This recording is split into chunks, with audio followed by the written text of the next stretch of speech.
Chapter 1. A child bearing your surname. Get up. Can you not get up? If you don't get up, he'll kick you to death. Staring down at the man beneath her, Yuancho felt a surge of madness, her chest heaving violently and her back tightening uncomfortably. Which scoundrel claimed that being a woman was delightful? So exhausting. What a stroke of misfortune. Just as she was about to drive out of the community, she encountered such a rogue bastard trying to pull a con. What a shame for that handsome face. She wished she could just kick him to death as Yumu lay on the ground, propping his head with one hand, striking a pose as if he were a seductive beauty emerging from a bath, tilting his head to gaze at the displeased Yuancho. Old Ye's granddaughter was indeed a stunning beauty, dressed in top-notch custom attire, with long, straight legs, a slender waist, and a curvaceous figure that was perhaps a tad too pronounced. Beautiful lady, you hit someone and yet you're so arrogant. Does your mother know? Yuancho gritted her teeth, replying coldly. I hit you? You're just deliberately trying to con me. Fine, I'll treat this like I'm dealing with a beggar. How much do you want?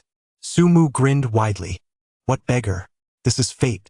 I hardly step outside, and the moment I do, you hit met. Hats our destiny. Fate, you. Sister. Yuancho's nose flared with anger. She fixed her gaze on Sumu, her voice icy. What do you want? Speak up. I won't haggle. Sumu chuckled to himself. Realizing that old Yi hadn't lied, this girl was indeed a fierce tigress. You said it. But first, tell me your name and show a bit of sincerity. Why? Yuancho's eyes blazed with fury, almost lunging at this handsome face to unleash her signature technique. Her skill of eye-poking and face-scratching had been honed for 25 years, 7 months, and 31 days since birth. I shall endure. Sumu was entranced, nearly drooling. His heart raced with excitement. Such sincerity, oh no. Quite abundant as a business card fluttered down. He caught it without looking, his roguish gaze lingering on her. He muttered. Yuancho, general manager of Yi Group, 25 years old, standing at 171 centimeters, weighing 50 kilograms. Measurements. Shut up. Yuancho was about to explode. This despicable bastard, so vile and shameless. How did he know her measurements? Bah, how could he possibly know her age, height, and weight? She took 2 steps back, her expression wary, and coldly said, Who are you? Sumu leisurely stood up, smiling as he sniffed the business card before tucking it into his pocket. Roha dove haute lux truly dangerous. Why? Yuancho's heart skipped a beat. He actually knew this fragrance? Who on earth was the scoundrel? Dressed in shabby clothes, with worn shoes and a tattered bag, yet impeccably clean. Even after being hit by her, he had no dust on him. Tall and slender, at least 185 centimeters, with slightly long hair that complemented his striking face. Quite appealing indeed. I'll ask you one more time, who are you? What is your purpose in approaching me? By the looks of your attire, you're clearly not a resident here. The security at the entrance wouldn't let you in. If you don't speak up, they'll call the police. Sumu grinned widely, his gaze subtly drifting to her nearly bursting attire. Whether you call the police or not is inconsequential. Mainly, it's that you can't catch me. Yuancho sharply caught the glint in Sumu's eyes, her fury boiling over, her body trembling. You filthy pervert. You're utterly shameless. I'll fight you. With that, she swiftly pulled out a can of pepper spray from her bag and sprayed it wildly at Sumu. The distance was too great, the effect was negligible. Sumu laughed heartily, picking up the black canvas bag from the ground and waving his hand. Miss Yuancho, please don't be angry. The moment you get angry, your face turns red and your chest expands. Based on my experience, the first button of your blouse from the top will surely pop. Smack. A button struck Sumu's face with force. Why? Yuancho was stunned. Sumu laughed, reaching up to catch the button, inhaling its scent with a look of ecstasy. The perils of empiricism. Why? Yuancho was furious, hurling the can of pepper spray at the rogue. Sumu easily caught it, turning to leave. Seizing the tools of the crime. 2 items. Why? Yuancho was fuming, her words tumbling out incoherently as she pointed at Sumu. You just wait, you scoundrel. If I let you go, the child I bear will take your surname. Girl, may your dreams come true. This girl was ruthless indeed, wishing to torment Brother Mu for a lifetime. Ha! Dream on. Watching that scoundrel disappear around the villa, Yuancho took a long moment to regain her composure. She immediately got into her car, arriving at the villa entrance, slamming the brakes and angrily stepping out to shout, Where is he? Several security guards rushed over, flustered. What are you doing? Why are you letting random riffraff and societal dregs enter? Guanyue Villa was the most upscale neighborhood in Dongyang, home to the wealthy and powerful, developed by Yi Group with property management under the group's subsidiary.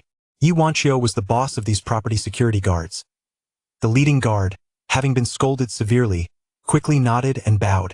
Ms. Yi, you know that everyone entering must have a security card. We would never let anyone in without permission. Yi Wanqiu's expression was as cold as ice. How did that scoundrel with the shabby bag get in? The guard looked utterly confused. Ms. Yi, isn't he your boyfriend? What? Yi Wanqiu's eyes blazed with fury, nearly losing control and kicking the guard in front of her. Her boyfriend? She had been single since birth. Where would a boyfriend come from? The guard was equally stunned, sweating profusely as he stammered. He used your security card. This time it was Yi Wanqiu's turn to be dumbfounded. How could that be? The only security cards she had were hers and Ning Yan's. Ning Yan, her closest friend, would never give the card to anyone. Moreover, that scoundrel had pretended to be her boyfriend. Wait! There was one more, in her grandfather's possession. Could it be that her grandfather gave it to him? Impossible! She quickly turned and got back into her car, the Rolls-Royce Dawn roaring as it sped towards home. That scoundrel must be a thief. That if she caught him, she wouldn't let him off easily. Her temper was fiery. She would make sure to give him a taste of pepper spray and a tiger bench. Oh no! At this moment, Ning Yan was at home taking a bath. Meanwhile, Sumu gazed at the villa before him, his eyes sparkling. This is it. The fierce tigress must live nearby.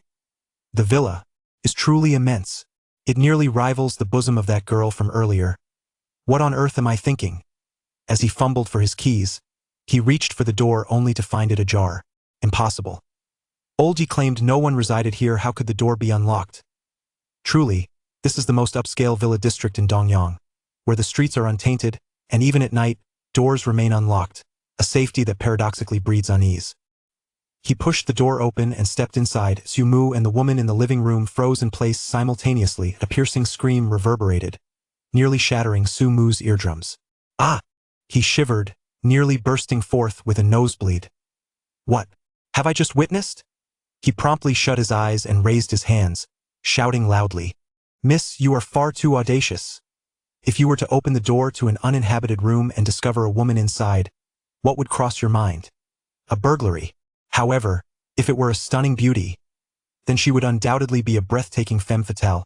If this beauty were almost entirely undraped, elegantly reclining on the sofa with her long, heavenly legs crossed, watching television, it would surely mean he had entered the wrong room. Time seemed to freeze. Then Sumu heard a thud. He opened his eyes in shock. The beauty had collapsed to the floor, unconscious. Miss, you startled me. What is happening? This is a disaster. Could it be that I have genuinely entered the wrong place? Though he was not a thief, he felt an overwhelming sense of guilt. Suddenly, Sumu noticed that the unconscious Bowtie's flawless skin was tinged with an unusual hue. Damn it! He was nearly overwhelmed with terror. Is there a rogue named Zhang San in the vicinity? I need guidance on how to deal with a death. At this moment, Sumu disregarded all else, discarding his canvas bag as he rushed forward. He scooped up the beauty, gently laying her down on the sofa, feeling utterly desolate. This is evidently a severe case of congenital heart disease. What should I do next?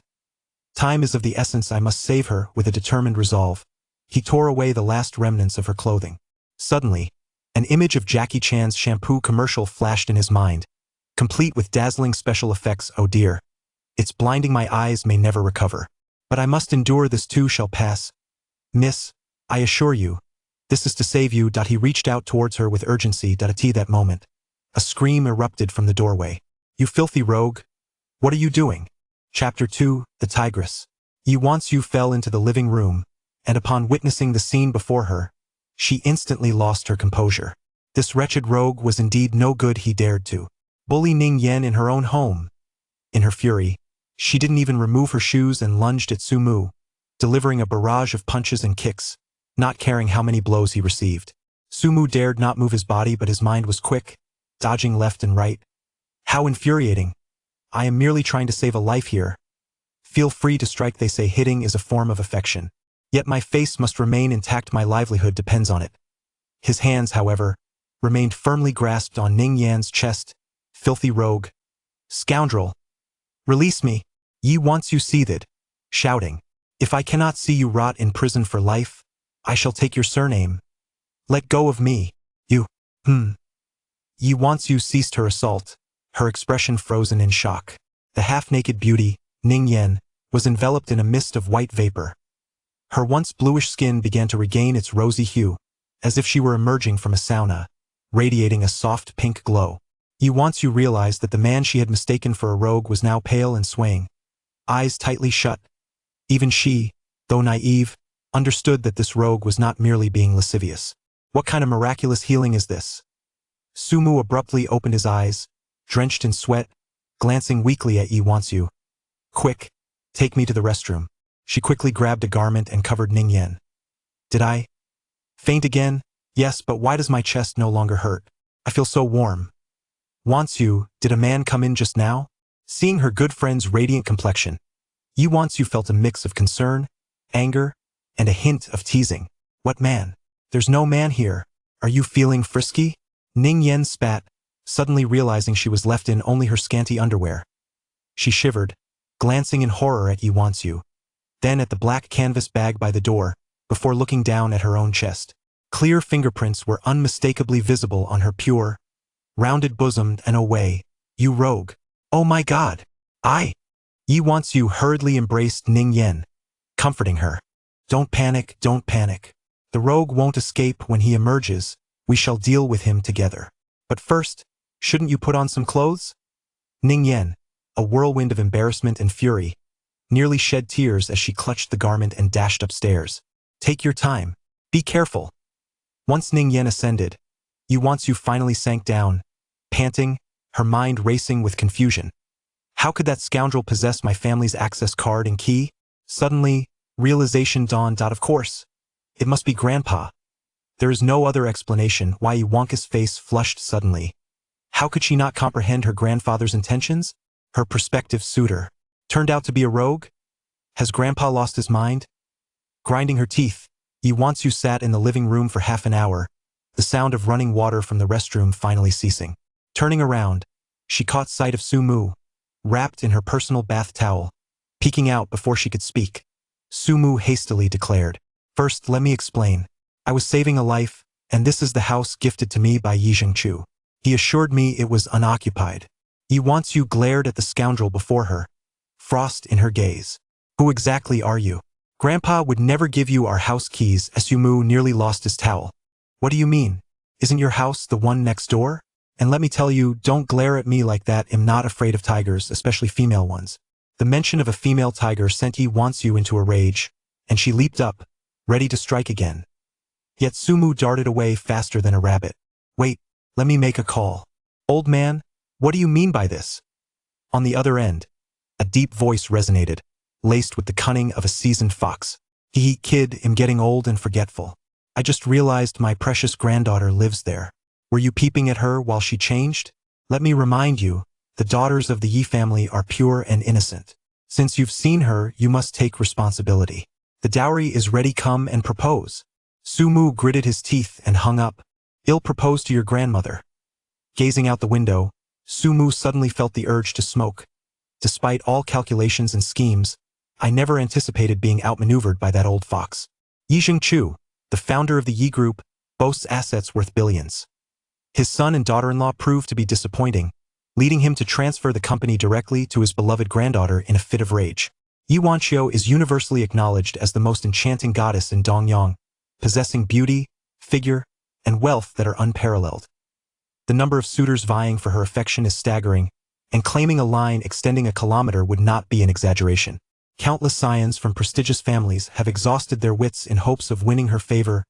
Regrettably, she remains as cold as ice towards all admirers. Currently, she serves as the general manager of the Yi Group. Yumu owes a great debt of gratitude to Yi Zhengchu after being forcibly retired. He found himself with nowhere to go. Yi Zhengchu insisted he come to Dongyang, not only to protect Yi Wanqiu but also with the hope that Sumu might become his granddaughter's husband. He believed that being away from the capital would grant him respite from the swirling chaos of his past. The capital is rife with treachery, and even the old man cannot ensure his safety. If he does not leave, he is bound to clash with certain individuals. Listening to Yi Wanqiu conversing on the phone as she ascended the stairs, Sumu approached the door, carrying a canvas bag into the restroom. Upon changing his attire and emerging, he was greeted by the sight of two stunning women already seated in the living room. For a fleeting moment, Su-mu was captivated. The first woman, a fierce tigress, was familiar to him. The other, however, was truly breathtaking, regrettably. His attention had not been directed towards her visage before. This woman possessed a ravishing figure and exquisite beauty. Ning Yan stifled her embarrassment and subtle anger, casting a brief glance at Su-mu before quickly averting her gaze. A scholar since childhood, she is now an associate professor at Dongyang University, a year older than Yi Wanqiu, and suffers from a congenital heart condition and affliction deemed terminal, with a grim prognosis of not living beyond 30. Yi Wanqiu fixed her icy stare upon the rogue before her and coldly queried, "Are you Su-mu?" "The best defense is a good offense." Unfazed, Su-mu approached with a sincere demeanor, his rich, resonant voice echoing with gravitas. "Esteemed ladies, I assure you, there has been a misunderstanding, and I bear no blame. In fact, I may have saved this young lady's life. Let us consider this a fresh introduction. Greetings, I am Su-mu-su as in Su-mu, and Mu as in Mu. You may call me a Su or Brother Mu-da-da. Speaking of my name, there is a tale. My mother once told me that our ancestor, Su-wu, tended sheep by the North Sea, so you may also refer to me as Bei-bei." A flicker of displeasure crossed Yi Wanqiu's eyes. She harbored a deep disdain for silver-tongued men. With a scowl, she glared at Su-mu. "What is your relation to my grandfather?" Su-mu adopted a benevolent demeanor. "I refer to him as old brother, and he calls me little brother. You may consider us akin to siblings." Ning Yan struggled to suppress a smile, nearly losing her composure. The homophonic connection between baby and Bei-bei did not escape her. Yi Wanqiu glared at Su-mu in indignation. "Does that mean I must call you uncle? You may leave at once. My family absolutely does not permit vile men to reside here." While Su-mu might feel a twinge of guilt in front of Ning Yan, he was resolute in maintaining his ground against the fierce tigress. "Yi Wanqiu, I can assure you, with all due respect, that I am not a vile man. In fact, I am quite delightful. Should you wish to verify, the first encounter is complimentary, and the second is half price." Ning Yan's face flushed crimson at Su-mu's words, discomfort washing over her. She nearly stood to retreat upstairs, seeking to evade the audacious rogue's brazen remarks. Uncertain whether it was merely a psychological effect, she felt an overwhelming sense of vulnerability in Su-mu's presence. Chapter 3. Experience is 0. Negative reviews. Regardless of Yi Wanqiu's wishes, Su-mu made his presence known in the residence. However, he was obliged to pay rent. In the words of the formidable matriarch, it mattered not who summoned him. Her abode was not a sanctuary for the ungrateful. Su-mu was engulfed in frustration. The villa that was once a gift had vanished, transforming into a shared living space, which ultimately devolved into a rental arrangement. To add insult to injury, he had gone from being the landlord to becoming a mere tenant. Where could he seek justice? Alas, he chose to endure it. The enchanting beauty he had rescued, Ning Yan, possessait à gentle disposition. The Guanyue villa was situated in an upscale community, strictly off-limits to the idle, ensuring its security was beyond reproach. The villa's windows were specially crafted, rendering it impossible for outsiders to gaze within, allowing her and Yi Wanqiu to behave with utter freedom while at home. Who could have anticipated the abrupt intrusion of Su-mu? This led to the rather compromising moment for Ning Yan. From the outset, Yi Wanqiu harbored no fondness for Su-mu, only disdain. However, her grandfather's words echoed in her mind.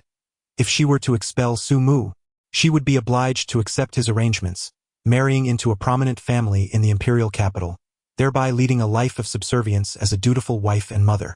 Thus, she had no choice but to tolerate the presence of an insufferable man in her home.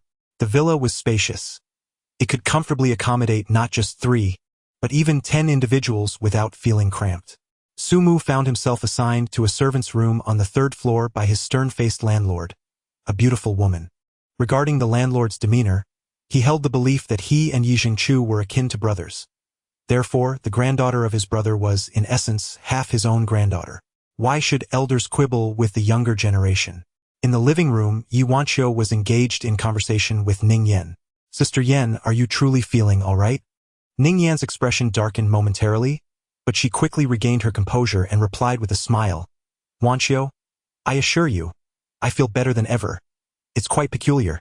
Yuanqiu was equally perplexed. The world's foremost physicians were utterly confounded by Ning Yan's terminal illness. Theoretically, if she were to live until 30, it would be deemed a miracle. As long as there remained any possibility of a cure, the Ning family would undoubtedly pursue it relentlessly. With a sudden glint in her eye, Yuanqiu leaned in and remarked, "Sister Yan, I've figured it out. It must have been that scoundrel. When he touched your chest, you improved. Why not let him try again?" Ning Yan nearly leaped up, both embarrassed and enraged, as she playfully smacked Yuanqiu on the head, exclaiming, "Touch you big-headed ghost? Be quiet." Yuanqiu chuckled mischievously, retracting her neck while casting a glance at Ning Yan's chest, scoffing, "That rascal seems to possess some peculiar skills. You won't believe it. No matter how much I hit him, he clung to you with both hands, refusing to let go. I thought he was fooling around, but soon after you began to emit a white vapor, and just like that, you were healed while he nearly fainted." Initially mortified, Ning Yan felt a flicker of curiosity and concern at this point. "So is he all right?" Yuanqiu rolled her eyes in exasperation, gazing at Ning Yan. "Are you genuinely worried about him? Or did he actually make you feel good?" Ning Yan, blushing furiously, threw herself onto Yuanqiu. "President Yi, let us duel." After a brief commotion, Yuanqiu suddenly realized that Ning Yan was not supposed to engage in strenuous activity, not even allowing her emotions to rise too high.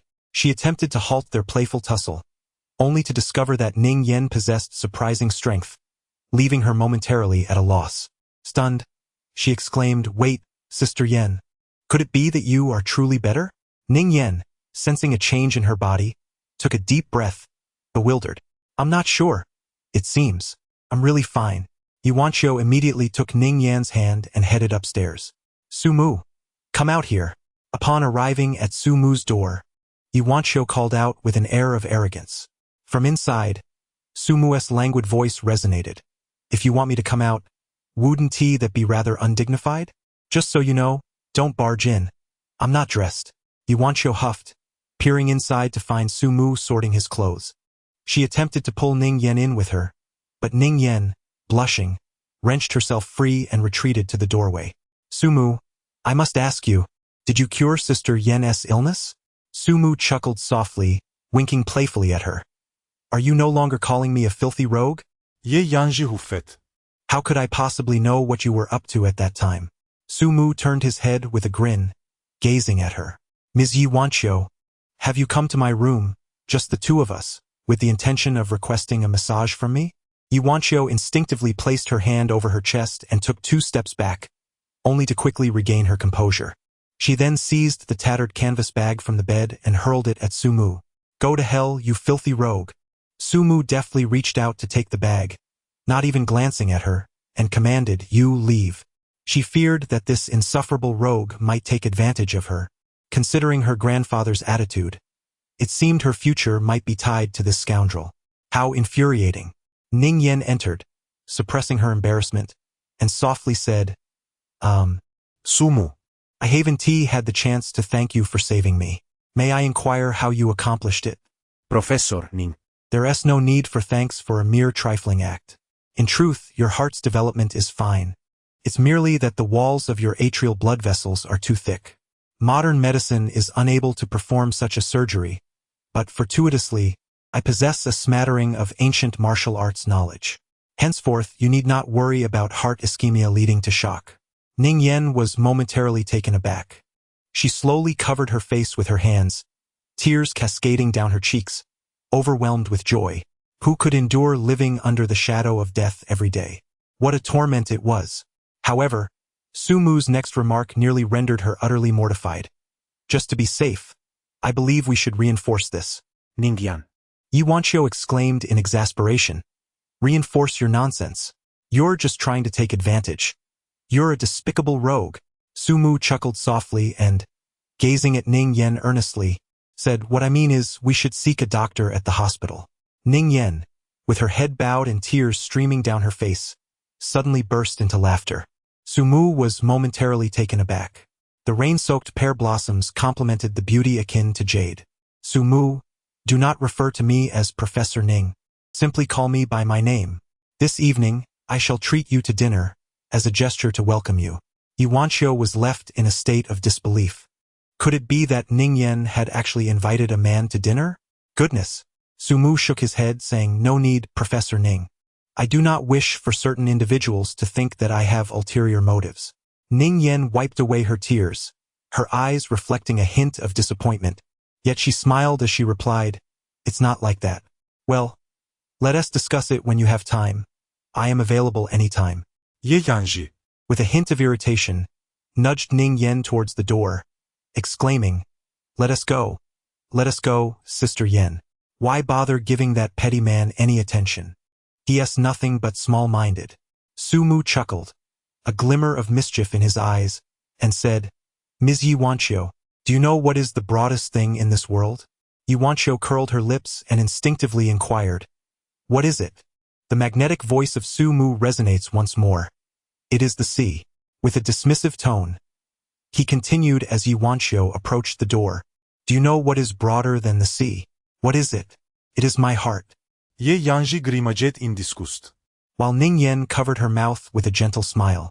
As the two beauties stepped outside, Sumu boisterously inquired, "So, do you know what is more expansive than a man's heart?"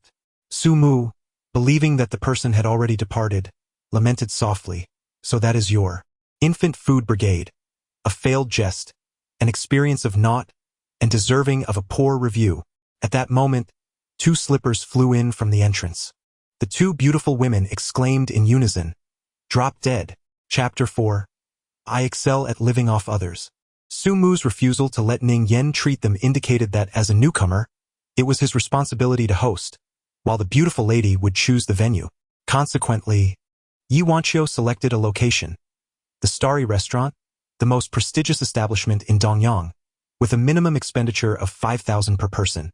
Ning Yan cast a glance at Yuanqiu and, feeling somewhat embarrassed, suggested, "How about we choose another place? I think hot pot would be quite nice." Yuanqiu shot her a glare, intentionally provoking Sumu. "If you're worried about spending, that's perfectly fine. A bowl of noodles from the street will suffice. The essence of hosting lies in the sentiment, and the choice of food is inconsequential." This fellow exuded a roguish charm, seemingly far from being a good person. It baffled her why her grandfather had insisted on introducing him and insisted that he reside here. Sumu had always believed in maintaining dignity over defeat. With a playful smile, he suggested, "Let us venture to the Starry Restaurant. I am eager to broaden my horizons." Ning Yan glanced at Sumu, then gracefully rose, stating, "I shall go change my attire." Her voluptuous figure resembled a ripe, juicy peach. As she turned, there seemed to be an ethereal flow, causing Sumu to discreetly swallow his thirst. Yuanqiu also stood up, inquiring, "Sumu, will you not change your clothes?" "I find this quite satisfactory," he replied. "I must remind you, Miss Yuanqiu, to be gentle later." A sense of pride swelled within Yuanqiu, yet her expression remained cold as she paused to glance at him, retorting, "Not a chance. Sumu has truly brought trouble upon himself." As they departed, Yuanqiu was at the wheel, with Ning Yan occupying the passenger seat, while Sumu was relegated to the back seat of the Rolls-Royce Wraith. Once they exited the community, Yuanqiu, gazing out at the scenery, spoke coldly. "Sumu, although it was your grandfather who summoned you, you must also exercise discretion. Do you understand?" After a prolonged silence, Sumu remained unresponsive. Frustrated, Yuanqiu turned to glance at him, only to find him lost in thought, which ignited her anger. "Did you not hear what I said?" Sumu looked at her with a puzzled expression and said, "Huh? Are you speaking to me? I didn't hear you. Could you please repeat that?" Yuanqiu felt an overwhelming urge to strangle him. "Never mind, I shall pretend I never spoke." Over half an hour later, the Rolls-Royce Wraith came to a stop in front of a towering skyscraper in the city center.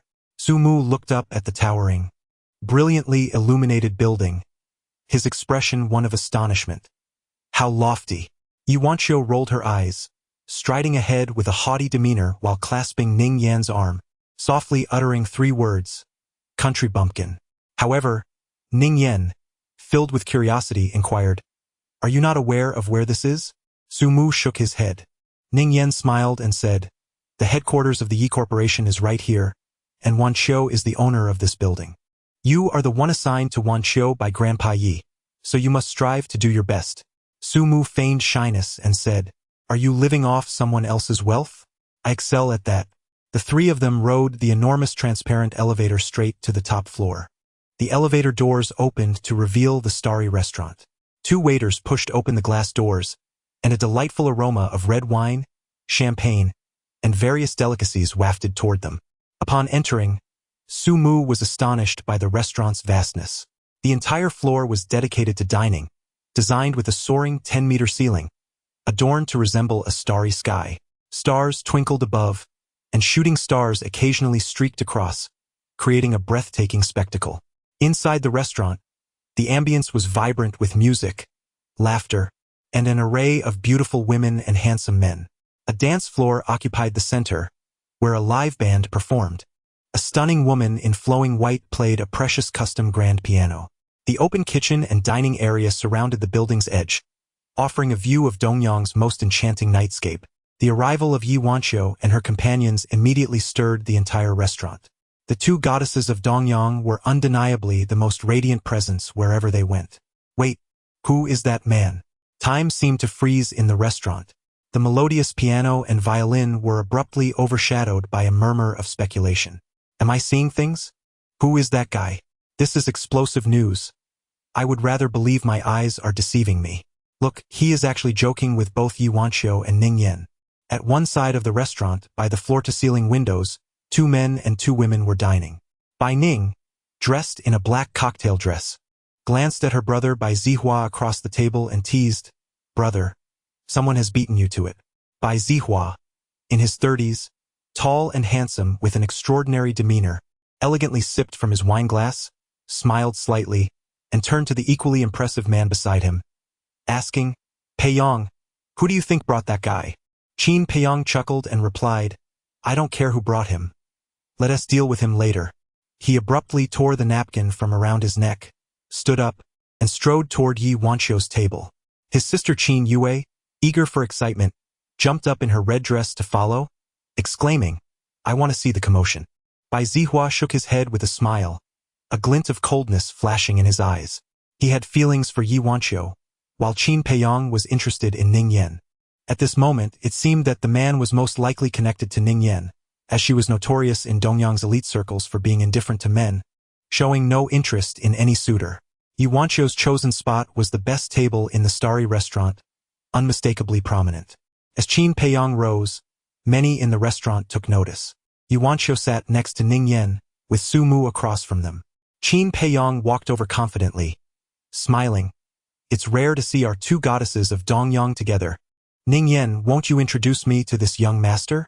Before Ning Yan could respond, Yi Wanqiu interjected, causing Qin Peiyong's expression to shift slightly. The elite of Dongyang was divided into several circles, each with its own dynamics. Yet these 2 goddesses stood apart, possessing the privilege and strength to maintain only the most basic civility with the other circles.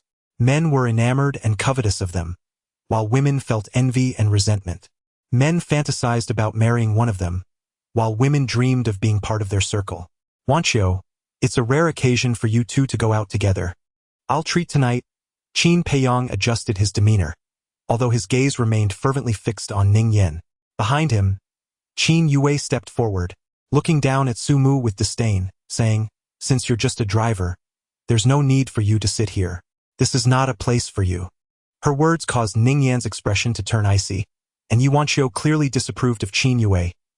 Qin Yue, Su Mu is with me. You'd better be polite. The animosity between Qin Yue and Yi Wanqiu was well known in their circle, and she was evidently waiting for Yi Wanqiu's retort, bursting into exaggerated laughter. Oh my, the daughter of the Yi family is actually friends with a driver. That's the funniest joke of the year. Then she looked down at Su Mu, her sarcasm dripping. Aren't you going to get up? Do you really think you belong here? Do you realize your presence has lowered the standard of this place? Drivers often seek petty gains. If someone loses their wallet, it would be you who stole it. Su Mu lifted his head and chuckled. My dear, do you have a fondness for me? Qin Yu, caught off guard, retorted, What reason would I have to like you? Su Mu's expression suddenly darkened as he slammed the table and bellowed, If you don't like me, Why do you incessantly pester me with trivial questions? Get lost. Everyone was taken aback. Did this fellow not know how to write the word death? How dare he tell the young lady of the Qin family to get lost? Chapter 5. A driver also deserves dignity. Sumu was feeling quite irritable. Previously, he had always been the one to dominate beautiful women, but today, he found himself at the mercy of not one, but two stunning beauties. Yet, there were others who insisted on making their presence known. If they wished to show off, so be it, but why bring a younger sister along? What was the intention? Were they seeking to provoke him? Many patrons in the restaurant had subconsciously entered observation mode. The Zhao, Bai, Qin, and Mo families were all present. Among the 4 young masters of Dongyang, Qin Peiyong ranked third, while Zhao Muting held the first position, followed by Bai Zihua, and the last being Mo Han. Although the Yi family was wealthy, they did not rank among the top-tier families and found themselves in a rather awkward position. The other noble families boasted numerous heirs and vast influence. The Yi group, with assets in the billions, was unfortunately lacking in offspring, with only Yi Zhengqiu, an incompetent second-generation heir, and the third generation consisting solely of Yi Wanqiu. One could imagine that whether Yi Wanqiu were to marry or be courted, the immense wealth of the Yi family would ultimately belong to someone else. Even if Yi Wanqiu bore a son with the Yi surname, what significance would that hold? Thus, the wealth of the Yi family, while substantial, became a target for those seeking to claim it. Anyone with the slightest qualification to pursue Yi Wanqiu was eager to win her affection, for whoever married her would inherit the Yi family's fortune. Several prominent families from the capital were covertly applying pressure on the Yi family. The Qin family, one of the 4 great families, had long been engaged in both overt and covert competition with the Yi family. Thus Qin Yu and Yi Wanqiu were naturally at odds. Qin Yu had little interest in targeting a mere driver. Her aim was Yi Wanqiu. However, she never anticipated that a mere driver would dare to tell her to leave. Just as she was on the verge of losing control, Bai Zihua arrived with his sister Bai Ning. Upon seeing Bai Zihua, the onlookers' interest surged once more. What a spectacle! 2 prominent young masters ganging up on a mere driver? All eyes turned to Sumu, filled with pity. Bai Zihua deftly placed himself between Qin Yu and Yi Wanqiu, a charming smile gracing his handsome face as he addressed Yi Wanqiu. Wanqiu, please forgive the rudeness of the child. Yi Wanqiu's exquisite visage remained impassive as she merely cast a glance at him, giving a soft huff. Bai Zihua then turned to Sumu, extending his hand with a smile. I apologize on behalf of Xiaoyu. It was her fault. May I know your name? All eyes were riveted on Sumu, astonished. The esteemed Bai Zihua, deigning to apologize to a driver? It seemed the anticipated drama was about to dissipate. However, what transpired next left everyone utterly astounded. The small driver completely disregarded Bai Zihua's courtesy. With a cheerful grin, he leaned back in his chair, refusing to shake hands, instead turning to whisper something to the goddess, Ning Yan, who unexpectedly burst into laughter. This scene was nothing short of explosive. Qin Peiyong's expression darkened ominously, while Bai Zihua maintained his smile, though a glint of danger flickered in his eyes. It appeared I was the one lacking in manners. Seeing her brother dismissed, Bai Ning could no longer contain herself. Who do you think you are? Apologize to my brother immediately, or else I will. Before she could finish, Sumu abruptly raised his hand, splashing a glass of lemonade directly onto Bai Ning's face. Everyone was left in shock. Qin Peiyong fumed. You're courting death. This spectacle ignited a fury within Qin Peiyong, his eyes blazing with rage. Sumu slowly rose to his feet. It seemed that only then did everyone truly perceive his appearance. This fellow, despite his rather inexpensive attire, was not at all inferior in height or looks to Bai Zihua and Qin Peiyong. In fact, the nonchalant swagger he exuded appeared to be even more alluring, particularly to the women present. I must ask, do you not possess any self-respect? Though I am but a humble driver, I too hold my dignity. Accompanying my employer to dinner is hardly an unusual practice, so what gives you the right to belittle me? Your behavior is unworthy of your status, yet you still attempt to feign the airs of aristocracy, which is truly repugnant to behold. Sumu's words fell like a bomb into the still waters. Even Yi Wanqiu looked up in surprise at him. This fellow truly had the audacity to speak so boldly. Qin Peiyong could no longer contain himself. He forcefully shoved belle.He aside and glared fiercely at Sumu. You little rascal. Do you really think you are worth something? He stripped off his suit, revealing a fitted shirt that could hardly conceal his muscular physique. Many socialites present felt a rush of heat at the sight, captivated by such a seductive man, longing to be pinned beneath him. Ning Yen suddenly rose, grasping Sumu's hand tightly, and coldly addressed Qin Peiyong. Qin Peiyong, you had better. Sumu gently squeezed her soft, delicate hand and, with a serious expression, remarked, Mother always told me that a man should always be above a woman. Oh no, I meant in front. Boom! He chuckled. A slip of the tongue, a slip of the tongue. Just then, a fist whizzed past him from behind. He swiftly caught the opponent's fist with his fingers. Sizzle! Qin Peiyong staggered back 5 steps, nearly colliding with the nearby dining table. The back of his shirt tore, creating a 2-foot-long gash. The invincible young master Qin Peiyong of Dongyang was defeated in a single move. Time seemed to freeze, followed by an uproar from the crowd. Impossible. Absolutely impossible. Countless people gaped in disbelief, unable to close their mouths for quite some time. At that moment, Yuanqiu slowly stood up. Her expression was icy, yet the eyes of all the men in the room burned with fervor. She stood there, a queen in her presence. That will be enough. We shall dine now. belle.He, whose face was originally somber, now wore a warm yet somewhat stiff smile. Yuanqiu, we apologize for disturbing your mood. We shall seek to make amends another day. Xiaoyu, Xiaoning, let us depart. With that, he cast a dark glance at Sumu, no longer concealing the murderous intent within, and forcefully pulled Qin Peiyong away. Boy, just wait. I shall entertain you slowly. Chapter 6. I can play cotton since it was a treat. Sumu was determined not to be stingy. He raised his hand to summon a waiter, casting a brief glance at the menu. As I have become President-Ye's driver and assistant, I must take on the task of ordering. Of course, I shall only select the main courses. The appetizers and desserts are up to you. After closing the menu, he entered his show-off mode. Waiter, for this gentle lady beside me, please serve a slow-roasted silver cod and Russian snow crab, a traditional chocolate wagyu, and a serving of belle oysters. Do you see the lady across from me? The diamond-level queen of Dongyang, whom I'm sure you know better than I do. Please prepare for her a grilled Australian Angus beef tenderloin, accompanied by Catalan lobster, a pan-seared bluefin tuna, definitely paired with XO sauce and scallions, and also a French seafood bisque. With each dish that Sumu described, a look of astonishment flickered across Yuanqiu and Ning Yan's faces. Ning Yan was left utterly speechless. The dishes that Sumu selected for them almost perfectly aligned with their tastes and preferences. The most perplexing aspect is how he knew this.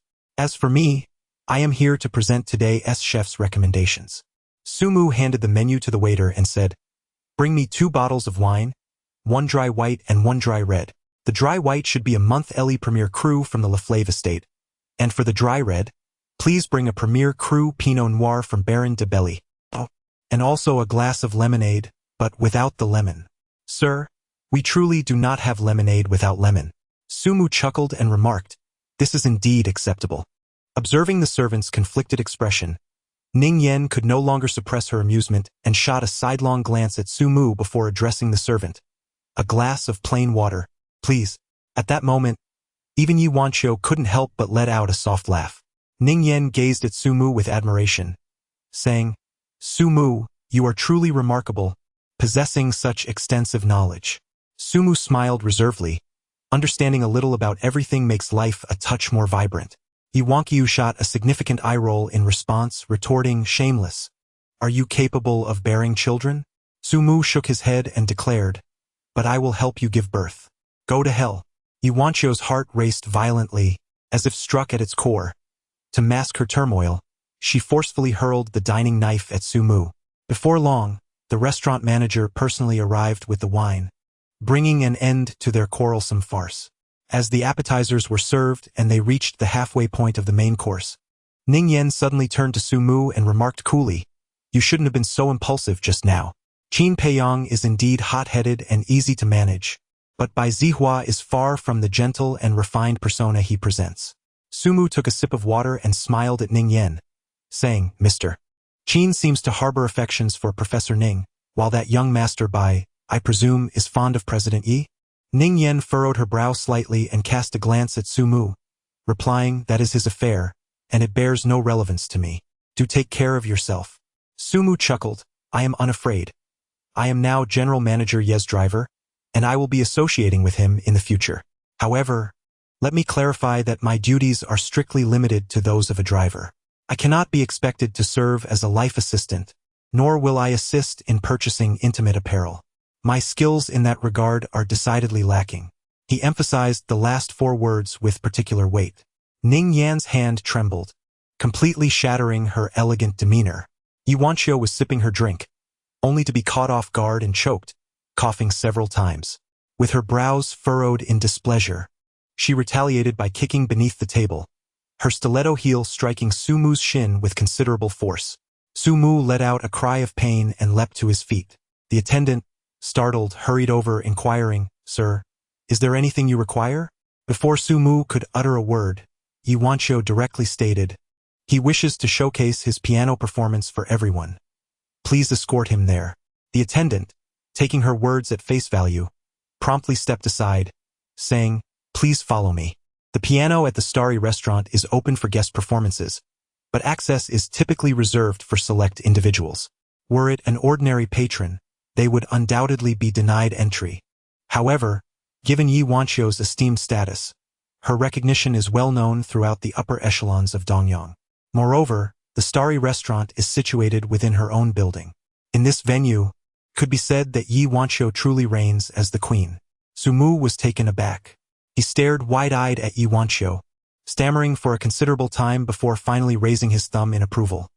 Woman, you are truly formidable.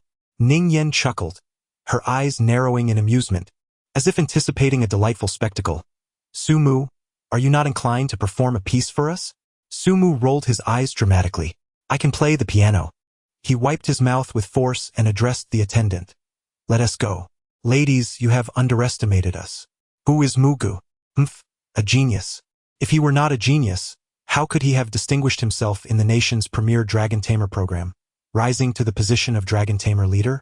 Moreover, he has a mysterious and formidable master behind him. His legacy encompasses not only martial arts but is also all-encompassing.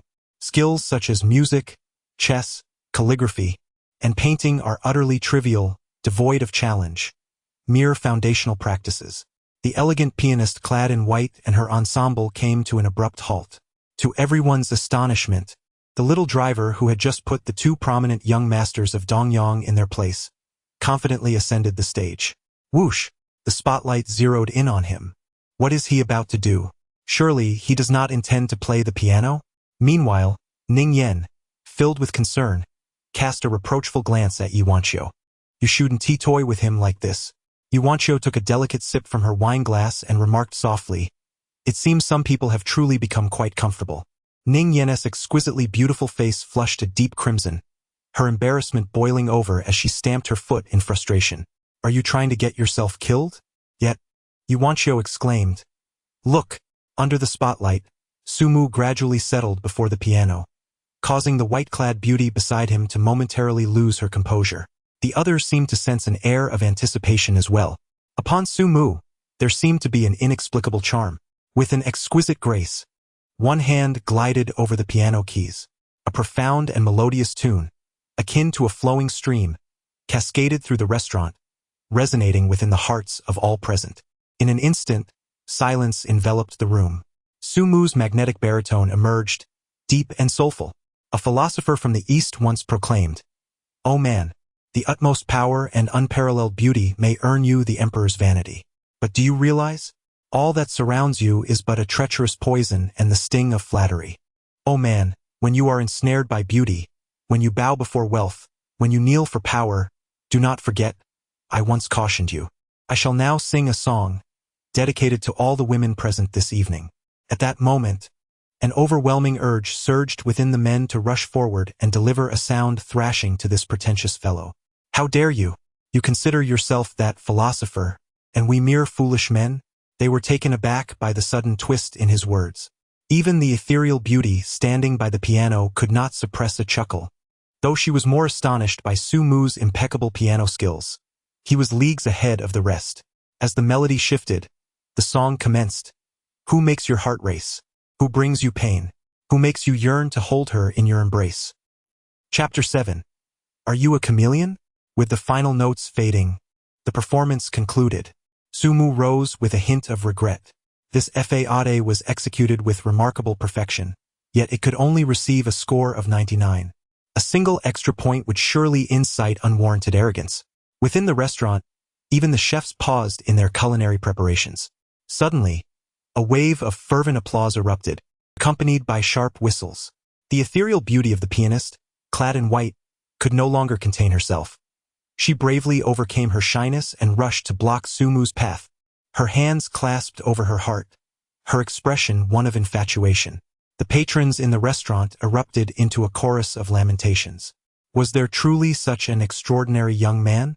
Countless handsome, wealthy, and romantic heirs had courted this pianist with flowers.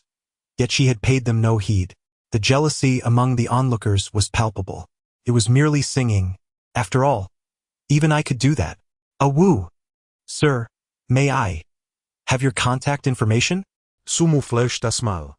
Gazing at the girl's unadorned yet exquisite visage, and shook his head.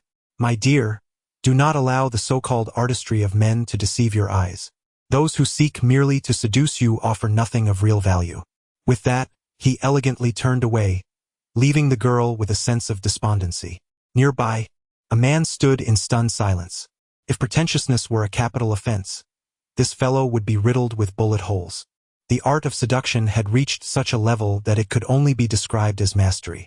The girl, still dazed as she watched Sumu retreat, unexpectedly called out, "What about you? Are you one of those people too? You have disrupted the atmosphere my brother created. Farewell." The girl in white laughed heartily, bending at the waist. "Humph, the driver of Ye Wanchio? I shall remember you." Just then, the lights in the restaurant flickered before converging on a singular point. Clap, clap, clap. A figure emerged from behind the stage, applauding as he walked. The patrons of the restaurant erupted into a flurry of excitement. Heavens! Young Master Zhao! What brings him to Dongyang? You ask me? Who should I inquire? Yet, surprisingly, Zhao Deshao's return went unnoticed.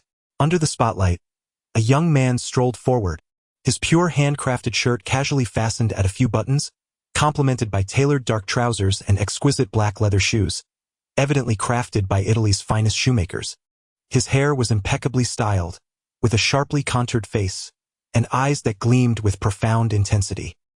His straight nose and well-groomed brows created a flawless ensemble, leaving any handsome man in his presence feeling utterly inadequate. In his realm, he was the unequivocal sovereign, Zhao Muxing, the foremost among Dongyang's four prominent sons, the leading figure of the Zhao family across 3 generations. Following closely behind him was a stooped elder, exuding a restrained aura, akin to a long spear sheathed in a gun sleeve. Indeed, it was surprising that a mere driver possessed such remarkable talents and expertise. No wonder he dared to engage with Peiyong. Zhao Muxing approached Sumu, his gaze serene, accompanied by a subtle smile. The restaurant fell into an eerie silence once more. Ye Wanchio's expression shifted dramatically as she prepared to rise, only to be halted by Ning Yan. "Do not be hasty." A flicker of solemnity crossed Ning Yan's eyes. The so-called 4 illustrious families of Dongyang regarded the Zhao family as an unparalleled entity. The other 3 families, when combined, could scarcely contend with the Zhao family, whose focus had long since transcended Dongyang. In the imperial capital, the Magic City, Hong Kong Island, and overseas, the Zhao family operated conglomerates, each capable of ranking among the top 10 in their respective locales. Even in Dongyang, the Shi Wang group, under the Zhao family's large branch, was incomparable to the Yi family conglomerate. The Zhao family, under the elder Zhao, had 2 generations with 4 branches and nearly 100 members in the 3rd generation. The aristocracy is indeed stratified. Zhao Muxing's affection for Ye Wanchio is no secret. If you were to leave now and vanish from Dongyang, I could pretend nothing ever transpired. What say you? Sumu smiled faintly, his gaze sweeping past him to rest upon the elderly man behind him. On what basis? Zhao Muxing burst into hearty laughter, then pointed to his own face, declaring, "On the grounds that I am Zhao Muxing, and I am to be the future head of the Zhao family." Sumu's expression shifted to one of profound intrigue as he smiled and inquired, "What if I refuse?" Zhao Muting responded as if discussing a matter entirely unrelated to himself. "Then I shall cast you down from this place." A thunderous silence enveloped the restaurant, leaving the patrons utterly astonished. Such audacity was unparalleled. Sumu shrugged and unexpectedly turned to leave. "What does this mean? Is it a retreat or a withdrawal?" Yi Wanqiu snorted softly, glaring at Sumu as she prepared to rise, but suddenly felt a tremor coursing through her entire body.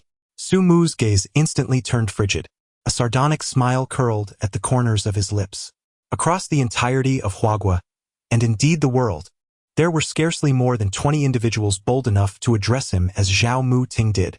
Zhao Muting. Who did he think he was? At that moment, the elder behind Zhao Muting approached Sumu. The atmosphere grew dense once more. Leaning against Sumu, Ning Yan felt a chilling draft sweep through, sending a shiver down her spine. "My young master has commanded me to escort you on your journey." Sumu looked up with a smile, glancing at the old man. Though he appeared nonchalant, the old man's pupils suddenly constricted. In the next moment, the old man felt as if his very soul began to tremble. Every hair on his body stood on end. No longer daring to hesitate, he abruptly extended his right hand, channeling all his strength into his fist. Even a lump of iron would likely shatter into pieces before the force of his blow. Sumu, with a smile playing on his lips, elegantly raised his orchid finger. His middle finger rested beneath his thumb, and with a gentle flick directed towards his fist, he executed a swift motion. The entire sequence transpired with such rapidity that no one could discern the details. All that spectators witnessed was the elder's abrupt strike, followed by his body being violently propelled backward, crashing into the restaurant's corridor and tumbling a considerable distance. Remarkably, he came to a halt precisely at Zhao Muting's feet. Sumu curled his lips dismissively, nonchalantly blowing a breath onto his fingers, and scoffed. "Is that all? I expected something more impressive." The elderly man, reduced to a state of utter humiliation and fear, nearly vomited blood upon hearing these words. The elegant Zhao Muting wore a countenance so dark it seemed it could drip with water. Taking a deep breath, he approached Sumu and, gazing at Yi Wanqiu, spoke gently, "Wanqiu, please do not be upset. My concern for your safety led to this misunderstanding. I had assumed this gentleman approached you with ulterior motives, not realizing he is your bodyguard, surely a skilled individual summoned by old Master Yi." Zhao Muting then offered Sumu a sincere smile, saying, "My previous actions stemmed from misunderstanding and were also a test. I apologize for any offense caused. Allow me to reintroduce myself. I am Zhao Muting." Sumu lifted the glass of boiled water beside him, sipping leisurely before looking up with a playful smile. "Young Master Zhao, are you perhaps a chameleon? I wonder how many minds have short-circuited due to your antics. This fellow? No, this esteemed gentleman. Is he a jester summoned by a monkey? Especially you, Zhao the young master." Chapter 8. Being followed dining with an air of pretentiousness, Sumu relished the experience. On the very first day, he exuded an aura of sophistication. It was fulfilling. Aside from the slight pangs of regret when it came time to settle the bill, everything was splendid. Glancing at the receipt in his hand, Sumu silently vowed never to indulge in such pretentiousness when treating others again. Upon exiting the restaurant, the night was still young. According to Sumu's inclinations. A night out at a club was in order. After all, one couldn't truly claim to live the nightlife unless they were out until the early hours of the morning. Unfortunately, the two stunning women by his side had no interest in accompanying him to revel. With Monday approaching, General Manager Yi was at her busiest, while Ning Yan had commitments at the school. As he stepped out of the Yi Corporation building, Sumu cast one last glance at the dazzling lights of the edifice, a flicker of excitement dancing in his eyes. When he got into the car, he called out to Yi Wanqiu, "Boss, since I have inexplicably become your driver, we ought to discuss my salary and allow you to experience the driving prowess of your humble chauffeur. Please, let me take the wheel." Sumu opened the car door once more, assisting Ning Yan into the back seat before inviting Yi Wanqiu to enter. With her arms crossed, Yi Wanqiu cast her gaze at a 45-degree angle towards the sky. The first step of the assessment had not been passed. She had even misidentified the seat of the boss. Sumu, with a grin, remarked, "Boss, you need to observe closely for the assessment. Right? You must evaluate my skills. So please, Allow me to proceed. Yuanqiu let out a disdainful snort and reluctantly entered the vehicle. The Rolls-Royce Dawn swiftly merged into the flow of traffic. Yuanqiu suddenly noticed that Su Mu seemed transformed, continually adjusting the rearview mirror and glancing around. She scoffed. With your level of competence, who would dare to employ you as a driver? Su Mu chuckled softly and, while glancing to the right, leaned towards Yuanqiu, attempting to press against her, one hand reaching for her chest. Yuanqiu let out a startled scream, her hands instinctively swiping towards Su Mu's face, startling Yan Ning in the back row. Su Mu swiftly evaded, a seatbelt suddenly appearing in his hand. Boss, failing to adhere to car safety regulations brings tears to loved ones. Yuanqiu's frustration was palpable as she ground her silver teeth. That pertains to driving, not merely riding. Su Mu chuckled slyly. It's all the same, all the same. Yuanqiu had never encountered such a cheeky rascal, and after being startled moments ago, her face flushed a deep crimson. She could only silently vow, if you dare to scratch or bump my car, humph, just wait and see how I will deal with you. Su Mu's expression was slightly lewd. What? A whip and candle? Go to hell. Yizong could no longer contain herself and fiercely pinched Su Mu's waist. This time, Su Mu could not evade, and could only curse, damn woman, as he stomped down hard on the accelerator. Yuanqiu fell victim to the suddenness of it, letting out a shriek as she released her grip, while Ning Yan, taken aback, exclaimed, "Be careful." The Rolls-Royce Dawn glided through the traffic like a nimble eel, effortlessly surging forward before veering onto another road. Yuanqiu expressed her dissatisfaction, saying, "Su Mu, what are you doing? This is the way out of the city." Su Mu cast a glance at her, as if regarding a fool. "Sister, haven't you realized? We are being followed." Yuanqiu and Ning Yan were taken aback. She immediately turned to the rearview mirror. Indeed, two black sedans were closely trailing behind them. Su Mu smiled oddly. "You possess some skill to keep up with me. It seems your opponent is no ordinary foe. Mr. Yi, have you offended someone recently? Clearly, they are targeting you." Yuanqiu felt a rush of anxiety in her heart, yet her lips remained defiant as she coldly retorted, "I thought they were after you. Who knows what your background is, shrouded in mystery?" Su Mu turned to glance at her, a peculiar smile gracing his lips. "Touch your chest." In the back row, Ning Yan's face instantly flushed crimson, while Yuanqiu erupted in anger. "You despicable scoundrel, you lecherous old fool, how shameless and vile." As Su Mu accelerated, he disdainfully remarked, "Do not flatter yourself. What sort of chest has Brother Mu not explored? If accumulated, they would encircle Dongyang thrice. I refer to bras. In the right magic cup there lies a listening device." Ye Yanji Shud, her completion shifting dramatical. "You do not frighten me. I still require a magic cup." Su Mu's nose was nearly crooked. The woman's preoccupations could never align with his own. At such a critical juncture, how could one still concern themselves with cup sizes? Xiao Yi, realizing the gravity of the situation, could no longer afford to be distracted. Turning slightly, half facing away from Su Mu, he rummaged through his belongings. When he finally turned back, his face had drained of color. It was indeed real. There lay a thumb-sized, thin, listening device, unmistakably of the latest technology. Su Mu reached out and took it from her hand. It was warm to the touch and bore a faint, pleasant fragrance. He held it beneath his nose and inhaled, causing Yizong to nearly explode with rage. He hastily remarked, "Do not misunderstand. While fastening your seatbelt earlier, I inadvertently compromised this device." Yuanqiu felt a tumult of fear and anger within her, accompanied by an unprecedented sense of intrigue. This insufferable rogue, he had not physically touched her, so how could he have damaged this listening device? Moreover, how did he come to know about it? However, Yizong was not foolish. Recalling how Su Mu had cured Ning Yan's terminal illness and effortlessly dispatched the formidable Zhao Muting, she realized he was not to be underestimated. "Then, what are you smelling?" Su Mu chuckled mischievously. "Of course, it's to catch a whiff of the scent." Despite the tense atmosphere, Ning Yan nearly burst into laughter. Yuanqiu could no longer contain herself. The listening device, which she had just retrieved from her most intimate possession, still bore the fragrance of her body. She screamed, fiercely gripping the soft flesh at Su Mu's waist, exerting all her strength to pinch him, exclaiming, "Go to hell, You filthy rogue, you shameless scoundrel, you wretched fool. You insult me? Well, I shall insult you back, so what? After venting her frustration, Yuanqiu finally released her grip, only to realize that Sumu had maneuvered the car onto a less congested road. How could Yuanqiu, who had ascended to the position of general manager of Yi Corporation at the tender age of 25, possibly be a fool? The notion that there could be a listening device hidden in her personal belongings was absurd. Suddenly, she recalled how Sumu had emphasized those 4 words during dinner, her face turning pale as she thought, "It can't be.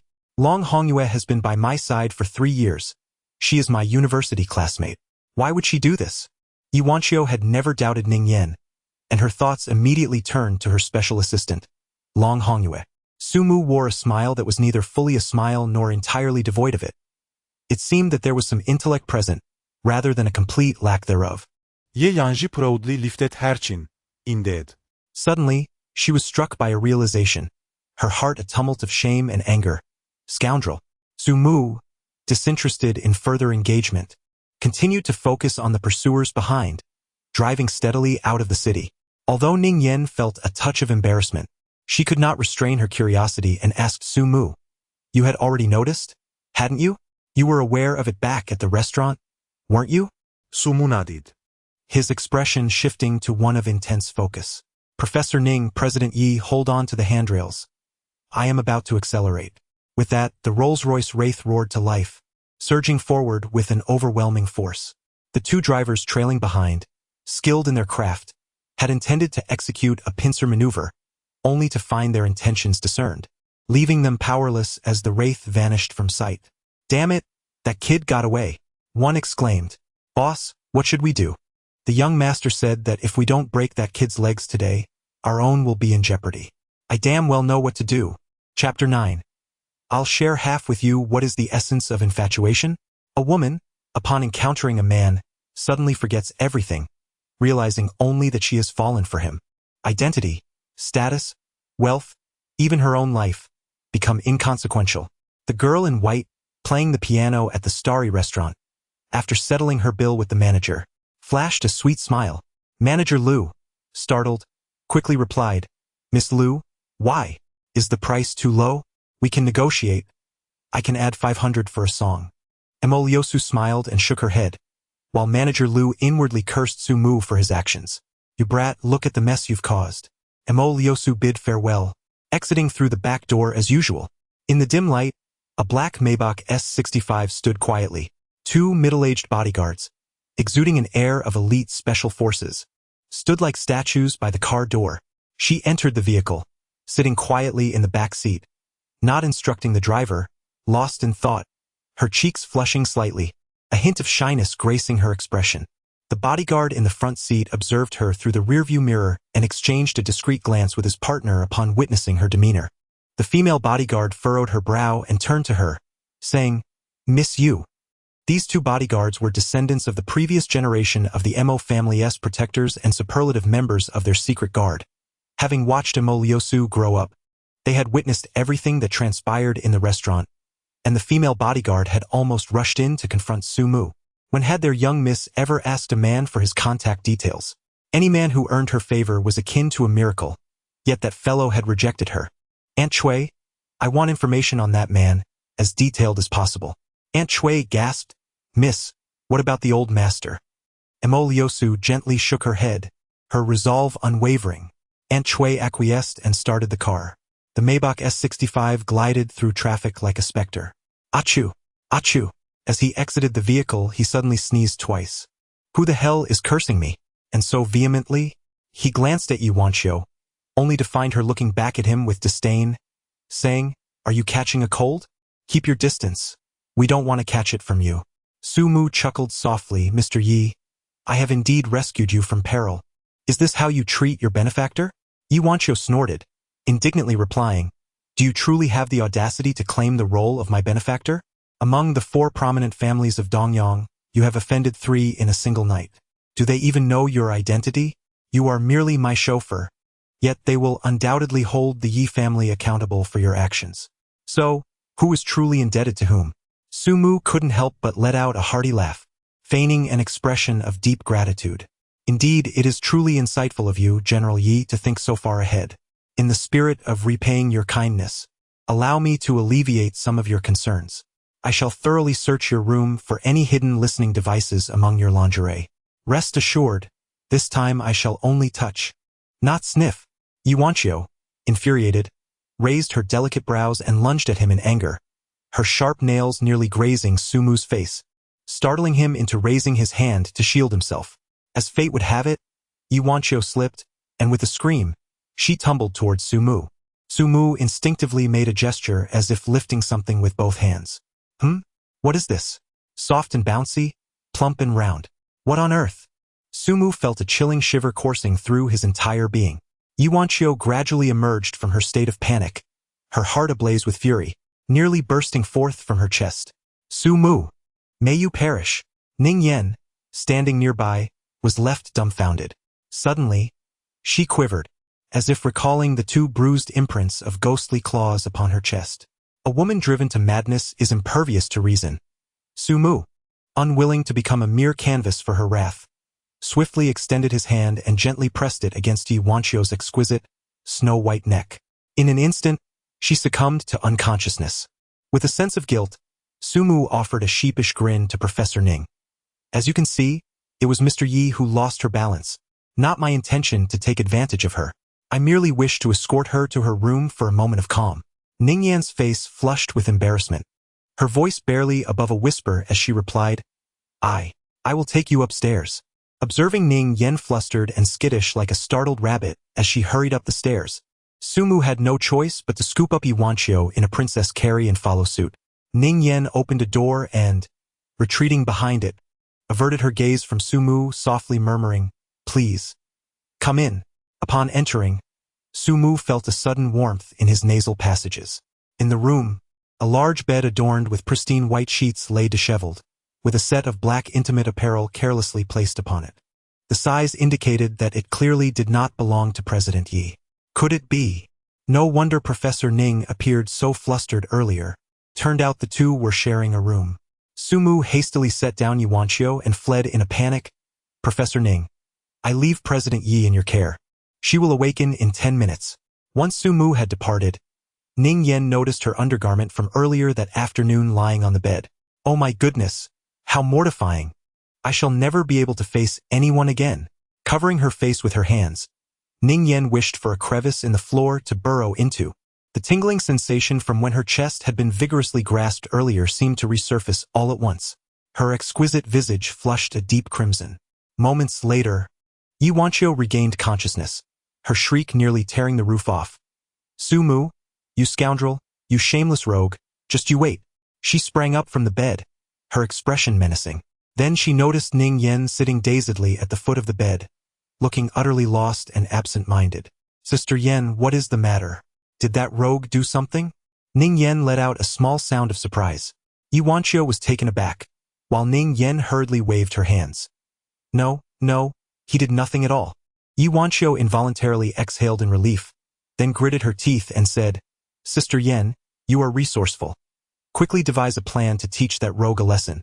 Ning Yan felt a pang of sympathy and advised, I think he is merely a bit mischievous. In truth, he is a good person. Yuanqiu stared at Ning Yan in shock. Mischievous? A good person?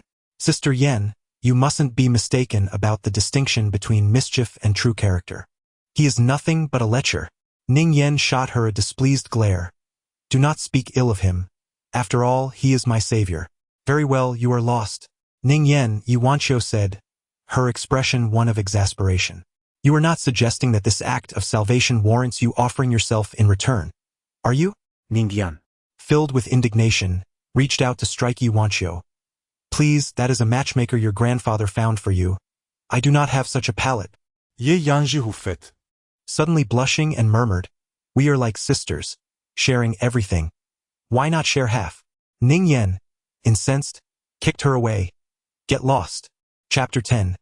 Husband Sumu rose at the break of dawn. Now that he had assumed the role of a driver for others, he understood the responsibility that came with it.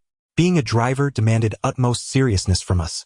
After Yuanqiu and Ning Yan finished their morning routines and descended the stairs, The dining table was already adorned with a sumptuous breakfast, steaming and inviting. Merely gazing at it was enough to evoke a sense of delight. It was evident that last night, both President Yi and Professor Ning had not enjoyed a restful night's sleep.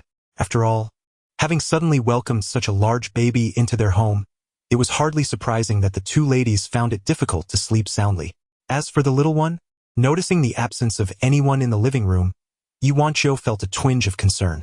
She opened the door only to discover Su Mu diligently polishing the car at the entrance. Upon seeing her, Su Mu immediately bent at the waist and greeted her with a hearty, "Good morning, President Yi." Startled, Yi Wanqiu scolded him, "What are you shouting about so early in the morning?" Su Mu smiled gently and remarked, "Mr. Yi, you didn't rest well last night, did you?" The moment he spoke, Yi Wanqiu's expression turned icy, and she swiftly turned to enter the house, slamming the door shut with a resounding thud. "Come in for dinner." Last night, she had rummaged through her lingerie, only to be horrified to discover that a third of them were embedded with listening devices. It was unimaginable how many of her secrets with the company had been eavesdropped upon. If it weren't for Su Mu, she feared she would have been sold out while naively paying others. The realization that the person she had considered closest and most trustworthy was, in fact, a traitor filled Yi Wanqiu with not only rage but also profound sorrow and disappointment. Was she truly such a failure in her personal life? Su Mu washed his hands and entered the room. During the meal, Yi Wanqiu fell into a sullen silence, completely ignoring his presence. Ning Yan could only cast a sympathetic glance at Su Mu from the side. After attending to the boss's meal, Su Mu tidied up the kitchen and then inquired, "President Yi, should I take you directly, or shall I first drop Professor Ning off at the school?" Ning Yan smiled and shook her head, saying, "Su Mu, you needn't drive me. I can manage on my own. Today, please assist her as much as you can." Su Mu smiled gently and nodded, "Professor Ning." "Rest assured, I will certainly not allow anyone to bully Mr. Yi. However, Mr. Yi, you see, I am merely a driver, yet I am performing the duties of a life assistant and bodyguard. Shouldn't my salary be adjusted accordingly?" Yi Wanqiu cast a calm glance at him. Su Mu immediately understood the implication. "Let's pretend I never mentioned it." 10 minutes later, he drove out and arrived at the place where they dined the previous evening. He parked his car in Yi Wanqiu's designated space and walked alongside her, only to be met with a frosty glare from her, causing him to awkwardly fall a step behind. Upon entering the company, Yi Wanqiu's secretary, Long Hongyue, awaited them at the entrance. "Good morning, President Yi. This is..." Yi Wanqiu glanced at Long Hongyue, who seemed to sense something amiss, her expression betraying a hint of panic, albeit she maintained her composure.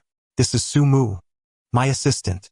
Please have the HR director process his employment paperwork and ensure his salary is set at the deputy manager level." Long Hongyue paused for a moment, then discreetly regarded Su Mu, replying, "Certainly, President Yi. Your mother is waiting for you in your office." A flicker of disdain crossed Yi Wanqiu's eyes as she coldly retorted, "Secretary Long, have I not made it clear that no one is permitted to enter my office without my consent?" Long Hongyue bowed her head in silence, yet a glimmer of scorn and malice flickered in her gaze. "At such a critical juncture, Yi Wanqiu, do you still believe you can hold on to the position of general manager of the Yi Corporation?" Ever since she received Lin Wenlan's call last night, informing her that the listening device had been discovered by Yi Wanqiu, she knew the plan was compromised. But what of it? In the future, she would ascend to the position of vice president of the Yi Corporation, while Yi Wanqiu would be unceremoniously ousted. The entire scheme had been orchestrated by Lin Wenlan, Yi Wanqiu's mother, with the singular aim of usurping power. Lin Wenlan had amassed a wealth of insider knowledge regarding the Yi Corporation's dealings over the past 6 months. If Yi Wanqiu did not vacate her position, Lin Wenlan would expose all of it. At that point, the Yi Corporation would face utter collapse. It must be said, this maneuver was ruthlessly calculated. Meanwhile, a commanding voice echoed from Yi Wanqiu's office. "I truly have given birth to a remarkable daughter. You treat your own mother as if she were an enemy, denying her entry into your office." Yi Wanqiu suddenly cast a flustered glance at Su Mu and instructed, "Come with me." Su Mu chuckled and nodded. Yi Wanqiu let out a long sigh and led Su Mu into the office. Inside, there were 3 individuals. One was a middle-aged man who, in his youth, must have been quite the handsome figure, but now appeared somewhat listless, worn down by indulgence. The second was a mature woman, fair-skinned and beautiful, still exuding an air of grace. Had one not known her status, Sumu might have assumed she was in her early 30s. The man was named Yi Ziyuan, the father of Yi Wanqiu. The woman was Lin Wenlan, once renowned as a great beauty in Dongyang, with suitors aplenty. Yi Wanqiu had inherited her mother's striking appearance. Lin Wenlan's hair was elegantly styled atop her head, and she wore a meticulously tailored long dress, draped with a shawl over her shoulders, radiating immense wealth. Behind her stood a young man, slightly taller than Sumu, exuding a mature charm, with a sincere expression and a perfectly timed smile, complemented by his striking good looks, making him the quintessential eligible bachelor. Upon seeing this young man, Yi Wanqiu's eyes flickered with profound disdain.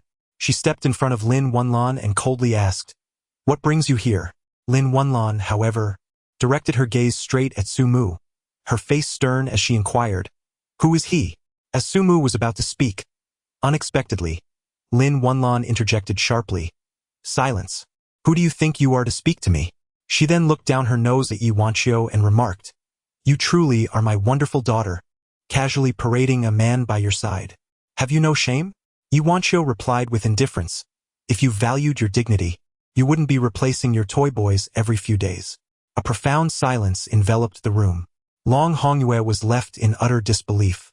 Yi Ziyuan, filled with rage, pointed at Yi Wanqiu and shouted, "How dare you speak of your mother in such a manner? This is sheer rebellion." Yi Wanqiu smiled faintly, "I lack your audacity. You dare to confront your lover's husband while being caught in the act." Stammering, Yi Ziyuan's face shifted between shades of white and red, pointing at Yi Wanqiu for what felt like an eternity. Yet he could not utter a single word.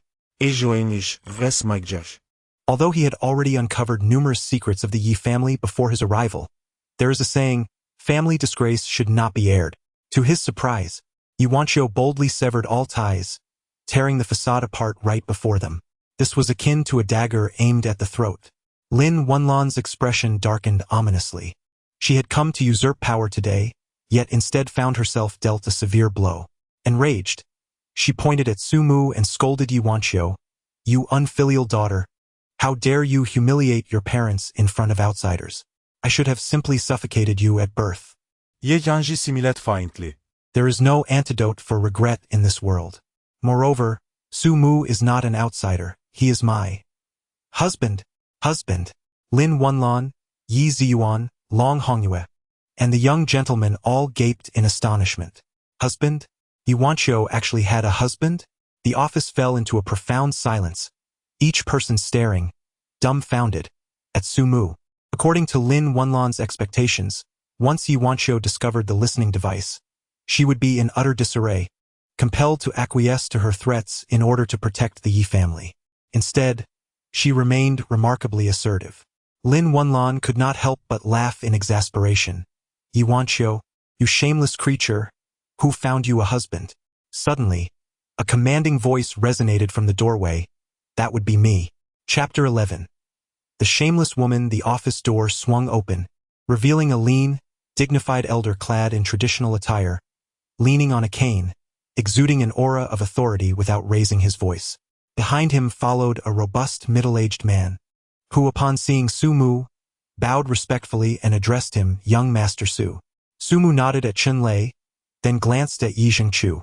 Upon seeing her grandfather, Yi Wanqiu's eyes instantly turned red, yet she valiantly restrained herself from letting the tears fall. Sumu smiled warmly at Yi Zhengqiu and said, "Old man, what game are you playing?"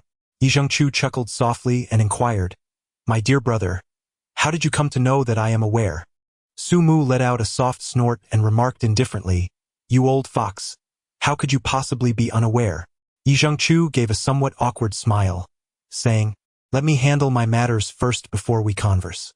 With that, he strode purposefully to Yi Ziyuan, raising his cane and bringing it down forcefully. Crack! Yi Ziyuan let out a wretched cry as his arm was brutally shattered. Yi Zhengqiu bellowed, "Chunlei, if this beast dares to utter another sound, break his legs and confine him to a wheelchair for life." Chunlei bowed in acknowledgement and approached Yi Ziyuan, his expression cold and unyielding. Terrified, Yi Ziyuan promptly sealed his lips, Yet the excruciating pain made beads of cold sweat drip from his forehead. Yi Zhengchu paid no heed to Lin Wenlan, instead turning his dark gaze upon Long Hongyue. Chairwoman, do I owe you any grievance? You were once a classmate of Wanqiu, the person she trusted most. To think you would collude with outsiders to seize the Yi family's enterprises. If I were to report this, you are aware of the consequences, are you not? Long Hongyue finally broke down, her pleading gaze fixed on Lin Wenlan, filled with a glimmer of hope. Yet Lin Wenlan merely huffed, glaring at her and sharply demanding, "What are you looking at me for?" With a heavy thud of his cane, Yi Zhengchu shouted, "Long Hongyue, I cannot believe you still harbor any delusions. Do you think I am unaware of the treachery you and this vile woman have enacted? Wanqiu, call the police." Long Hongyue, in utter despair, knelt before Yi Zhengchu, her forehead repeatedly striking the ground until it swelled. "Chairwoman, I will confess everything. It was Lin Wenlan. She orchestrated all of this. She promised me the position of vice president once she took over the Yi Group and even offered me shares." Long Hongyue wept uncontrollably. "Wanqiu, I am unworthy. I have betrayed your trust. I was the one who planted the listening device and leaked all the core business information of the company to Lin Wenlan over the past year." Although Yi Wanqiu had anticipated treachery, she nearly collapsed upon hearing this revelation. The Yi Group, with its vast assets, was under the watchful eyes of countless covetous individuals. If the core business information were to be leaked, the repercussions would be dire. "You! Long Hongyue, you!"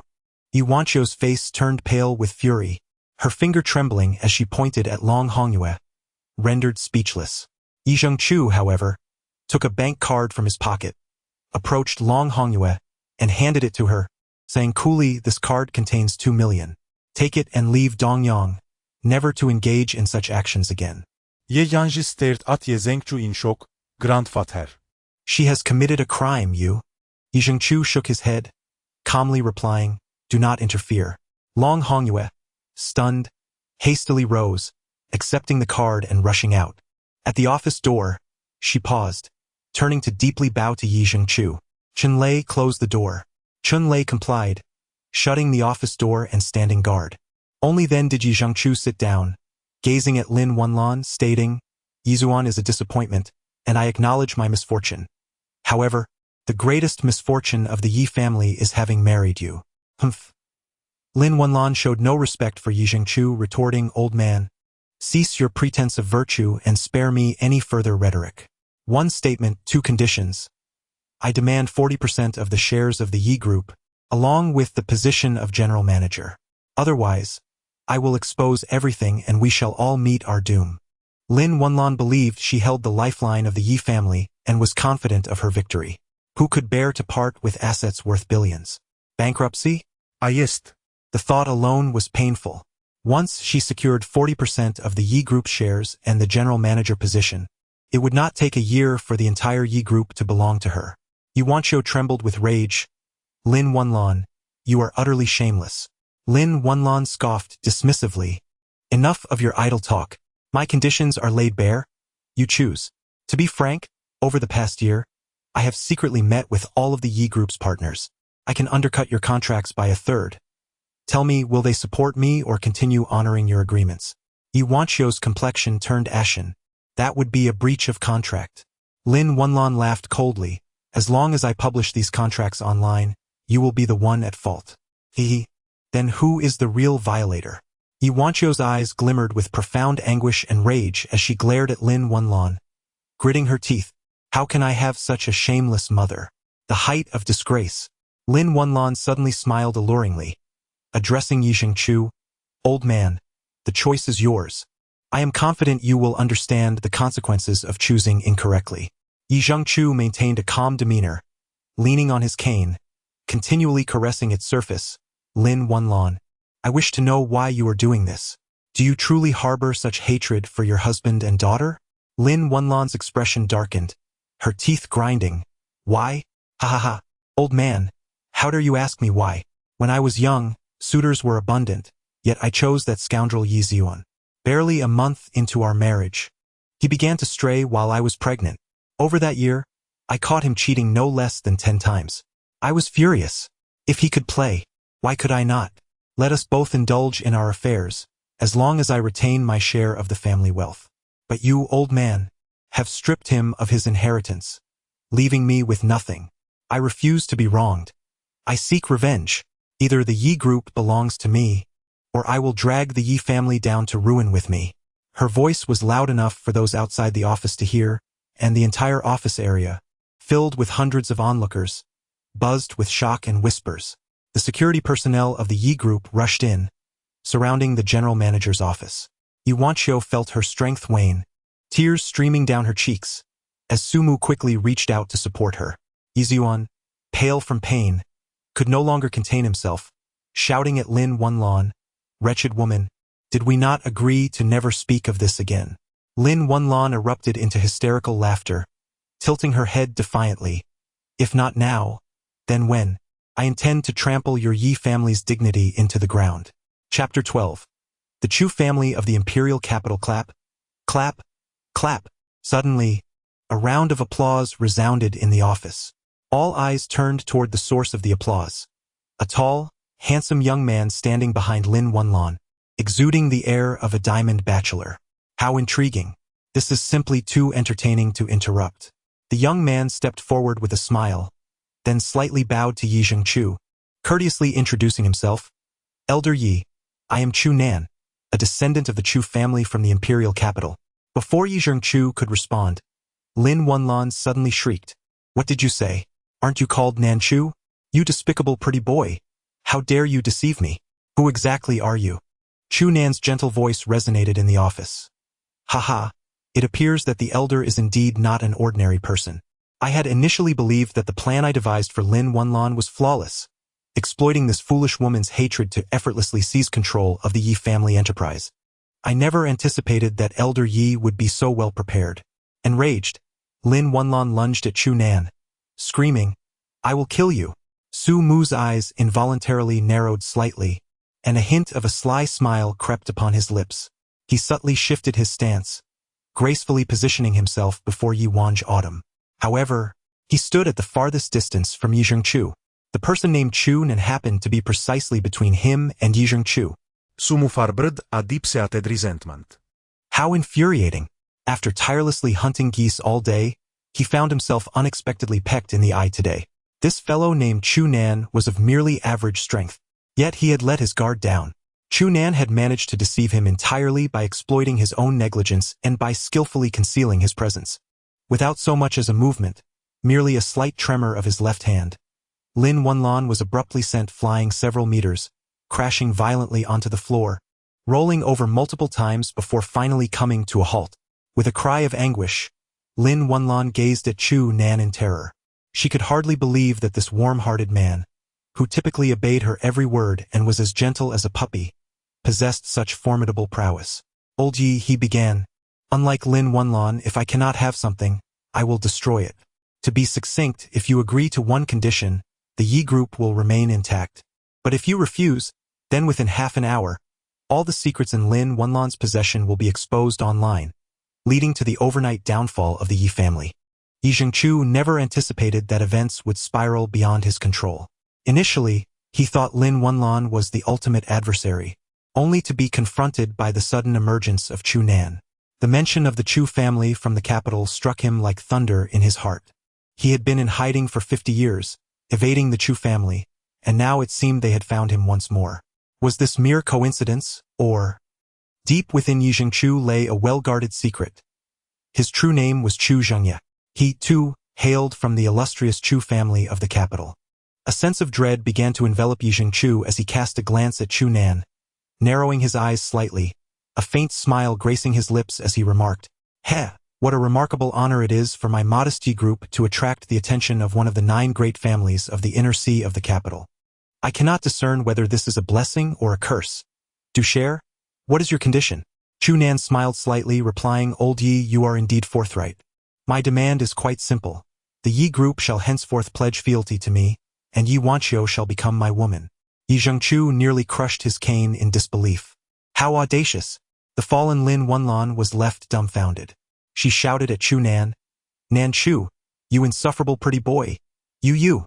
Yet Yi Zhengqiu maintained his composure as he regarded Chu Nan, his expression unwavering. So the Yi group is to pledge allegiance to you? I can understand that, especially since I have heard that the so-called young heirs of the 9 great families of the Inner Sea are each striving to establish their own power in pursuit of the position of family head. Your interest in the Yi family might even be considered a compliment to us. However, as for your desire for my granddaughter to be your woman, I am afraid that is a matter you must discuss with my grandson-in-law. With that, Yi Zhengchu gestured towards Su Mu. Chu Nan turned his attention to Su Mu, offering him a slight smile. Su Mu? Su Mu smiled and nodded at Chu Nan, affirming, indeed, it is I, an unworthy individual. Chu Nan shook his head, a playful glint in his eyes as he replied, there is something about you that I find quite distasteful. Thus, in the blink of an eye, Chu Nan surged forward, closing the distance to Su Mu. However, his eyes soon narrowed, filled with disbelief. Su Mu gazed at the motionless Chu Nan with a playful smile, tilting his head smugly. What exactly displeases you about me? I shall amend my ways if that would suffice. Chu Nan's countenance had long abandoned its usual composure, now contorted with shock and disbelief. You? No. Impossible. How could someone like you possibly appear here? Su Mu broke into a grin, remarking, you were careless in your duties, and thus you were dismissed. However, an overwhelming chill enveloped him as he shouted at Su Mu, I did nothing wrong. This is permitted by the rules. You cannot kill me. Apart from Yi Zhengchu, all present in the office were rendered speechless. Yi Ziyuan and Lin Wenlan, in particular, were utterly bewildered. The once invincible Chu Nan was now utterly terrified by the seemingly inconspicuous Su Mu. This was truly perplexing. Su Mu wore a smiling countenance, yet his eyes betrayed not a hint of emotion, cold as ice. A flicker of terror flashed across Chu Nan's gaze as he bellowed, do not overstep your bounds. I am not necessarily afraid of you. He then immediately lowered his hands and declared loudly, I am willing to admit my mistakes and compensate the Yi family. I vow to withdraw from Dongyang from this moment forth. Lin Wenlan, in a fit of rage, snarled at Chu Nan, you wretched creature, what right do you have to make such claims? The Yi group is mine. She collapsed to the ground, flailing her arms. Yet she dared not rise to confront him physically. Since your sincerity is so apparent, I shall grant you a chance. 50 billion and I will buy your life. Not a steep price, is it? Chu Nan seemed to exhale a long-held breath. Then, with a bitter smile, wiped the cold sweat from his forehead and nodded. Not steep, but I kindly request a few days' time. I cannot produce 50 billion in cash at this moment. Su Mu shrugged and remarked, I shall refrain from participating in your conversation with my boss. After speaking, he cast a glance at Yi Zhengchu and playfully winked at Yi Wanqiu before exiting the office. Chapter 13. The dragon tamer, though inexplicably thrust into the role of another's husband, Su Mu remained resolute in his decision to abstain from the affairs of the Yi family. He had learned through experience that a woman's words could be as deceptive as a phantom. When she requires your presence, you are her husband. When she does not, you are rendered insignificant. On the first floor of the Yi Corporation's headquarters, there exists a CAF named Encounter. Su Mu chose a seat by the window, ordering the cheapest Americano, and feigned deep contemplation. Yet his mischievous eyes were persistently drawn to the parade of long legs passing by outside. He remained seated for over an hour, nearly savoring every drop of his Americano as if he might lick the cup clean, unwilling to indulge in a second. This behavior earned him a few disdainful glances from the waitress. After another 10 minutes or so, a beautiful waitress approached with a tray in hand. Sir, someone has treated you to this coffee, she announced, placing the cup down, concealing a note beneath it. Su Mu felt a quiet sense of satisfaction in her heart. Upon picking it up, she noticed a line of delicate handwriting on the note. You, who are so serene yet sorrowful, what burdens do you carry? Su Mu couldn't help but let out a sly smile. Quiet yet melancholic? Well, there were no burdens on his mind. He was simply entranced by the sight of long, elegant legs. Suddenly, he felt a jolt of realization. Goodness, could this note be written in glass? That would be quite embarrassing. It is worth noting that nowadays, many glass figures can embody both masculine and feminine traits. Not only do they excel in the art of makeup, but their handwriting often surpasses that of women. Instantly, the rich flavor of the mocha beside him vanished. Suddenly, A soft chuckle arose from behind him. Su Mu turned around and beheld a serene girl in flowing white attire, gazing at him with a gentle smile. "Is it you?" Su Mu immediately recognized the girl as the pianist who had pursued him for his contact information the previous evening at the rooftop restaurant. Emo Lyosu, adorned with a breathtakingly natural visage, offered a gentle smile. Her long hair cascaded like silk over her shoulders, exuding a serene aura. A faint blush graced her cheeks, yet her beautiful eyes gazed courageously at Su Mu. "It is I," she declared, before raising the coffee before her and boldly taking a seat across from him. Outside the CAF, in a parking lot, two bodyguards flanked Emo Lyosu within a sleek black sedan, their high-precision binoculars trained intently on the two individuals inside the CAF. Upon witnessing Emo Lyosu's proactive approach, the female guard, Aunt Chui, clenched her teeth and muttered under her breath, "How audacious of him to make the young lady take the initiative. It's infuriating." Her husband, however, furrowed his brow slightly, lowered his binoculars, and scanned the surroundings with vigilance, remarking coolly, "Do not underestimate him. He is no ordinary individual, undoubtedly a man with a story." Su Mu's attire was rather unremarkable. However, his strikingly handsome visage, coupled with an alluring aura, bestowed upon him a subtle air of mischief that proved irresistible to women. Under ordinary circumstances, should Emo Lyosu encounter him on the street, she might merely cast him a fleeting glance. Yet, as the youngest pianist in the nation, being effortlessly outperformed by a man in her own realm ignited a spark of curiosity within her heart. The moment Su Mu began to play, Emo Lyosu found herself captivated. Thus, she did not hesitate to enlist her family's covert operatives to investigate him, leading to a serendipitous encounter. The four prominent families of Dongyang are the Zhao, Bai, Qin, and Emo clans.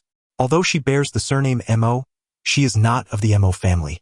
Very few are aware that the imperial capital harbors another Emo family, one that is both esteemed and unattainable. She is, in fact, the sole princess of the third generation of that illustrious Emo family. Emo Lyosu gazed intently at Su Mu. Summoning her courage to inquire, "May I have your contact information?" Su Mu chuckled softly. "Little sister, have you forgotten what I told you?" Emo Lyosu's cheeks flushed again as she shot him a glance, playfully huffing, "Big brother, have you also forgotten the question I asked you?" Su Mu chuckled softly. Shaking his head, he beckoned a waiter for a pen and swiftly inscribed a line of text. Lifting his coffee cup, he drank heartily, much to the astonishment of Emo Lyosu, who watched in surprise. After setting down the cup and wiping his mouth, Su Mu rose to leave, offering a parting remark. "Little sister, remember, you are playing with fire." As Su Mu elegantly departed, Emo Lyosu experienced a tumult of emotions, irritation mingled with a hint of delight, yet overshadowed by a profound sense of disappointment. Was it possible that she was not attractive? Why had he avoided her twice? Picking up the note she had previously handed him, she was struck anew by the beauty of his handwriting. It contained a phone number and a phrase. "Love is fragile, happiness enduring. Dear girl, remember this. All those who approach you with ulterior motives seek only to seduce you. They offer no genuine assistance." Suddenly, Emo Lyosu burst into laughter, her joy transforming into hearty amusement. Realizing that others were observing her, she playfully stuck out her tongue. Folding the note neatly, she retrieved her phone and sent a text to Su Mu's number. "Remember, I am Emo Lyosu, a student at Dongyang University. I shall message you daily until I annoy you to death. Annoy me? If you can't, prepare to be driven to madness," he replied after a moment. He then handed 500 yuan to the driver, instructing, "Follow that car ahead." At that moment, Yizuan and Lin Wenlan hurriedly entered a vehicle to depart, while a man named Chu Nen climbed into another car alone. Once inside, Chu Nen leaned back in the rear seat, his expression dark as he replayed his encounter with Su Mu in his mind. He never expected to be defeated in Dongyang. The thought of Su Mu's organization sent a shiver down his spine. The Dragon Tamers, mysterious, powerful, and immensely influential. Any adjective applied to the Dragon Tamers would be an understatement. To put it bluntly, the Dragon Tamers are akin to the elite cavalry of the Tang dynasty, the royal guards of the Song dynasty, and the Jinui of the Ming dynasty. They also bear the formal title of the Inner Sea Guards. Any member who joins the Dragon Tamers can never retire. For someone to claim they were expelled is a gross insult to intelligence. Nonetheless, losing to such a person left Chu Nan begrudgingly impressed. 50 billion for a life. What a bargain. Yet he could not shake his resentment. How could he possibly accept defeat? Losing was tantamount to death. Whether sooner or later, it was still death. Thus Chu Nan clenched his teeth and spat out a few words, his handsome face contorting with rage. The driver, sensing the tension, glanced nervously at the rearview mirror and reported, "Seventh young master, we are being followed." Chu Nan paused, seeming to grasp something, then forced a wry smile. "Let them follow. We won't head to Nanjing just yet. Instead, let's go to Tianmeng. You will greet him at the entrance. Be respectful." The driver furrowed his brow but refrained from questioning further, responding with a respectful nod. Tianmeng was the name of a club, one of the top 3 elite clubs in Dongyang. As Sumu alighted from the taxi, a robust man, exuding an air of latent power, approached him. With a slight bow, he respectfully addressed, "Sir, my young master requests your presence." Sumu smiled and nodded. "Lead the way." Chapter 14. Assistant Su Chu Nan's bodyguard welcomed Sumu into the penthouse suite on the top floor of the Tianmeng Club. "Sir, please come in." Sumu entered with a smile, finding only Chu Nan alone in the room. Upon seeing Sumu, Chu Nan did not rise but instead gazed at him with a complicated expression, nervously stating, "I have already conceded. What more do you seek from me?" Sumu, with an air of nonchalance, remarked, 50 billion is merely your apology to the Yi family." Chu Nan, taken aback, rose to his feet in a fit of anger, exclaiming, "Sumu, do not presume that the Chu family is intimidated by you." Sumu shrugged and chuckled. "The Chu family may not fear me, but what about you?" Chu Nan glared at him fiercely, then promptly collapsed onto the sofa, embodying a resigned demeanor. "Just get it over with. What exactly do you want?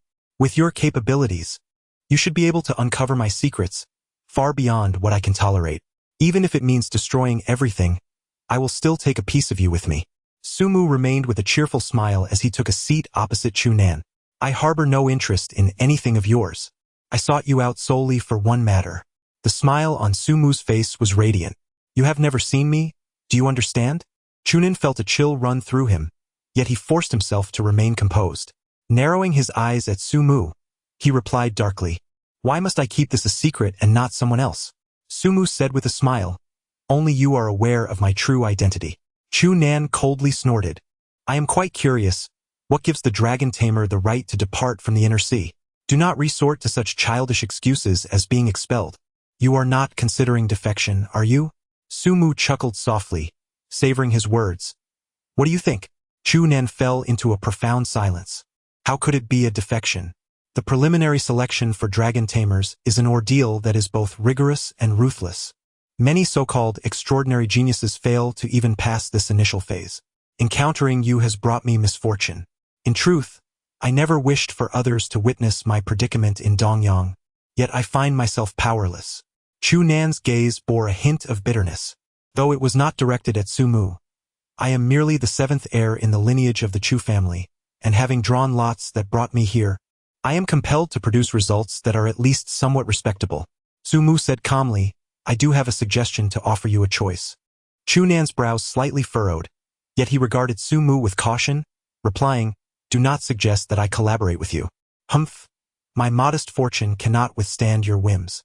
Sumu smiled playfully and said, "It is not a collaboration." Chu Nan was taken aback for a moment, then replied with pride, "Do you wish for me to be your dog? I advise you to abandon that thought at once." Sumu chuckled softly. "As for the 4 prominent families of Dongyang, I shall take it upon myself to transform them into your influence. What do you think?" Chu Nan's eyes widened in astonishment, his jaw nearly dropping in disbelief. "You!"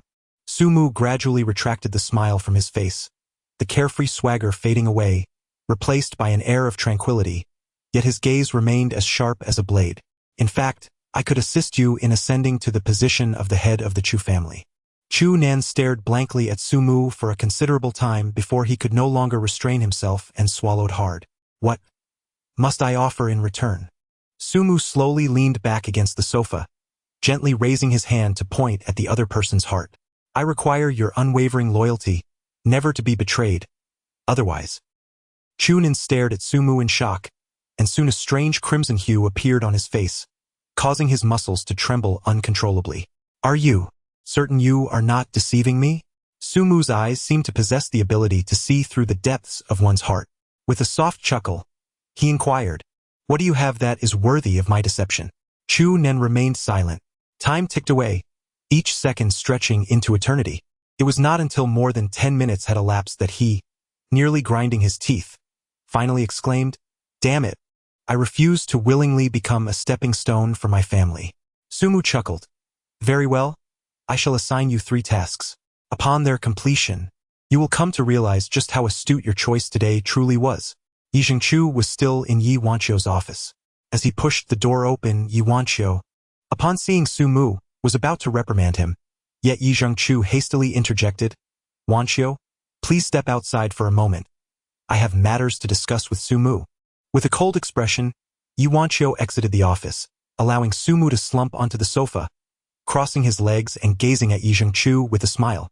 "Old Yi, you are quite ungrateful. Not only did you paint a grand picture for me, but now I find myself reduced to being your granddaughter's chauffeur. What has become of my villa? Where is the splendid life I was promised?" Yi Zhengqiu chuckled slyly, his demeanor akin to that of a cunning old fox. "My dear brother, do not feign innocence. You have witnessed the true nature of the Yi family. Had it not been for you today, calamity would have befallen us. Once again, you have saved the Yi family." A peculiar smile crept upon Yi Zhengqiu's lips. "Although my granddaughter can be a bit headstrong, she is quite presentable. Wouldn't you agree? She has publicly acknowledged you as her husband, so do not let me down. Rest assured, the Yi group will serve as her dowry." Sumu chuckled softly. "Do you really think I would be interested in your dilapidated company?" Yi Zhengqiu's eyes widened in disbelief as he stared at Sumu, struggling to contain his frustration. "A dilapidated company?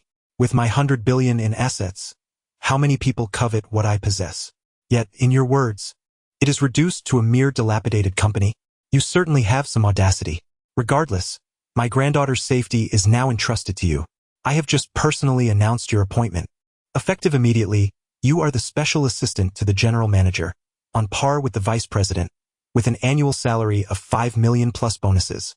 After concluding his statement, Yi Zhengqiu leaned on his cane and departed with Chen Lei. There was no need for Yi to issue further instructions. The human resources director of the group personally arranged an office for Sumu, situated right next to the general manager's office, which had originally been designated for the vice president. The identity of Yi Zhengqiu's fiancé was now firmly established. Although Sumu was dressed modestly, his striking good looks could not be overlooked, particularly since even the old chairman had tacitly approved, and Yi Zhengqiu herself had referred to him as her husband, leaving no room for Sumu to deny the reality of the situation. Sumu swiftly became the clandestine topic of discussion among the company's female employees. Adjacent to his office was the workspace of the administrative department, where several professionally attired women appeared to be diligently working while engaging in hushed gossip. "Ladies, this assistant Su is truly handsome," one remarked. "Handsome indeed, but lacking in taste. Just look at the bargain bin clothes he wears. What do you know?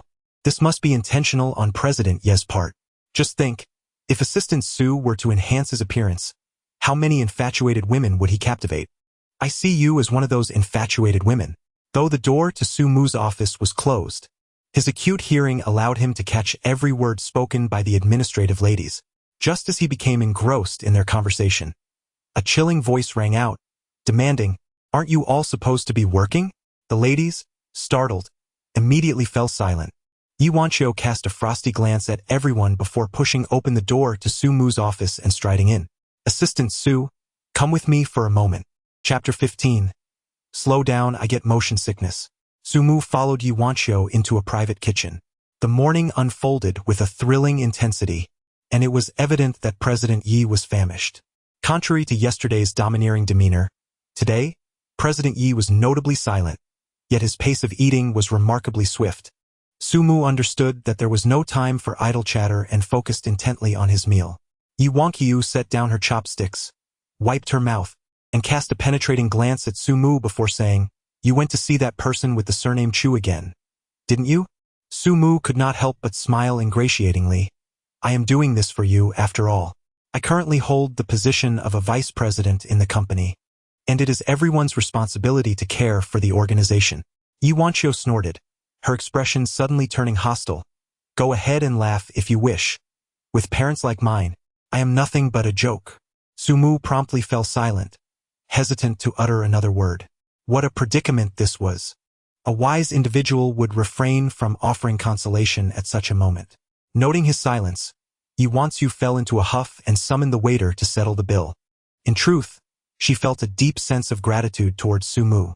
She realized that without him intervening today, even if her grandfather had stepped in personally, the outcome would have undoubtedly been disastrous. The thought of such consequences was unfathomable, far more tragic than mere bankruptcy. Even now, Yuanqiu could feel a chill running down her spine. After paying the bill, she turned to Sumu and earnestly expressed, "Thank you, Sumu. If it weren't for you, the Yi family would have surely faced insurmountable calamity today." Sumu then chuckled, a mischievous grin spreading across his face. "So, General Yi, how do you intend to reward me?" Upon witnessing his expression, Yuanqiu's previous frustration quickly dissipated, and she felt an overwhelming urge to give this fellow a good pinch. "What kind of reward do you desire?" Sumu gently cleared his throat, adopting a dignified demeanor, and spoke with heartfelt emotion. "Receiving the gratitude of General Yi is my greatest satisfaction. In truth, I am not one who places much importance on wealth. What is money? Money is but a nuisance, easily lost." Yuanqiu coldly interrupted him.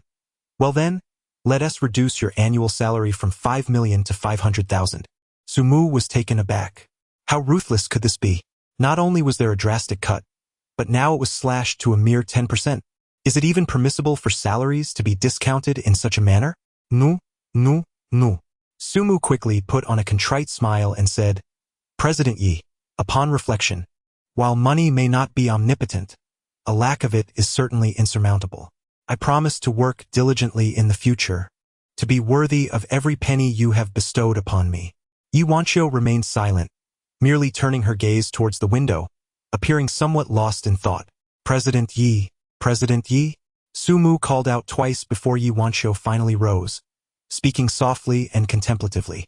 Sumu immediately stood up, eagerly picking up her coat and handbag. Yuanqiu appeared visibly unaccustomed to this attention, momentarily taken aback, yet she refrained from uttering a word. Exiting directly from the private kitchen to the underground garage, Yuanqiu ushered Sumu into a striking red Mercedes-Benz G65. Perhaps due to her foul mood, Yuanqiu drove with reckless abandon. With a swift press of the accelerator, the powerful Mercedes roared to life, merging into the traffic as it sped towards the North City Forest Park. In Dongyang's North City lies a vast forest, encompassing over 100 square kilometers. The winding mountain roads are abundant with junctions, making it a renowned destination for romantic rendezvous as well as a popular site for adventurous escapades. No sooner had Yuanqiu driven out of the city than Sumu sensed that they were being followed. An involuntary smirk crept across his face. Yuanqiu's driving skills were commendable. As the Mercedes G65 entered the forest park's winding roads, it let out a furious growl, accelerating rapidly. Two black sedans scrambled to keep pace.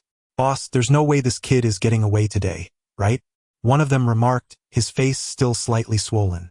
The Mercedes G65 continued to pick up speed, causing Sumu's complexion to pale. Please slow down, I get motion sickness." However, Yuanqiu, seemingly intent on venting her frustrations, pressed the accelerator even harder. "Ah!" Sumu clung to the handrails with both hands, trembling all over, his eyes tightly shut in fear of the mountain road ahead. Yuanqiu glanced at him, her heart suddenly feeling much lighter, prompting her to gradually reduce the speed of the vehicle. To her surprise, his cowardice was so pronounced. He was utterly terrified, crying out loudly even while seated in a car. Truly, he did not embody the qualities of a man. Sumu's anger contorted his features as he shot her a fierce glare. "You certainly have some audacity, bringing me to this renowned battlefield." Yuanqiu was momentarily taken aback, but quickly grasped the implication of Sumu's words. Her brows furrowed in indignation as she retaliated, striking out at him with force. "Go to hell. Yizong. It was a slip of the tongue. A slip of the tongue. I meant to say a romantic rendezvous. Am I not your husband?" he continued. Now, Don't get too carried away. This is a relationship you have openly acknowledged and certified by the esteemed old He himself. Should you persist in this obstinacy, I may have to exercise my rights as your husband. As they watched the Mercedes-Benz G-Class twisting along the mountain road ahead, a few individuals in the car behind began to speculate. Boss, what do you think they are up to? He, a lone man and a solitary woman. What else could they possibly be doing but kissing? Unthinkable. It must be. He. One fellow made a crude gesture, only to be met with a fierce punch from the boss, nearly sending him into a daze. Shut your filthy mouths. Don't get too close. If that scoundrel escapes again, I'll make you two kiss each other. Yuancho pinched Sumu until half of his body went numb before finally calming down, maintaining a frosty silence. Sumu inadvertently glanced at the rearview mirror, a peculiar smile gracing his lips. Mr. Yi, haven't you noticed that we've been followed for quite some time? Mr. Yi, now like a startled bird, trembled and lost grip on the steering wheel, swerving dangerously. Had it not been for Sumu's swift intervention, the Mercedes G-Class would have careened straight into the roadside drainage ditch. Who is it? Hearing the tremor in Mr. Ye's voice, Sumu chuckled softly and said, Why don't you come over here? I'll take the wheel. Je janë instingivevel akkujesqet. But her face flushed immediately as she shot him a glare, scolding, You are nothing but a shameless rogue. Sumu gazed at her innocently, yet a surge of triumph welled up within his heart. You must not touch me. With a mischievous smile, Sumu unfastened his seatbelt and swung one leg over. As soon as President Yi rose, revealing her alluring figure, he seized the opportunity to squeeze past her. Yuancho felt a sudden warmth and strength pressing against her back, causing her heart to race and nearly sending her tumbling into Sumu's embrace. Sumu gently supported her waist with both hands, waiting for her long leg to swing over before he took the steering wheel with one hand, while the other arm encircled her waist, guiding her into position. Now that you are settled, it is my turn to take center stage. Sumu let out a strange, maniacal laugh as he fastened his seatbelt, the Mercedes-Benz G-Class surging forward like a wild stallion, its speed multiplying several times over. The two vehicles trailing behind descended into a state of utter despair. Good grief, has this rascal taken some sort of stimulant? He's moving too fast. We can't keep up, boss. We can't even see the rear of his car anymore. Should we still pursue him, boss? The leader, watching the target vanish from sight once more, felt a flood of frustration akin to 1,000 raging stallions galloping through his mind. He vaguely sensed the swelling in his already bruised cheek beginning to intensify. Chapter 16. Scrap paper look. Boss, one of the underlings shouted, as if he had stumbled upon a new continent. The Mercedes-Benz G-Class was, astonishingly, reversing. Good heavens, brothers, let's take him down. The leader seethed with anger. If he couldn't comprehend the situation now, he was unworthy of the title of boss. It was evident that the other party was deliberately toying with them.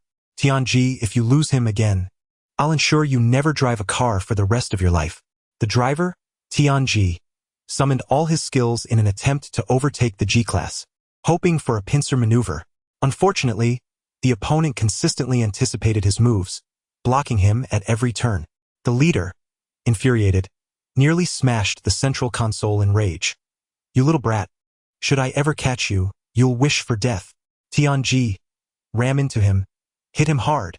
Tianji, equally furious, obeyed the order and floored the accelerator. However, the Mercedes-Benz G-Class suddenly accelerated. With a roar, a plume of black smoke erupted, leaving only its silhouette for the pursuers to see. Boss, our vehicle can't compete. We're full of people and that beast has a 6.0-liter engine. His driving skills are exceptional. We can't match him, Tianji lamented. The leader struck Tianji on the head, his voice a vicious roar. Why don't you just go die? Another underling suddenly shouted, Boss, look. The leader turned his gaze forward and instantly transformed his fury into joy, laughing heartily. You choose to ignore the path to paradise while barging into hell. Now, let us see where you can escape. The Mercedes-Benz G-Class had abruptly veered onto a side road. This forest park was riddled with numerous paths, most of which led to dead ends. The narrow trails were designed for pedestrians, as many people would drive into the side roads to park and then hike for hours or camp within the woods. The driving Tianji pursued with a fierce determination and soon spotted the Mercedes-Benz G-Class parked at the roadside. The leader, exhilarated, slammed his fist on the console. This time, let us see how you escape. As they drew closer, a wave of fury washed over him once more. Sumu, with a cheerful grin, leaned against the spare tire of the Mercedes-Benz G-Class. One arm crossed over his chest, while the other beckoned them with a playful gesture. Come over. Two vehicles sped towards him, screeching to a halt as the leader, accompanied by 7 burly men, charged forth brandishing steel pipes with menacing intent. Grandson, are you trying to flee? Sumu wore a cheerful smile and said, Dear leaders, has it been arduous following for so long? Would you like to quench your thirst with some water before we proceed? The leader swung the steel pipe in his hand and shouted, Quench your mother, you wretch. Sumu smiled mysteriously, and with a swift motion, the leader felt an immense force surge through him as the steel pipe was wrenched from his grasp. The other men, momentarily blinded, barely registered what had occurred before a searing pain shot through their wrists. While the leader remained in stunned disbelief, his 7 subordinates were already writhing on the ground, howling in agony. Suddenly, with a resounding crack, Sumu shattered the leader's arms, and before a scream could escape his lips, both of his legs were likewise broken. The leader collapsed to the ground, rolling away in torment. Sumu, with a grin, placed his foot upon the leader's throat, inquiring, How does it feel? Refreshing, isn't it? Perhaps if you had a sip of water, your cries would sound more melodious. As it stands, your wails are quite jarring, lacking in perfection. The leader, terrified, pleaded for mercy, exclaiming, Brother, spare me. We are merely doing this for money. We shall never dare to do so again. Sumu gently lifted his hand, gripping a steel pipe as thick as a child's arm, and before the boss, he slowly bent it into a U-shape. Witnessing this scene, the boss was utterly terrified. Goodness! Such combat prowess! Speak up! Who sent you here? The boss immediately confessed without hesitation. It was Qin Peiyong and Bai Zihua who orchestrated this. They promised me $1 million after the job is done. Brother, I have an 80-year-old mother and an 18-year-old child. Please spare my life. Woe is me. I truly regret my actions. Dropping the steel pipe from his hands, Sumu raised his foot. The passenger, Yiwanchio, who had been somewhat concerned, felt an urge to exit the vehicle and give him a kick upon hearing his words. You rogue? Whom do you wish to seduce? After dismissing a bunch of scoundrels, Sumu finally felt a sense of liberation as he spread his arms wide and shouted at the magnificent scenery before him. Sumu stumbled slightly, nearly tumbling down the slope. Turning to see Yiwanchio regarding him with a cold expression, he offered an awkward smile and patted his backside, saying, To strike is to show affection. Miss Yiwanchio, you are merely expressing your fondness for me. In response, Yiwanchio delivered another swift kick. Sumu, with a mischievous smile, swiftly evaded and took refuge in the car. After waiting for a considerable time, he noticed that Yizong remained standing at his original spot, arms crossed, seemingly engulfed in solitude. He chose not to intrude, silently admiring her exquisitely beautiful profile. It was evident that the distress and shock inflicted upon her by Yi Ziyuan and Lin Wenlan earlier that morning were overwhelmingly profound. Merely the presence of Chu Nan sent a chilling wave through Yi Wansu's entire being. She had initially presumed him to be just a pretty boy employed by Lin Wenlan, only to discover that he was, in fact, the true mastermind behind the scenes, and astonishingly, he desired her to be his woman. What kind of arrangement was this? A mother and daughter serving the same husband? The mere thought ignited within Yi Wansu an unquenchable fury, a tempest of rage yearning for an outlet. Time seemed to stretch indefinitely until Sumu lowered the car window and called out, Wansu, will you continue to stand by the roadside like a carefree breeze, or will you join me in the car, steady as an old dog? Sumu smiled and remarked, Indeed, this is a renowned rendezvous spot. The scenery is truly exquisite, but there is one minor drawback. Yi Wanqiu finally regarded him and inquired casually, What is it that is not satisfactory? Sumu stifled a laugh and replied with a solemn expression, Waste paper. Yi Wanqiu, puzzled, furrowed her brows and asked, What does that mean? Sumu chuckled heartily and remarked, Experience it for yourself. Descend the mountain. Descend the mountain. Time is running late, and I must critique your work ethic. There is a distinct lack of enthusiasm and diligence. Yiwanchio huffed softly, turning her head to rest against the car window, gazing outside. Su-mu turned the car around and beheld a myriad of crumpled tissues strewn across the roadside gully, alongside torn condom wrappers and even used balloons. She instantly comprehended the implications of Su-mu's discarded papers. Disgust washed over her, and she directed all her ire towards Su-mu. With her face flushed crimson, Yi erupted in fury. "You scoundrel, all you do is torment me. I swear I will make you pay." As Su-mu had just maneuvered the car, he was unexpectedly seized firmly around the waist by Yi Wanqiu. "Ouch! You wretched woman, you truly. Please stop." The Mercedes-Benz G roared with fury, charging straight towards the drainage ditch. With a resounding crash, the two front wheels plunged directly into the drain, getting stuck. Yi Wanqiu, terrified, let out a shriek and, disregarding everything else, clung tightly to Su-mu's arm, curling up into a ball, trembling uncontrollably. Su-mu's right arm was warm and soft. So comfortable, stimulating. Chapter 17. A Pure Embrace. What should I do now? Yi Wanqiu finally tore away the facade of dominance, trembling as she asked, "You won't abandon me, will you?" Su-mu was momentarily taken aback. He then let out a wry smile, gently wrapping his arm around her shoulder and drawing her close. "I will not abandon you, rest assured. Do not think of anything, just sit quietly for a while. I will find a way." Iani uklang to Su-mu's arm. Too apprehensive to let go, as the atmosphere within the car grew increasingly intimate. Just as Su-mu was about to speak, he discovered that Yi Wanqiu had fallen asleep in his embrace. He remained still, fearful of disturbing her. When Yi Wanqiu finally opened her eyes, she found herself enveloped in darkness. "You're awake?" Su-mu finally switched on the car lights, rubbing his numb arm, and with a cheerful smile he said, "President Yi, are you perhaps dreaming?" Yi Wanqiu's expression turned slightly flustered as she shot a glare at Su-mu, before finally responding a bit sheepishly, "I wouldn't be talking in my sleep, would I?" Su-mu smiled without uttering a word, while Yi Wanqiu, in a fit of annoyance, delivered a punch to him and exclaimed, "Did I say it or not?" Su-mu's eyes twinkled mischievously as he remarked, "Why don't you first share with me the contents of your dream? What do you say?" Yi Wanqiu's cheeks flushed deeper, but fortunately, the dim light within the carriage offered her some solace, shielding her from Su-mu's gaze. However, she underestimated his keen eyesight. This fellow possessed a feline-like acuity that rendered him even more perceptive in the shadows than in daylight. "Were you indulging in a spring dream?" he teased, grinning as he noted her blush. Yi Wanqiu felt a surge of indignation rising within her, yet she quickly realized that he was merely attempting to extract information from her. With a huff, she retorted, "I refuse to tell you. Speak if you wish, but you seem to have your own means to escape this predicament. Have you devised a plan?" Su-mu had no choice but to reluctantly step out of the vehicle. After surveying his surroundings, he realized it was merely a simple case of getting the car stuck. There was no need for assistance. With one hand, he could lift the vehicle with ease.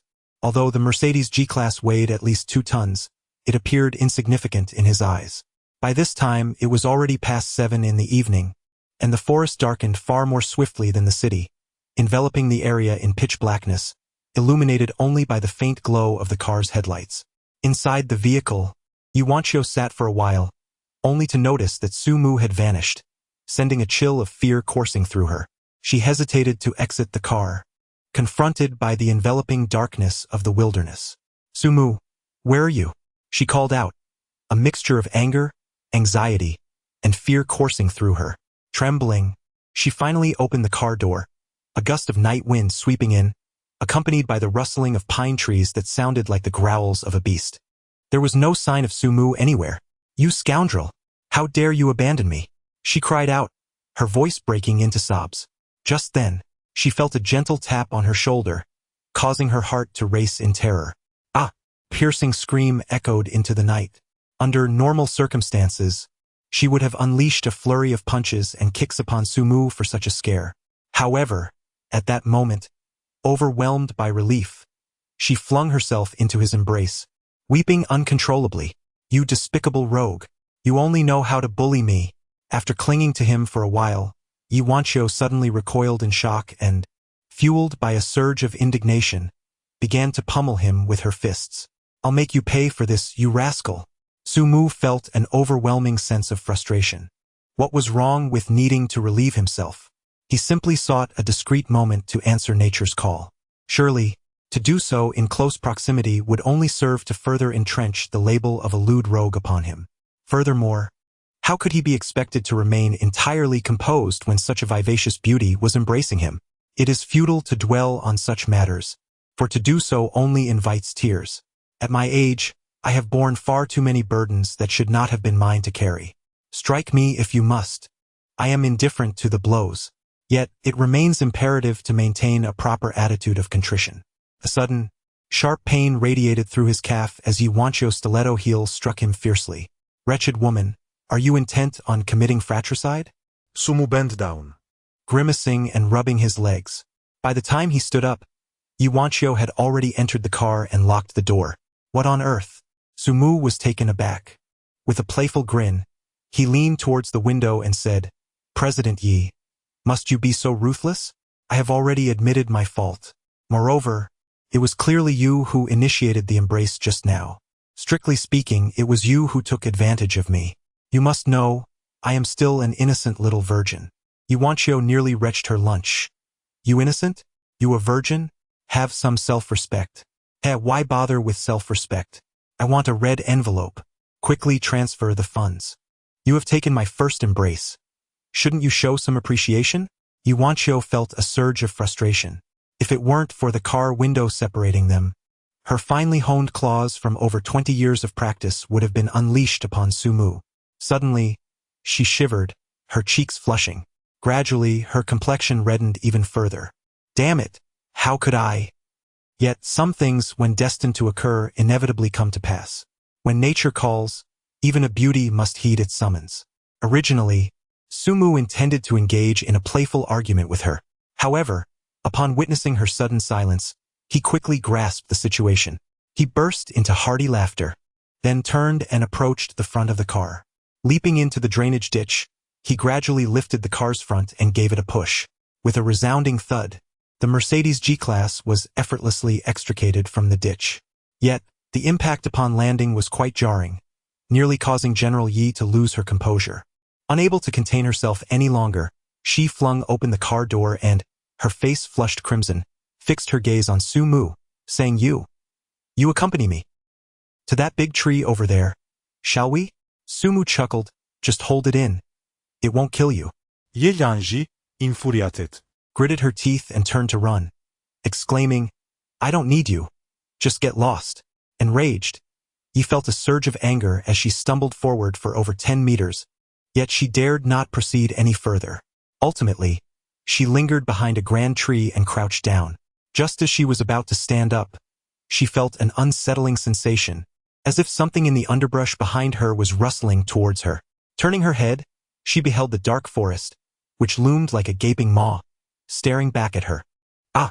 A piercing scream startled Sumu, making him shiver. This is bad. Could it be that girl has encountered a wild beast? Sumu's footwork was a blur, his speed utterly terrifying. Just as Yuanchio's scream had not yet faded, he had already dashed to her side. What's the matter? Upon seeing Sumu, Yuanchio felt an immediate sense of relief, only to let out an even louder shriek, Ah! Turn around. However, Sumu had already seen everything he ought not to have seen. Ye's current state was simply exhilarating. Sumu hastily covered his eyes and exclaimed, I saw nothing. Yuanchio stood there, holding her pants, dazed and overwhelmed with a mix of anger, frustration, and deep embarrassment. You! With a sudden surge of emotion, she hastily pulled up her pants and, in a fit of rage, lunged at Sumu, shouting, Die! Whoa! You despicable rogue! Sumu sighed deeply and gently embraced her, saying, Be good. Don't move. Let's first put on our trousers. The wind will make our bottoms chilly, and we might catch a cold. Chapter 18. What are the consequences of peeking at the boss while he urinates? The consequences are quite severe. Assistant Su found herself in a woeful predicament. As Ning Yen gazed at Sumu, who was covertly hiding his face, she inquired with curiosity, Sumu, what has transpired? Sumu had no choice but to lower his hand, while Ning Yen stood there, mouth agape, unable to close it for a long time. She was utterly astonished. This is Sumu. Professor Ning, could you perhaps bring me something to eat first? I am quite hungry. Observing Sumu's face resembling a calico cat from the scratches, Ning Yen could no longer suppress her laughter and replied, You have truly endured quite a bit. I have prepared some congee and an array of side dishes to nourish you. She entered the kitchen, ladled a bowl of congee, and then took a seat across from him. Noticing the numerous crimson scratch marks adorning his face, she stifled her laughter and inquired, What exactly did you do to provoke her? Sumu glared in anger, inadvertently aggravating the injury on his face, causing him to grimace in pain. Professor Ning. Open those small, beady eyes of yours and see for yourself who is truly bullying whom. Ning Yen slammed her hand on the dining table and retorted, Who are you calling small-eyed? Sumu immediately chuckled, You are a professor. Cultured individuals should refrain from physical altercations. He picked up a piece of side dish with his chopsticks and stuffed it into his mouth, his eyes sparkling with delight. Professor Ning, this is exquisite. I can't help but wonder which fortunate soul will have the privilege of marrying you. I truly envy him. Ning Yan's cheeks flushed, and she shot him a fierce glare. Even during dinner, you cannot keep your mouth shut. No wonder you ended up with your face scratched up by Wanqiu. With that, she huffily ascended the stairs. A few minutes later, she descended again, carrying a medical kit. She retrieved a bottle of red ointment and a pack of cotton swabs, placing them on the coffee table. After finishing your meal, apply the medicine yourself and remember not to let the wound come into contact with water. With that, she turned on her heel and went back upstairs. Upon entering the bedroom, she found Wanqiu, who had just showered, sitting on the bed with her knees hugged to her chest, lost in thought. Wanqiu, what on earth happened? How am I supposed to explain this to my best friend? Am I to say that I urgently needed to relieve myself and was exposed? What a disgrace. In a moment of unexpected impulse, she murmured, That scoundrel bullied me. Ning Yen gasped in astonishment. What? What did he do? How dare he bully you? Did he take advantage of you? Wanqiu, furious, punched Ning Yan's arm and retorted, What are you talking about? It's not the kind of bullying you imagine. Who told you not to clarify? I could see that his face was marred by your scratches. It seems you were the one bullying him. She shot Ning Yen a sideways glance. Are you feeling pity for him? In a fit of anger, Ning Yen kicked at her. Get lost. At that, Wanqiu's mood seemed to brighten, and she began recounting the events of the morning at the company to Ning Yen. Upon hearing the full story, Ning Yen was left speechless. The entire narrative was fraught with twists and turns, but fortunately, the outcome was somewhat satisfactory. A sudden rush of anxiety gripped Wanqiu, and feigning calmness, she brushed her hair back and narrated the events of the afternoon and evening in detail. By the time she finished, Ning Yen was laughing uncontrollably, her body wobbling with mirth. Ha ha ha, I can't breathe. Wanqiu, you are going to make me die of laughter. Wanqiu covered her face with her hands, kicking her legs in frustration. I can't take it anymore. How am I supposed to face that scoundrel again? This is utterly humiliating. I have never been so embarrassed in my life. Ning Yen chuckled. Wanqiu made a clawing motion at Ning Yen and retorted, I am going to summon that scoundrel to come and reinforce your treatment. Ning Yen immediately felt a wave of embarrassment, and the two of them began to wrestle playfully on the bed. After a while, Ning Yen finally lay back down and said, I went to the hospital this afternoon for a checkup, and it turns out I am completely healed. Even the director was astonished and called it a medical miracle, insisting on meeting this miraculous doctor. Wanqiu turned to Ning Yen, her eyes sparkling with mischief. How about we open a clinic for this guy? We would surely make a fortune. Ning Yan's interest piqued. That's a splendid idea. I happen to have an unused storefront. I can contribute the property, and you can invest in the renovations. We can split the profits 3 ways, 1 share for each of us. However, Wanqiu widened her eyes in protest. No, let's split it 2 ways, just you and me. Ning Yen was taken aback.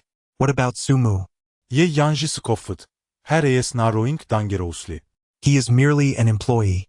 He can earn a salary as our hired help. Ning Yen was left dumbfounded. You capitalist, that's rather ruthless, isn't it? Wanqiu gritted her teeth and replied, This is the price he pays for laughing at my embarrassment. Ning Yen rolled her eyes.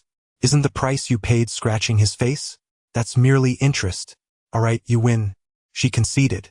Sumu had just finished 2 bowls of porridge and was about to indulge in another when a sudden chill crept up his back. What is happening? Is there a ghost? No, it seems someone is plotting against him. His sixth sense was remarkably acute, allowing him to detect even the slightest rustle or shift within 100 meters. It appeared that the 2 women upstairs were conspiring on how to deal with him. Sumu was filled with exasperation. Woman, does your name translate to unreasonable? He lamented. I, a man who thrives on charm, have had everything ruined by you, and yet you show no mercy? Resolutely, he decided to be more cautious in the future. After finishing another bowl of porridge, he tidied up the kitchen and ascended the stairs, armed with a bottle of antiseptic and cotton swabs. Dressed in her pajamas, Mr. Yi descended with an expressionless demeanor, clutching a stack of documents. With a sharp motion, she tossed the items onto the coffee table and coldly instructed, "Sign here." Sumu was utterly bewildered, his sense of vigilance heightened. What am I signing? What is this contraption? Do I not possess the foresight? As he picked it up and examined it, his nose nearly crinkled in disbelief. What on earth is this? The tenant's 21 provisions. The first, the second, the third, the 11th, the 19th, and finally the 21st. The aforementioned clauses may not be contested by the tenant. The landlord reserves the right to amend them at any time, and any infractions will result in a rent increase. Sumu was on the verge of tears, overwhelmed by despair. Indeed, I am still too young. Ye Yanji. That woman is far from being a decent person. With a heavy heart, Sumu found himself compelled to sign his name in the face of the imposing presence of President Yi. No choice remained. He had to sign here, here, and affix his fingerprint as well. Sumu gritted his teeth, nearly crushing the pen in his grasp. A man's dignity is akin to a tree's bark. The young master, will sign. I shall sign. Yet wait a moment, what purpose do these blank sheets serve? Before he could come to his senses, Yuanchio snatched the paper and pen from his hand, flashed him a peculiar smile, and gracefully ascended the stairs with a serpentine sway. A sudden chill crept along Sumu's back. This is bad. I have been deceived. Chapter 19. How dare you, Mr. Yi, in an unexpected display of magnanimity, granted Sumu a few days of leave. During the subsequent days, he was permitted to recuperate at home. His recovery rate surpassed that of an ordinary person by more than tenfold, and the scratches on his face had nearly healed within 3 days. Yet, throughout this time, he was plagued by an unsettling sense of foreboding, as if an unseen blade hovered perilously above his neck, ready to fall at any moment. Succumbing to fate was not in Sumu's nature. He resolved to take the initiative. After 3 days of rest, he awoke on the 4th day as the sun reached its zenith, tidied himself, and proceeded to the office. Upon entering the office, he was met unexpectedly by Ning Yen. Professor Ning. What brings you to the company? Ning Yen, taken aback by the encounter with Sumu, blushed and stammered. Sumu, I thought you were resting at home. What brings you to the office? Sumu stealthily cast a glance at Director Ye's office and noticed the door ajar. He immediately declared aloud, "To love one's profession is my fundamental code of conduct. As a new employee, how could I possibly neglect my duties over a minor injury?" Ning Yen chuckled softly. Sumu feigned sincerity as he said, "Shall I escort you?" Ning Yen saw through his ruse at a glance and nodded, responding, "All right." She shot him a sidelong glance and walked away with a smile. Sumu arrived at the door of General Manager Ye's office and gently knocked 3 times. No response came from within. He knocked again, 3 more times, yet silence persisted. What could this mean? Is she still upset about that incident from the other night? Woman, your mood swings seem rather prolonged.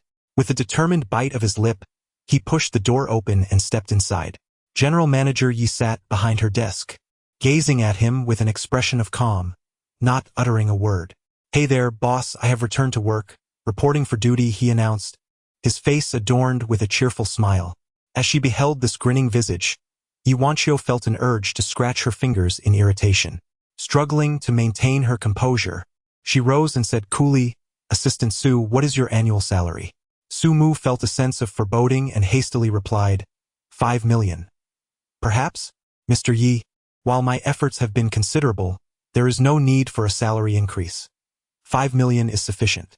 Ye yanji silanti grittet hertit. A salary increase? Dream on. I shall wring every last cent from you before I relinquish that 5 million. With an impassive expression, she retrieved a piece of paper from her drawer and handed it to Su-mu. Upon receiving the document, Su-mu's eyes nearly bulged out of their sockets. It was a letter of voluntary salary reduction. I, Su-mu, humbly acknowledge my unworthiness and the disparity between my merit and position, and I willingly agree to a salary reduction of 4,900,000. Below this declaration are my signature and fingerprint. Su-mu was filled with indignation. Indeed, he had fallen for the trick that fateful night. No, it seemed he had signed several blank sheets of paper that evening. Mr. Yi, this is rather ruthless of you, isn't it? You've left me with merely 100,000 yuan. I might as well be a cleaning lady, or perhaps I should just take up a position as a security guard. Yuanqiu smiled softly. I am contemplating that very issue. Su-mu was genuinely furious, gritting his teeth as he fixed his gaze on Yuanqiu. Woman, is it truly worth this revenge just because you caught a glimpse of my backside? Yuanqiu's anger twisted her features, causing her to rise abruptly from her seat. Suddenly, a wave of dizziness overwhelmed her. Having sat for too long, her brain was deprived of blood, and coupled with her intense emotions, the spell of vertigo struck with ferocity. As she began to topple over, Su-mu rushed forward and caught her slender waist. Yi, please do not frighten me. Do you also suffer from a heart condition? I am quite adept at treating ailments. Su-mu inadvertently glanced down, quickly turning his head away. Oh dear, it was too dazzling, not suitable for children. Feeling a pair of extraordinarily long legs pressed closely against him, Su-mu nearly faltered once more. Damn it, the weight of restraint was akin to a knife poised above his head. Should he inflict a wound upon himself?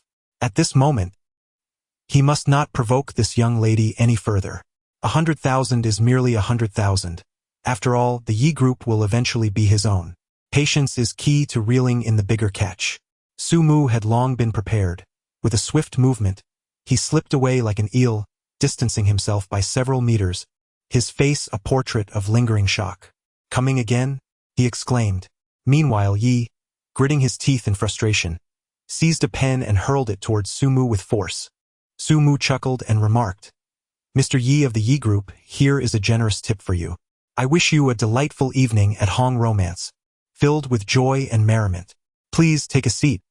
I have something to discuss with you. Su-mu hastily seated himself opposite her, gazing with eager anticipation at the stunning visage before him. Her beauty was truly captivating. Teasing the enchanting female executive every day made his life exceedingly delightful. Just take a look at this. Yuanqiu retrieved a stack of items from her desk and tossed them over. Upon receiving it, Su-mu glanced at the document and, for reasons unknown, felt a chill creeping down his spine. It was an investment proposal. Su-mu glanced through the document rapidly, and the unsettling feeling in his heart grew increasingly intense. This was not an investment proposal. It was, in fact, a pitfall crafted for oneself. Yuanqiu personally invested 50 million, establishing a clinic, with Ning Yan contributing by acquiring a storefront in the heart of Dongyang City, resulting in both parties holding 50% of the shares. This clinic was specifically designed to cater to the wealthy elite and operated on an appointment-only basis. Su-mu was filled with indignation. However, he restrained his anger, for he was acutely aware that he held a precarious leverage over the other party. Those few sheets of paper bearing his signature and thumbprint could easily transform into a staggering debt note of billions, which would indeed be amusing. Mr. Yi, I find this plan quite promising. Why not allow me to assume the role of this barefoot doctor? Although I lack the necessary medical qualifications, I fear it may not be feasible. Yuanqiu gazed at him with a serene expression and replied calmly, Since you are so eager to take on the role of this doctor, I shall take care of the matter concerning your medical qualifications. I am confident I can manage it. Su-mu originally intended to retreat as a means of advancing, but unexpectedly, he found himself cornered by a single remark from Mr. Yi, leaving him unable to extricate himself from the predicament. However, surrendering in such a manner was far from his character. Surviving in dire circumstances and launching a counterattack was his forte. He chuckled softly, Mr. Yi. You've been digging this pit for quite some time. Haven to you? Yuanchio's face flushed slightly, yet she maintained her composure as she replied, What do you mean by digging a pit? This is a mutually beneficial situation for all parties involved. You must realize the extent of goodwill you can garner from those esteemed families once they owe you a debt of gratitude for your assistance. Sumu smiled silently. Observing as Yi Wanchio's face grew increasingly flushed. At last, she slammed her palm down on the table with force, her brows furrowing in defiance. You must agree, whether you like it or not. Sumu chuckled softly, then he disagreed. Yizong's face darkened with anger. How dare you? Sumu chuckled. If you dare to look at your own behind, what else would you be afraid of? Suddenly, a piercing scream echoed from the general manager's office, sending the employees outside into a frenzy. I swear I will kill you. Chapter 20. He is my boyfriend. Lunch was resolved at the office, and the working meal was rather satisfying. My annual salary plummeted from 5 million to a mere 100,000, barely enough to cover rent. Am I the only vice president suffering this fate? At this rate, even affording meals will become a challenge, let alone pursuing romantic interests. Just as I contemplated the latter, my phone vibrated. Upon checking, I found a message. Would you treat me to drinks tonight? Not a chance. You miser. I still offered to buy you coffee. Sumu casually tossed out 2 words. Thank you. On the other end, Emolyosu felt her teeth itch with irritation, yet she found herself powerless to retaliate. With a sigh, she sent another message. Then I shall invite you.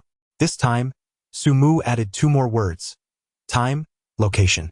As the end of the workday approached, Sumu discreetly departed from the company, hailing a taxi and driving away with purpose. Yuanxio waited impatiently in the office, but Sumu never arrived. Frustrated, she stormed out to confront him, only to discover that he had indeed slipped away. With gritted teeth, Yi took out her phone to call him, only to find it switched off. Her frustration reached a boiling point. Meanwhile, Sumu had arrived at the bar street near Dongyang University, searching diligently until he finally located the bar named Class 3, Year 1, as mentioned by Emolyosu. Upon entering, he felt as though he had been transported back to high school, albeit in a much larger classroom. The bar counter resembled a podium, adorned with rows of imported spirits, while a bartender showcased his flair for mixology, drawing applause from the captivated audience. Sumu immediately spotted the girl in white, the piano prodigy. Montag Liuzu, with her long hair cascading over her shoulders, sat gracefully at the bar, her profile turned towards him as she smiled. Sumu approached and unceremoniously took a seat beside her, smiling as he remarked, I truly apologize for the inconvenience. Emolyosu shot him a glare, clenched her delicate fist, and playfully struck his shoulder, pouting, from now on, I shall call you little stingy. Hee. Being stingy has its merits. I must save up to marry a wife. As a single man, lacking a house, a car, money, and a partner, if I do not strive harder, I shall only be left with Miss Wu for company throughout my life. The mention of Miss Wu caused a blush to creep onto Emolyosu's cheeks, and she retaliated with another playful punch, exclaiming, Pooh, how vulgar. Naturally, she extended her hand to link arms with Sumu, drawing him closer to sit side by side. The bar appeared rather vintage and simplistic at first glance, yet upon closer inspection, Sumu could not help but be secretly astonished. It exuded an air of sophistication. Both the beverages and the decor were of high quality, albeit designed to appear antiquated. Glancing at the drink menu, he found himself utterly perplexed. The most expensive cocktail was merely 58 per glass, while many imported beers not only failed to yield profit but were, in fact, a financial loss. Sumu casually cast a glance around the bar and noticed something peculiar. There were 2 wait staff who were clearly not ordinary individuals. They were, in fact, trained bodyguards. Emolyosu, linking arms with Sumu, smiled warmly at the bartender and said, Chung, please mix us 2 of your finest cocktails. Chung, grinning, looked at Emolyosu and replied, Of course, Miss Lyosu. You rarely bring someone along for drinks. Is this gentleman your? Emolyosu glanced at Sumu and replied with a smile, He is my boyfriend. Sumu stumbled slightly, nearly sliding off his chair. The bartender, Chang Gu, squinted his eyes slightly, his smile unwavering. "Oh really? I didn't expect Miss Lu Su to have a boyfriend.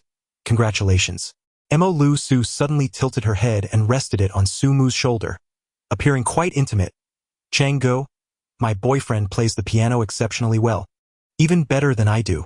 A flicker of veiled indifference passed through Chung Ji's eyes as he glanced at Su Mu. "Is that so? It seems he is quite the talented individual." Suddenly, a light flutter coursed through Su Mu's heart. He was struck by an overwhelming sensation, akin to being watched by a pack of ravenous wolves in a desolate wilderness. This bartender was, indeed, a master of extraordinary skill, the kind of formidable presence that compelled him to remain vigilant.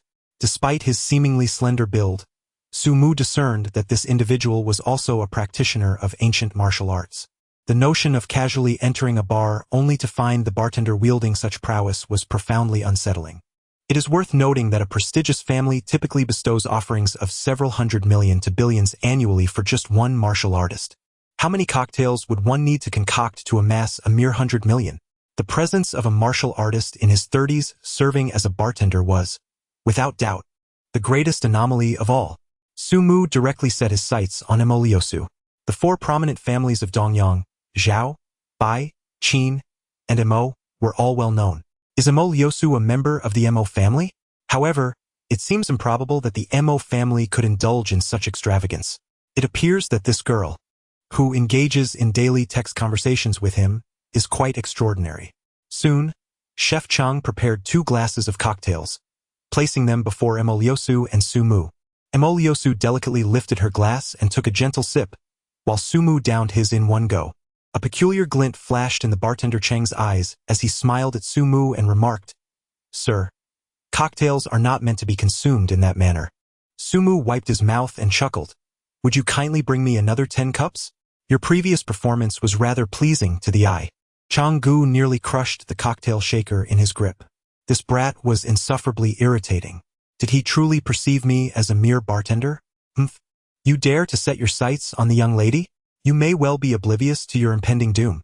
Nevertheless, considering your time is limited, I shall oblige and prepare you another 10 cups, as a parting gift."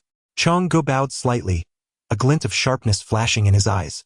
In a corner of the bar, a camera zoomed in on Su Mu, with the footage being transmitted in real time to the capital. In the western hills of the capital, the Mo family estate stood. The capital is home to 3 forbidden zones, of which the western hills is one. From an exterior perspective, the Mo family estate appears as a collection of ancient architecture, seemingly desolate. Yet, upon entering, one would discover the opulence concealed within. The Mo family estate, centuries ago, served as a summer retreat for emperors, with building materials sufficient to astonish any connoisseur. Particularly, the study within the estate is extravagantly unparalleled. The floor is composed of polished gold and golden silk nanmu, while the furniture crafted from Wangwali exudes a palpable sense of history. On the antique shelf behind the desk, several large blue and white porcelain jars are displayed, all originating from the Yuan dynasty. A few years prior, at a Sotheby's auction, a Yenguzi blue and white jar fetched an astounding 300 million. The jars here not only boast a larger form but also superior quality. A dashing young man in his 30s reclined against a Wangwali armchair, intently gazing at the computer screen before him. The display showcased a close-up of Su Mu, thousands of miles away. This young man, named Mo Zongheng, was the elder brother of Mo Liu Su, and his unwavering focus on Su Mu gradually darkened his demeanor. Su Mu. This audacious young man dares to harbor intentions towards my sister. You are doomed. Chapter 21. Taste this in the capital city within the Mo family study. A dossier lay before Mo Zongheng. To his astonishment, it was a file pertaining to Su Mu. Throughout the entirety of Dongyang, even Yi Zhengchu may not be privy to Su Mu's true identity.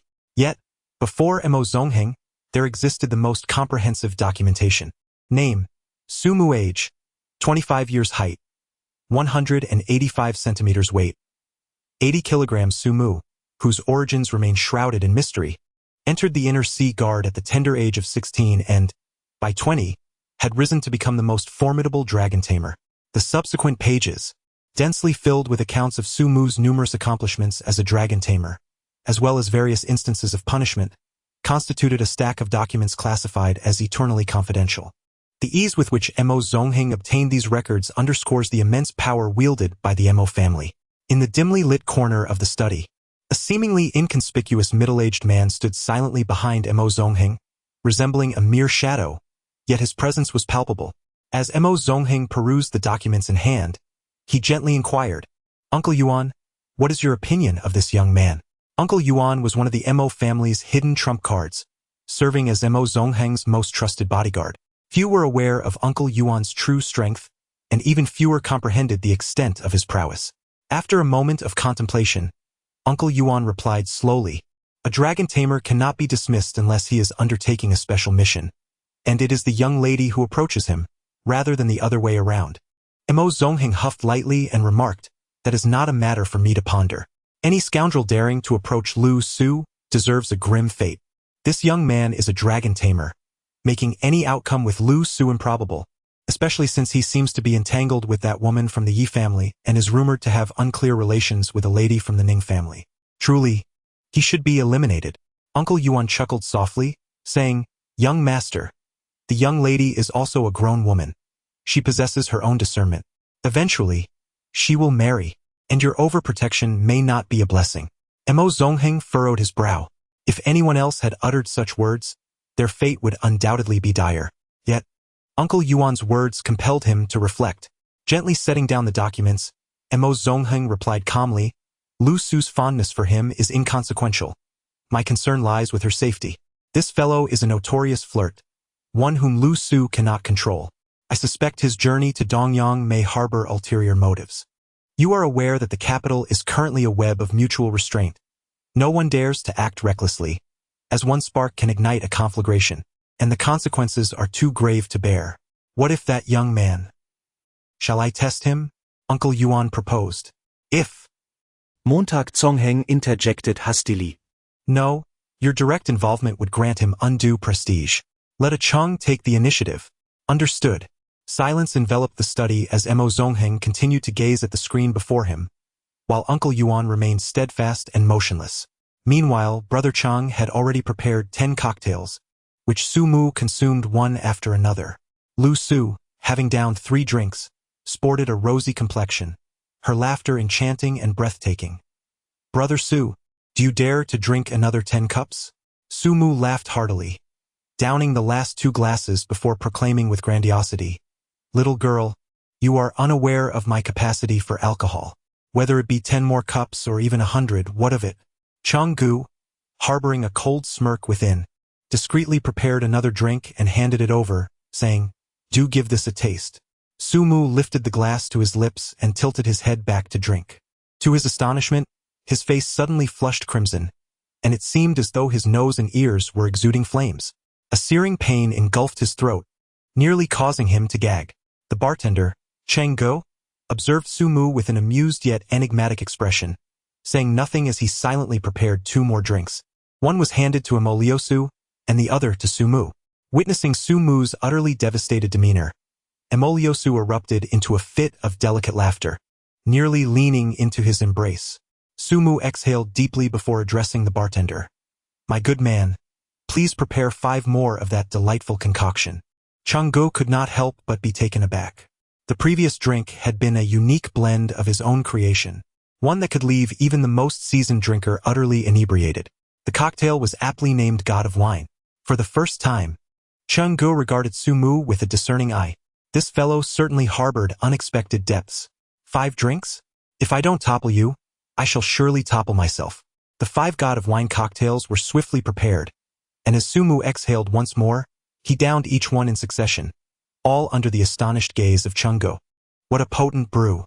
Su Mu's face was flushed, and he shook his head vigorously, finally calming the tumultuous effects of the alcohol within him.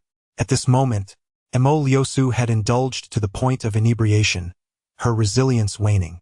She leaned heavily against Su Mu, her smile growing ever more radiant, her movements increasingly animated, until she nearly resembled a koala clinging to his neck. The embrace of such an exquisite beauty would normally be a coveted delight for Su Mu. However, today was different. The bartender, known as Chang Go, scrutinized him with an eagle's intensity, accompanied by 2 servers who appeared as fierce as wolves. while the camera overhead was fixed directly upon him. It was evident that Emoliosu's identity was far more complex than he had initially surmised. The Mo family? Could it be the illustrious Mo family of the imperial capital? Sumu immediately shivered with a sudden chill. He promptly began to withdraw from the situation. Emoliosu, infuriated, kicked him fiercely, her flushed face radiating a playful indignation. "No way!" she exclaimed. Grasping Sumu's arm, she added with a playful pout, "You must accompany me.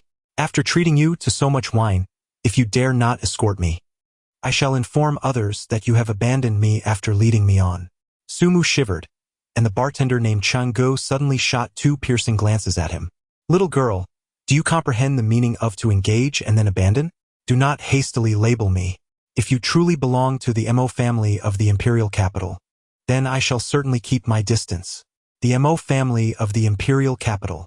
It stands as one of the most transcendent, enigmatic, low-profile, yet formidable families among the elite. Brother Su, you must not leave. I am very happy, exceedingly happy. Come, allow me to show you my custom piano.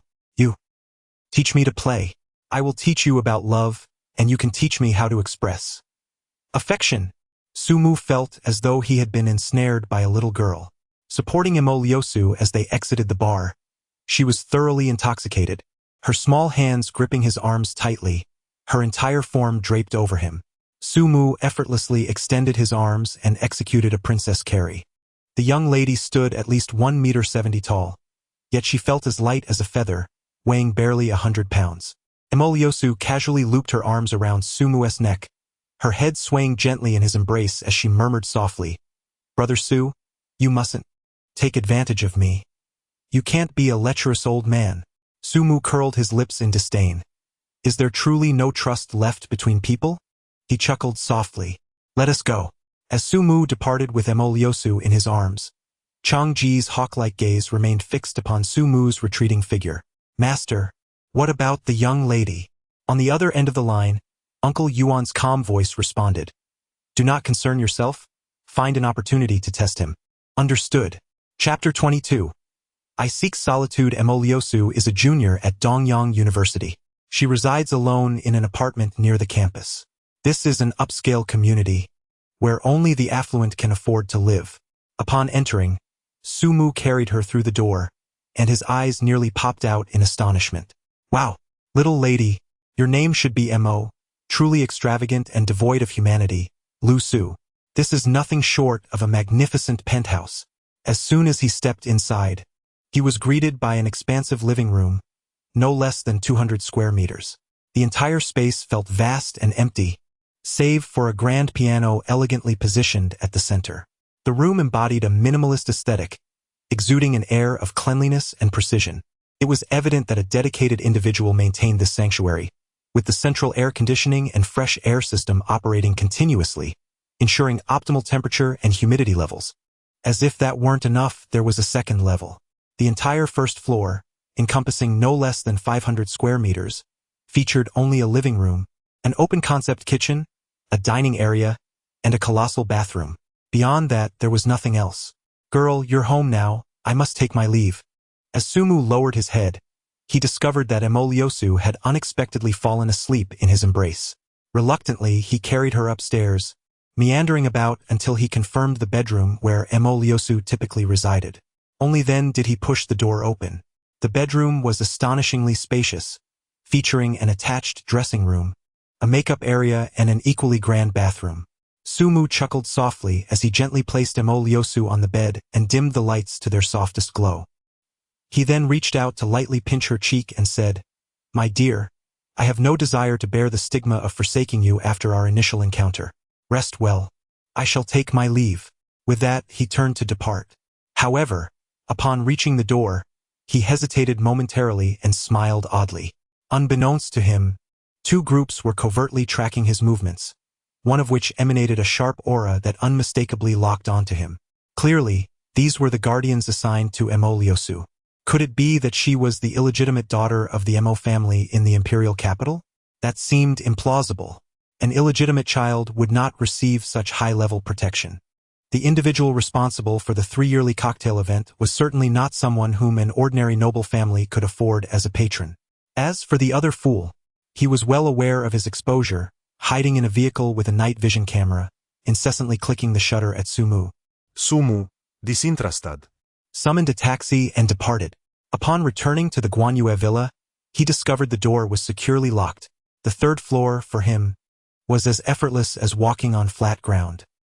He scaled the building to gain entry, quietly took a shower, and fell into a deep slumber until 6:30. Obediently, he rose to prepare a meal. Having arranged a sumptuous breakfast, the timing was impeccable. Clearly, President Yi had not rested well the night before, as evidenced by the dark circles under her eyes. She descended the stairs while stifling yawns. Upon seeing Sumu, she paused momentarily, then chose to disregard him, treating him as though he were invisible. "Hey, President Yi, come have breakfast and sample my culinary skills. Everyone who has tasted it has praised it." Yi Wanqiu regarded him thoughtfully for a moment and replied nonchalantly, "You can cook?" Sumu quickly forced a smile and said, "It's all just basic skills." Upon seeing his beaming face, President Yi recalled the incident of him leaving work early yesterday and not answering his calls. Internally seething, she maintained an outward facade of calm and inquired, "I noticed you left the company before the end of the workday yesterday, and your phone was off when I tried to reach you. Did something happen?" Sumu shook his head repeatedly, saying, "It's nothing, really. It's just that after experiencing so much in these past few days, I wish to find some solitude." Yi Wanqiu's eyes turned icy as she replied, "Who is solitude?" Sumu appeared somewhat bewildered. Upon realizing that President Yi genuinely did not comprehend the joke, he chuckled, "I too am unaware of her identity. Yet in moments of solitude and loneliness, I find myself thinking of her." Yi Wanqiu felt a wave of disgust wash over her. She immediately lost her appetite, set down her chopsticks, rose coldly and turned to leave. Sumu let out a chuckle, "Mr. Yi, although I desire tranquility, my longing for you surpasses it." Mr. Yi, suddenly enraged, seized a plush ornament from the sofa and hurled it fiercely at Sumu, exclaiming, "Do not compare me to that despicable woman." "Perish!" Sumu could no longer contain his laughter, exclaiming, "General Yi, what are you thinking? When I said I wanted some quiet, I truly meant I desired tranquility, yet you insist on asking who quiet is." Yi Wanqiu, taken aback, was soon engulfed in embarrassment and hastily retreated upstairs. Upon entering her bedroom, she found Ning Yan engrossed in her makeup, startled by the furious expression on Yi Wanqiu's face. "Who has upset you so early in the morning?" Ning Yan inquired. Yi Wanqiu gritted her teeth and recounted the incident involving quiet, prompting Ning Yan to laugh so heartily that she nearly toppled from her vanity. "What has happened to you lately? Why are you so anxious? You haven't fallen for that fellow already, have you? Weren't you two at odds with each other? Could it be love at first sight?" A jolt of surprise coursed through Yi Wanqiu's heart, yet she feigned disdain, retorting, "Love at first sight, you say? Please, I am a stunning beauty, worth billions. How could I ever be enamored by him?" Ning Yan abruptly halted her facial care routine, turning to look at her earnestly. "Yi Wanqiu, you are finished.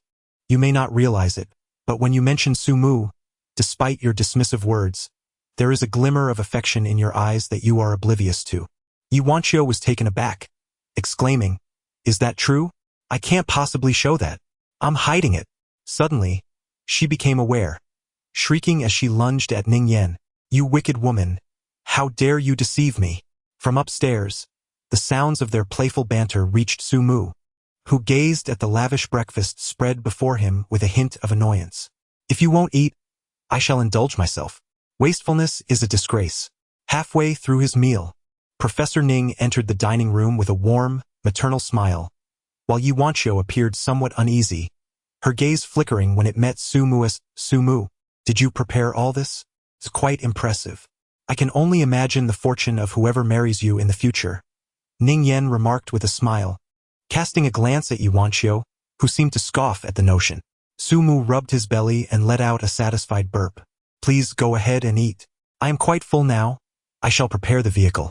By the way, Mr. Yi, which car would you prefer today?" The Yi family possessed 5 cars, always at their disposal, allowing them to choose according to their mood. The Mercedes-Benz G-Class was currently at the dealership for maintenance due to its undercarriage issues. However, there remained a Bentley Continental, an Aston Martin, and 2 Rolls-Royces at home. Yuanchio replied with a hint of irritation, "Please bring out the Aston Martin. I haven't driven it in quite a while, and do remember to clean it thoroughly. If I find even a speck of dust, I shall deduct it from your salary." Sumu immediately replied, "Then I shall take it out to wash." Yuanchio's gaze fell upon him as she scolded, "Wash what? Washing a car is such a waste of water resources. A simple wipe with your hand will suffice." Sumu understood that this girl was retaliating for his decision to turn off his phone last night. He chuckled, "I apologize, Director Yi, but I happen to be unwell these days and cannot come into contact with cold water." Yuanchio nearly snapped the chopsticks in her hand and replied, "What ails you? Allow me to tend to your affliction." Sumu feigned a pained expression, rubbing his abdomen. "It's nothing. After all, men have those few uncomfortable days each month. Drinking more warm water will suffice." Ning Yen could no longer contain her laughter, while President Yi abruptly leaped to his feet, sending his chopsticks flying. "Damn it! How does this scoundrel know I'm experiencing those days? Bah! Wretched rogue." Chapter 23. Being schemed against after finishing the car wash. Sumu departed from home promptly at 8 o'clock, delivering President Yi to the office by 8:30. Before leaving, he thoughtfully poured her a cup of warm water. "I'm stepping out to attend to some matters. Remember to drink warm water. Don't catch a chill. If your stomach pains persist, rub in a clockwise motion. If the discomfort becomes unbearable, just give me a call." President Yi remained silent, merely casting a cold glance toward the office door. Sumu quickly comprehended the situation.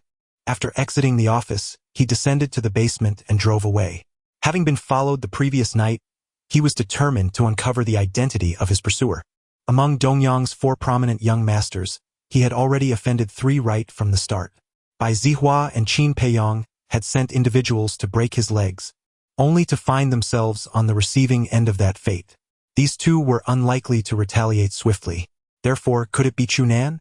This individual, having been thoroughly intimidated, might have chosen to align himself out of fear, yet his loyalty remained questionable. Loyalty, after all, is often contingent upon self-interest. It cannot be compelled through coercion or threats. Only by providing ample incentives can one ensure that betrayal is not even contemplated. Thus, only one candidate remained, Zhao Muting, the foremost among Dongyang's 4 young masters. That night at Xingshan restaurant, Zhao Muting had suffered the most severe blow at Sumu's hands. Given his status, he would not act rashly, but rather would plan meticulously before taking action. He might resort to covert surveillance, capturing photographs, and ultimately tarnishing Sumu's reputation. It was evident that Zhao had been closely monitoring news related to the Yi Group. Sumu sensed an undercurrent flowing through Dongyang, intricately linked to the capital. A single misstep could ensnare him in that great vortex. After narrowly escaping, he had no desire to be ensnared again. Thus, it was imperative to extinguish any emerging crises in their infancy. A tree that is not pruned will not grow straight. A person who is not disciplined will not flourish. Zhao Muting, the eldest son of the Zhao family, was the one he would target. To establish authority, one must select a formidable figure, and he was the most suitable choice. Driving Ye's Aston Martin through the streets of Dongyang for over an hour, Sumu parked in an underground parking lot just before 11. Ensuring he avoided surveillance, he stealthily ascended via the emergency stairwell. After climbing to the 38th floor, he paused, heart steady and face composed. Entering the corridor, he opened the electrical box on the 38th floor and pulled the circuit breaker. After waiting 2 minutes, he retrieved his phone, entered a long string of numbers, and then dialed a specific number. Completing this task, he restored the circuit breaker and quietly made his way back down to his car. A few minutes later, in a prominent building within Dongyang's core business district, Zhao Muting reclined comfortably on a sofa, lost in thought. The Shiwang Group's assets exceeded hundreds of billions, establishing it as an undeniable commercial titan in Dongyang. Zhao Muting, the heir to Shiwang Group, currently served as the deputy general manager. This young master was accustomed to having his way, yet he had repeatedly failed in his pursuit of Dongyang's most illustrious woman, which only fueled his desire for conquest. Capturing such a woman would bring a sense of accomplishment. Regrettably, This coveted flower had been swiftly claimed by an individual named Su Mu, who had even stepped on the faces of the 3 other young masters of Dongyang. Such indignation was intolerable to Zhao Muting. His restraint stemmed from a desire to ascertain the true nature of this unexpected rival, who had bested the bodyguard assigned by his grandfather. This level of prowess warranted his attention. Unlike Qin Peiyong and Bai Zihua, who resorted to hiring petty thugs, Zhao Muting sought a more sophisticated game, one of cat and mouse. Perhaps Su Mu would serve as an intriguing opponent. His spirits lifted. Zhao Muting sat up from the sofa just as his phone vibrated gently. Upon checking, a thoughtful expression crossed his face, accompanied by a peculiar smile that added an enigmatic allure to his handsome features.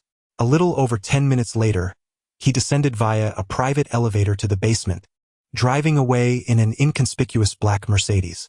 After half an hour, Zhao Muting arrived at the same underground parking lot where Su Mu had parked. Not far off, Su Mu sat quietly in his car, observing Zhao's furtive entrance into the elevator. Su Mu broke into a smile, revealing a set of pearly white teeth. Zhao Muxing ascended directly to the 38th floor and pressed the doorbell on the far left. Moments later, the door swung open, revealing a stunning woman in her late 20s, exuding an air of regal elegance. Clad in a delicate camisole, her petite figure was complemented by smooth, porcelain-like skin and exquisitely graceful lines. "You're here?" Her voice was sweet and melodic, and upon seeing Zhao Muxing, she beamed with delight. Without hesitation, Zhao Muxing lifted her into his arms and strode toward the bedroom. After a prolonged half-hour, the enchanting woman curled up in his embrace, her cheeks flushed with warmth. Zhao Muxing, however, gazed at the ceiling, lost in thought. This captivating woman, he should refer to as Little Mother, for she was his father's companion. To be chosen by Zhao Haud, the chairman of the Shiwang Group, she must be an extraordinary beauty, truly one in a million. This woman hailed from the picturesque Jiangnan region and had been with Zhao Haud for less than 3 years before secretly becoming involved with Zhao Muxing. As the esteemed young heir of Dongyang, what woman could he not have?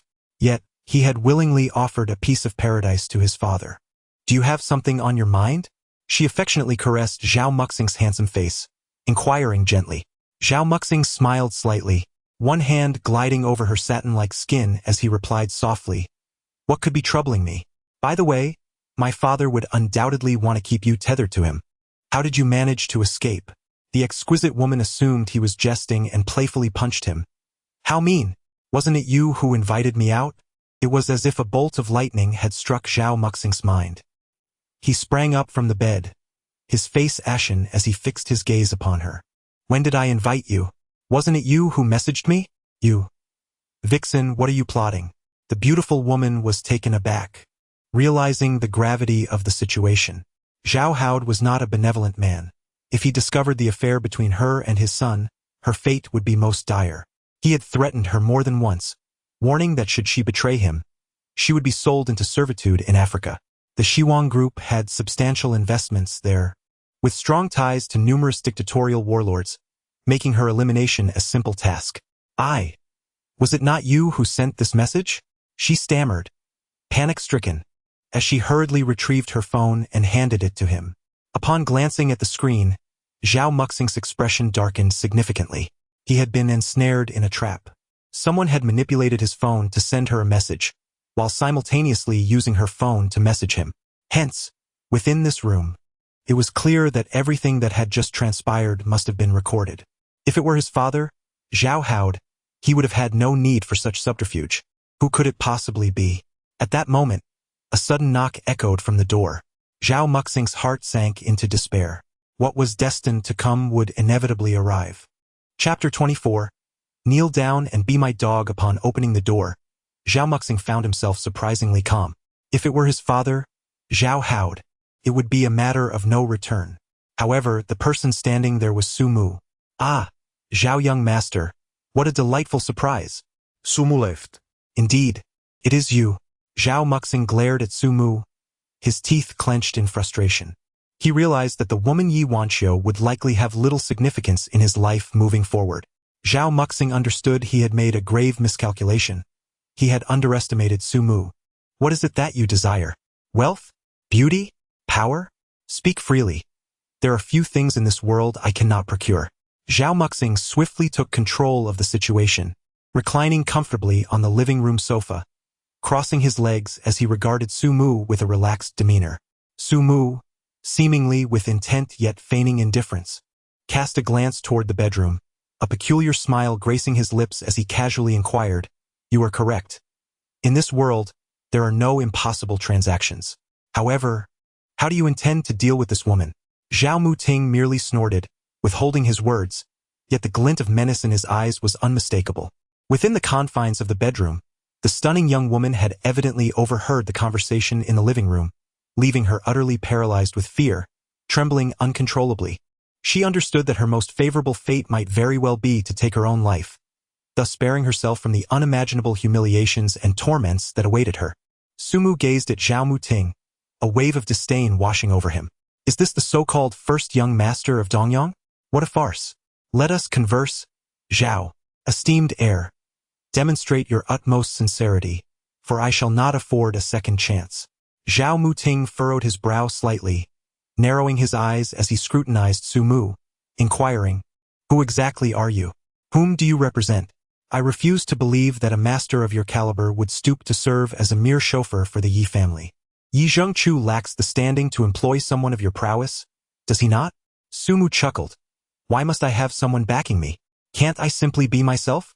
Zhao Muting scoffed, gazing at him as if he were a fool. Su Mu, spare me your nonsense. I recognize your strength, but do not forget that the Zhao family is not easily swayed by you. If you truly represent only yourself, then I propose this. 100 million to settle our grievances, and you can leave Dongyang with enough to last you a lifetime. Su Mu smiled gently and shook his head. Zhao Muting gritted his teeth. 200 million. Su Mu shook her head once more. 300 million. Su Mu shook his head once more. Zhao Muxing, infuriated, slammed his fist onto the coffee table and bellowed, 500 million. Boy, are you not afraid of bursting from greed? Su Mu slowly raised his hand, extending a single finger. Zhao Muling nearly leaped from his seat. Are you out of your mind? 1 billion. Do you think that just because you have acquired something you can threaten me? If it comes to it, I will plead with Zhao Haud. I am his beloved son, his only legitimate heir. Do you truly believe he would turn against me over a woman? Su Mu chuckled heartily, exuding an air of confidence as he declared, "Who said I intended to hand over the footage to your father? I shall annotate it meticulously and upload it online. In due time, I shall extend my heartfelt congratulations to young Master Zhao for securing this year's Best Entertainment News Golden Award.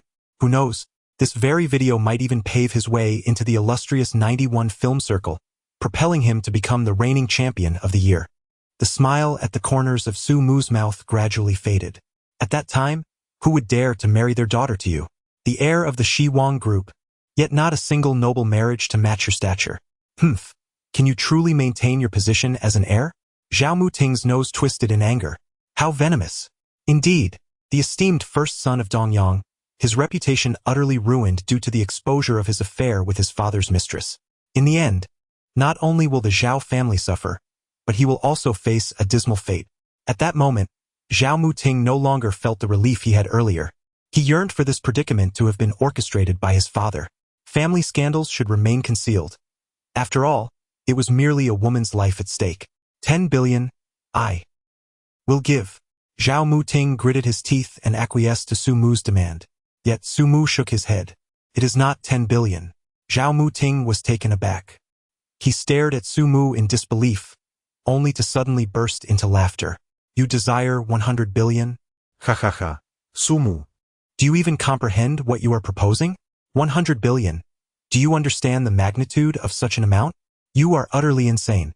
Su Mu wore a maternal smile, gazing at Zhao Muting in silence. Zhao Muting's expression gradually darkened. He finally realized that the situation was entirely different from his expectations. What on earth does this fellow mean? What are your true intentions? Su Mu began with a calm demeanor. I offer you a chance. A chance? What kind of chance? Su Mu smiled and said, kneel down and lick the back of my foot. Seize the opportunity to be my dog. Zhao Muting's eyes suddenly flashed with two ominous glints. You must be dreaming. Su Mu shook his head gently and said, the Zhao family holds a certain degree of renown in the capital. You must be aware of the Chu family, correct? Zhao Muting was taken aback. What do you mean? How could he be unaware of the Chu family in the capital? They far surpass the Zhao family in status, strength, influence, and wealth. The Chu family is one of the 9 prominent families in the inner sea of the capital, while the Zhao family is merely affluent. Su Mu retrieved his phone and dialed a number, then spoke a single phrase into the receiver. You may come up now. Shortly thereafter, a knock resonated at the door. Su Mu gestured for Zhao Muting to open the door. Suppressing the resentment boiling within, Zhao Muting complied and opened the door. Who are you? A young man, whose demeanor and elegance surpassed even his own, entered with a faint smile. Chu Nan, from the imperial capital. Zhao Muting was taken aback, his expression one of sheer astonishment. Chu Nan, a member of the Chu family from the imperial capital. He stared blankly as Chu Nan approached Su Mu and respectfully bowed, addressing him as boss. The term boss shattered all defenses within Zhao Muting's heart. He felt as though he were on the brink of madness. How could this be? The scion of the Chu family, even amidst the elite of the imperial capital, was among the most distinguished of gentlemen. Even a collateral member of the Chu family was someone he would have to look up to. Yet now, such an aristocrat bowed before a mere chauffeur, referring to him as boss. Zhao Muting felt his worldview collapsing. As he watched Chu Nan position himself behind Su Mu like a subordinate, his legs trembled uncontrollably. He found himself questioning his very existence. What manner of extraordinary being was Su Mu, to command such veneration from a member of the Chu family? To think he had incurred the wrath of such a formidable figure over a woman. At that moment, Zhao Muting dared not entertain any other thoughts. Chu Nan looked down at him with an air of superiority and said coolly, "Kneel down, young Master Zhao. Trust me, this is undoubtedly the greatest opportunity of your life. Kneel, and you shall become the head of the Zhao family." Zhao Muting was astounded. He hesitated for a long while before finally kneeling tremblingly before Su Mu. Drenched in cold sweat, Su Mu smiled gently as he reached out to stroke his head, much like one would tease a small puppy. He then rose and addressed Chu Nan before walking straight out. That final remark could certainly be regarded as a means of preserving the life of that woman. Chapter 25. What does joint use mean? Assistant Su, please come here. Upon entering the office, President Yi regarded him with utmost seriousness, remaining silent. Assistant Su chuckled softly. Boss, what is your command? Yi Wanqiu retrieved a piece of paper from the drawer and handed it over. Su Mu had an uneasy feeling. Upon closer inspection, his instincts proved correct. Before him lay an employment contract, shockingly set for an outrageous duration of 10 years. His signature was unmistakably affixed to the document. The specifics of the contract are not worth delving into. The crux of the matter lies in the fact that the employers were 2 individuals. One, Mr. Yi, and the other, Professor Ning. This was not merely employment. It was an egregious form of coercion, compelling him to relinquish his autonomy. The terms dictated that on Mondays, Wednesdays, and Fridays he would serve as a driver, while on Tuesdays, Thursdays, and Saturdays he would act as a bodyguard, with Sundays reserved for shared usage. Such arrangements, even during the Qing dynasty, the betrayal of one's country was not executed with such ruthlessness. How further do they intend to exploit him? Su Mu seethed with indignation. Yi Wanqiu, do not overstep your bounds. Just look at the predatory language you employ. Explain to me what you mean by shared usage. I am a human being, not an object or a mere tool. Yi Wanqiu's face flushed with color, yet she defiantly retorted, in our eyes, you are hardly a person at all. What of it? Being regarded as a tool is your honor. Countless individuals would aspire to serve as a mere instrument to this esteemed lady, yet she holds such notions in disdain. Go ahead and cherish that idea. Su Mu reached out to tear up the employment contract. Yi Wanqiu immediately glared at him, exuding an air of intimidation. At that moment, Mu Ge felt an overwhelming sense of frustration. Oh, Lao Yi, what have you gotten me into? Is this what you meant by casually residing in a grand villa and letting your granddaughter have her way? This is no gentle and accommodating demeanor. She is an absolute tigress and a winged one at that. Su Mu felt a surge of determination. If she did not seize some advantage, it would be a disservice to the contract she had signed. Mr. Yi, I would like to pose a question to you. Go ahead. Do you harbor feelings for me? Yi Wanqiu stomped her foot in disdain, scoffing loudly, yet unbeknownst to her, A flush of crimson crept to her ears. With an air of pretense, she forcefully struck the table and, embodying the persona of a domineering CEO, coldly replied. Sumu spoke with an air of pride, of course. It is about getting things done, President-He. I am doing this for the company. It's hardly a matter of taking leave. During work hours, do not even think about deducting my salary, or I shall become quite displeased. Yuanqiu replied with a cold smile, and what are the work results? Sumu tossed a USB drive over to her, saying, take a look for yourself. Yuanqiu, unsuspecting of any deceit, reached out to grasp the USB drive, elegantly balancing it in her hand before inquiring with a hint of curiosity. What is this? Suddenly, Sumu let out a mocking laugh, his expression as cheeky as could be. Hey, CEO-He, don't say I didn't warn you. You'd best tuck that away and absolutely refrain from looking at it. Otherwise, you'll bear the consequences. Who was CEO-He? She regarded Sumu as the greatest adversary of her life. She was determined to discover what these consequences entailed. With that, she inserted the USB drive into her computer's USB port. The USB had an autoplay feature, and Sumu, startled, darted out of CEO-He's office like a rabbit, barely having time to close the door. Outside her office lay the administrative department, where more than a dozen young women were engrossed in their tasks. A series of peculiar sounds emanated from CEO-He's office.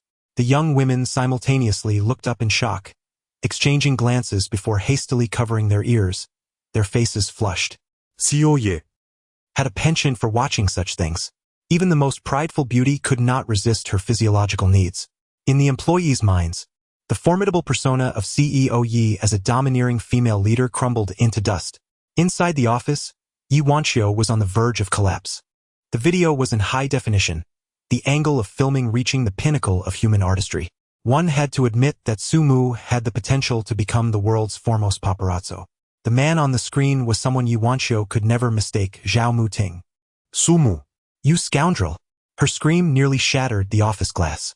With her fury at its peak, CEO-He yanked out the USB drive, leaping from her chair, seizing a crystal ornament nearby, and storming towards Sumu's office. You lecherous rogue, shameless scum, you! Tears of rage streamed down CEO-He's face as she clutched her chest with one hand and brandished the crystal ornament with the other, hurling it at the grinning Sumu. Faced with the furious tigress, Sumu could only dodge and hide, not daring to retaliate. I'll make you pay, she yelled. You coward! Stand still. Outside, the young women discreetly perked up their ears, intrigued by the commotion. In the office of Assistant Su, a cacophony of wails soon echoed. Ouch! You foul woman, why strike me on the face? Enough, Ye. Please refrain from tearing my clothes. These are from the prestigious brand, belle.He. Ouch, woman. I am truly losing my temper. Help! The president of Ye Corporation is committing murder. After more than 10 minutes, the tightly shut assistant's office was abruptly opened, revealing a bloodied visage. Help! Yet another 10 minutes passed, and a refreshed Ye emerged, exuding authority as she strode out of Assistant Su's office. Noticing the furtive glances from many onlookers, she bellowed, Do you wish to continue working? If not, proceed to the HR department to handle your resignation. The young women, frightened, lowered their heads like quail. Upon returning to her office, Ye turned once more, admonishing, should a whisper of today's events escape, prepare to resign collectively. With that, she triumphantly slammed the door behind her. In that fleeting moment, laughter erupted from Ye, a sound of sheer exhilaration. Can I not handle you? Such a trivial matter. I shall ensure you remain tightly bound to my will, so you may generate income for me in the future. That compromising video would serve as her trump card. Zhao family? Zhao Muting? Let us see what face you shall present when you attempt to entangle yourself with me again. Humph. Little did you know, Zhao Muting had already become her assistant's lapdog, lacking the courage to pursue her. Throughout the latter half of the afternoon, an eerie atmosphere enveloped the company. As the workday concluded, Sumu, adorned with band-aids, shamefully trailed behind Ye amidst the sympathetic gazes of her colleagues. Once in the car, the frost on Ye's face melted, and she inquired with genuine concern, Does it still hurt? Sumu shook his head repeatedly, insisting, It doesn't hurt. It doesn't hurt. Yuanqiu, both exasperated and amused, darkened her expression and beckoned him. Come here, Let me take a look. Sumu swiftly covered his face, his expression one of sheer terror. What do you intend to do? He asked. Ms. Yi, infuriated, felt a tingling sensation in her palm and coldly declared, present your head. She sat in the passenger seat while Sumu, with great reluctance, leaned his head forward. As he lowered it, he inadvertently caught sight of the dazzling expanse of white before Ms. Yi. His heart fluttered, and he promptly shut his eyes. Oblivious to her own exposure, Ms. Yi gently pressed on the band-aid on his face. Her voice tinged with both guilt and concern as she said, You are never to jest with me again. Do you understand? Sumu let out a soft sound, slightly parting his closed eyes. The scent emanating from President Yi is truly overwhelming. Oh no, it's quite delightful. Chapter 26. Rescue. Upon returning home, Professor Ning gazed at the band-aid adorning Sumu's face, his expression one of incredulity. What on earth happened? Did you scratch your face again? Yuanqiu, rarely one to feel embarrassed, merely stuck out her tongue and remained silent. Sumu shrugged his shoulders and said, Professor Ning, you know me well. If I don't strike for a day, chaos ensues. Simply put, it's necessary. Ning Yan couldn't help but chuckle, casting a flirtatious glance as she replied, Perfect timing, the red medicine hasn't run out yet. Let us continue using it. President Yi, feeling somewhat guilty, poured a glass of water for Sumu but hesitated to hand it to him, instead placing it on the coffee table and exchanging a meaningful glance. Ning Yan observed this exchange with a knowing smile and leaned toward Yuanqiu, teasingly asking, What trouble has this fellow caused you now? Recalling the earlier incident, Yuanqiu's face flushed crimson. She pinched Ning Yan's waist playfully and retorted fiercely, Don't ask. If you do, I won't tell you. Ning Yan pouted slightly, her eyes sparkling with significance. My dear, do you know the signs of someone who has fallen in love? President Ye's heart skipped a beat, yet she feigned indifference. What signs? Ning Yan laughed softly, pointing at the drinking Sumu and whispered, Well, didn't he mention during your first meeting that one's face turns red and one's chest expands? Yuanqiu blushed deeply, then gasped in astonishment. How? How do you know that? Ning Yan wore a playful expression that suggested she wouldn't divulge her secrets, leaving Yuanqiu feeling an irresistible curiosity. Suddenly, Ning Yan's phone rang, and upon checking it, her demeanor transformed instantly. Her face paled, and she sprang from the sofa. What happened to He? Don't cry. Take your time. All right, I'll rush over immediately. Don't panic. She will be fine. After hanging up, Ning Yan was engulfed in distress. Yuanqiu, we must hurry. He has been in an accident and it's serious. I need to go right now. Yuanqiu was equally alarmed, leaping to her feet. I'm coming with you. What are you waiting for? Hurry and drive. Sumu let out a sound of realization, setting down his cup of water before dashing outside. Half an hour later, he arrived at Dongyang Hospital, accompanied by Ning Yan and Yuanqiu. As Ning Yan hurriedly ran ahead while answering a phone call, she finally located the place. Outside the operating room, a group of elegantly dressed men and women stood, among them a stunningly beautiful woman with an exquisite figure and captivating presence, who was sobbing inconsolably in the center. Cousin, Ning Yan rushed forward. The distressed and despondent beauty embraced Ning Yan, weeping heartily. Yuanqiu gently remarked to Sumu, Her name is Xie Yutong, Ning Yan's cousin. Do you not recognize her? Sumu was taken aback, taking a closer look and suddenly realizing. No wonder she seemed somewhat familiar at first glance. To his astonishment, the renowned star who excelled in film, television, and music was actually Ning Yan's cousin. However, Xie Yutong was not even married. How could she have a child? Ning Yan embraced Xie Yutong, unsure of how to console her, and could only accompany her in tears. Yuanqiu's presence brought Sumu closer. Sister Yutong, Yi will surely be fine. Please do not be too sorrowful. Allow me to introduce him. This is Sumu, my assistant. Xie Yutong and Yuanqiu were acquainted, and with a forced nod towards Yuanqiu, she merely cast a glance at Sumu. Suddenly, Ning Yan's eyes lit up. Cousin, wait a moment. She eagerly looked at Sumu and said, Sumu, you must be able to save Yi, right? You cured my terminal illness. Instantly, Xie Yutong and the group were taken aback. Ning Yan's terminal illness had actually been cured? How could this be possible? Xie Yutong trembled with excitement. Sister, is what you say true? Ning Yan nodded affirmatively. Suddenly, Xie Yutong fell to her knees before Su Mu with a thud. Dr. Su, I implore you to save my daughter. I, Xie Yutong, vow that if you bring her back to life, I will dedicate the rest of my life to repay your kindness. Su Mu found himself in a perplexing situation. Unable to offer assistance to the fallen individual, he could only step aside. Sister Ning, please help your cousin up. I am not a doctor, and I cannot fathom the extent of the child's injuries. Let us wait for the physician's urgent care. At that moment, the lights in the operating room dimmed. The door swung open, revealing 3 elderly specialists, their expressions weary, followed by more than a dozen doctors and nurses, all bearing faces of sorrow. The elder among them, Dr. Lin Goen, was a renowned expert in cardiology and neurology, and the foremost authority at Dongyang Hospital. Ning Yen rushed forward, exclaiming, Grandpa Lin, what about EE? Dr. Lin, with a heavy heart, shook his head sadly. Xiao Yen, we did everything we could. It is simply. At that instant, Xie Yutong collapsed, inciting a commotion.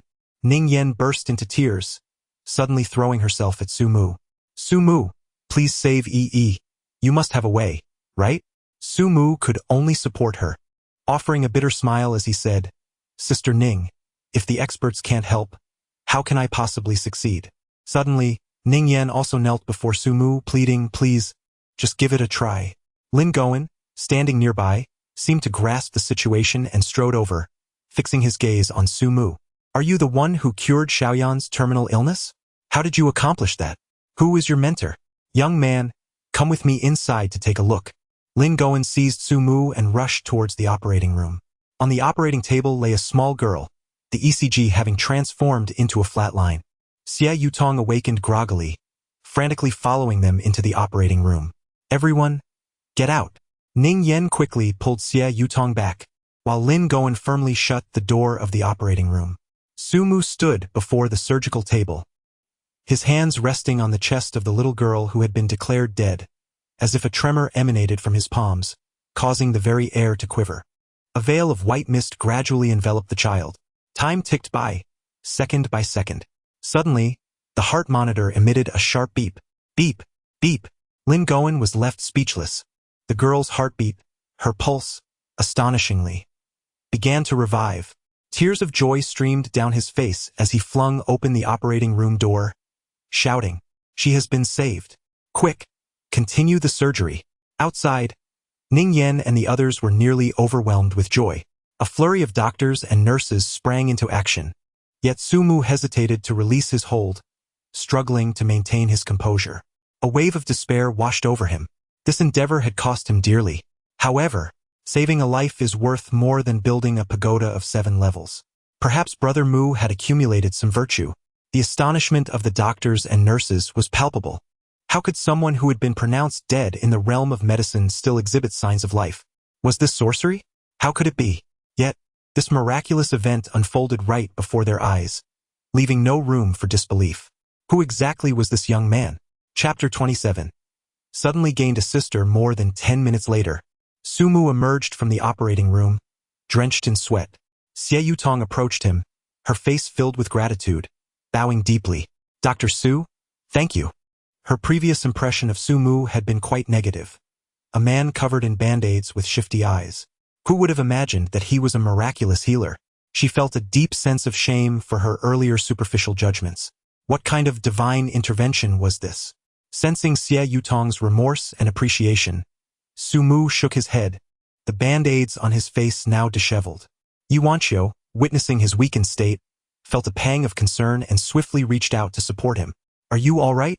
Su Mu grinned broadly, leaning against President Yi, resting his head comfortably on her shoulder. He, President Yi, are you so concerned about me? Yuanqiu's face flushed crimson as she reached out to pinch him, but upon touching the soft flesh at his waist, her pinch transformed into a gentle support. Humph. It would be better if you were dead, so you wouldn't annoy me. As Su Mu closed his eyes, he uttered, I am dying. With that, he lost all strength and began to slide toward the ground. Yuanqiu was taken aback, nearly brought to tears, and hurriedly grasped him tightly, exclaiming, Su Mu, what has happened to you? Ning Yen and Xie Yutong quickly assisted in lowering him to a seated position. I feel utterly drained, he murmured. Wanqiu, please fetch me some glucose water. I believe I am experiencing low blood sugar. Xie Yutong promptly instructed an assistant to procure 2 vials of glucose injection with utmost urgency. After Su Mu finished the drink, he felt significantly better. As time passed, Yi was finally stabilized. Lin Goen and a group of seasoned doctors exchanged glances as they gazed at the data before them. The little girl's pulse, heartbeat, and even her breathing were astonishingly more stable than that of a normal individual. Yet, she had just undergone a major surgery. The most astonishing fact was that a person who had been declared dead was miraculously alive. Should this information leak, it could potentially send shockwaves throughout the global medical community. It is important to note that the operating room was under constant surveillance. The key to this entire situation lay with the young man whose face was plastered with band-aids. As the operating room door opened once more, Lin Goen emerged alongside a group of doctors and nurses. They beheld Su Mu, who was slumped on a chair in the corridor, with expressions that were a complex mix of shock, admiration, excitement, and, most notably, terror.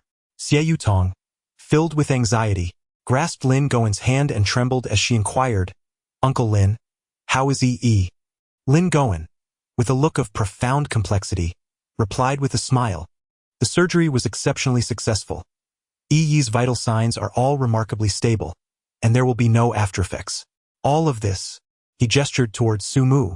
Unable to conceal his astonishment, we owe our gratitude to this young brother. Overwhelmed with joy, Xie Yutong turned to Su Mu and bowed deeply once more, saying, "Divine Healer Su, your immense kindness is beyond words. I promise to honor my word." Su Mu was taken aback, quickly waving his hand and chuckling, "Sister Yutong, it's merely a trivial effort. Since you are Sister Ning's cousin, I shall address you as sister as well. You may simply call me Su Mu." With her heart finally at ease, Xie Yutong's entire demeanor transformed, and she smiled at Su Mu, radiant as a peony in full bloom, exuding an exquisite charm. Su Mu was nearly rendered speechless. She and Ning Yen were cousins, sharing a striking resemblance, tall and voluptuous. Ning Yen resembled a perfectly ripe peach, while Xie Yutong was even more alluring. She truly embodied the essence of a remarkable woman. "From now on, I shall call you brother. You are akin to my very own sibling." As she spoke, she audaciously reached over and seized Su Mu's phone, effortlessly storing her personal number within it, and then proceeded to call herself from his device. Su Mu cast an awkward glance at Wanqiu, who flushed slightly and huffed in response. Xie Yutong's expression darkened as she glared at Wanqiu. "Wanqiu, how many times must I tell you? You need to temper your temper. My brother is such an outstanding young man. You must not bully him, or else you shall face my wrath." Wanqiu felt a surge of indignation and a sudden pang of jealousy. Xie Yutong's affection towards Su Mu ignited a sense of crisis within her. Ning Yen stood by in astonishment, for her cousin had never shown any warmth towards men, only taking on serious roles in dramas and refusing to partake in any romantic scenes. Xie Yutong then addressed Su Mu in a gentle tone, "Please sit still. I will escort Uncle Lin and the others first, and you must not leave." The group of doctors led by Lin Goen was reluctant to depart. They wished to familiarize themselves with Su Mu and perhaps learn a few tricks. However, Xie Yutong, accompanied by a large entourage of bodyguards and assistants, politely yet firmly saw them off. She ensured that Yi was placed in the finest private care room, and, upon observing her daughter's excellent health metrics, finally felt a sense of relief wash over her. "Take this card," she instructed. "Should you encounter any issues that make it inconvenient for you to contact me, you may call the number on it. Additionally, here is this key. I have a vacant residence at the Guanyue Villa, which will now belong to you." Su Mu was taken aback. Out of the blue, a sister of unparalleled beauty appeared, along with a lavish villa worth over 100 million. This was undoubtedly an unbeatable start. "Sister, I cannot accept your house. I am capable of earning my own living. I am currently the executive assistant at the Yi Group, with an annual salary of 100,000, he declared. Xie Yutong's mouth fell agape in astonishment. "How much?"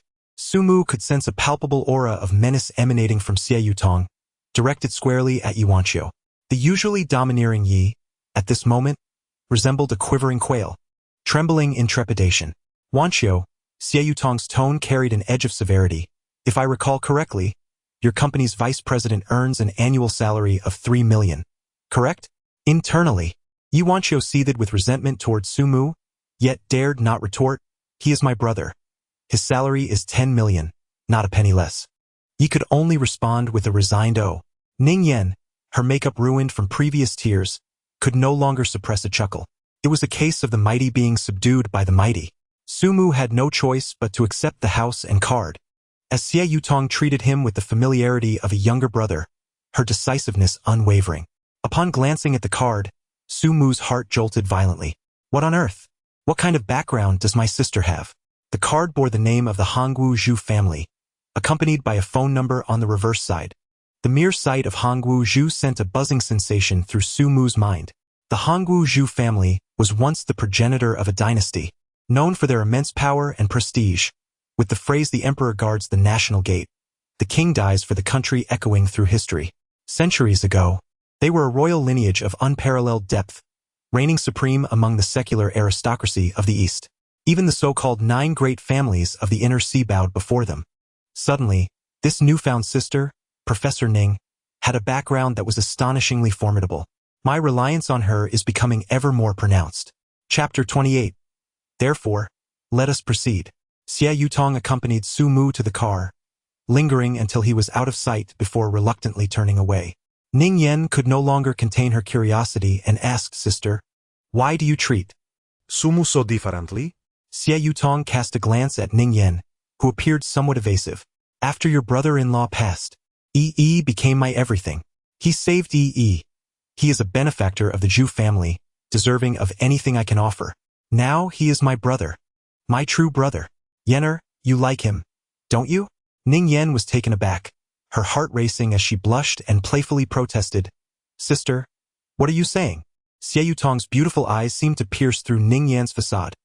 He is the one you called me about that night. The one who bullied you? He? Ning Yan, overwhelmed with embarrassment, lowered her gaze, unable to respond. Xie Yutong smiled slightly. Now I understand. He was saving you, wasn't he? Ning Yan meekly affirmed. However, Xie Yutong leaned closer and gently inquired, did he really touch you? Ning Yan trembled, her cheeks aflame, and stamped her foot in indignation. Sister, Xie Yutong quickly reassured her. All right, no more questions. Stay with me at the hospital tonight. Meanwhile, Yi Wanqiu wore a frosty expression, her countenance a mix of confusion and irritation. Leaving Sumu utterly bewildered. What was going on? Was she jealous? The more she noticed his amused grin, the angrier she became, coldly retorting, Isn't Xie Yutong beautiful? Have you developed feelings for her? Sumu reprimanded her with a solemn expression. Wanqiu, what kind of talk is this? She is my sister. Ye Yanjiu's jealousy deepened. Her tone laced with bitterness. She's not your blood sister. Her husband passed away 5 years ago, and on top of that, she's a famous celebrity, gentler and more beautiful than this tigress of a woman. Are you truly unmoved? Sumu recognized that at this moment, should he dare to act playfully, Yi Wanqiu would undoubtedly cast him out of the vehicle. He chuckled to himself. No matter how stunning Rain Tong might be, in his heart, she could never compare to a certain fierce woman. A fleeting smile graced Yi Wanqiu's exquisite visage, but it swiftly transformed into a frigid glare. You deceitful man, always speaking insincerely, she admonished fiercely, turning to face him with an imperious intensity. If you entertain even the slightest improper thoughts about her, I shall make you pay dearly. Do you understand? Sumu chuckled. You're not a worm in my belly, so why concern yourself with the thoughts in my heart?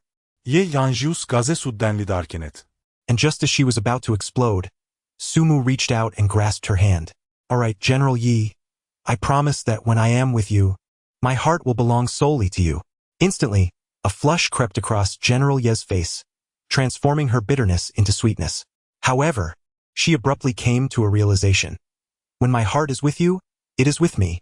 But when you are with Professor Ning, your heart is with her, isn't it? Indeed. What nonsense. In a moment of carelessness, Sumu nearly fell into a trap. Fortunately, he reacted swiftly, altering his words just as they were about to escape his lips. He grasped the delicate, snow-white hand of Ms. Yi with fervor, his expression conveying a sense of impending defiance. Ms. Yi, I must inquire, Why should I concern myself with you? What significance do you hold in my life? Yi Wanxiu was momentarily taken aback. Indeed, what was her relation to him? What justified such consideration? A sudden wave of anxiety washed over her. Having lived for 25 years and shaped by her parents' tumultuous relationship, she harbored an innate disdain for the male gender from a young age. As she matured, the suitors that circled her appeared to her as mere nuisances, akin to flies. No matter how accomplished a man was, she found them all lacking. Yet, she found herself entangled with a scoundrel named Su Mu.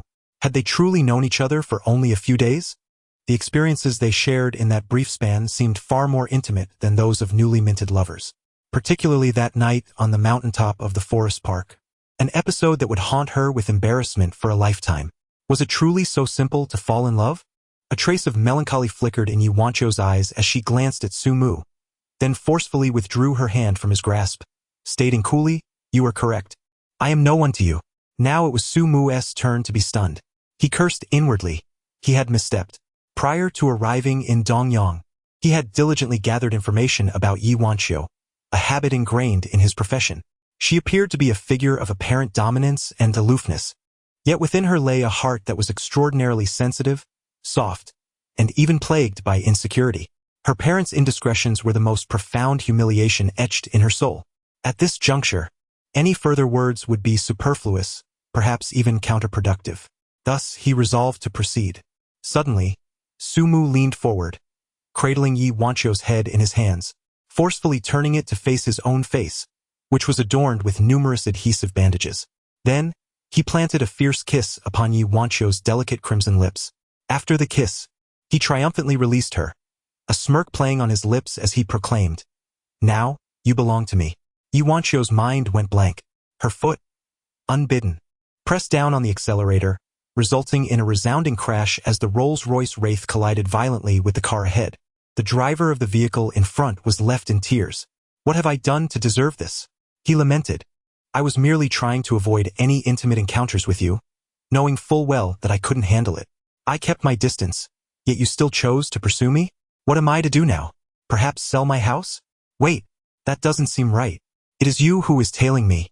Su Mu was utterly dazed from the impact, while President Yi stood completely bewildered. After the collision, she remained rigid, frozen in place, her mind entirely blank, her body tingling as if electrified. Thunderous questions echoed in her mind. Where am I? What is my name? What has happened? Him, that scoundrel. Did he kiss me?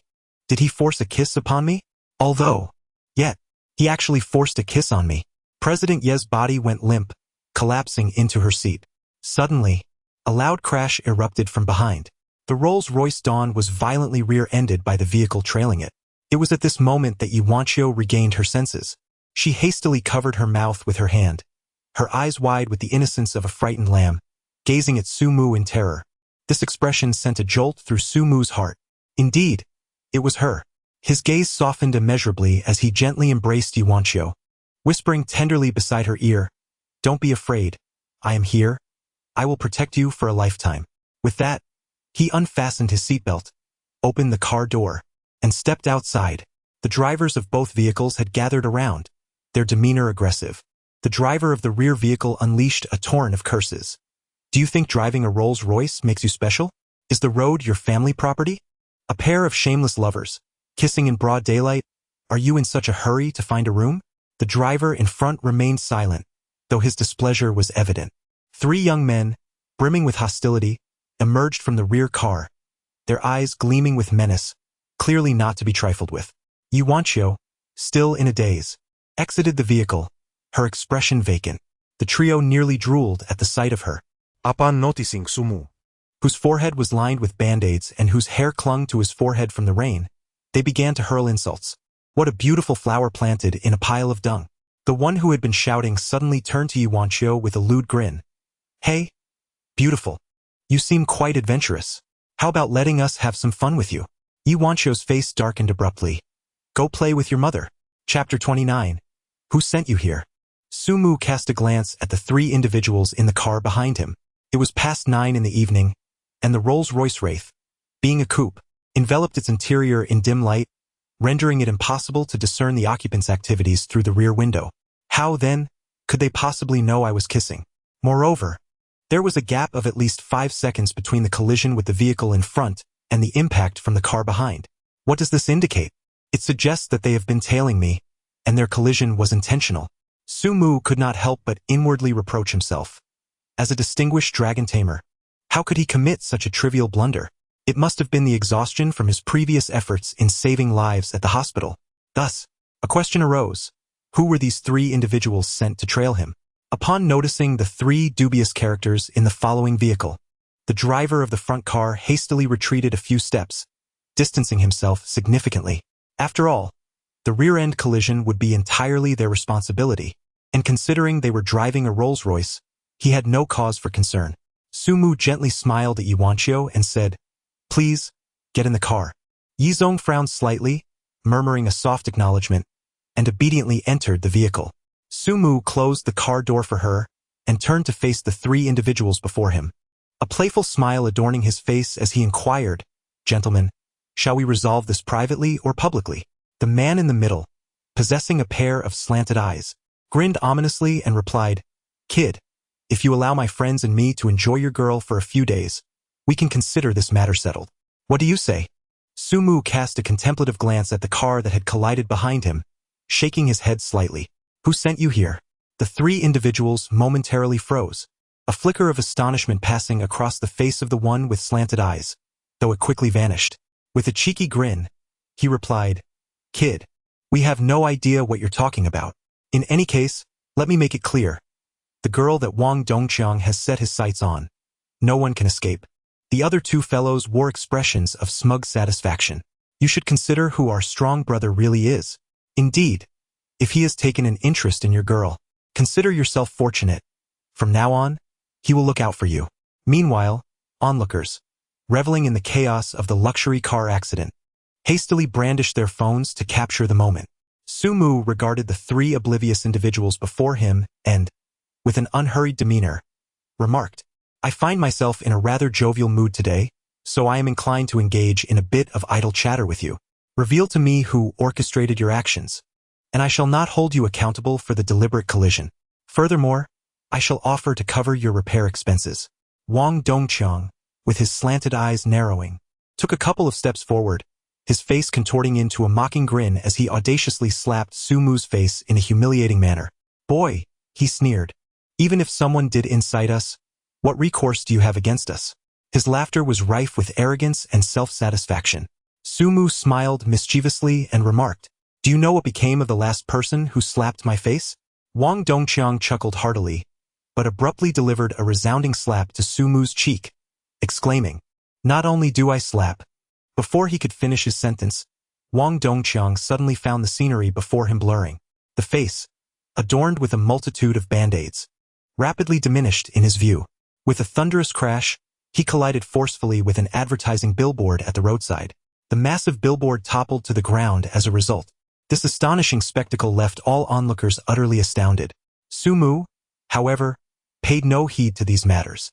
After all, his face was plastered with band-aids, resembling a mask. With a cheerful smile, he approached Wang Dongqiang. Wang Dongqiang, having been struck, spat blood and collapsed to the ground, unable to rise. Sumu approached him, lifted his foot, and stomped down on a hand. A sharp, piercing scream shattered the stillness of the night, causing the onlookers to gasp in shock. "Good heavens! This young man is ruthless. Someone call the police." At that moment, the 2 men beside Wang Dongqiang finally realized the gravity of the situation and charged at Sumu, cursing vehemently. However, they were met with a swift and brutal response, sent flying several meters away, crashing heavily onto the asphalt. The crowd was left in stunned silence. Incredible! This young man's combat prowess is formidable. He effortlessly dispatched 3 fully grown men. Sumu, with a smile, placed one foot upon the other hand of Wang Dongqiang. The hand beneath was a gruesome sight, bloodied and mangled, its bones shattered beyond recognition. Even if rushed to the hospital, it would likely be rendered useless. Gone was Wang Dongqiang's earlier bravado. Fear seized him, causing him to tremble uncontrollably, drenched in a cold sweat. It was over. He had provoked a calamity. Initially, he had thought to use the guise of jest to ensnare his victim, but little did he anticipate that his intentions would be so easily discerned. Wang Dongqiang realized that if he did not plead for mercy now, the other hand would surely meet the same fate. He struggled to rise from the ground, enduring the excruciating pain, and with a thud, knelt before Su Mu. I beg your pardon, young master. You possess great magnanimity. Spare my wretched life, and I shall divulge everything.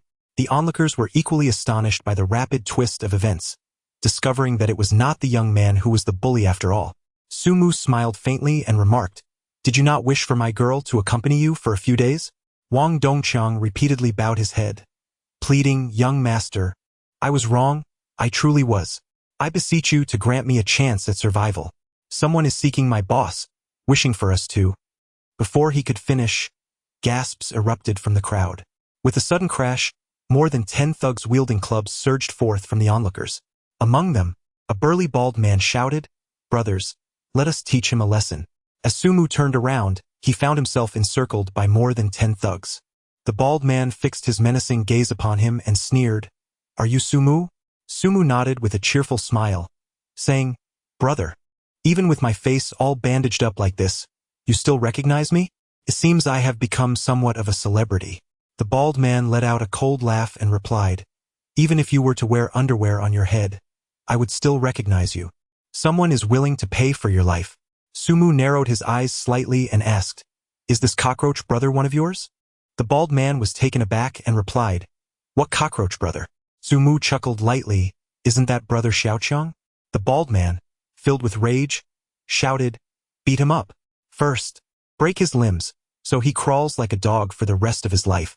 Before he could finish his sentence, a chill swept through the air. The loathsome face before him vanished in an instant. Crack, crack, crack. A cacophony of sounds echoed. In the blink of an eye, over 10 thugs collapsed on the street, groaning in defeat. The bald man was so frightened he nearly wet his pants. Good heavens! How swift! Is this fellow a bolt of lightning? The bystanders were once again left speechless. This kid is incredibly formidable. More than 10 individuals dispatched in a heartbeat? It seems he is the bodyguard of that glamorous woman with the luxury car. This bodyguard is quite ruthless. The middle-aged man from the previous vehicle wore a look of shock, silently feeling grateful. Fortunately, after disembarking, his demeanor had not been excessively hostile. Otherwise, amidst the astonished gazes of the crowd, Su Mu approached the bald man with a smile, saying, "I have encountered those who deliver money, but never one who delivers death." With that, he seized the man's wrist and twisted it fiercely. Crack! The wrist snapped audibly. Ah! The bald man howled in agony, rolling on the ground in pain. Several police cars arrived with blaring sirens. 7 or 8 officers drew their weapons, aiming them at Su Mu. Don't move. Chapter 30. The terrifying testimony. The leader of the group, a middle-aged officer, coldly fixed his gaze on Su Mu. At that moment, Yi Wanqiu, with a stern expression, leapt from the car, shouting, "Let us see who dares. Just because you have money, does that make you superior? If you dare to interfere with us, I will arrest you just the same." Yi was furious when suddenly an officer shouted, "There are drugs in the car." With that proclamation, several officers lunged toward Yi Wanqiu, brandishing handcuffs. Yi Wanqiu trembled with rage, realizing she was being framed. Who could be behind this? Su Mu smiled, his smile radiant beyond measure. "Mr. Yi, please do not engage in futile resistance. Let us simply follow their lead." The middle-aged police officer cast a cold gaze at Su Mu, while several individuals concealed within the crowd were surreptitiously recording the entire scene with their mobile devices. A cold smile flickered across Su Mu's heart. In this digital age, these videos circulating online will inevitably lead to the unveiling of Yi Wanqiu's true identity. Once that occurs, the sordid affairs of Yi Ziyuan and Lin Wenlan will also come to light. The Yi Corporation will find itself ensnared in a tremendous vortex, potentially facing bankruptcy. The tale of a wealthy and beautiful CEO, a luxurious car crash, an arrogant bodyguard resorting to violence, drug concealment and usage, and even the possibility of drug trafficking, all these elements combined could incite a fervor across the internet. At that point, even if it is later revealed that all these allegations are baseless, the Yi family will be irreparably damaged. Such ruthlessness, such venom. Is this aimed at me, or is it a direct assault on the Yi family? Su Mu discreetly reached into his pocket and sent a message on his phone without looking. No sooner had he dispatched it than a police officer swiftly apprehended him, confiscating both his phone and the purple gold card bestowed upon him by Xie Yutong. Yuanqiu stood with her arms crossed, her expression one of indifference, as two officers escorted her towards the police vehicle. Sumu cast a glance at the middle-aged police officer leading the team, and with a smile, he said, "We have been wrongfully accused. If you are involved in this, I assure you, you will come to regret it." The middle-aged officer, infuriated, flashed a cold smirk in response. "You dare to threaten a police officer? Prepare to languish in prison." Sumu and Yuanqiu were swiftly escorted away by the police, while the scene of the accident was handed over to the traffic officers who arrived shortly after. An array of ambulances, exceeding a dozen, came to transport the numerous injured gangsters, whose severed limbs lay scattered on the ground. The doctors, upon examining their grievous injuries, were left astounded. Each individual suffered from multiple comminuted fractures. Even if surgically repaired, their lives would be irrevocably altered, leaving them either limping or permanently disabled. The sight of so many incapacitated individuals gathered together was akin to a mother of the lame opening the door to her home, a congregation of the broken. The assailants were undeniably ruthless. The question lingered: how much would it cost to compensate for such devastation? The police arrived promptly and departed just as swiftly. Within half an hour, Sumu and Yuanqiu found themselves separately ushered into an interrogation room. The message from Sumu was directed to Yi Zhengqiu, consisting of merely 4 words: framed and arrested. Yi Zhengqiu was taken aback and enraged, immediately mobilizing all resources to inquire about the situation. Unable to reach his granddaughter and Sumu by phone, the old man called Ning Yan. Upon learning the news, Ning Yan was equally astonished and promptly relayed the information to Xie Yutong. The instigator of the plot was utterly unaware of the formidable presence he had provoked. Had this occurred prior to tonight, it is likely that the scheme would have succeeded without a hitch. However, a sudden emergency at the hospital unveiled the formidable figure of Xie Yutong, the eldest granddaughter of the Hongwu Zhu family. What? Upon hearing the news, Xie Yutong's brows furrowed, a flash of murderous intent crossing her features as she coldly remarked, "Such audacity to frame my brother. I shall make a phone call." Ye Yanji. Restrained in the interrogation room, surprisingly displayed no hint of her usual domineering demeanor. Instead, she sat in a daze, occasionally betraying a hint of bashful amusement. 2 officers entered to conduct her interrogation, 1 male and 1 female. The female officer, clearly infatuated with her male counterpart, glared at him in irritation, slamming her interrogation notebook onto the table and exclaiming, "What are you laughing at? Be serious. A drug dealer in here still has the audacity to smile. Shameless." Yuanqiu smiled sweetly, retorting, "Your entire family is shameless." The female officer, infuriated, exclaimed in anger, while the male officer restrained her, suggesting, "Let us not stoop to her level. Let us begin." Yuanqiu was exceedingly cooperative, answering every question posed. As the female officer grew increasingly enraged, the male officer felt an escalating sense of dread. According to Yuanqiu's account, she deserved to be executed 10 times over. Who would believe such a statement? It was nothing short of absurd. He regarded Yuanqiu, suppressing his apprehension, and sternly stated, "Yuanqiu, I hope you understand that you must take responsibility for your words." With a flirtatious smile, Yuanqiu replied, "Of course, I will sign my name." Her directness left the male officer hesitant to have her sign. The female officer, seething with frustration, coldly demanded, "What are you doing? Have her sign."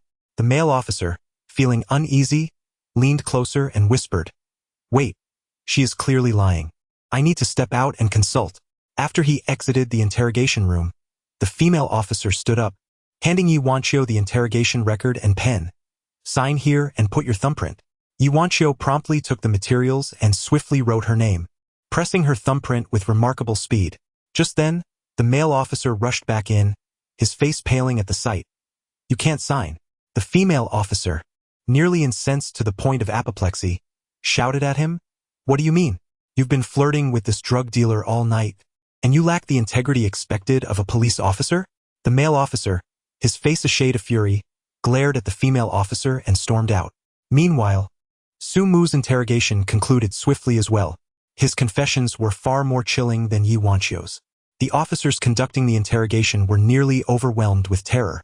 He admitted to being a desperate assassin, with his hands stained by the lives of no fewer than 800 individuals. The two interrogation records, when placed side by side, sent shockwaves through the police station. The news of capturing two notorious criminals quickly swept through the police circles of Dongyang. The leading middle-aged officer, however, was drenched in cold sweat, realizing he had been ensnared in a trap. This was evidently a setup targeting the very couple he had apprehended. Someone had made a false report, severely misguiding him.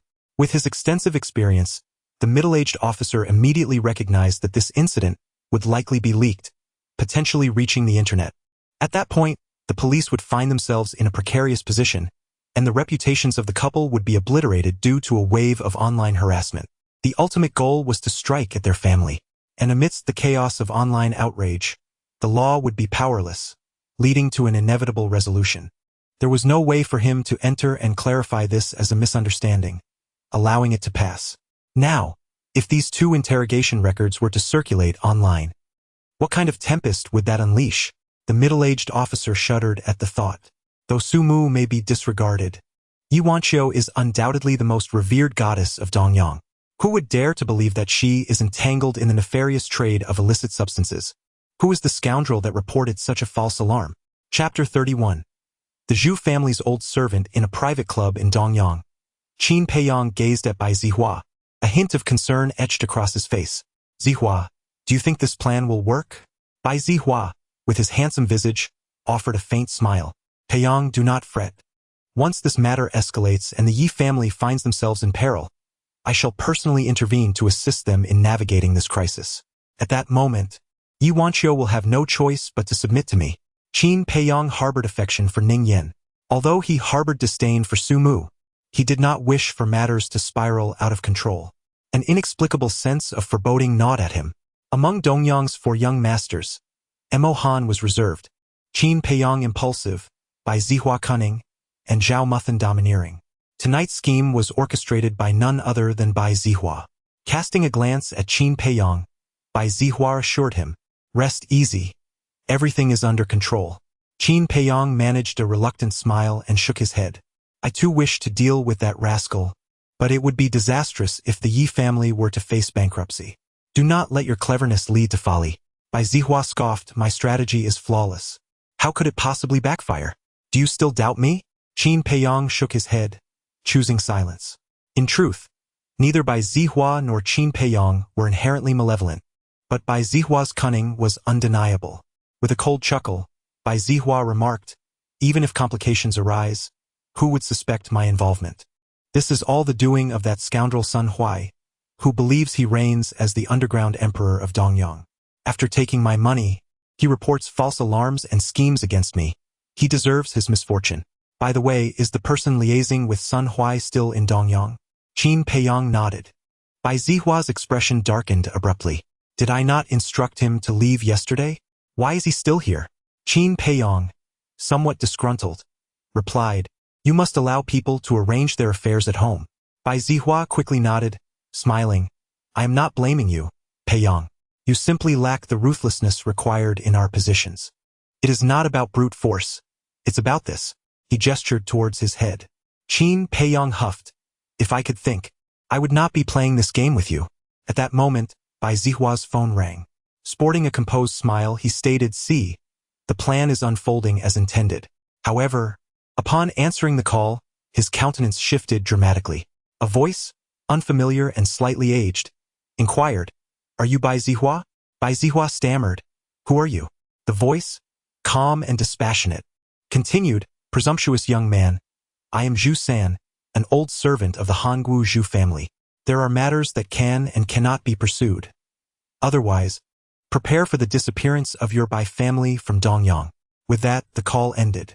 Bai Zihua stood frozen, his body rigid, as the phone slipped from his grasp and fell to the ground, utterly unresponsive.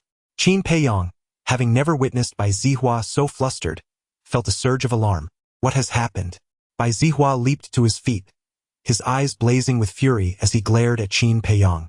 "Was it you?" Qin Peiyong, bewildered, replied, "What do you mean, was it me?" Bai Zihua's face contorted with rage. "Qin Peiyong, did you divulge my plan to someone else?" Do not forget you were involved.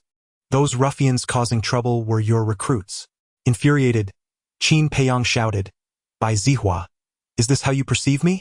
Trembling, Bai Zihua collapsed onto the sofa, his chest heaving as if he had run a marathon. The Hanggu Zhu family? How could they be involved? Qin Peiyong, upon hearing the name, was first struck with disbelief, then paled, his limbs turning cold, his body trembling uncontrollably. What did you say? The Hanggu Zhu family? Why has this escalated to their involvement? Bai Zihua, you have brought disaster upon me. Both men, gripped by an uncontrollable fear, trembled simultaneously. Bai Zihua finally comprehended the essence of true terror. The Bai family, though a prominent clan in Dongyang, was not to be compared with the foremost families of the imperial capital. In the capital, the Bai family would be considered a tertiary clan at best, while the top-tier families reigned supreme. Yet the Hanggu Zhu family was an elusive entity, overshadowing even the most prestigious clans. Their existence was often unknown to those unworthy of their attention. In Dongyang, only the heads of the 4 prominent families possessed the privilege of knowing about the Hanggu Zhu family. When had the Yi family become entangled with the Zhu family? If that were the case, even with 1,000-fold courage, Bai Zihua would never dare to scheme against the Yi family. The mere thought of the old servant's nonchalant words sent shivers down his spine. What should be done now? Bai Zihua stared at Qin Peiyong in terror, who mirrored his expression. The profound fear that emanated from their very souls shattered the arrogance of these two self-assured individuals. Qin Peiyong finally uttered a trembling phrase. Bai Zihua, jolted by a sudden realization, sprang up and dashed out, shouting, "We must seek forgiveness from Su Mu and the others." As Bai Zihua fled like a frightened animal, another call was placed to Bai Qiming, the head of the Bai family. The phone rang again with the same aged voice. "Is this Bai Qiming? I am Zhu San, an old servant of the Hanggu Zhu family." Bai Qiming, a towering figure in Dongyang, could only be overshadowed by the head of the Zhao family. His private number was strictly confidential, safeguarded by an encrypted network. Thus, when a stranger called at this late hour, his anger flared.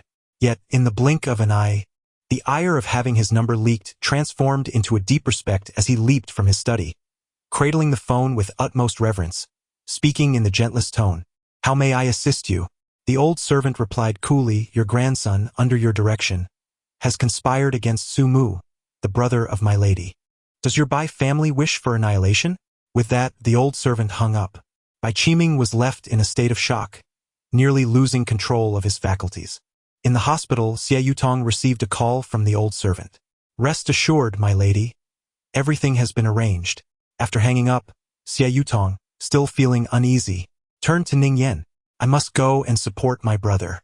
Bai Qiming, ignited by a surge of rage, unleashed a flurry of calls.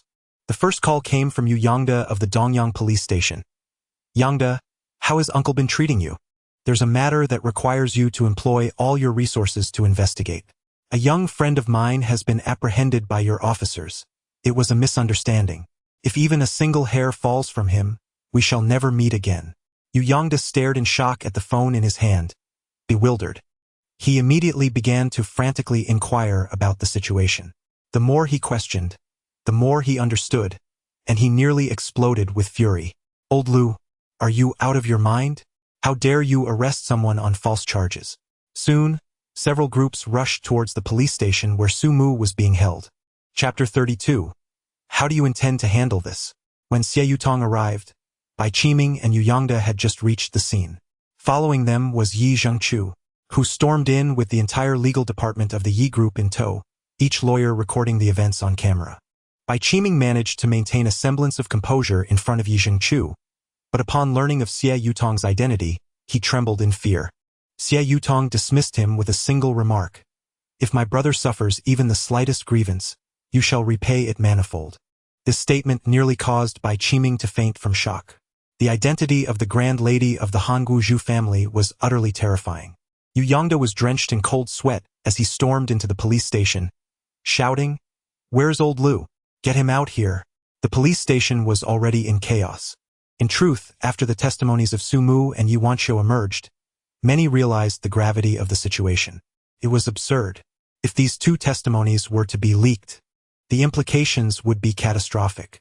A super assassin and a notorious drug lord had brazenly operated in Dongyang for so long, one of whom was a local celebrity.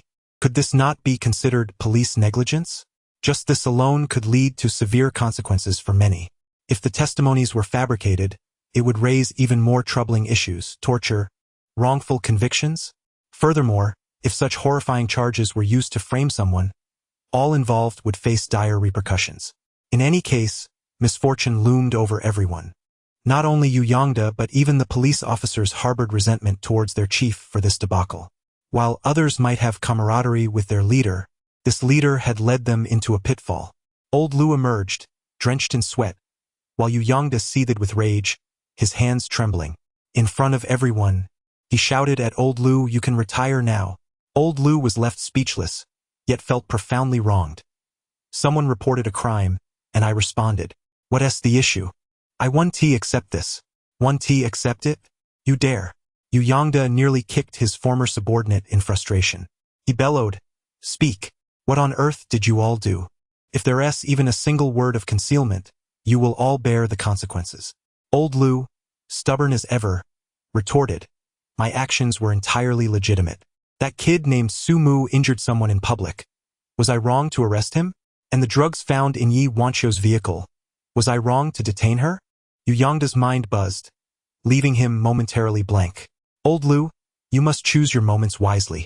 Regardless, it was a case of false reporting, yet you still managed to produce 2 terrifying testimonies.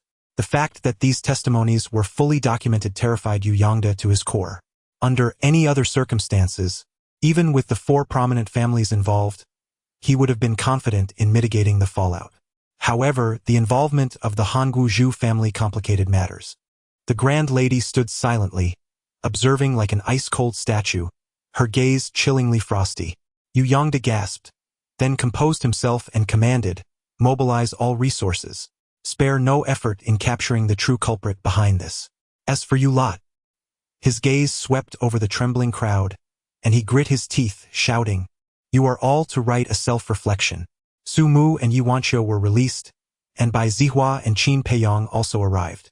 Upon seeing his grandfather, Bai Zihua felt a prickling sensation course through his scalp. If even his grandfather stood obediently, then the exquisite matron in the center could only be of notable lineage. Su Mu, is he really her brother? Bai Qiming narrowed his eyes, fixating on Bai Zihua with a sinister smile. "Good grandson, you are indeed my splendid grandson. Very well, very well." Qin Peiyong dared not utter a word, while Bai Zihua, suppressing his terror, stammered, "Grandfather, Bai Qiming bellowed furiously, "I am not your grandfather. From this moment on, you are disowned from the family." Xie Yutong cast a cold glance at him. "There is no need to put on a performance before me." Bai Qiming immediately fell silent, bowing his head in submission. Xie Yutong approached Su Mu, frowning as she adjusted his attire with an air of authority, reproaching him coldly. "How could you be so careless? You couldn't even make a phone call." Yi Wancho, feeling a pang of jealousy, scoffed, "Sister Yutong." Xie Yutong shot her a sharp look. "Be quiet." The domineering CEO Yi obediently fell silent. Su Mu chuckled with a sense of pride, exclaiming that it was indeed a case of tofu being seasoned by brine, where one thing counters another. He mused that if he were ever to be bullied by President Yi, he would finally have someone to rely upon. "What do you intend to do about it?" Xie Yutong inquired, gazing at Su Mu, who grinned and scratched his head, asking, "Sister, is it permissible for me to go too far?" Xie Yutong responded with a cold smile, stating with poise, "Even if you were to pierce the heavens, I would still support you." Meanwhile, Yi Wancho rolled her eyes profoundly, feeling a pang of jealousy rising within her. Ning Yen playfully pinched her arm, prompting her to twist her body in protest. Su Mu pondered for a moment, shaking his head, then turned to Bai Zihua and Qin Peiyong with a mischievous grin. He addressed Bai Qiming, saying, "I wish to encounter once more those fellows who intend to thrash me along the way. I wonder if that would be feasible?" Bai Qiming promptly responded with a smile, "Absolutely, it is quite convenient." Su Mu grinned, revealing a mouthful of gleaming white teeth. "Then let us gather everything at the entrance of the Bai family's old residence. Sister, will you join me to witness the excitement?" Xie Yutong responded with a charming smile. Of course. Sumu then addressed Yu Yongda with a warm and gentle demeanor, almost like a spring breeze.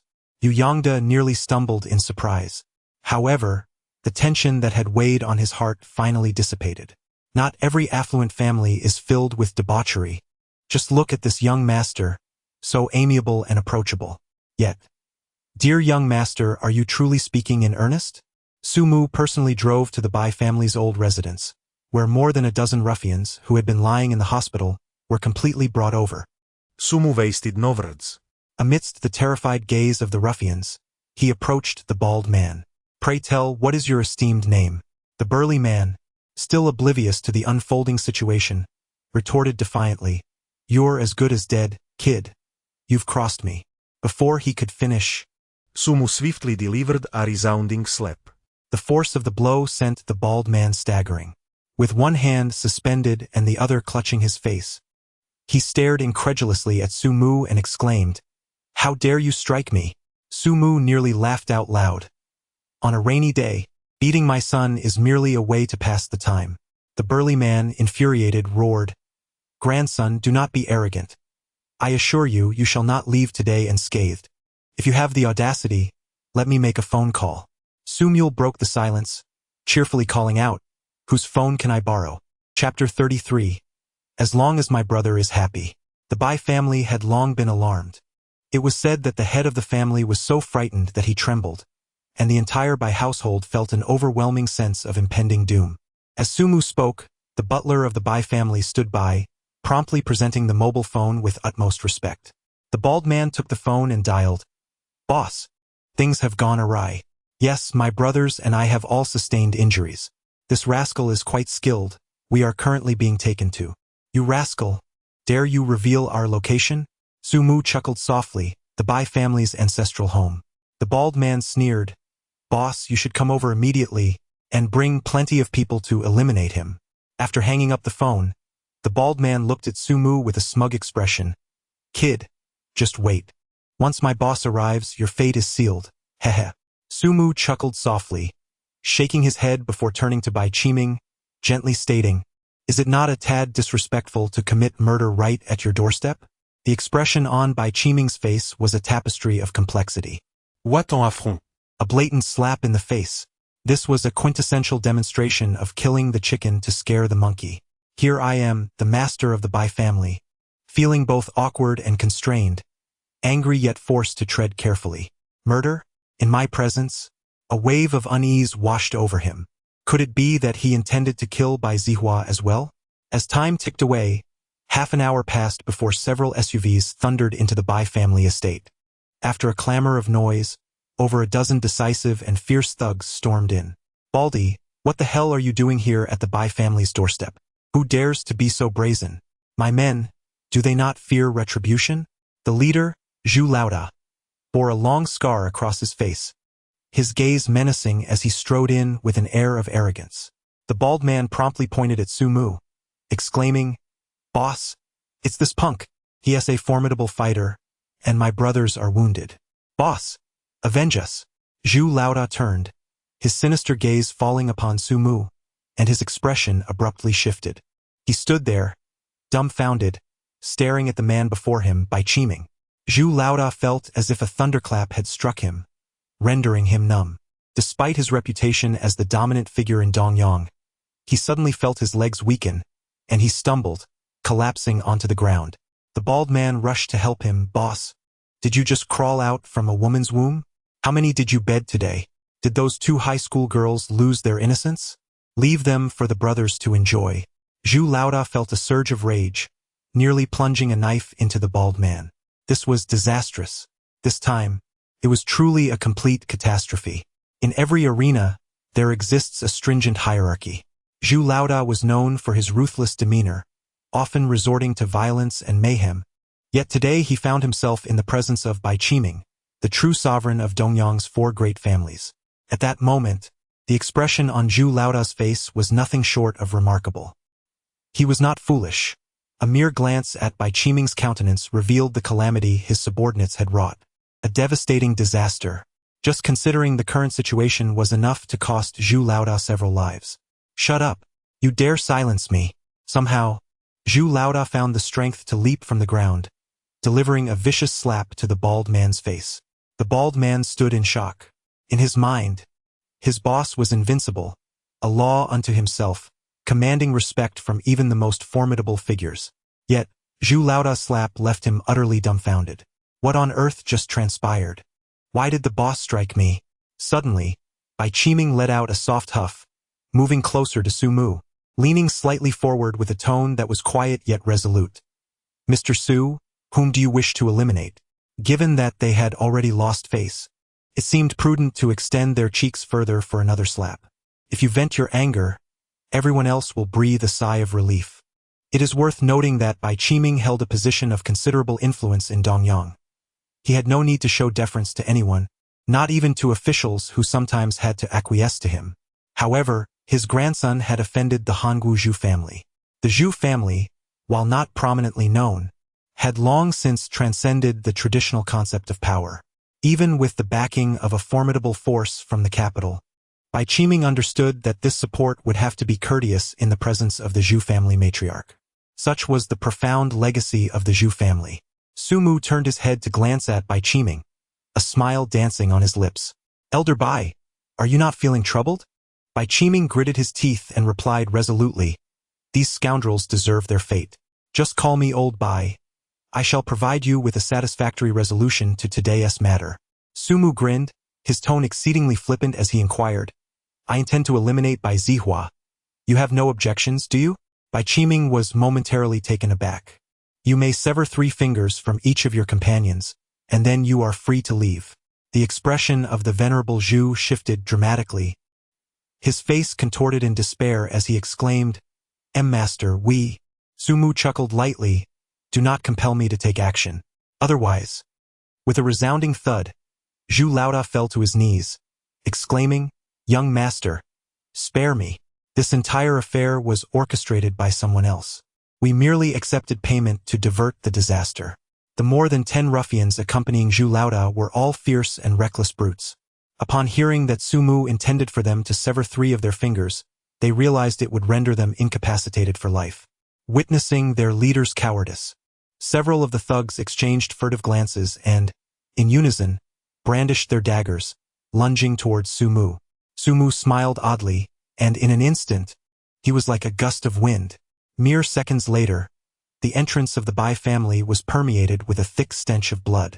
The assailants clutched their throats with trembling hands, their eyes wide with terror, as blood gushed uncontrollably from their gaping wounds. Bai Qiming stood in stunned silence, while Bai Zihua and Qin Peiyong turned as pale as a sheet. Murder in broad daylight. Zhu Laoda, reacting swiftly, drew a sharp dagger from his person and viciously severed the 3 fingers of his left hand. The bald man was already in a state of panic, alongside Wang Dongqiang, who had previously caused a deliberate car crash and harassed Yuanqiu. Su Mu indeed did not spare him. Grasping the bloodied dagger, he approached the trio of ruffians, a radiant smile illuminating his face. I have stated before, he declared, that as long as you reveal who the mastermind is, I shall spare your lives.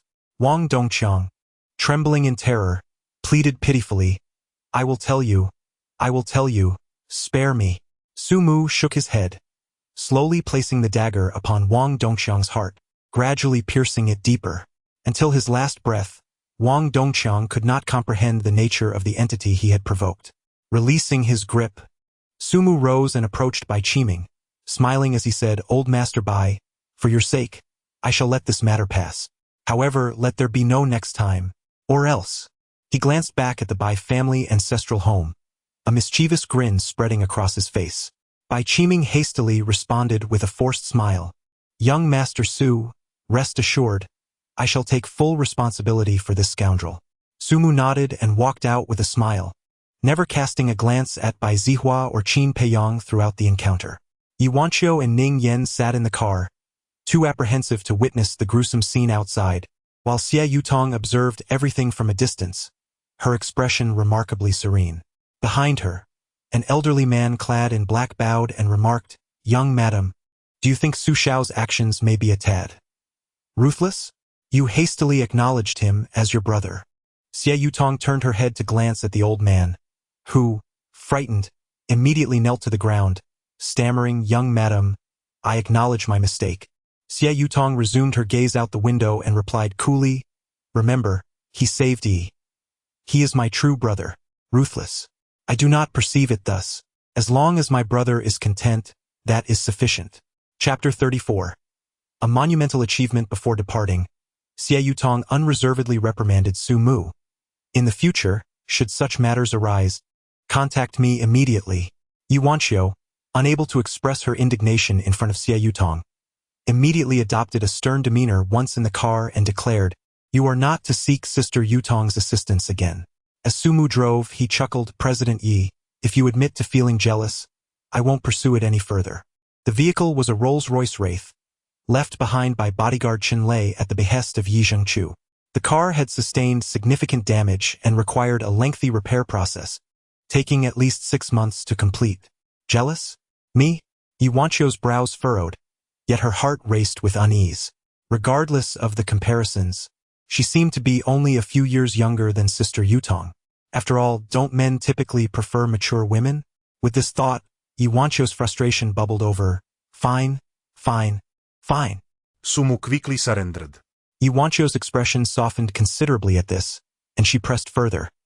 "Where is the card that Rain Tong gave you? And the keys to the house? Hand them over to me, and I shall keep them safe for you." Su Mu reluctantly handed over the keys and card, expressing his discontent. "Xiao Yezi, I senti it possible to raise my salary? 100,000 is truly too little." Upon hearing the name Xiao Yezi, Yuanqiu felt a rush of warmth, as if honey had been smeared upon her heart, melting away the frost from her exquisite countenance, leaving only a faint blush. With a playful huff, she shot Su Mu a quick glare and whispered, "In that case, you are not to seek out Sister Yutong alone anymore, and I shall grant you a raise." In the outskirts of Dongyang, within a dilapidated factory overgrown with weeds and abandoned for many years, a dim light flickered through the eerie building. A rusted chair bore the weight of a bound figure. If Zhu Laodao were present, he would undoubtedly recognize him, Sun Huai. Beside him lay a lifeless body, and Sun Huai's eyes widened in terror as he gazed at the corpse, paralyzed with fear. The deceased was the informant who had contacted him. Sun Huai, the most powerful broker in Dongyang, was responsible for orchestrating tonight's events, yet unbeknownst to him, Bai Zihua was the one pulling the strings from the shadows. The iron door of the factory creaked ominously as it swung open, revealing a figure clad in black.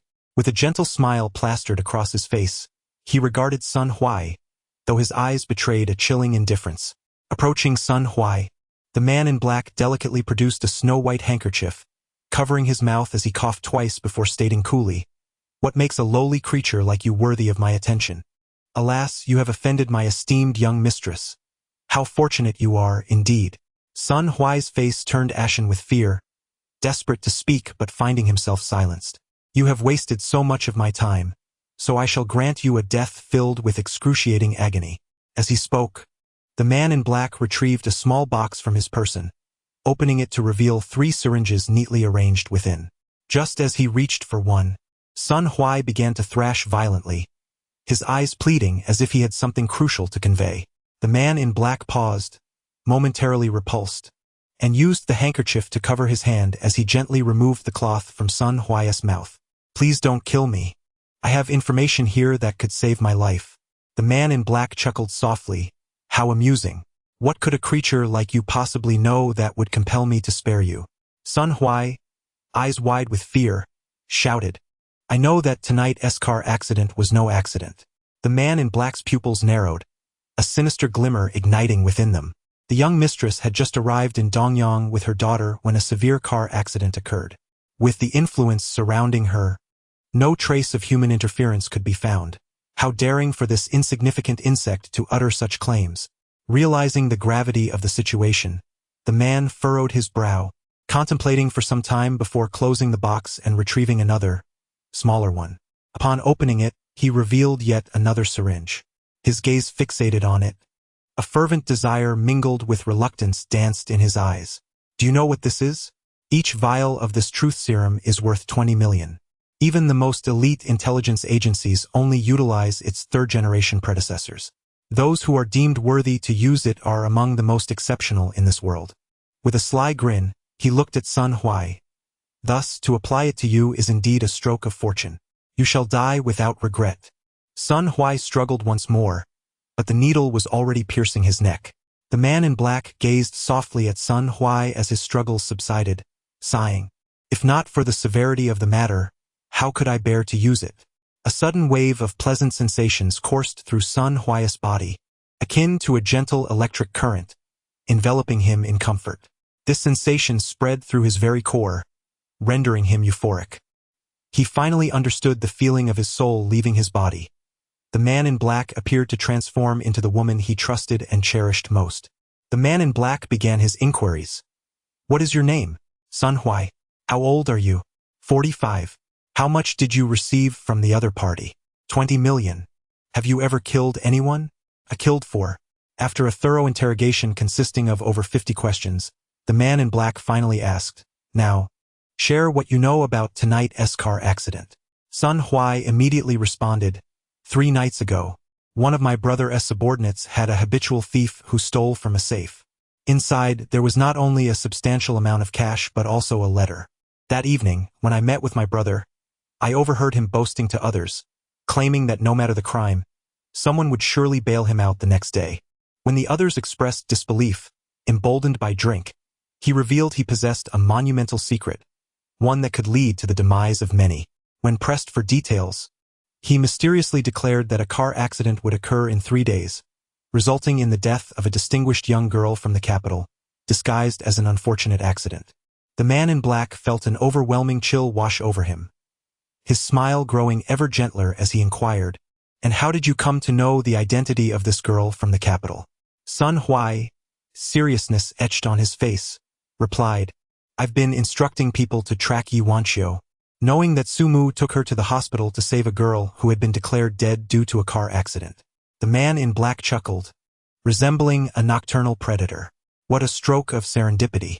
As Sun Huai's face contorted into a strange smile, his breath slowly faded away.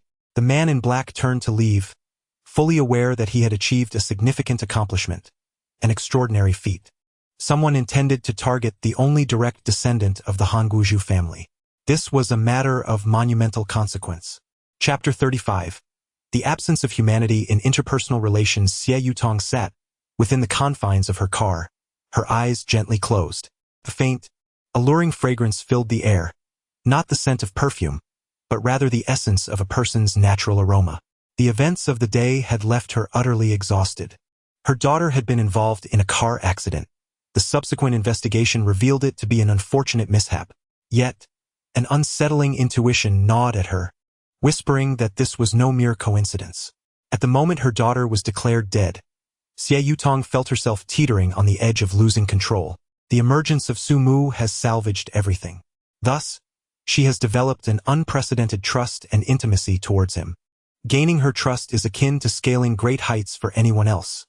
Yet, she unconditionally believes in Su Mu. Ning Yan, seated beside her, appeared lost in thought, her expression somewhat languid. Suddenly, Xie Yutong's phone vibrated gently. Her delicate brows furrowed, clearly displeased by an incoming message at such a moment. Nevertheless, she glanced at it. The warm atmosphere inside the car turned abruptly icy. Ning Yan shivered. Cousin, what is wrong?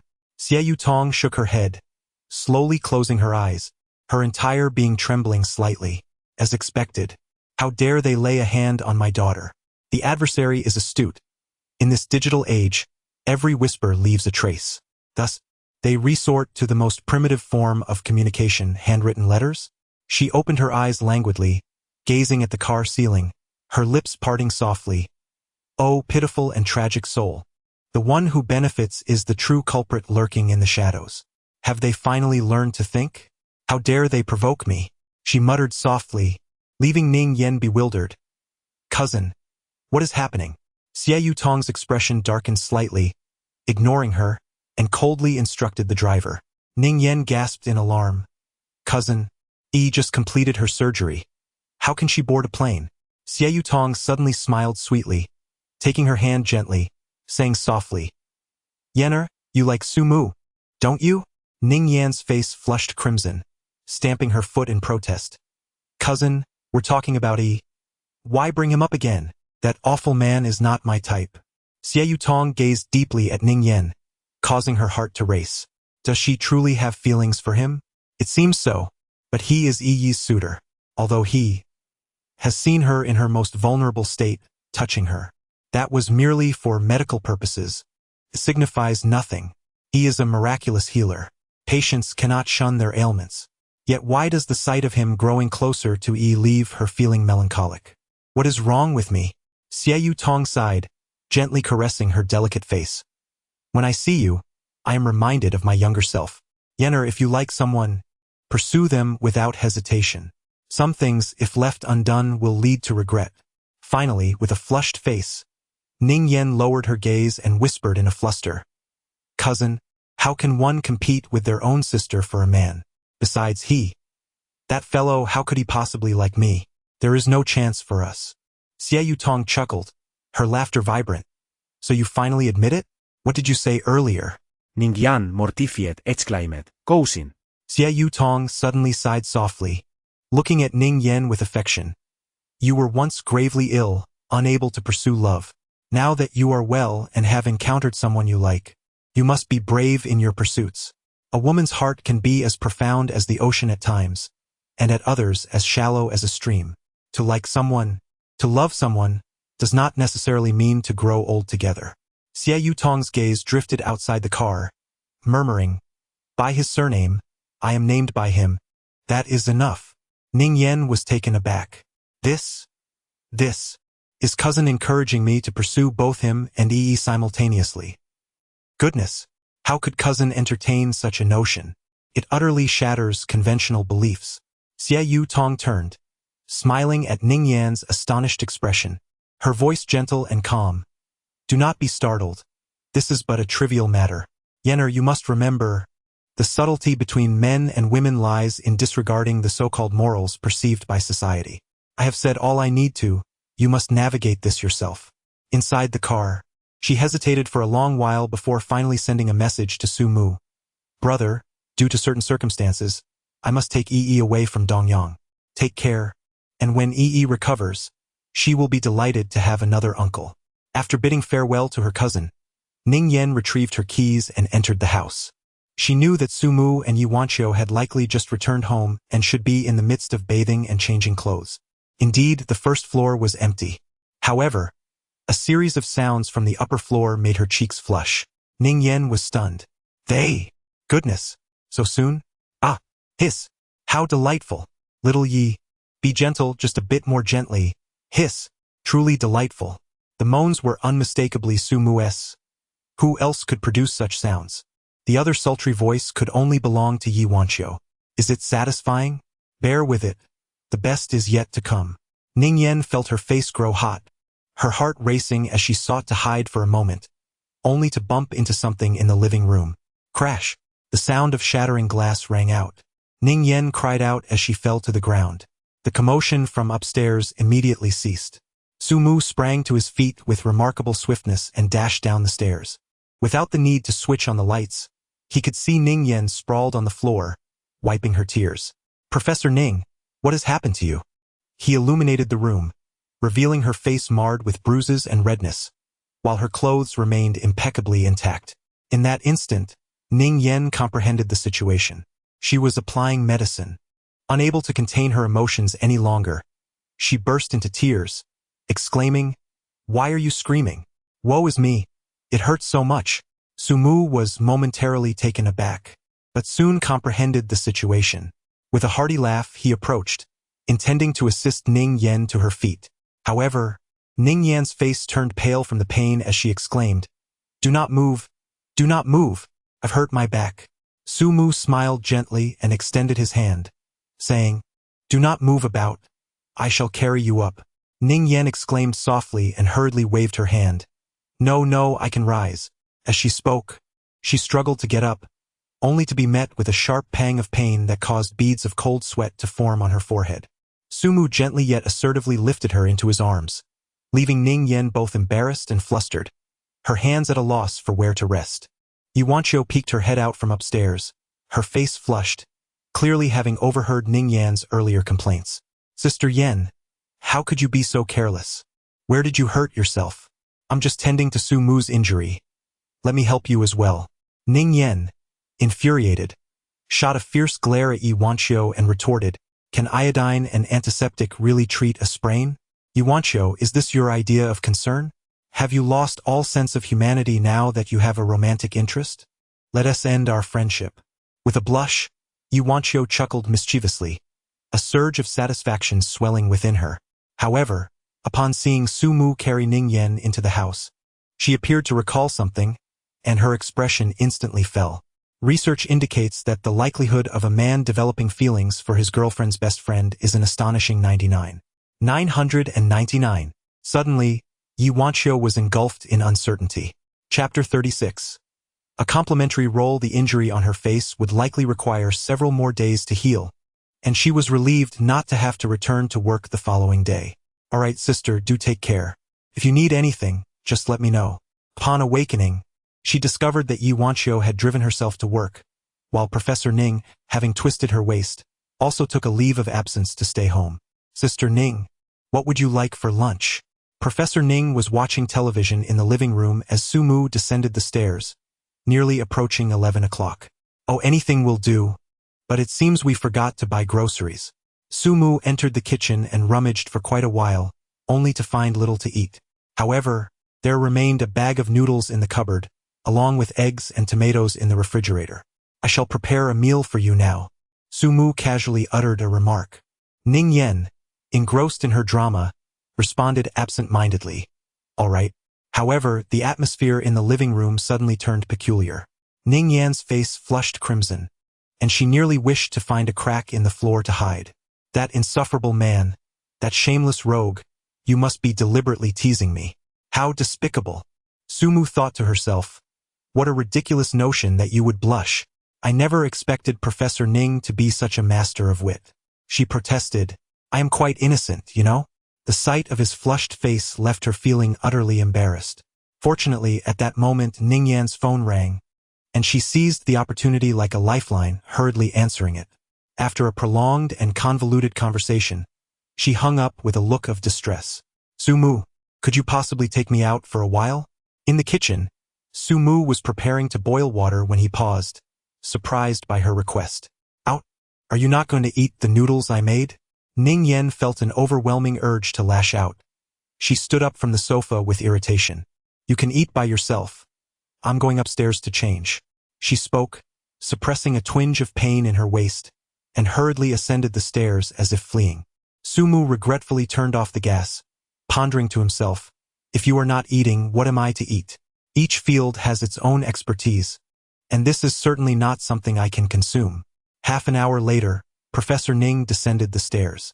Upon catching sight of her, Su Mu couldn't help but nearly drool. Professor Ning's beauty rivaled that of President Yi. While the latter excelled in youthful exuberance, the former radiated a mature allure. Today, Professor Ning donned a white, blue-patterned short-sleeved long dress, her hair elegantly styled into a bun, accentuating her figure to an extraordinarily sensual and intellectual degree. Noticing Su Mu's tacit expression, Ning Yan curiously inquired. Do you find it beautiful?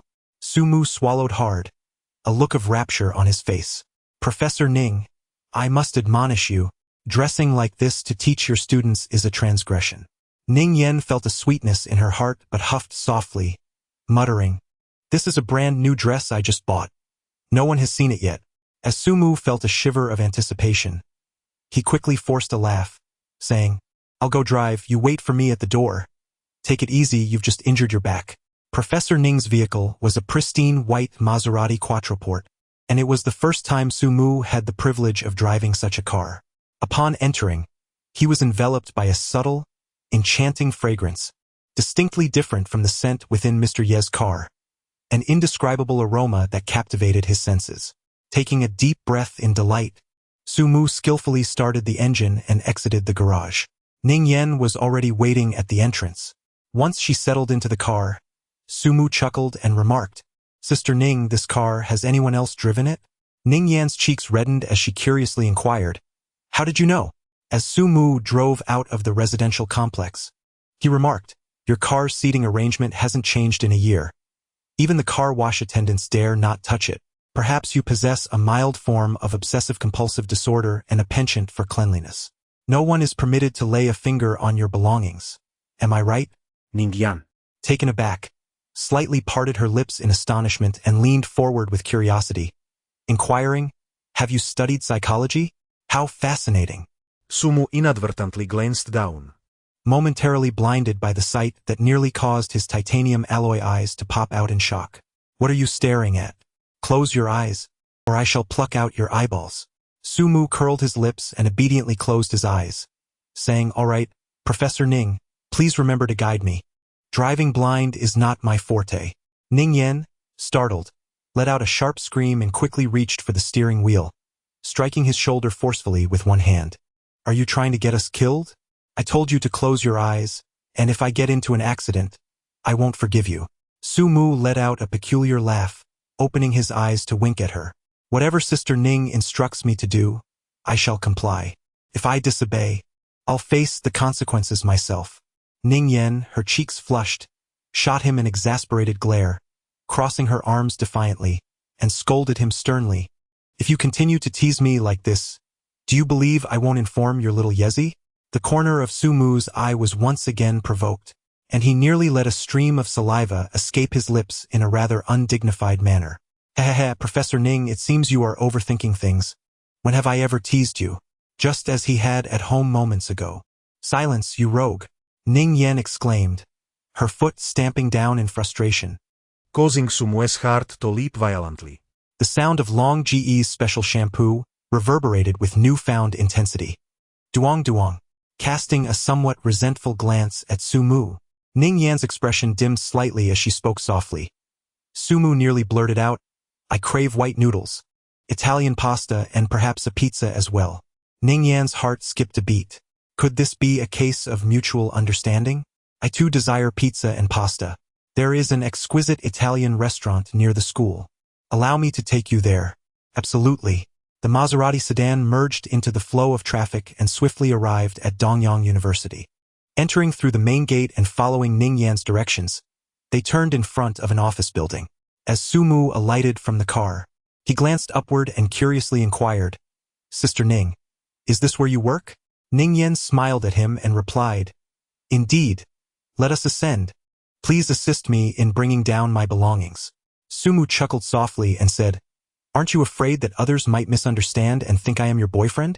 If that happens, the vast number of admirers in our school who secretly harbor feelings for you will be heartbroken, and I would become the public enemy." Ning Yan blushed slightly, pursed her lips, and cast him a disdainful glance. Sumu chuckled softly, patting his chest, and said, Ning Yan felt a surge of panic in her heart, shot a glare at Sumu, and strode towards the door. Sumu eagerly followed, and the two ascended to the 9th floor in the elevator. Upon exiting, Sumu and Ning Yan walked side by side. However, not long after they stepped out, a mocking and cold voice echoed from behind. "Ning Yan, your taste in men leaves much to be desired. Is this pockmarked fellow the reason you turned me down?" Sumu was furious. "You have the audacity to speak. With a face full of blemishes, your entire family bears the same affliction. I am merely using a bit of red ointment, is that so? How unfortunate. I had forgotten my face was marred by wounds. Today's outing has certainly tarnished my handsome image." Chapter 37. Greetings to the teacher's mother. Behind Sumu stood a handsome gentleman, with a melancholic demeanor and a tall, slender physique. He sported a meticulously trimmed mustache on his upper lip. His hair, naturally wavy, was casually swept back, reminiscent of the renowned Takashi Kaneshiro. Such a man would undoubtedly captivate all, from octogenarian grandmothers to 18-year-old maidens. Alas, he found himself at a loss when it came to Professor Ning. Sumu perceived the hidden malice lurking in the depths of the man's gaze. "Mu Qingyang, enough is enough.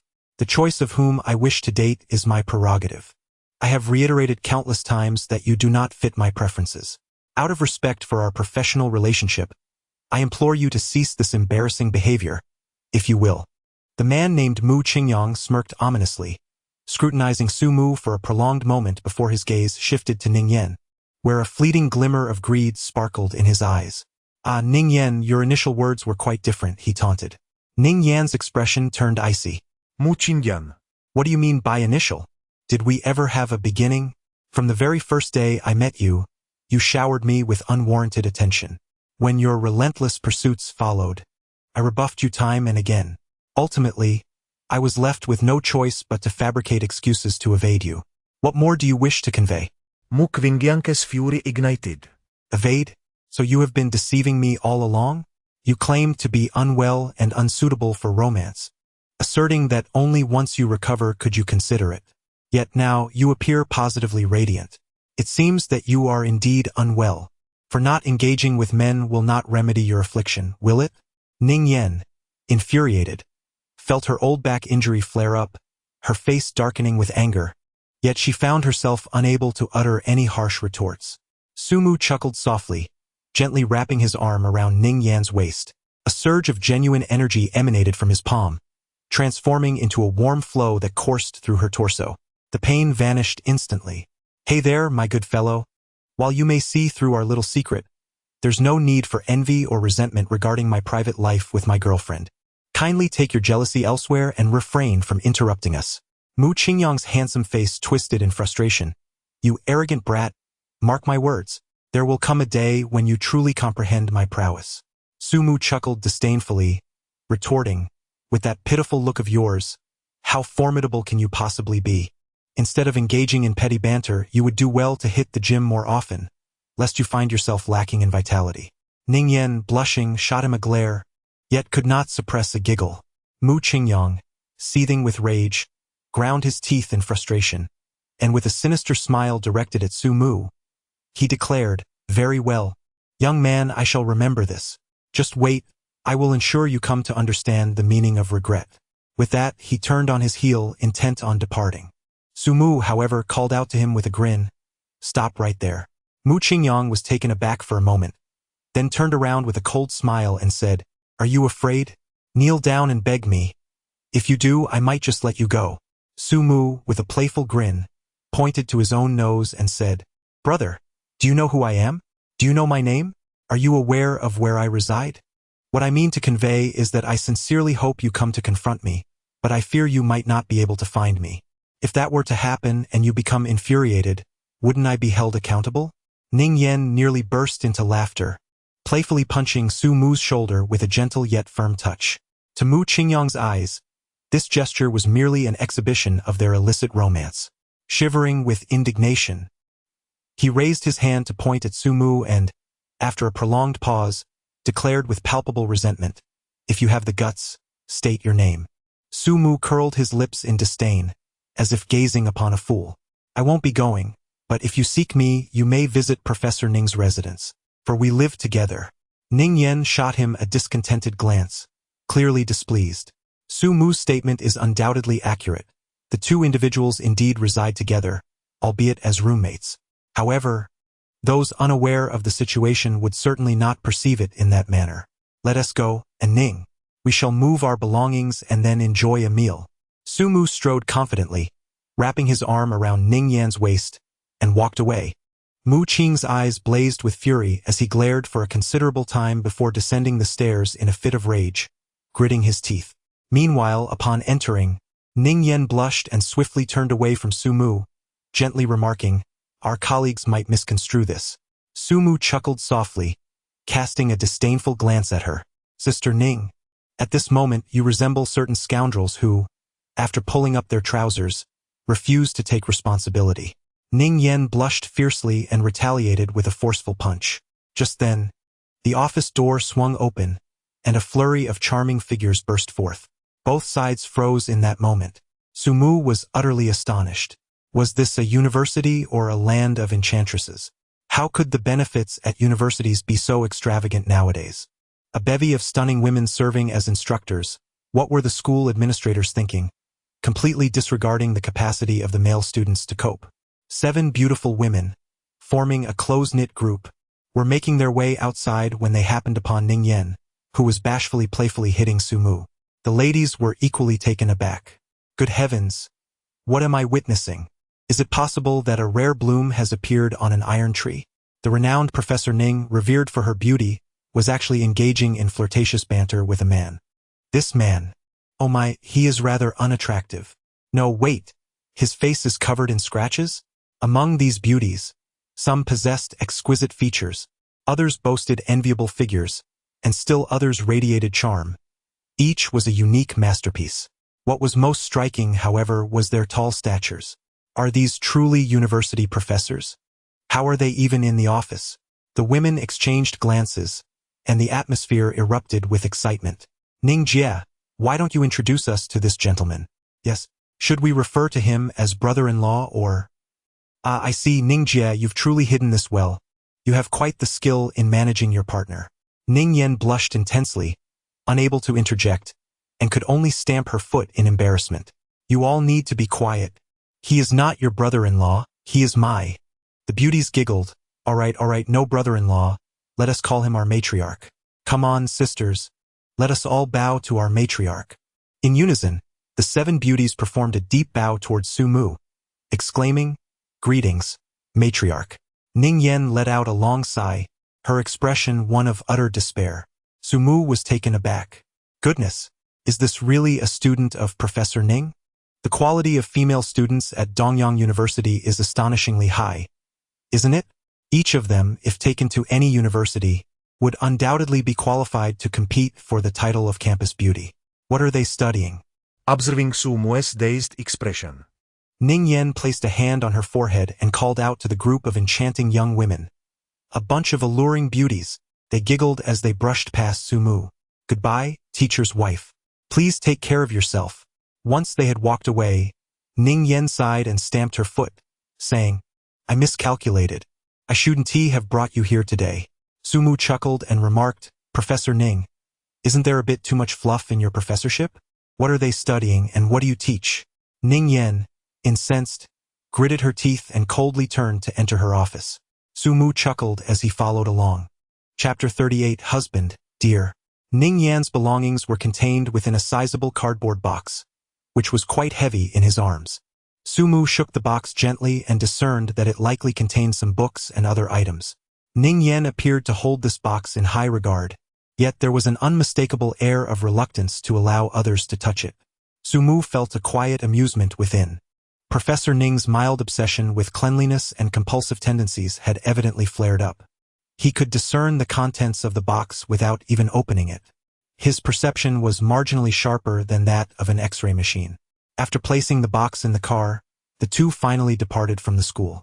Following Ning Yan's directions, Su Mu parked in front of a quaint Italian restaurant situated behind the campus. For reasons unbeknownst to him, a sense of unease washed over Su Mu, as not far away lay the bar from which he had last indulged in drinks with Class 3. Upon entering the restaurant, he noticed it was quite bustling. Ning Yen selected a table by the window, and they both settled down. Each ordered a plate of spaghetti and a pizza, but considering Su Mu had skipped breakfast, she additionally ordered a sizable tomahawk steak for him. Observing that Su Mu seemed somewhat preoccupied, she scrunched her nose and inquired, What are you thinking about? Su Mu chuckled softly, pondering whether there might be any students here who recognized him. Ning Yen shot him a glance and replied with a smile, This restaurant isn't affordable for many students. You need not worry. No one will be calling you teacher's wife again. Her words struck a nerve with Su Mu, and he gritted his teeth as he summoned the waiter. Waiter, bring me a bottle of 82 mineral water. His voice was somewhat raised, immediately drawing the attention of several patrons. The waiter approached with a resigned expression. Sir, we only have 82 red wine available. Would you like to open a bottle? Su Mu cast a meaningful glance at Ning Yen, who deliberately averted her gaze. Open. Open. The attendant, filled with delight, turned to leave. Was he joking? Ning Yen let out a soft chuckle, her beautiful eyes glaring fiercely at him. She then addressed the attendant. Please serve him a glass of lemonade. He doesn't need the red wine, as he must drive and cannot drink. The attendant left, his expression one of disappointment. Before long, Su Mu's steak was presented. The plate was immense, featuring a steak the size of a child's palm, accompanied by 2 stalks of asparagus and some garnishes. Italian cuisine may lack the refinement of French fare, but it compensates with generous portions and delightful flavors. Su Mu gazed at the row of gleaming cutlery before him, boldly seizing the bone of the battle-axe steak and shoving it into his mouth. This spectacle left many in astonishment. Ning Yen was momentarily taken aback, only to burst into a delicate giggle thereafter. She understood that Su Mu was exceedingly adept at Western dining etiquette.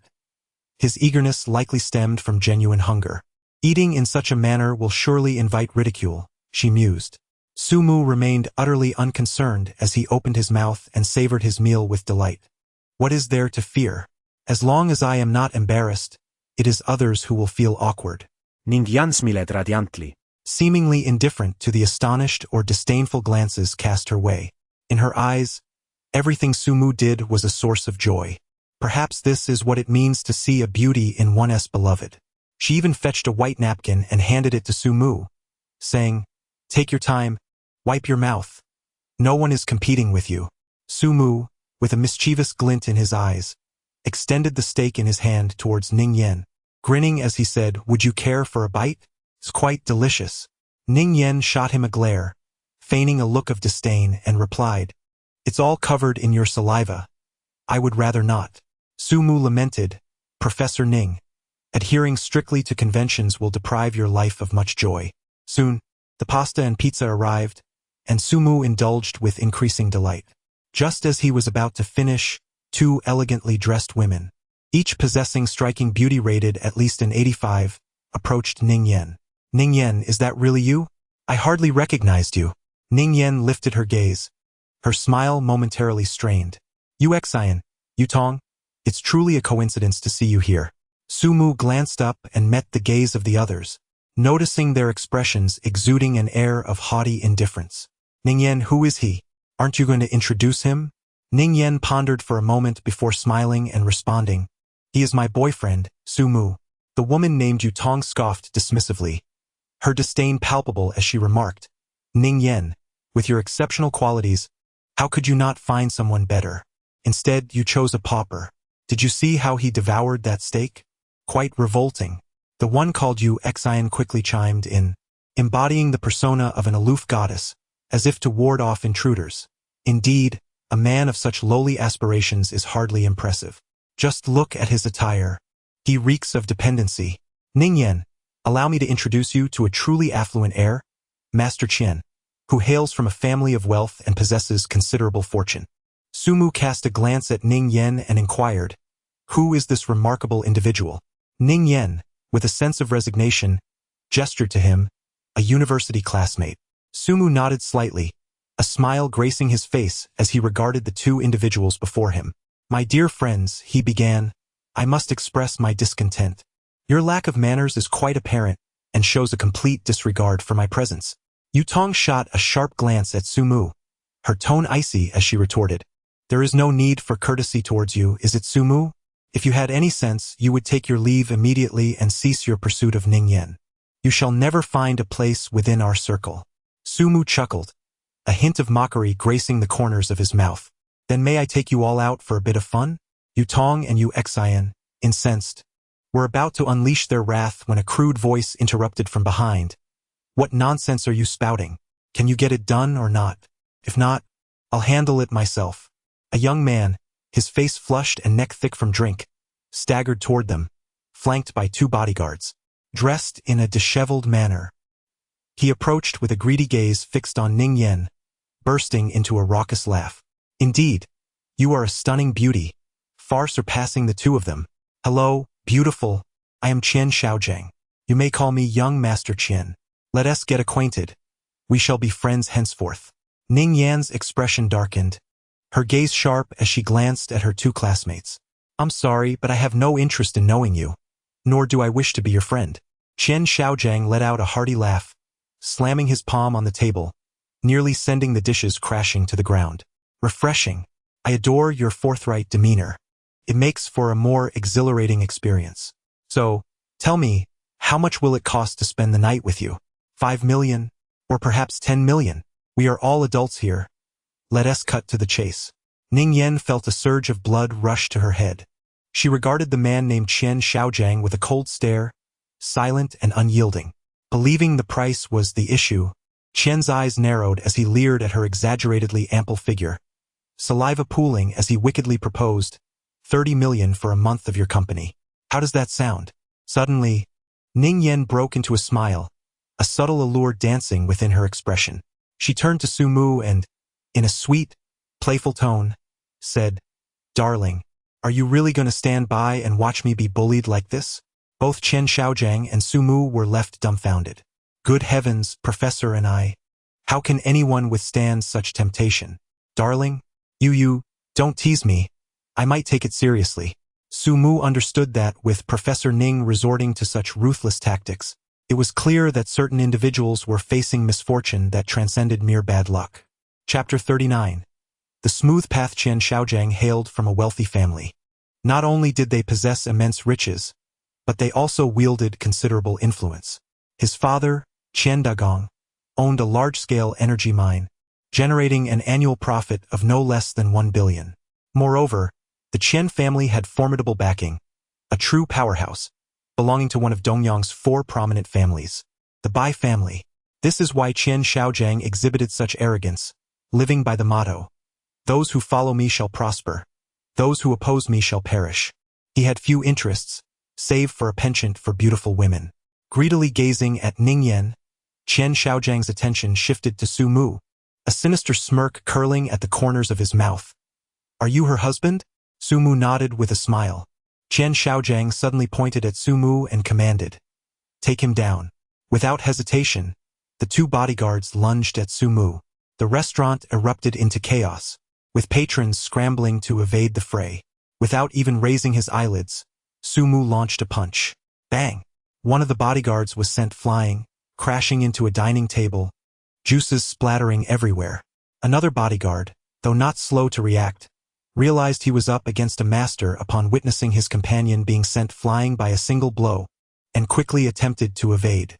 Alas, to Su Mu, his movements appeared as sluggish as a snail. Su Mu did not even employ his second hand.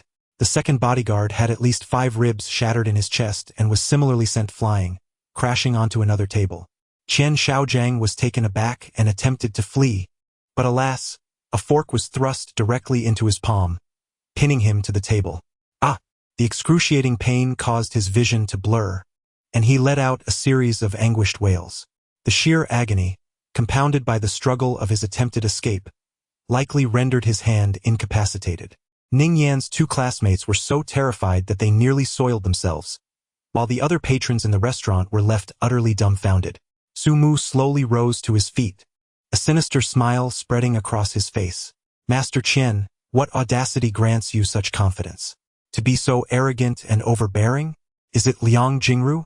The restaurant fell into an eerie silence, broken only by Ning Yan's soft laughter, which pierced the tension in the air. The patrons watched Su Mu from a distance, a mix of anxiety and astonishment etched on their faces. This young man possesses remarkable fighting prowess. No wonder he, despite his humble attire, could attract such exquisite beauty. Chen Xiaojiang glared at Su Mu, teeth clenched in fury, and shouted, "You're finished. My father will not spare you. Just wait. I have thousands under the banner of Woohoo Group, and if I can't eliminate you, I shall take your surname." Woohoo Group? Upon hearing this name, the guests' gazes towards Su Mu shifted to one of pity. The Woohoo Group is not merely an energy conglomerate. It carries a shade of gray in its dealings, thriving on ruthlessness and cunning, which is how Chen Dagong has risen to his current stature. Su Mu chuckled with a mischievous grin. "I have no desire to be burdened with such a worthless son as you. Bah, you are unworthy." Ning Yan nearly burst into laughter, entirely unfazed by the situation. She harbored no fear whatsoever. Not to mention the Woohoo Group, she held no apprehension towards any family in Dongyang. The Ning family was of a scholarly lineage, yet she boasted a formidable cousin. Chen Xiaojiang, the only heir of the Chen family, reveled in his conquests of various women. Students, young mothers, professionals, flight attendants. Anyone he desired, he could seduce. In recent years, his fortune had soared, fostering an overwhelming arrogance that rendered him contemptuous of all. Even now, as he found himself in such dire straits at the hands of Su Mu, he was preoccupied with thoughts of revenge, oblivious to how he might navigate the predicament before him. At that moment, Ning Yan's 2 classmates became acutely aware of the unfolding drama and unleashed their ire upon Su Mu. You are Sumu, aren't you?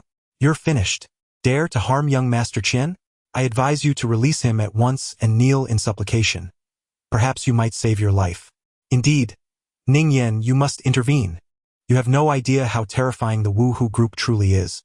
Ning Yan elegantly lifted her glass of lemonade, took a sip, and shook her head nonchalantly. I'm sorry, but I choose to heed his words. Her classmates were infuriated, exclaiming, You! Just then, a new group entered the restaurant. Over a dozen burly men clad in security uniforms escorted a man in his 30s into the establishment.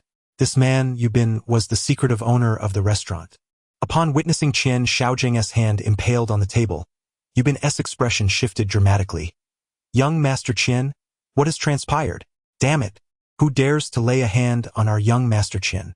Sumu thought to himself, are you blind? Yubin's gaze fell upon Sumu. It's you? Young man. Which path are you treading? Sumu smiled faintly. A smooth avenue. Ning Yan let out a small splutter, spraying water everywhere. She cast a charming glance at Sumu, who felt as if half of his body had succumbed to her allure. My dear lady, are you even aware of the immense allure you possess when you play coy?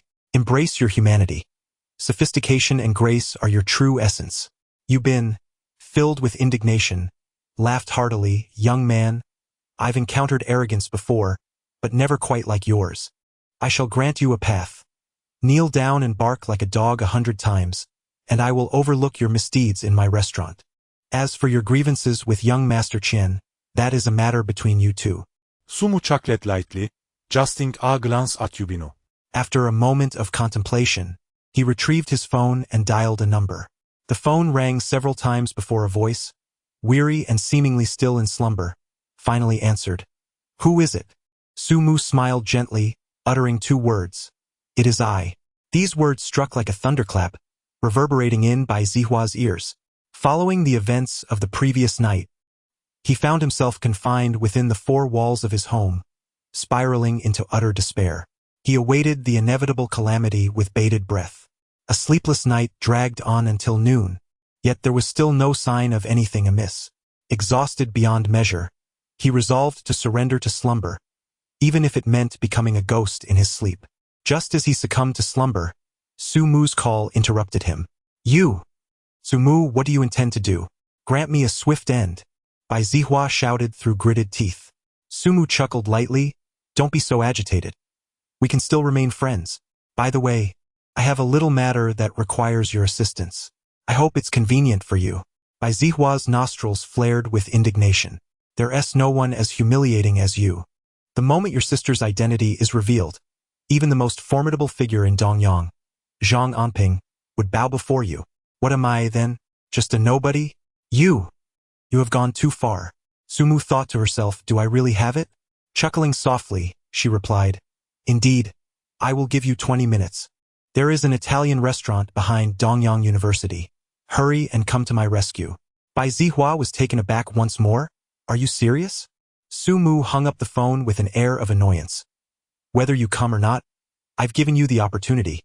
If you fail to seize it, do not blame me. In the past, if Bai Zihua had framed him so maliciously, he would have sought revenge without hesitation. However, his perspective had shifted. A living Bai Zihua held far greater value than a deceased one, much like Zhao Muting. He had promised Chu Nan to bring the 4 prominent families of Dongyang under his command. Presently, 3 of them were securely aligned. Only the Mo family remained untouched. This development would bring immense benefits to the Yi Corporation. Although the Yi Corporation operated at a scale of merely 100 billion, the combined worth of the 4 families approached 500 billion. With the 4 families joining forces to elevate the Yi family, it was only reasonable to expect that the Yi family would ascend to the pinnacle of Dongyang's elite. Sumu pondered. Little leaf. I have truly exerted myself for you. Tonight, at least a goodnight kiss should be in order, right? As for the more intricate matters, it is perhaps wiser to proceed gradually. Chapter 40. The lion's demands by Zihua arrived swiftly, unkempt and unwashed, bursting through the door. What foolishness! Halfway through his exclamation, Yubin's jaw dropped. Terror etched across his face as he beheld the visitor. Then thud, he knelt. Bai Zihua, the second among the 4 prominent young masters of Dongyang. Yubin had never envisioned that Su Mu's call would reach belle.He. His modest wealth paled in comparison to that of young Master Chen, let alone one of the esteemed four. The thought of belle.He's ruthless nature sent shivers down Yubin's spine, compelling him to abandon all pride as he raised his hand and struck his own face vigorously. Slap, slap, slap. A cadre of security personnel, witnessing their boss's prostration, quickly followed suit, all collapsing to the ground in unison.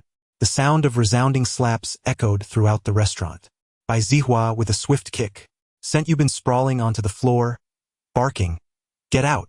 Kneel at the entrance. Do not cease until you have struck yourself 100 times. Yes, yes, yes." Yubin and his entourage of security scrambled out, lining up to commence their self-inflicted punishment. This scene left the surrounding patrons and the owner in utter shock. Yubin was a formidable figure in this domain. Ning Yan's two classmates were utterly dumbfounded at this moment. They finally grasped the gravity of their foolish actions today. When Chen Xiaojiang turned to see belle.He, he was paralyzed with fear, lowering his head as if to bury it in his trousers, desperate to avoid detection. The Chen family thrived entirely on the goodwill of the Bai family. A single word from the Bai could spell ruin for the Chens. belle.He, disregarding all else, approached Su Mu and knelt upright before him, declaring, "I acknowledge my wrongs. Punish me as you see fit, but I implore you, spare the Bai family." This statement nearly sent Chen Xiaojiang into a state of panic. Spare the Bai family? What colossal figure have I angered today? These two wretches have brought my ruin upon me. Su Mu approached with exuberance, pulling belle.He to his feet. "Old Bai, we can't become friends without some banter. How can we move forward like this?" A shiver ran through belle.He's heart. "You can't possibly be holding a grudge and tormenting me on purpose, can you?" The sight of belle.He kneeling left everyone in the restaurant utterly astounded, their minds resonating with disbelief. One of the four most prominent young masters of Dongyang, kneeling. Just like that, he was down on one knee. Who is this extraordinary figure? A prince from the imperial capital? That seems improbable, given his humble attire and scarred visage. Yet, it is evident that he possesses striking good looks, despite the scars adorning his head. Meanwhile, the stunning beauty beside him exudes an air of intellect and grace, hardly resembling a fierce matriarch. Could it be a peculiar inclination? If Ning Yan were to perceive their thoughts, she might be so enraged that she would spit blood. belle.He, having resigned himself to the situation, humbly inquired. Su Mu, with a gleeful grin, pointed at Chen Xiaojiang and recounted the earlier events. belle.He's gaze was as cold as one directed at a corpse. "Wu group? Ah, Qian Dagang son? Very well." Chen Xiaojiang, in a panic, cried out, "Master Bai, spare me. I am not a man. I have erred. I am willing to atone for my sins." Suddenly, belle.He smiled faintly. This smile sent Chen Xiaojiang into a sweat, and in a moment of utter loss of control, a stream of yellow liquid flowed forth from his trousers. A foul stench filled the air, prompting Ning Yan to rise abruptly and flee outside. Her two classmates, paralyzed by fear, collapsed to the ground, weeping uncontrollably. They had always followed Chen Xiaojiang, believing that Dongyang was his domain. Alas, their narrow-mindedness proved their undoing. belle.He retrieved his phone, scrolling for some time before locating a number, which he dialed. On the other end was Chen Dagong, the chairman of Wu Group. "Forget about Wu Group for now. Focus on your son," he stated, not allowing the other party a chance to respond before abruptly ending the call. He then respectfully invited Su Mu to a private room in the restaurant, instructing a trembling waiter to uncork a bottle of the finest red wine. "Young Master Su, do you truly wish to spare me?" Su Mu offered a faint smile and remarked, "Having one more enemy is not preferable to having one more friend. Lao Bai, let us dispense with the pleasantries. Pledge your loyalty to me, and I shall ensure a prosperous future for you. What say you?" In response, belle.He knelt down once more, swearing an oath. "With the heavens above and the earth below as my witnesses, I, belle.He, vow that in this life, I shall follow only Su Xiao. Should I betray this oath, may the heavens bring down their wrath upon me." Su Mu smiled and nodded, gesturing for him to rise. belle.He finally felt a weight lift from his heart, soon enveloped by an overwhelming joy. What is this? A blessing in disguise? Indeed, A stroke of fortune has descended upon him. The younger brother of the esteemed matriarch of the Hanggu Zhu family. Goodness! How exhilarating! With this connection, even if I venture to the imperial capital in the future, I shall stride with confidence. Rest assured, dear sir, I shall ensure a satisfactory resolution to today's matter. The Wuhu Group will cease to exist, and all its assets shall be considered as my sincere apology to you. Sumu offered a faint smile and said softly, there is no need for such formality. However, Qian Shaojiang must serve a sentence of 10 years, without a single day's reduction. Bai Zihua immediately bowed and acknowledged this. After waiting for approximately half an hour, a middle-aged man in his 50s, clad in an expensive suit yet bearing a countenance marred by excess flesh, pushed open the door and entered with a bow. Young master, it is due to my lax upbringing that this scoundrel has offended you. I come to offer my apologies. Bai Zihua cast a dark glance at Chen Dagong and said coolly, your apologies hold no value for me. You must compensate my elder. Sumu cleared his throat softly, and Bai Zihua immediately realized. Su Xiao is my brother, your son. If you seek to take away Su Xiao's woman, how amusing. Chen Dagong appeared to comply obediently, yet harbored a deep-seated animosity towards Sumu. Su Xiao, I offer my apologies. You may set any conditions you desire, and I will not haggle. His influence was considerable, and during his journey, he had already discerned Su Mu's true identity. It was then that Bai Zihua began to regard him as a brother. In reality, Su Mu had no noteworthy background. He was merely the chauffeur for the general manager of the Yi Group. While the Yi Group scale was comparable to that of the Wuhu Group, Chen Dagong held a staggering 50 billion in cash, far surpassing the Yi Group's assets. Yi Wanqiu was renowned as the most beautiful woman in Dongyang, and Chen Dagong had once coveted her immensely. Had he not been aware that the 4 prominent young masters were also vying for her attention, he might have acted upon his desires. The Chen family's penchant for indulgence in beauty was a legacy passed down through generations. Before encountering Chen Dagong, Su Mu originally intended to take decisive action. However, upon seeing this man, who appeared outwardly respectful yet concealed malice in his eyes, he realized that as long as Bai Zihua was absent, Dagong would undoubtedly strike at him with lethal intent. While he was not afraid, he found himself stretched thin, unable to attend to both Yi Wanqiu and Ning Yen simultaneously. It is not the wicked that instills fear, but the petty. Given this situation, Brother Mu decided to be unyielding. You wish to set conditions freely? Very well, your son shall serve 20 years in prison, and you shall pay 20 billion in cash. Not a cent more nor less. Chen Dagong nearly leaped in shock, a fierce glint flashing in his eyes. Young Master Su, you are indeed making a lion's demand. Chapter 41. A calculation reveals your fate is childless. Bai Zihua was taken aback by Su Mu's unexpected declaration. However, even if Chen Shaojiang were to rot in prison, he would never plead for the Chen family. As for the 20 billion, is that a considerable sum? Su Xiao is indeed the younger brother of the young mistress from the Zhu family of the Hanggu era. 20 billion is merely pocket change, isn't it? However, the fact that Su Xiao disguises his identity to woo women is truly infuriating. Had I known earlier, I would have simply knelt and worshipped him upon our first encounter at the restaurant. Who cannot play the role of a devoted admirer? A little flattery here and there, and surely one would find favor, right? Chen Dagong, is 20 billion truly a substantial amount? If your son were to spend 20 years in confinement, would that be a long time? Bai Zihua interjected darkly. Chen Dagong was left astounded. Young master, please listen to me. This fellow is nothing but a fraud. He has deceived you, merely a lowly driver. Bai Zihua, infuriated, retorted sharply, silence. Before Chen Dagong could utter another word, Bai Zihua delivered a fierce slap across his face. Stunned, Chen Dagong clutched his cheek but dared not express any dissent. He was acutely aware of the Bai family's influence. A mere word from them could lead to his utter ruin. Dare to utter a single word against Su Xiao, and I shall send your entire family to Africa to mine. A shiver ran down Chen Dagong's spine, and he promptly fell to his knees before Bai Zihua, prostrating himself fervently. Young master, I was wrong. I was wrong. If I offer Su Xiao 30 billion, can you spare my son from imprisonment? He is my only child. I implore you to show mercy.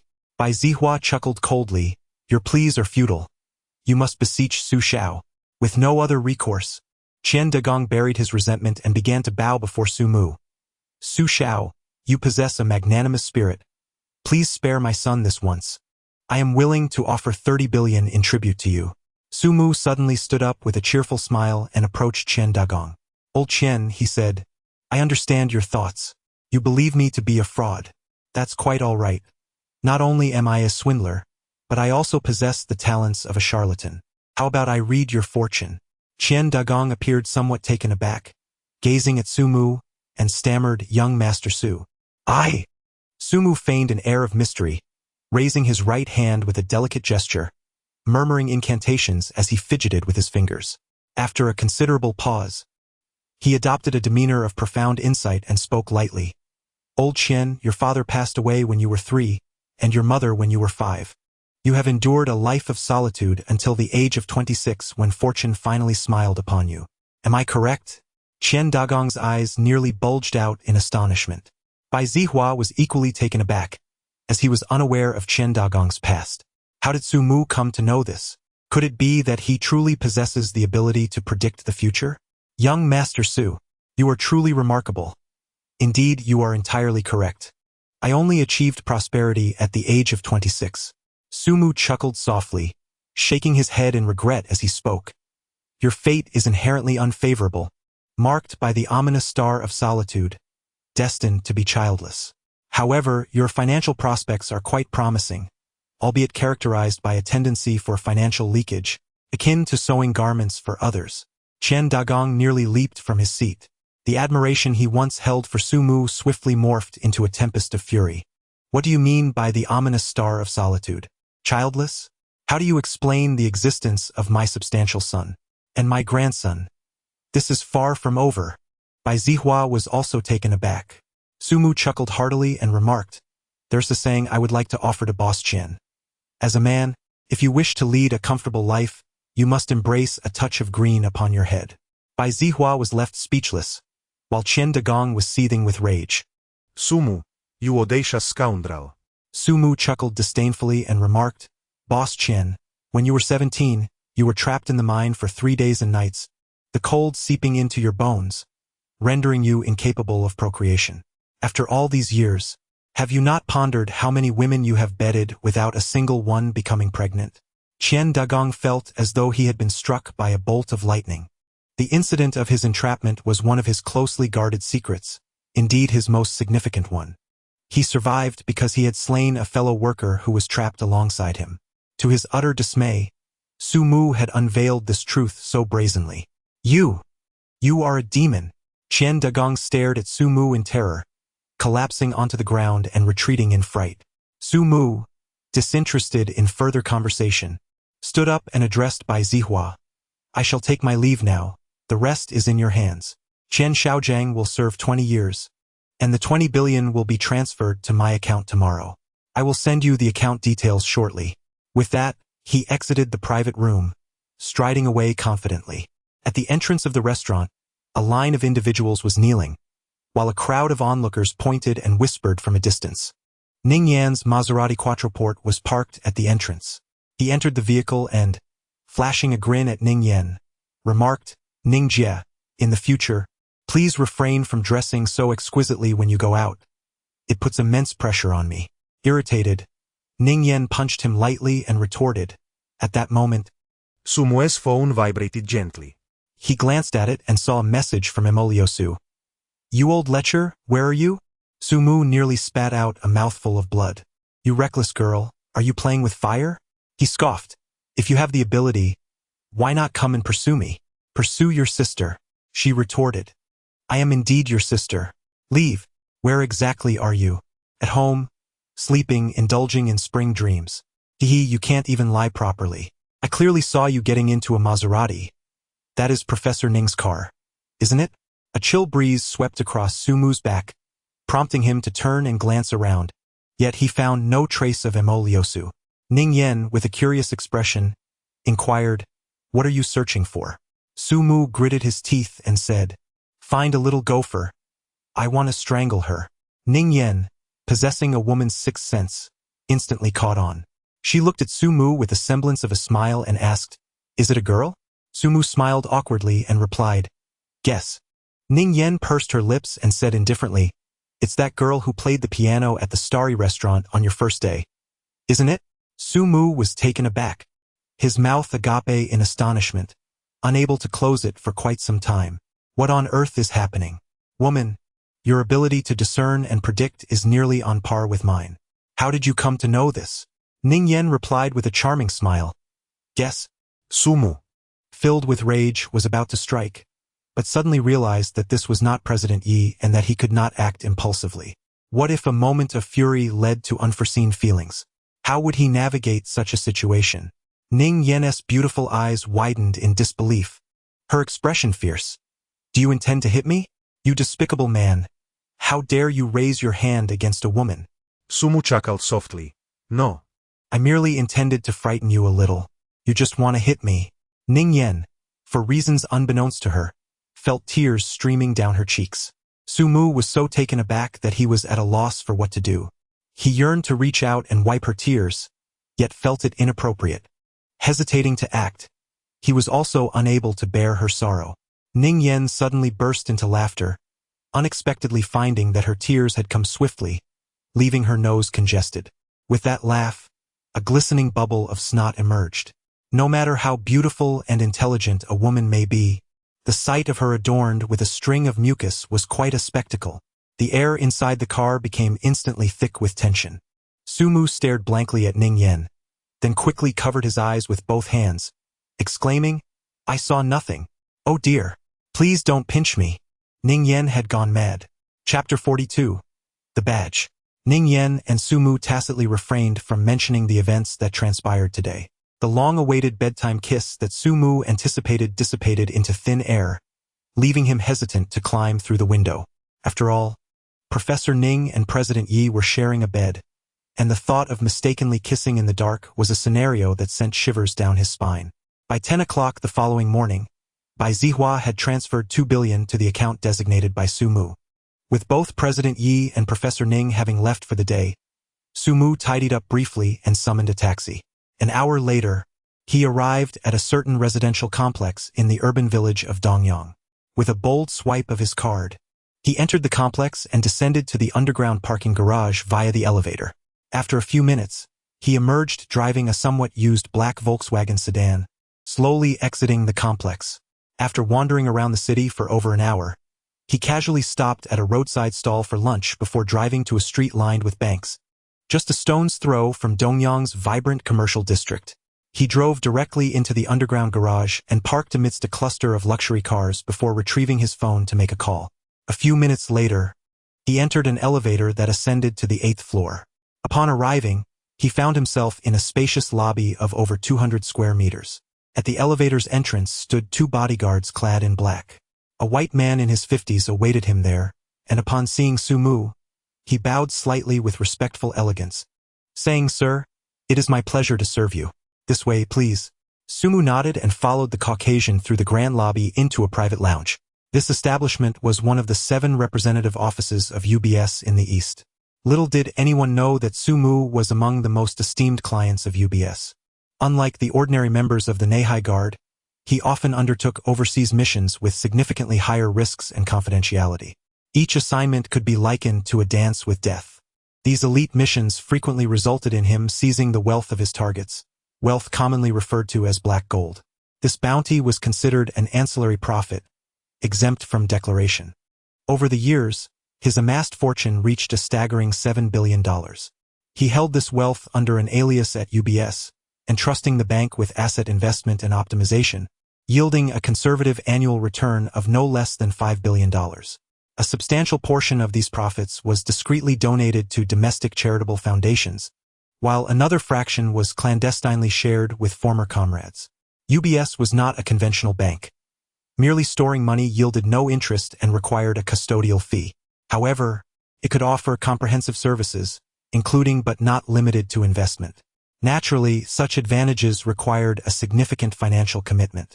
If one were so inclined, they could even enlist a full-fledged army through its services. In the private lounge, Sumu underwent an identity verification process and submitted a string of alphanumeric keys. Initially, he assumed he was merely an ordinary client. To his astonishment, the youthful figure before him turned out to be one of the bank's most distinguished clients, even ranking within the top 10.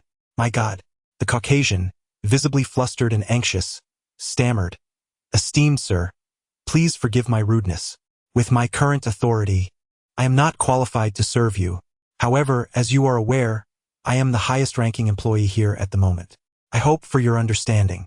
Sumu smiled and nodded. He understood that anyone who became aware of his net worth would react in such a manner. What a jest! Over $700 billion in cash. To the average person, the world's richest individual possesses a fortune of approximately $150 billion. However, that figure represents assets, not liquid cash. Even the wealthiest individual on the planet could never instantly access $20 billion. Yet Sumu could. His wealth is entirely in liquid form. Certainly, there exist ultra-wealthy individuals in this world, whose fortunes far surpass that of the so-called richest person alive, remaining unknown to the general populace. Sumu provided the key to the Swiss Union Bank for the Caucasian, specifically tailored for the world's elite magnates or the super-rich. Such clientele necessitates the presence of the bank's powerful figures for an equivalent reception. "Sir, how may I assist you?" he inquired. Moments later. Sumu entered the vault and unlocked his personal safe. Inside, there was a double-headed eagle encircled by a wreath of olive branches, with a crown embedded between the heads. Cold sweat drenched him instantly. A few minutes later, the Caucasian, humble as a servant, respectfully escorted him to the elevator. It was not until the elevator halted in the basement that he stumbled and fell to the ground. The bodyguards were taken aback. The Caucasian suddenly chuckled nervously, wiping the beads of sweat from his brow. He was indeed terrified. His lineage could be considered part of the so-called European aristocracy. Even in decline, nobility possesses its own unique attributes. In the era of Eastern dynasties, royalty represented the pinnacle of society. Similarly, in the West, there existed a family that, for over 500 years, had its members serving as monarchs across all European nations. At their zenith, as many as 30 monarchs from various countries were siblings of this family. However, this individual held a string of the highest-ranking keys. What did this signify? Thus, any request made by Sumu would be met with unwavering agreement from this Caucasian manager. Moments later, the Caucasian made a confidential overseas call from the office. On the other end was a tense and stern voice. "Bruce, remember, if you have the fortune to meet that esteemed gentleman again, you must adopt the most humble and respectful demeanor. Do you understand? Otherwise, you won't even know how you met your end." Bruce gulped audibly, trembling as he replied, "I understand, Mr. President." Chapter 43. Night Owl converting $2 billion into US dollars and depositing it into the bank. Sumu drove out of the city. Dongyang is one of the 5 major first-tier cities in Huagua. Although it ranks last, its population exceeds 20 million. After more than an hour, he arrived at a quaint town on the western outskirts. The scenery was delightful, with charming bridges and flowing water, exuding a sense of peace. At the town's eastern end stood an automotive repair shop, seemingly struggling in business, with its doors wide open and a dirty rattan chair placed outside. A man lay sprawled on the chair, his face covered by a greasy hat, deeply asleep. At his feet lounged an excessively plump orange cat, lazily basking in the sun. Sumu drove the car to a halt at the entrance, then leapt out, making a menacing gesture towards the plump cat. The fat feline let out a startled yowl and swiftly scampered away. The individual seated on the wicker chair abruptly yanked off his hat, muttering something under his breath. Squinting at Sumu, he grumbled irritably, "Your arrival never bodes well. Do not disturb my slumber." The man appeared to be in his 30s, unkempt with a scruffy beard, clad in filthy jeans and a wrinkled t-shirt, all stained with grease, emanating a rather unpleasant odor. Sumu cast a cheerful glance around before speaking. "I require your assistance. I shall offer 10 million a month. Are you intrigued?" The man's eyes narrowed slightly, a glint of sharpness flashing within them. "Are you incapable of resolving this yourself? What purpose would my involvement serve?"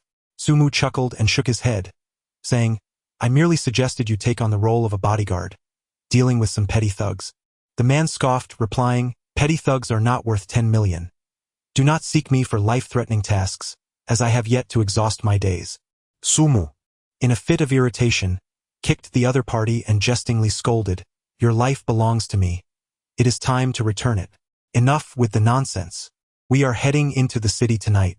Have you not had enough after 3 years of revelry? The man remained seated, casting an impatient glance at him, and retorted bluntly, 3 years ago, when I offered you my life, you refused. Do not bring this up now. What work are you talking about?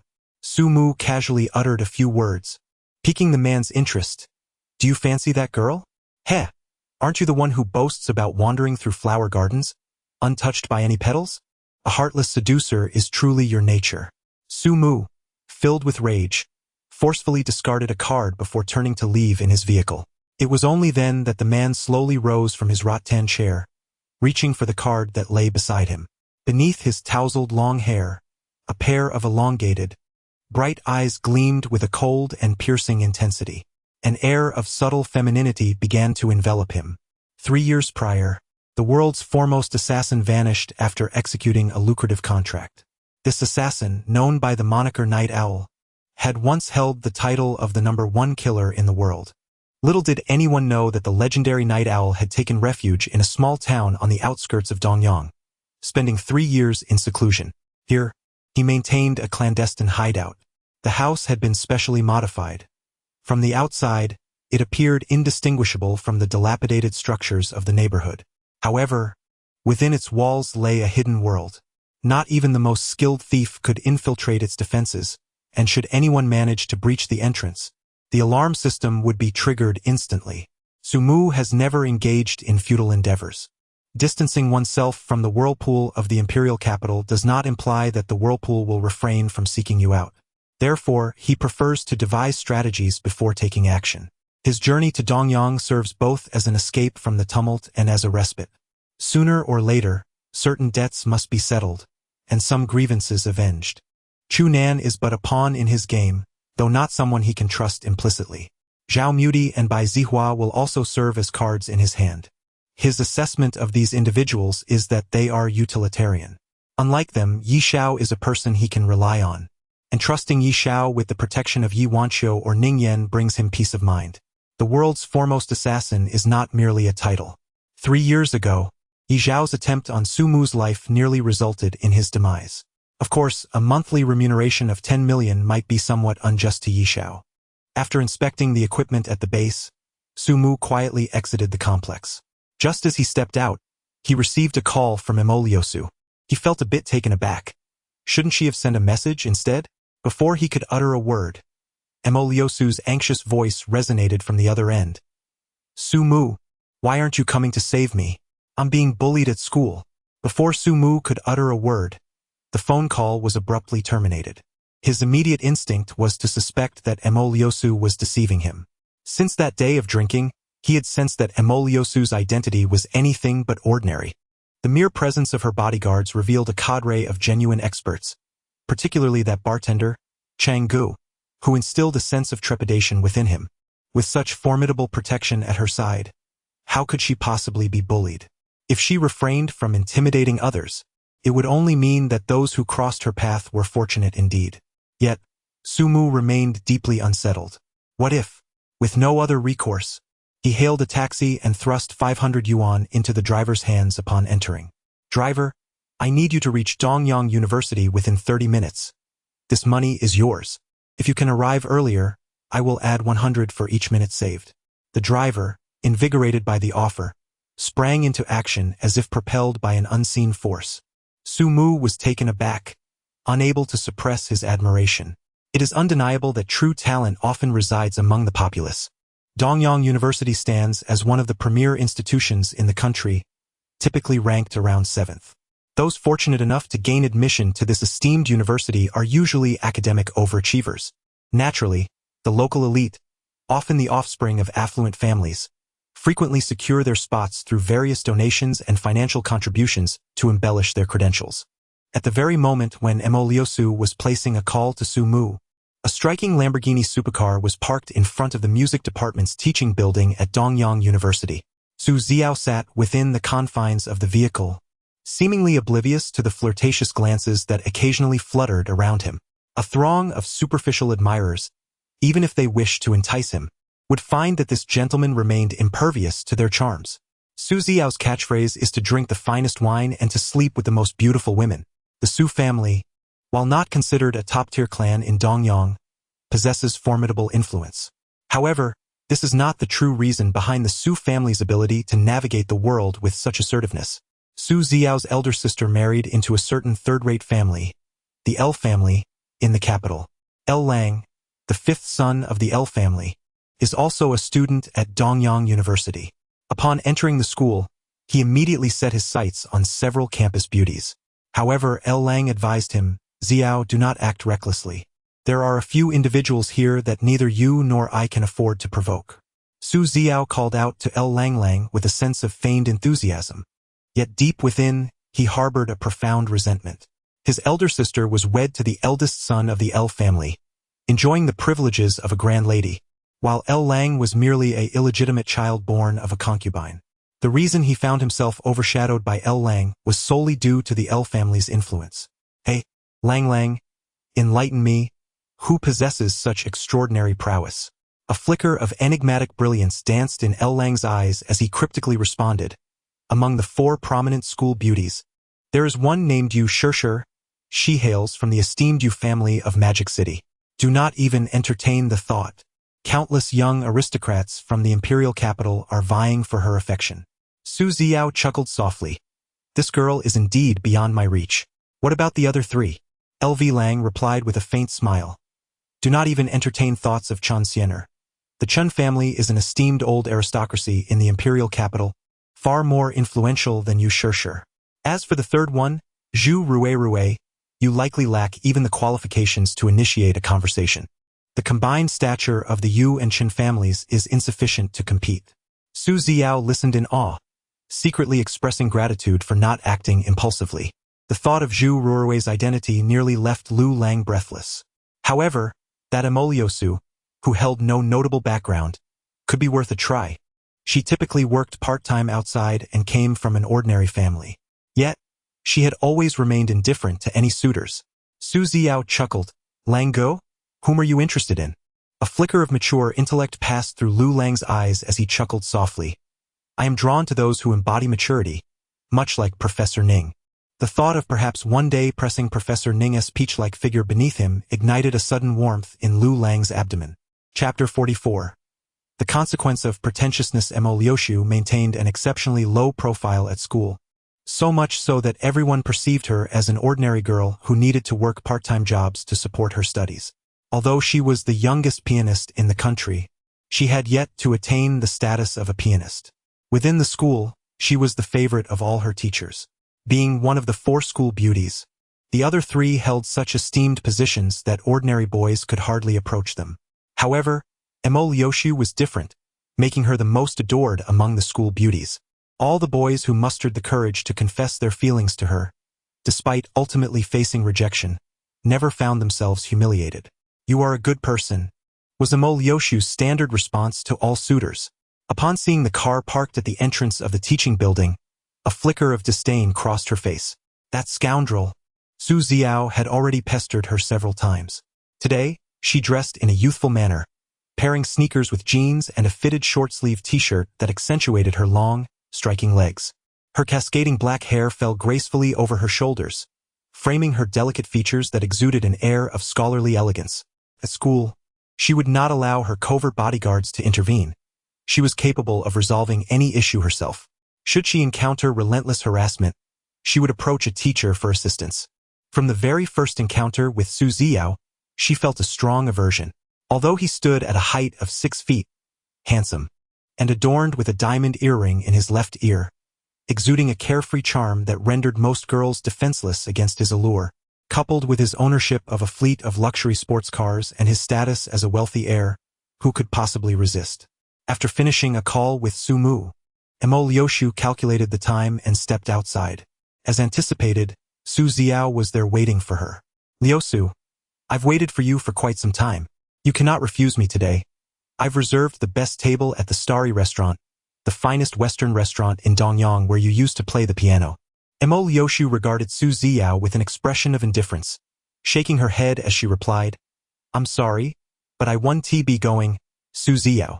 Please do not pursue me any further. I have a boyfriend now. Su Ziao was taken aback, his expression gradually darkening. Heh, impossible. Who in the school doesn't know you are my woman? Do they wish to court death by daring to compete with me for a woman? Yosu couldn't help but chuckle inwardly, glanced at him, and then turned to leave. Su Ziao immediately reached out to stop her, declaring, You shall not leave. Today, whether you wish to or not, you must accompany me. Yosu gently smiled. Su Ziao, it would be wise for you to depart. My boyfriend is quite formidable, and you cannot provoke him. Her words struck deeply at Su Ziao's pride, igniting his fury. Yosu, my patience is finite. If you do not join me tonight, you may as well forgo school tomorrow. With a mere word, I could ensure your academic demise. Yosu regarded him with scorn, her exquisite visage radiating disdain. I have encountered foolishness, but your level of ignorance is unprecedented.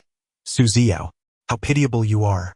At that moment, a crowd of students began to gather, whispering amongst themselves. Yosu's gaze tore through Su Ziao's facade.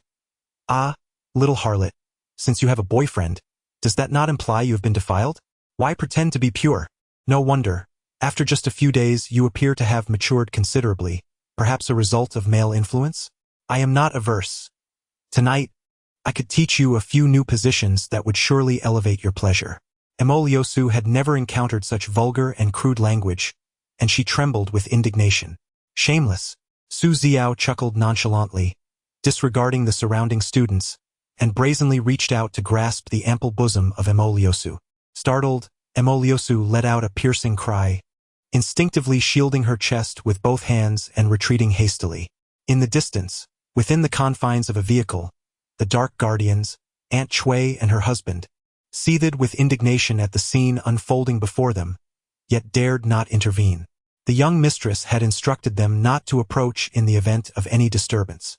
Aunt Chui's face turned ashen, her teeth clenched in fury as she exclaimed, Where is that scoundrel Su Mu?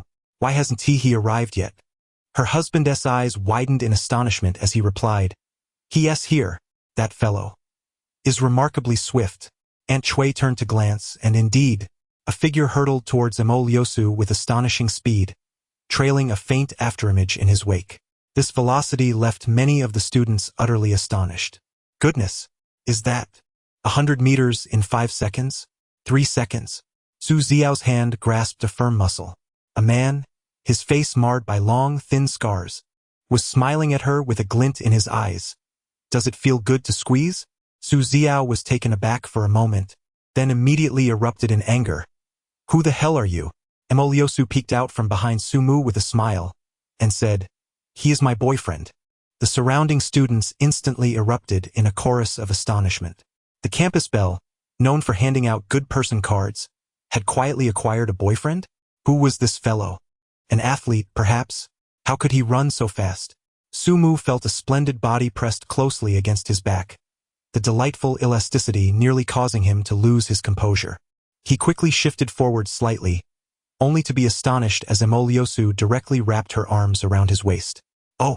The soft and delicate form of the young lady nearly enveloped him entirely. Did he suffer any loss? Yosu obediently nodded, letting out a nasal hum in response. In the distance, Aunt Chui and her husband watched in astonishment and mounting anger as the young mistress publicly embraced a man. This scoundrel, does he dare to tread multiple waters? Why does the young master not allow us to deal with him? Her husband remained silent, merely shaking his head. Meanwhile, Su Ziao glared fiercely at Su Mu, his eyes brimming with jealousy and arrogance. You dare to compete with me for a woman? Do you have any idea that, with a mere finger, I could crush you? Su Mu looked at him with a grin and said, Young man, as someone who has been through it all, let me offer you a piece of advice. Do not put on airs, for arrogance invites retribution. Montag Liusu chuckled softly. Just about to respond, when a fist, swift as lightning, aimed directly at Su Mu's face. Startled, she opened her mouth to speak, but Su Mu swiftly reached out and grasped Su Ziao's fist, delivering a kick in return. Su Ziao let out a cry as he was propelled several meters away, landing on the ground and transforming into a shrimp. Sumu pried open Emoliosu's hand and delivered a powerful kick to the tire of the flashy sports car. With a resounding crash, the sound reverberated, leaving all the students in utter astonishment. Yet this was only the beginning. Sumu delivered a kick to each of the remaining 3 tires, producing a resounding thud with each impact. Soon enough, the supercar lay immobilized. The dog, with its teeth bared and mouth agape, raised its leg and shook it, revealing that the sole of its right sneaker had completely torn apart, exposing half of its paw. Emoliosu approached with a beaming smile, wrapping her arms around his, her expression radiating joy as she rested her head on his shoulder. "Oh dear, your shoe is damaged? Come, let me buy you a new pair." Sumu did not desire such intimacy with her, yet his arm was firmly held, leaving him no choice but to allow her to lead him away. In the distance, Ning Yen, clutching her textbooks, observed the scene from afar, subtly curling her lips in disdain. "Sumu, you are nothing but a heartless scoundrel." Wan Qiu spoke the truth. "You are a despicable man, a vile rogue." Bah! Chapter 45. A melody that enters the soul in a household ruled by a formidable matriarch. One dares not act boastfully. Yet, Emoliosu gazed at him with a pitiful, melancholic expression, her delicate hands nervously entwined, portraying the image of one abandoned after a fleeting romance. "Would you accompany me for a stroll through the market?" she implored. Upon hearing this, Sumu felt a wave of excitement wash over him. Emoliosu pouted her lips, displaying a playful demeanor as she implored, "Won't you accompany me?" Sumu intended to say something further, but Emoliosu abruptly embraced his arm, exclaiming, "Let us be off. This evening I shall treat you to dinner." With a sense of helplessness, Sumu had no choice but to follow her. After more than 2 hours, he sat slumped on a mall bench, terror etched across his face as he held a cup of milk tea, utterly unwilling to rise. "I can't go on. I simply lack the strength." Emoliosu leaned against him, reaching out to tug at his arm, her smile radiating warmth as she said. Sumu glanced at the time with a hint of unease and forced a smile. "That's not acceptable." Emoliosu stated firmly, "Are you still not my boyfriend?" This time, Sumu responded with unwavering certainty. "No." Emoliosu let out a soft laugh, playfully nudging him with her hand. Her cheeks flushed. "How boring. Am I really unworthy of you? Humph, so many people have sought me to be their girlfriend, yet I have no desire to oblige." Sumu felt a stirring in her heart, yet spoke with earnestness. "Child, have you forgotten the words I spoke when we first met?" Emoliosu covered her mouth and chuckled softly. "Oh, you old lecher. I understand now. You are merely playing the game of feigned indifference." Sumu was filled with rage, yet he felt an awkward embarrassment, as if his dark thoughts had been exposed. Goodness, the young girl today is truly perceptive. "Come. Let me take you to a delightful place where we can sing while enjoying hot pot." Sumu curled his lip, expressing his apprehension. "You wouldn't take the train, would you? I fear being robbed by bandits." After a brief span of over 10 minutes, Emoliosu escorted him to a uniquely charming hot pot restaurant. The establishment comprised 2 levels. The ground floor featured a bustling hall, while the second floor offered partitioned areas for more intimate dining. Its distinctive appeal ensured a thriving business, with over 20 tables occupied by students awaiting their turn. The moment Emoliosu and Sumu entered, they instantly captivated the attention of many, for she was undoubtedly one of the 4 renowned beauties of Dongyang University. The afternoon's farce that unfolded at the entrance of the music department had already become the talk of the town. Sumu felt as though he were a specimen on display in a cage, while Emoliosu appeared like a delicate bird, exuding an aura of sheer bliss. After a lengthy wait, they finally secured a table. Emoliosu ordered a dual-flavored hot pot, accompanied by a romantic couple's drink, an oversized jar with 2 straws for shared enjoyment. Just as they were midway through their meal, a server approached with a small basket containing 2 microphones. "Classmates, it is your turn to sing." As Sumu glanced at the clock, he realized it was already past 8 in the evening. Was it too much to expect a phone call from President Yi to remind him, allowing the man to indulge in his own whims? Emoliosu's piano skills were of a concert pianist's caliber, and his singing was equally impressive. After a song, the applause erupted. Surrounding students began to tease Sumu. "Campus belle, why not have your boyfriend perform a song?" "Indeed, my friend. Which school do you hail from?" You were so bold this afternoon. Don't shy away now. After all, if you're not afraid of Su Xiao, why fear singing? Come on. Give us a song. Come on. Sumu felt a wave of pressure, while Emoliosu gazed at him with eager anticipation.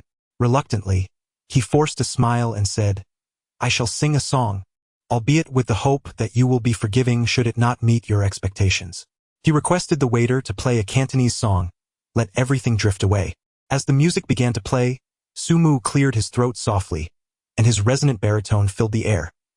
In the wind, the heart feels the chill, dreams blown away, lost before they could even unfold. At this moment, a myriad of heartaches arise. As he began to sing, the once lively hot pot restaurant fell into an abrupt silence. All eyes widened in astonishment as they turned to Sumu. Emoliosu, too, was taken aback. This was astonishingly beautiful.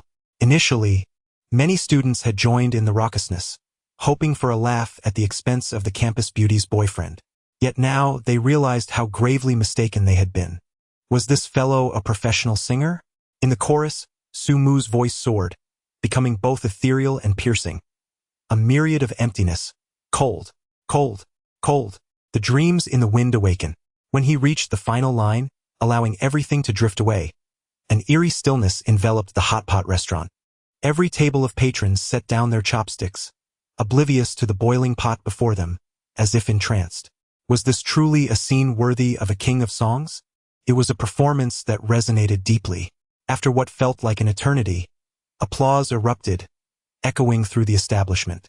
Even patrons from the second floor rushed downstairs, surrounding Sumu and Emoliosu in a throng of admiration. Sumu chuckled softly, handing the microphone to a starry-eyed waitress beside him, and said, I shall now reveal my inadequacies. All right, we've finished eating. Let us take our leave. However, the onlookers refused to disperse, erupting into a chorus of cheers. Sing another one. Yes, another song. The applause surged like a tidal wave. Goodness, this boyfriend of the renowned Mu is truly a hidden gem. One exclaimed, I am a composition major, and he outshines the vast majority of today's so-called pop stars. Another chimed in. Indeed, if he were to debut, he would undoubtedly become a superstar, albeit with a somewhat unappealing appearance. Are you blind? That's merely a scratch on his face. What? The illustrious Mu has such a peculiar hobby? The owner of the hot pot restaurant approached, grinning at Sumu, and said, Dear student, if you sing one more song, I shall waive your bill for the evening. As Sumu was about to decline, Emoliosu promptly interjected, Very well, we accept. Sumu found himself in a state of bemusement, while Emoliosu playfully winked at him, her pleading gaze rendering him utterly defeated. He chuckled to himself, thinking that he might as well give her something spectacular. Grasping the microphone, he smiled and addressed the boss. How about this? You select a song at random and activate the scoring system. If I fail to achieve a perfect score, I will buy drinks for the night. However, if I do score 100, I would like a permanent 50% discount card. What do you say? The onlooking students were beside themselves with excitement. Wow, is this guy trying to steal the show? What a joke. Does he really think he is a superstar? Boss, you must accept his challenge. Yes. Let us see just how impressive he really is. The boss, considering the proposition, chuckled softly and replied, All right, I accept your challenge, but instead of a 50% card, I shall grant you a permanent complimentary VIP card, exclusively for you and your girlfriend. What do you think? Sumu curled his lips in disdain. Truly, there is no business without deceit. This proprietor simply wished for me to sing for free each time I visit. Did he not? Very well, let the song selection commence. The atmosphere around them instantly erupted into a cacophony of excitement. Suddenly, the crowd parted, revealing a stunning beauty who stood at an impressive height of 175 centimeters, clad in exceedingly short denim shorts, her long legs a testament to an exquisite figure that embodied the golden ratio. She emerged with a lollipop perched in her mouth, looking down at Sumu with an air of haughty confidence. Point to the moon with your left hand, and if you achieve a perfect score, I shall bestow upon you a kiss, she proclaimed. The students were thrown into a frenzy. Goodness! The esteemed Zhu Ruerue, the queen of the four school flowers, the dance department's reigning diva who ignited fervor in the hearts of every male student, had audaciously declared, A kiss? Mo Liushu's expression darkened immediately. Chapter 46. When she says she will kiss you, she will indeed kiss you. The students were in utter chaos. Zhu Ruerue was an unparalleled force at Dongyang University, the figure no one dared to provoke. Even the most arrogant scions of wealthy families would shy away from her presence, as if she were a harbinger of misfortune. She was revered as a queen among the boys, affectionately dubbed Queen Ruerue. At this moment, the queen, lollipop in tow, audaciously proclaimed her intention to grant a kiss. Had Queen Ruerue succumbed to the whims of spring? After all, spring seemed to have only just departed. The throng of students erupted with exhilaration, as if the queen were challenging them to a wager. Brothers, do not falter. Sing. Brother, your singing posture is the most dashing. I support you. A true man will seize the moment. Let our Queen Ruerue bestow a kiss upon you. Indeed, we, the entire assembly, shall rally behind you until the end. The crowd roared encouragement, while the girls eagerly lifted their phones, aiming to capture the moment. It was imperative to record this. Not only the patrons inside the hotpot restaurant, but even those outside were drawn in by the commotion. Hundreds poured in, much to the proprietor's delight, his grin stretching from ear to ear. A complimentary VIP card. What a bargain! If this lad were to grace the establishment with 2 songs daily, my plans for a branch next year could swiftly be set into motion. Sumu cast a glance at Zhu Ruerue, feeling inexplicably ensnared by an undercurrent of conspiracy. Zhu Ruerue, the esteemed eldest daughter of the Hanggu Zhu family, was none other than the beloved younger sister of Zhu Qingzhao, a princess basking in the adoration of countless admirers. She was also the sister-in-law of Xie Yutong. Could my sister possibly betray me? He rose with an air of nonchalance, returning a smile to Zhu Ruerue's almost provocative gaze, before nodding at the proprietor. The owner promptly instructed the waitstaff to select a song and activated the scoring system. Sumu pretentiously stretched his body, then grasped the microphone and took a sip of the chilled sour plum drink. The song is renowned for its difficulty, well known to anyone who has ever sung. However, it posed no challenge for Sumu. His mastery of qi allowed him to manipulate his vocal cords, enabling him to flawlessly replicate the original voice of the female singer. Indeed, not a note was amiss. Such is his prowess. Do not question it, for it is as if the heavens themselves conspire to ensure his success. As the melodious music began to play, an ethereal ambience enveloped the audience, leaving their hearts gently quivering in response. Sumu has already raised the microphone in his hand. With his left hand, he grasps the earth, and with his right, he holds the heavens. The lines on his palm crack, and the lightning from all directions emerges, hastily transforming time into years. 3,000 worlds, as if unseen. As Sumu spoke, everyone was rendered speechless. The lollipop in Zhu Ruerue's mouth fell to the ground with a soft thud. Hundreds of pairs of eyes nearly bulged from their sockets. Is this truly a human being? What on earth? Are you even a man? You are utterly terrifying, aren't you? How can you possibly be so astonishing? Suddenly, Sumu's voice transformed into a high-pitched, ethereal tone, evoking a sensation akin to being in a celestial realm, resonating deeply with everyone present. The enchanting sound, reminiscent of a dolphin's call, left the audience of hundreds in awe, their eyes wide with disbelief. Many among them were students from music, composition, and dance departments, possessing a refined appreciation for the art. The rarity of such dolphin-like vocalizations is well known, even to the uninitiated. Globally, there are scarcely more than 20 vocalists capable of producing such sounds, with only 3 or 5 achieving it with perfection. Zhu Ruerue stared at Sumu in shock, realizing that the individual, marked by numerous scratches, had the audacity to cast a sidelong glance at her, a blatant provocation. An unsettling feeling washed over her as she glanced at the fluctuating scores, and an impulse to flee suddenly surged within her. An astonishing scene unfolded. The large glass cup of sour plum juice that Sumu had placed nearby suddenly shattered with a sharp crack, spilling the tangy liquid all over the floor. Everyone was astonished to realize that Sumu hardly took a breath. Just how terrifying was his lung capacity? How formidable was his control over his breath? Is this truly a human being? Sumu observed everyone's reactions with keen interest. He chuckled softly. When it comes to singing, we approach it with utmost seriousness. In this lifetime, in this world, every individual counts. When discussing talent and prowess, my dear brother, I stand unparalleled. With my left hand, I grasp yours, while your right hand descends. A stick of incense burns. You are my counterpart, singular and irreplaceable. The music gradually fades. Suddenly, the large screen bursts forth with a cascade of flowers. A perfect score. Sumu gently smiled, setting down the microphone, and then gracefully bowed to everyone present. He took the dazed Emo Lyosu by the hand and, seizing the opportunity while the crowd remained oblivious, slipped away. After all, the owner had promised a complimentary meal. As for the free voucher, the owner would surely deliver it next time if they were to return. Why linger, waiting for a kiss from the campus belle? It wasn't until Sumu and Emo Lyosu disappeared that Ju Ruirue came to her senses. Hundreds of pairs of eyes from the other students were fixed upon her, and with a sudden stomp of her foot, she exclaimed, "What are you staring at? Is it me who lacks the courage? That guy simply doesn't have the guts." With that, she swayed her hips indignantly and stormed off. The owner lamented his distraction, questioning why he had let himself be so captivated. Was the branch's plan now in ruins? The expressions of the other students were filled with disappointment and shock, leaving them devoid of any appetite.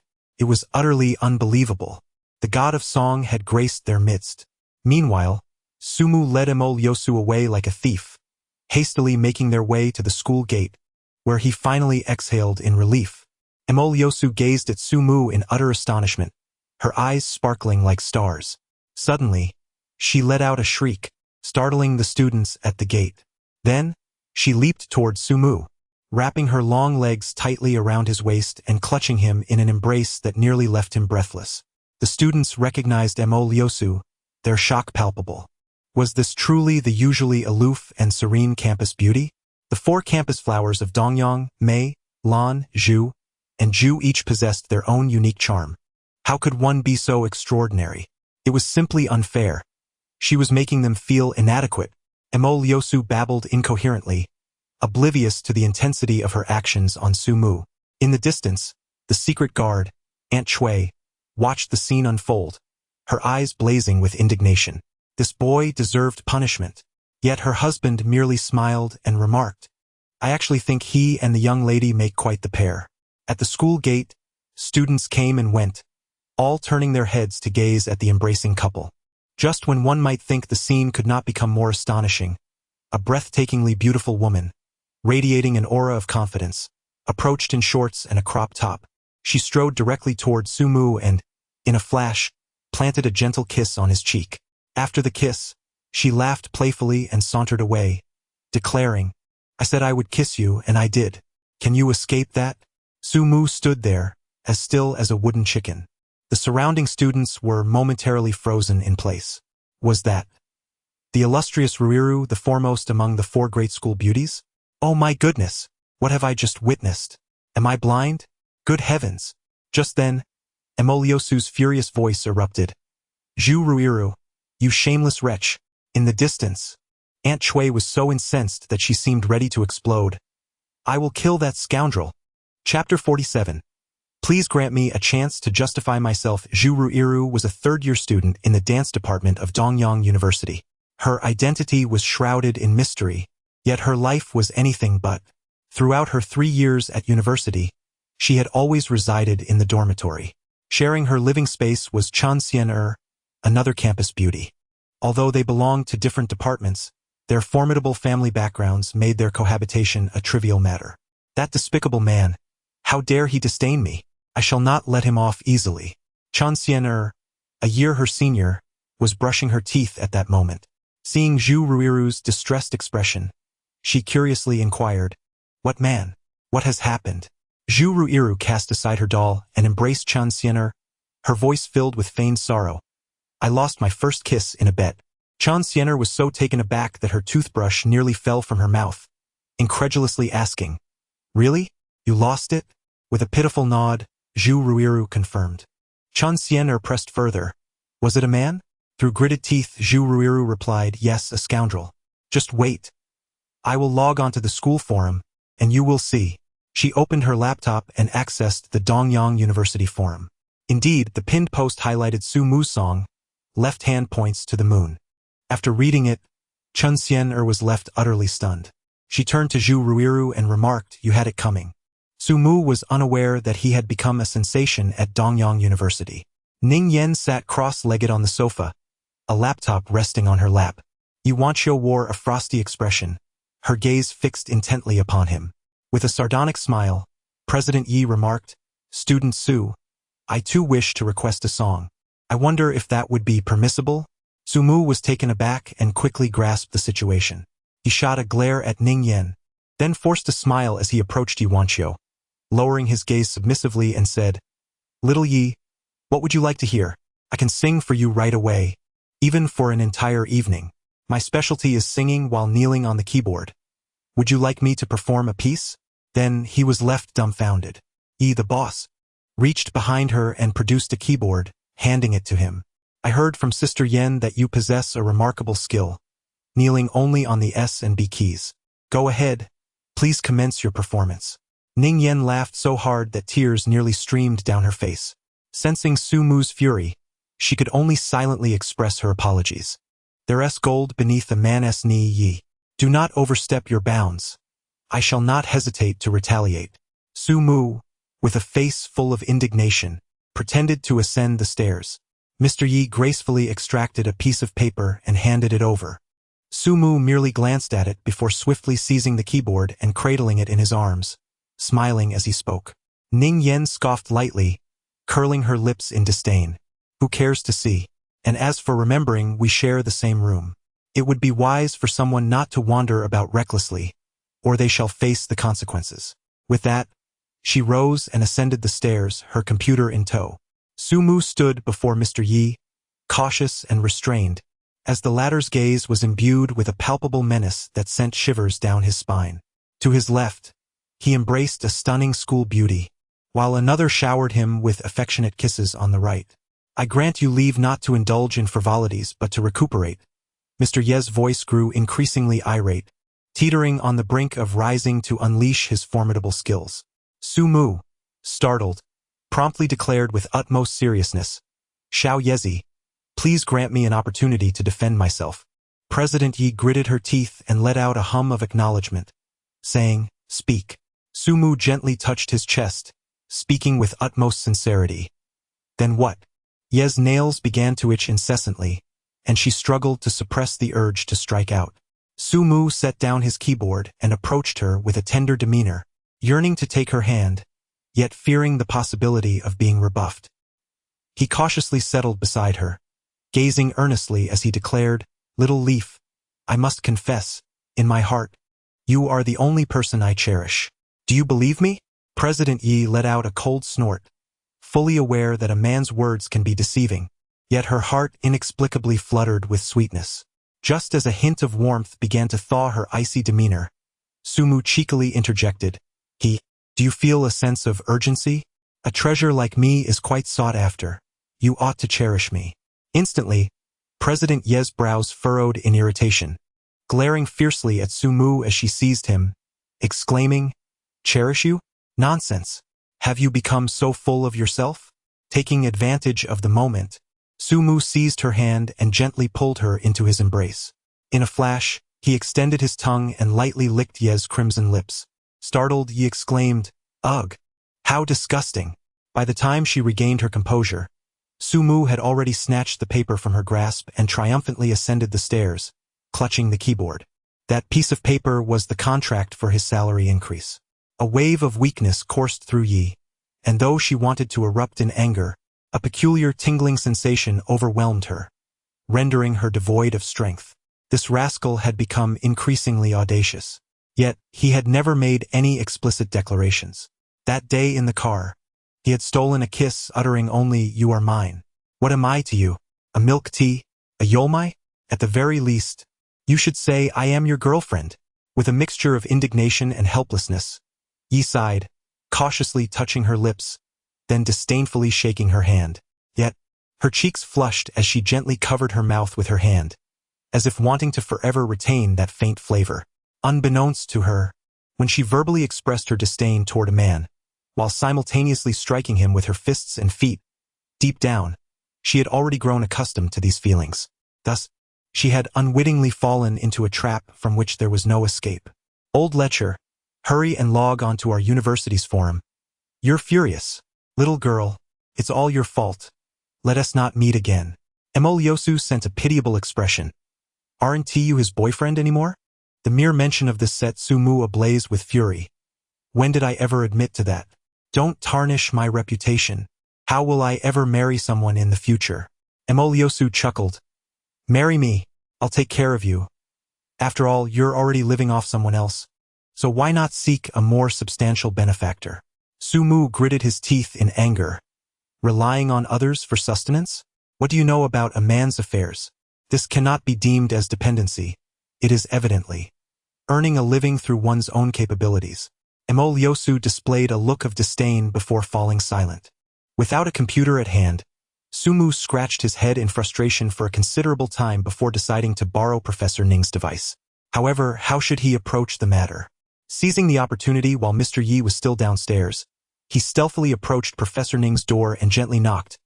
Professor Ning, are you asleep?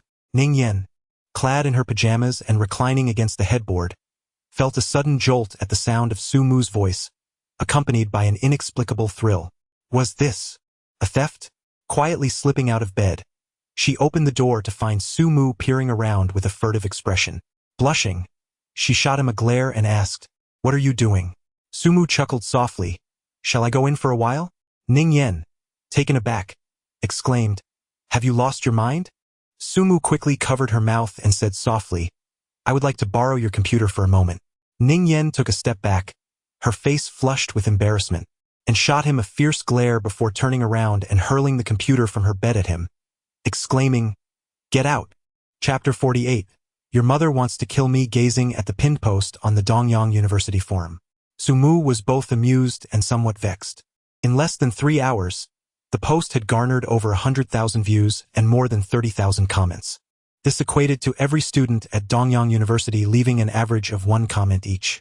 In addition to his video of left hand points to the moon, 2 other videos had astonishingly high view counts.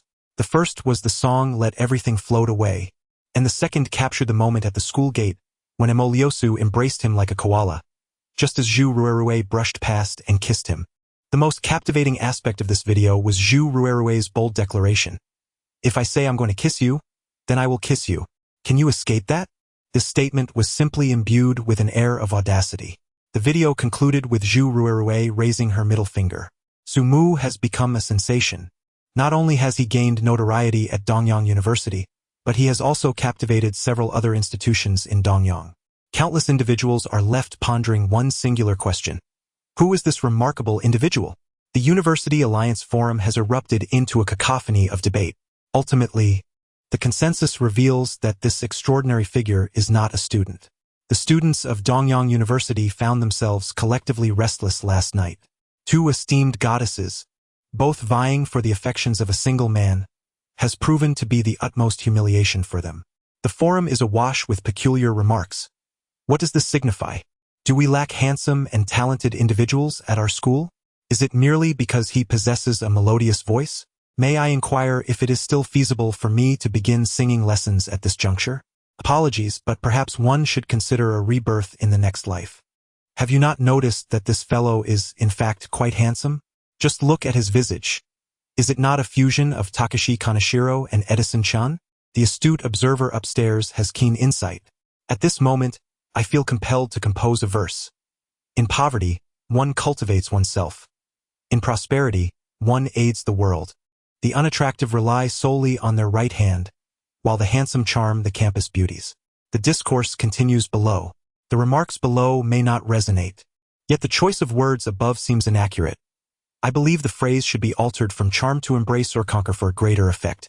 The imbecile above, the fool above. After flipping through for over an hour, Sumu stifled a yawn and finally closed his laptop to sleep. Unbeknownst to him, a video had been shared on social media by an unknown individual, stirring up a considerable uproar.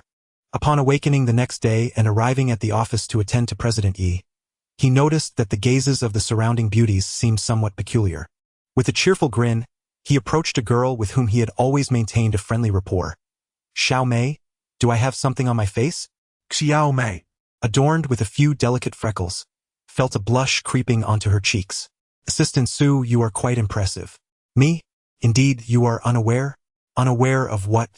Xiao Mei discreetly glanced towards the door of President Ye's office before hastily pulling out her phone to open a social media app. To her astonishment, the 9th trending topic was none other than his left hand pointing at the moon. Su Mu's expression darkened considerably. This is not me. It is merely someone who resembles me. Xiao Mei, I must admonish you for using your phone during work hours. Be wary, for I might report you and have your salary deducted. Xiao Mei stuck out her tongue and laughed playfully. Brother Mu, you wouldn't do that. You are a good person. It was Su Mu's first time receiving the good person card, and he chuckled heartily. At that moment, a cold, icy voice interrupted. Assistant Su, please come to my office. Yes, General Manager Yi, how may I assist you? Yi Wanqiu cast a frosty glance at him and retorted with annoyance. A dog cannot change its nature, can it? Su Mu wore a look of grievance as he said, Mr. Yi, I was merely engaging in normal communication with my colleagues. Your jealousy seems rather unwarranted. Mr. Yi snorted and commanded, go downstairs and bring someone up. Su Mu descended the stairs and was momentarily taken aback. Long Hongyue, the former best classmate, friend, and secretary of Yi Wanqiu, wasn't she supposed to have left Dongyang? Upon seeing Su Mu, Long Hongyue appeared somewhat anxious, addressing him with a hesitant, Su, Shao. Su Mu smiled faintly, choosing silence as he guided her into Yi Wanqiu's office. Just as he intended to withdraw, Yi Wanqiu spoke. Stay. Then, she turned her gaze toward Long Hongyue, her expression a tumult of emotions. Hongyue, were you not meant to leave? Why have you returned to seek me out? I have already shown you sufficient mercy.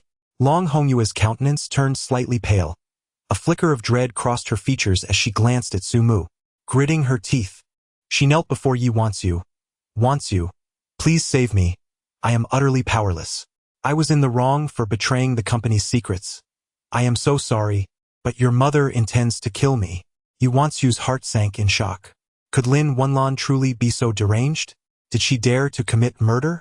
After a prolonged silence, she approached Long Hongyue, gently lifting her up. Hongyue, the past is behind us. Why does Lin Wenlan wish to take your life? Long Hongyue's tears flowed uncontrollably. Wu, she suspects I have an affair with your father. But it is utterly unfounded, how could I? Wu, Su Mu nearly fell to the ground in disbelief. Yi Wanqiu's expression darkened, her face clouded with an overwhelming sense of shame over her parents' disgraceful actions. As she gazed at Long Hongyue, her demeanor shifted, and she coldly admonished, Long Hongyue. Long Hongyue quickly stifled her sobs and recounted the events. Initially, Lin Wenlan had tempted Long Hongyue to betray Yi Wanqiu. Unable to resist the allure, Long Hongyue became Lin Wenlan's accomplice, often serving as a messenger, with Yi Ziyuan frequently involved to avoid suspicion. As time passed, Lin Wenlan began to harbor doubts about the relationship between Yi Ziyuan and Long Hongyue. After all, Lin Wenlan knew Yi Ziyuan well. Following Lin Wenlan's defeat and Long Hongyue's expulsion, it was discovered that Yi Ziyuan had secretly messaged Long Hongyue, a fact that Lin Wenlan unearthed. Enraged by this revelation, Lin Wenlan resorted to spending 500,000 to hire an assassin to eliminate Long Hongyue. Fortunately, Long Hongyue's quick wits allowed her to escape. In a state of shock and fury, Long Hongyue resolved to retaliate. Summoning her courage, she approached Yi Wanqiu. Wanqiu, your mother possesses numerous secrets, many of which I am unaware. She has even forged Chairman Ye's will. You must be wary of her intentions towards him. All of this is under the control of a lawyer named Yan Qingji, who is also your mother's lover. A wave of panic surged through Yi Wanqiu's heart, quickly overshadowed by an immense fury and fear. Suddenly, she turned and collapsed into Su Mu's embrace, tears streaming down her face without restraint. Is this truly my mother? The venom of a snake pales in comparison. And what of my father? What kind of wretched man is he? Why must I endure such parents? It is unfathomable to think that had Long Hongyue not faced a threat to her life and come to warn me, the consequences of their machinations would have been utterly unbearable. Su Mu, what should I do now? I cannot bear this any longer. I am utterly exhausted. Su Mu gently embraced Yi Wanqiu, offering a few words of comfort before glancing at Long Hongyue with a subtle smile. Miss Long, how much do you know about the situation concerning Yan Qingji? If you could divulge everything to us, President Yi would be inclined to reward you further, and I assure you that no one would dare to harm you. Long Hongyue gritted her teeth and replied, Very well, I shall tell all. Chapter 49. An important client approaches after Su Mu sent Long Hongyue away. He made a phone call to Yi Xiao, requesting to look into a lawyer named Yan Qingji. On the other end of the line, Yi Xiao bluntly responded, I am a bodyguard, not your errand boy. Reluctantly, Ye Shao compliet, demonstrating remarkable efficiency. During lunch, information regarding Yan Qingji was promptly sent to Su Mu's phone. After dining in the company cafeteria, Su Mu departed the office with Yi Wanqiu. Where exactly are you taking me? Yi Wanqiu inquired, a hint of irritation in her voice as she observed Su Mu aimlessly driving. Do you have any idea how busy I have been lately? The company's mess is awaiting my attention.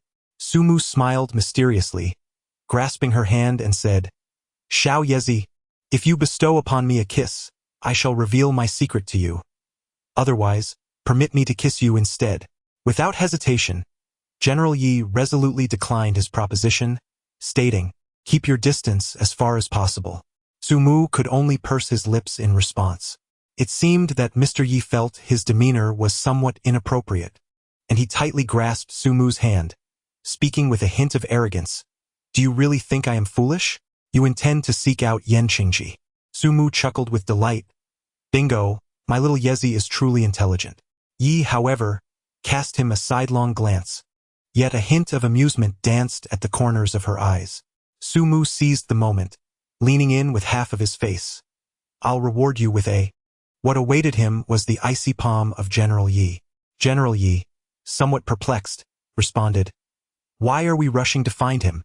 We are not prepared, and we have no evidence. Su Mu tilted his head in silence, and with a chuckle, Mr. Yi blushed and remarked, If today you can extract something from Yan Qingji's mouth, then I shall bestow upon you a kiss. Su Mu's spirits were instantly lifted. Are you serious? He asked. A mere kiss is insufficient. At the very least, I should be allowed to touch. Suddenly, he winced in pain. Oh dear, I was wrong. I was wrong. Amid their playful banter, Su Mu swiftly navigated the vehicle into the underground garage of an office building. Yan Qingji operated a modest law firm in Dongyang, though his reputation was anything but small. He specialized in less-than-orthodox cases, earning the moniker of a rogue lawyer among his peers. Remarkably, he seldom lost a case. The firm was small, with just Yan Qingji as the sole attorney and 3 assistants. As he perused a document, someone pushed open the office door, revealing a strikingly alluring face. In a delicate tone, the person said, Mr. Yan, a significant client has arrived. Will you see her? Yan Qingji frowned slightly, inquiring, Who is it? It's Ms. Yi Wanqiu from the Yi Group. A flicker of surprise crossed Yan Qingji's mind, quickly replaced by a glint of avarice. Yi Wanqiu was renowned as the goddess of the Dongyang business world, stunningly beautiful. Although Lin Wenlan was somewhat past her prime, her charm remained captivating. The thought of potentially having her daughter under his control ignited a fire within Yan Qingji. Once Yi Ziyuan and Lin Wenlan inherited the Yi Group, Yi Wanqiu would become inconsequential, and he would be the one to reap the rewards of both mother and daughter. Please let her in. Moments later, instead of Yi Wanqiu, a cheerful individual pushed open the door. Yan Qingji was taken aback, immediately reminded of someone. Lin Wenlan had mentioned this Su Mu character on multiple occasions following her failed power grab. Struggling to compose himself, he coldly asked, Who are you? Yi Wanqiu's indifferent voice emerged from behind Su Mu. He is my special assistant and has full authority to represent me. As Yi Wanqiu stepped forward, her gaze fixed steadily on Yan Qingji. Mr. Yan, I've heard much about you. Today, I finally have the pleasure of meeting you. Yan Qingji sensed that the situation was turning dire but forced a calm demeanor, offering a faint smile. Ah, Wanqiu, I'm quite familiar with your mother. You may call me Uncle Yan. But as soon as he uttered those words, Yi Wanqiu's expression soured. She regarded him with disdain and retorted, You think you deserve that title? Spare me the pleasantries. I'm not interested in your sordid affairs with Lin Wenlan. I simply want to know whether you possess my grandfather's will. At the mention of the will, a shiver coursed through Yan Qingji, and he instinctively swallowed hard, managing a strained smile. Wancho, what are you talking about? I'm afraid I don't understand. Your grandfather has a dedicated attorney. How could his will possibly be with me? Sumu chuckled softly and turned to Yuanchio, saying, you may leave first. Yuanchio let out a cold huff, nodded, and exited. Sumu then gazed at Yan Chengji with an amused expression, remaining silent. Yan Chengji, with a sullen countenance, declared, you young man, do not act recklessly. I am a lawyer, and I can bring you to ruin at any moment. With a hearty laugh, Sumu declared, I assure you, there will be no opportunity for you, for I shall not grant you such a chance. From this moment forth you are as good as dead. Yan Chengji was taken aback, poised to rise when, in a fleeting instant, Sumu's smiling visage loomed before him, one hand gripping his throat while the other deftly seized the paper cutter from his desk. You! Sumu gently waved his hand, and the paper cutter glided along the 5 fingers of Yan Chengji's left hand. The 5 fingers were severed cleanly at the root. Ah! The pain was so excruciating that Yan Chengji nearly fainted, unable even to scream. He chuckled, see, I keep my promises. You have 3 chances, and you have squandered the first. There are still 2 remaining, and this time I shall sever your third leg. Yan Chengji desperately grasped Sumu's hand, attempting to break free, but Sumu's grip felt as if it were embedded in his very neck. Woe is me! Spare my life! In sheer terror, Yan Chengji wet his pants, looking at Sumu with eyes full of pleading desperation. Sumu smiled gently. Do you wish to speak? Yan Chengji nodded vigorously. Sumu slowly released his grip and casually remarked, since I am able to find you, it is certain that I possess a wealth of knowledge. Therefore, do not resort to deceit, or else. He, in the face of a death threat, all else becomes mere illusions. Yan Chengji, like a bamboo tube pouring out beans, divulged everything. How he came to know Lin Wenlan, the circumstances of their entanglement, how he was coerced by that woman into forging Yi Jingchu's will, and the plethora of confidential information Lin Wenlan provided regarding the Yi group, all laid bare in meticulous detail. Sumu was utterly astonished. It must be said that Lin Wenlan was truly a madwoman. Her actions were so outrageous that one could say she deserved to perish 100 times over. Where is the will? Yan Chengji quickly responded. There are 3 copies of the will. I have one, Lin Wenlan possesses another, and she secretly placed the 3rd in Yi Jingchu's safe at the bank. Sumu couldn't help but be immensely impressed. This scheme could be described as flawless.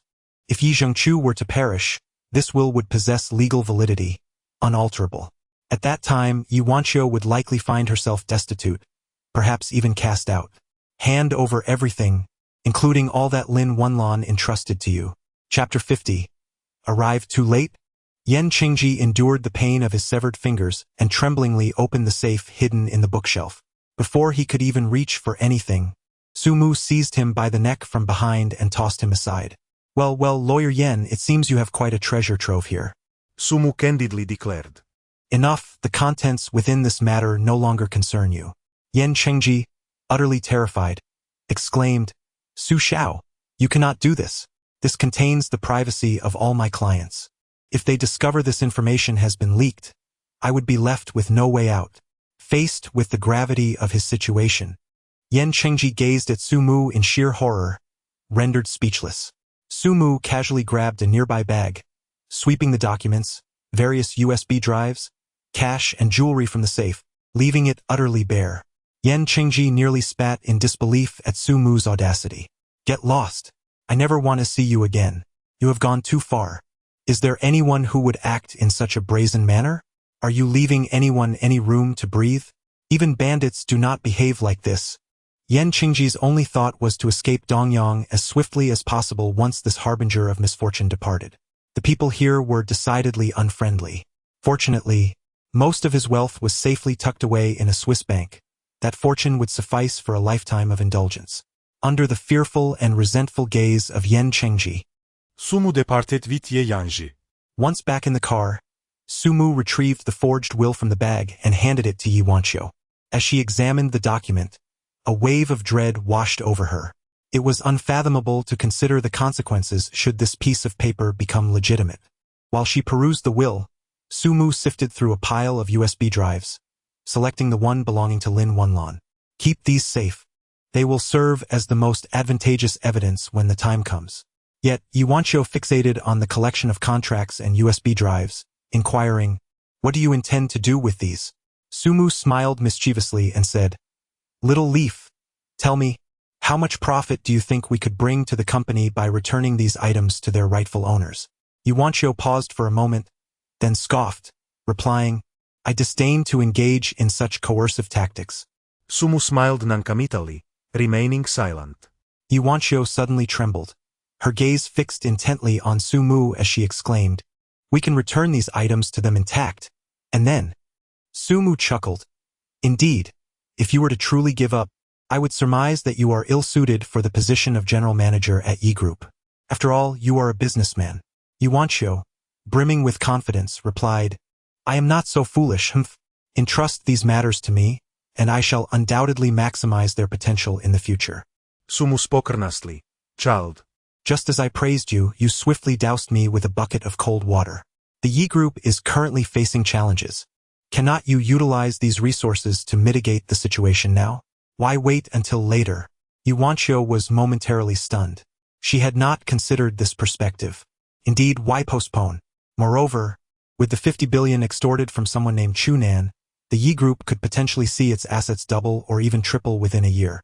Yuanqiu had only focused on how to navigate the immediate difficulties, failing to recognize that challenges and opportunities coexist. After a brief pause, Yizong suddenly pinched Sumu in frustration, exclaiming, "You are such a scoundrel." Sumu was taken aback. "What on earth did I do wrong? How could this be? Are you picking on me again?" Yizong wore a haughty expression. "Who told you to deliberately make me look foolish? If not you, then whom should I target?" Suddenly, Yuanqiu noticed Sumu's dark demeanor. Something was amiss with him. Sumu raised his hand to interrupt her and swiftly inquired, "What is the date on the will?" Yuanqiu suddenly jolted, realizing the gravity of the situation. She hastily picked up the will and her complexion turned as pale as paper. "In 5 days. This is troubling." Sumu bellowed, "Come sit here. I will drive. You must call your grandfather immediately. If you cannot reach him, contact Chen Lei or anyone else who might be able to." Yuanqiu felt as though thunder had struck her mind. She numbly moved to the passenger seat, her body limp and trembling, her gaze empty and devoid of life. "No, it cannot be true." Sumu deftly fastened her seatbelt and exclaimed, "What do you mean you can't do anything? Why are you just sitting there? Call him." Yuanqiu suddenly came to her senses, quickly retrieved her phone, and began dialing Yi Zhengchu's number. Sumu pressed the accelerator, and the car surged forward like an arrow released from a bow. Yi Zhengchu's phone, as expected, was unreachable. Neither the landline in the study nor his mobile phone elicited a response. Even the mobile phone of his personal bodyguard, Chen Lei, yielded the same result. Yuanqiu was in a state of frantic anxiety. Trembling, she attempted to call the elderly servant at home, yet still found herself unable to connect. At last, her hand trembled, causing her phone to slip from her grasp and fall within the confines of the vehicle. "Oh, Sumu, I am so frightened." "Grandpa." Sumu drove at an exhilarating speed, one hand firmly gripping the steering wheel, while the other held Yuanqiu's hand reassuringly. "There's nothing to fret about. I'm here with you. Old Yi will be all right." The car surged through the bustling traffic, skillfully weaving its way toward the Yi family estate. Yi Zhengchu resided in the outskirts of Dongyang, typically accompanied only by Chen Lei, who served as both his chauffeur and bodyguard. The household was further supported by 3 servants, 2 gardeners and 2 chefs. As for his son, Yi Ziyuan, and daughter-in-law, Lin Wanlan, they had been expelled from the Yi family over 20 years ago. In just 30 minutes, Sumu arrived at the Yi estate, a journey that would ordinarily take over an hour. However, upon reaching the estate, a wave of dread washed over him. Had he arrived too late? The manor was in chaos. Yi Zhengchu lay unconscious. To make matters worse, the phone and network signals within the estate had been deliberately jammed. Chen Lei was in a state of frantic distress, unable to reach Yuanqiu. He dispatched 2 servants to find a way to make a phone call, but the ambulance would not arrive for over an hour. Sumu disregarded everything else and shouted directly at Chen Lei, "Where's old Yi? Take me to him." Bursting into Yi Zhengchu's bedroom, He discovered that his complexion was slightly ashen, resembling that of someone in slumber, yet devoid of any breath. Sumu reached out and grasped his hands, quickly checking his pulse. He instructed Chunlei with urgency. I require a copious amount of ice water and towels, and prepare a large bathtub swiftly. Chunlei hurriedly dashed out, scrambling to fulfill the request, while Sumu leapt onto the bed, his hands firmly grasping Yi Zhengchu. Instantly, his vital energy surged into the other's body, safeguarding the heart. Before long, Chunlei had everything ready. Sumu abruptly seized Ye Zhengchu. And the two of them leaped into the bathtub, settling into a cross-legged position. As time slipped away, a full 2 hours passed before Sumu tilted his body, his complexion ashen, and uttered, "Dry yourself and lie flat, under no circumstances disturb me." With that, he succumbed to unconsciousness. Chapter 51. Uncle. It was not until midday the following day that Sumu finally awoke. Opening his eyes, he beheld the startled yet enchanting visage of Yi Wanxiu. "You're awake? I've prepared lotus seed porridge. Please have a bit." Sumu smiled and remarked, "It must be prepared by your family's servant, right?" Ye's face flushed with embarrassment as she shot him a glare, then turned to call out, "Mama Wang, please bring the porridge." Mama Wang. The long-serving housekeeper of the Yi family, who had been attending to them throughout the night, promptly responded to the young lady's summons. Shortly thereafter, Mama Wang entered with a tray in hand, cheerfully saying, "Young master is truly fortunate." The young lady personally oversaw the cooking all night long, even making the master envious. Yi Wanxiu's cheeks reddened, yet her demeanor was not its usual domineering self. Instead, she gazed affectionately at Sumu. The intensity of her gaze sent shivers down Sumu's spine, prompting him to express his concern.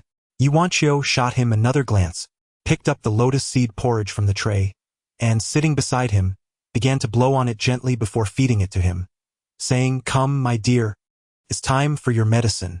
Sumu's expression was resolute. "I will handle it myself. You may set it down. My heart is quite anxious." Yi Wanxiu shot him a fierce glare and reached out to pinch him. "Ah, this feels much better for my heart. Shall I squeeze a little harder?" Yi Wanxiu nearly spilled the lotus seed porridge all over Sumu. "You rogue, drink it yourself. I shall inform grandfather that you have awoken." With that, she placed the bowl down and stormed away in a huff. Wang Ma, observing the scene, gently remarked, "Young master, the young lady has a difficult temperament. You must bear with her." Before she could finish, Yi Wanxiu's head popped back through the door. Wang Ma, startled, quickly added, "Young lady, I said nothing." Sumu smiled faintly and winked at Yi Wanxiu.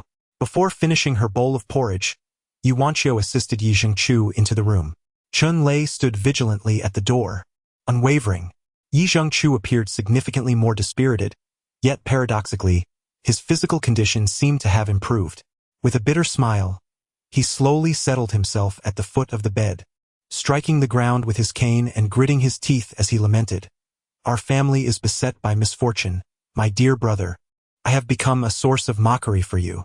Had I known, I would have dealt with that wretch long ago." He recounted the events of the previous day. Upon seeing Yi Zhengchu, the couple immediately knelt before him, weeping profusely and fervently repenting. Lin Wenlan struck her own face several times, pleading with Yi Zhengchu to intervene and mend her relationship with Yi Wanxiu, promising to amend her ways henceforth.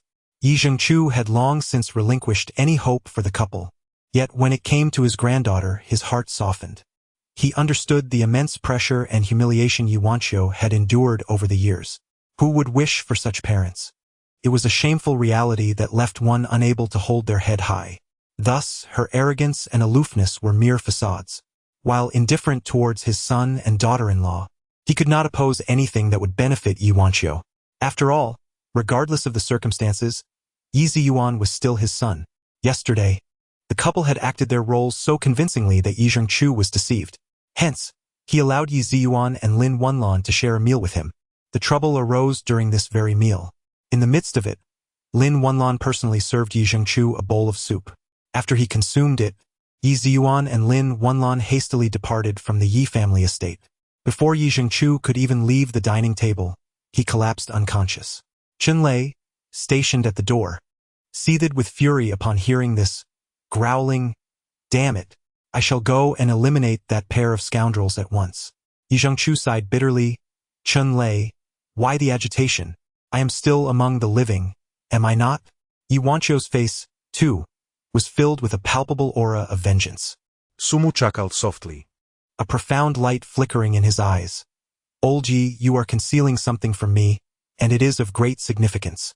Yi Zhengchu's heart raced, yet he maintained an expression of feigned surprise. Brother, you know me well. I could never hide anything from you. Su Mu let out a disdainful snort and calmly remarked, Very well, I shall only share one thing with you. Do you have any idea what kind of poison you have been afflicted with? Yi Zhengchu shook his head in response. Su Mu let out a derisive laugh, saying, Are you aware that the poison coursing through your veins is worth $10 million per gram?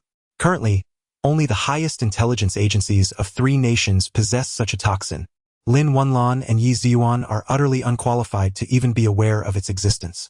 To put it bluntly, this toxin is exceedingly rare. Thus, only individuals of national significance are deemed worthy of access to it.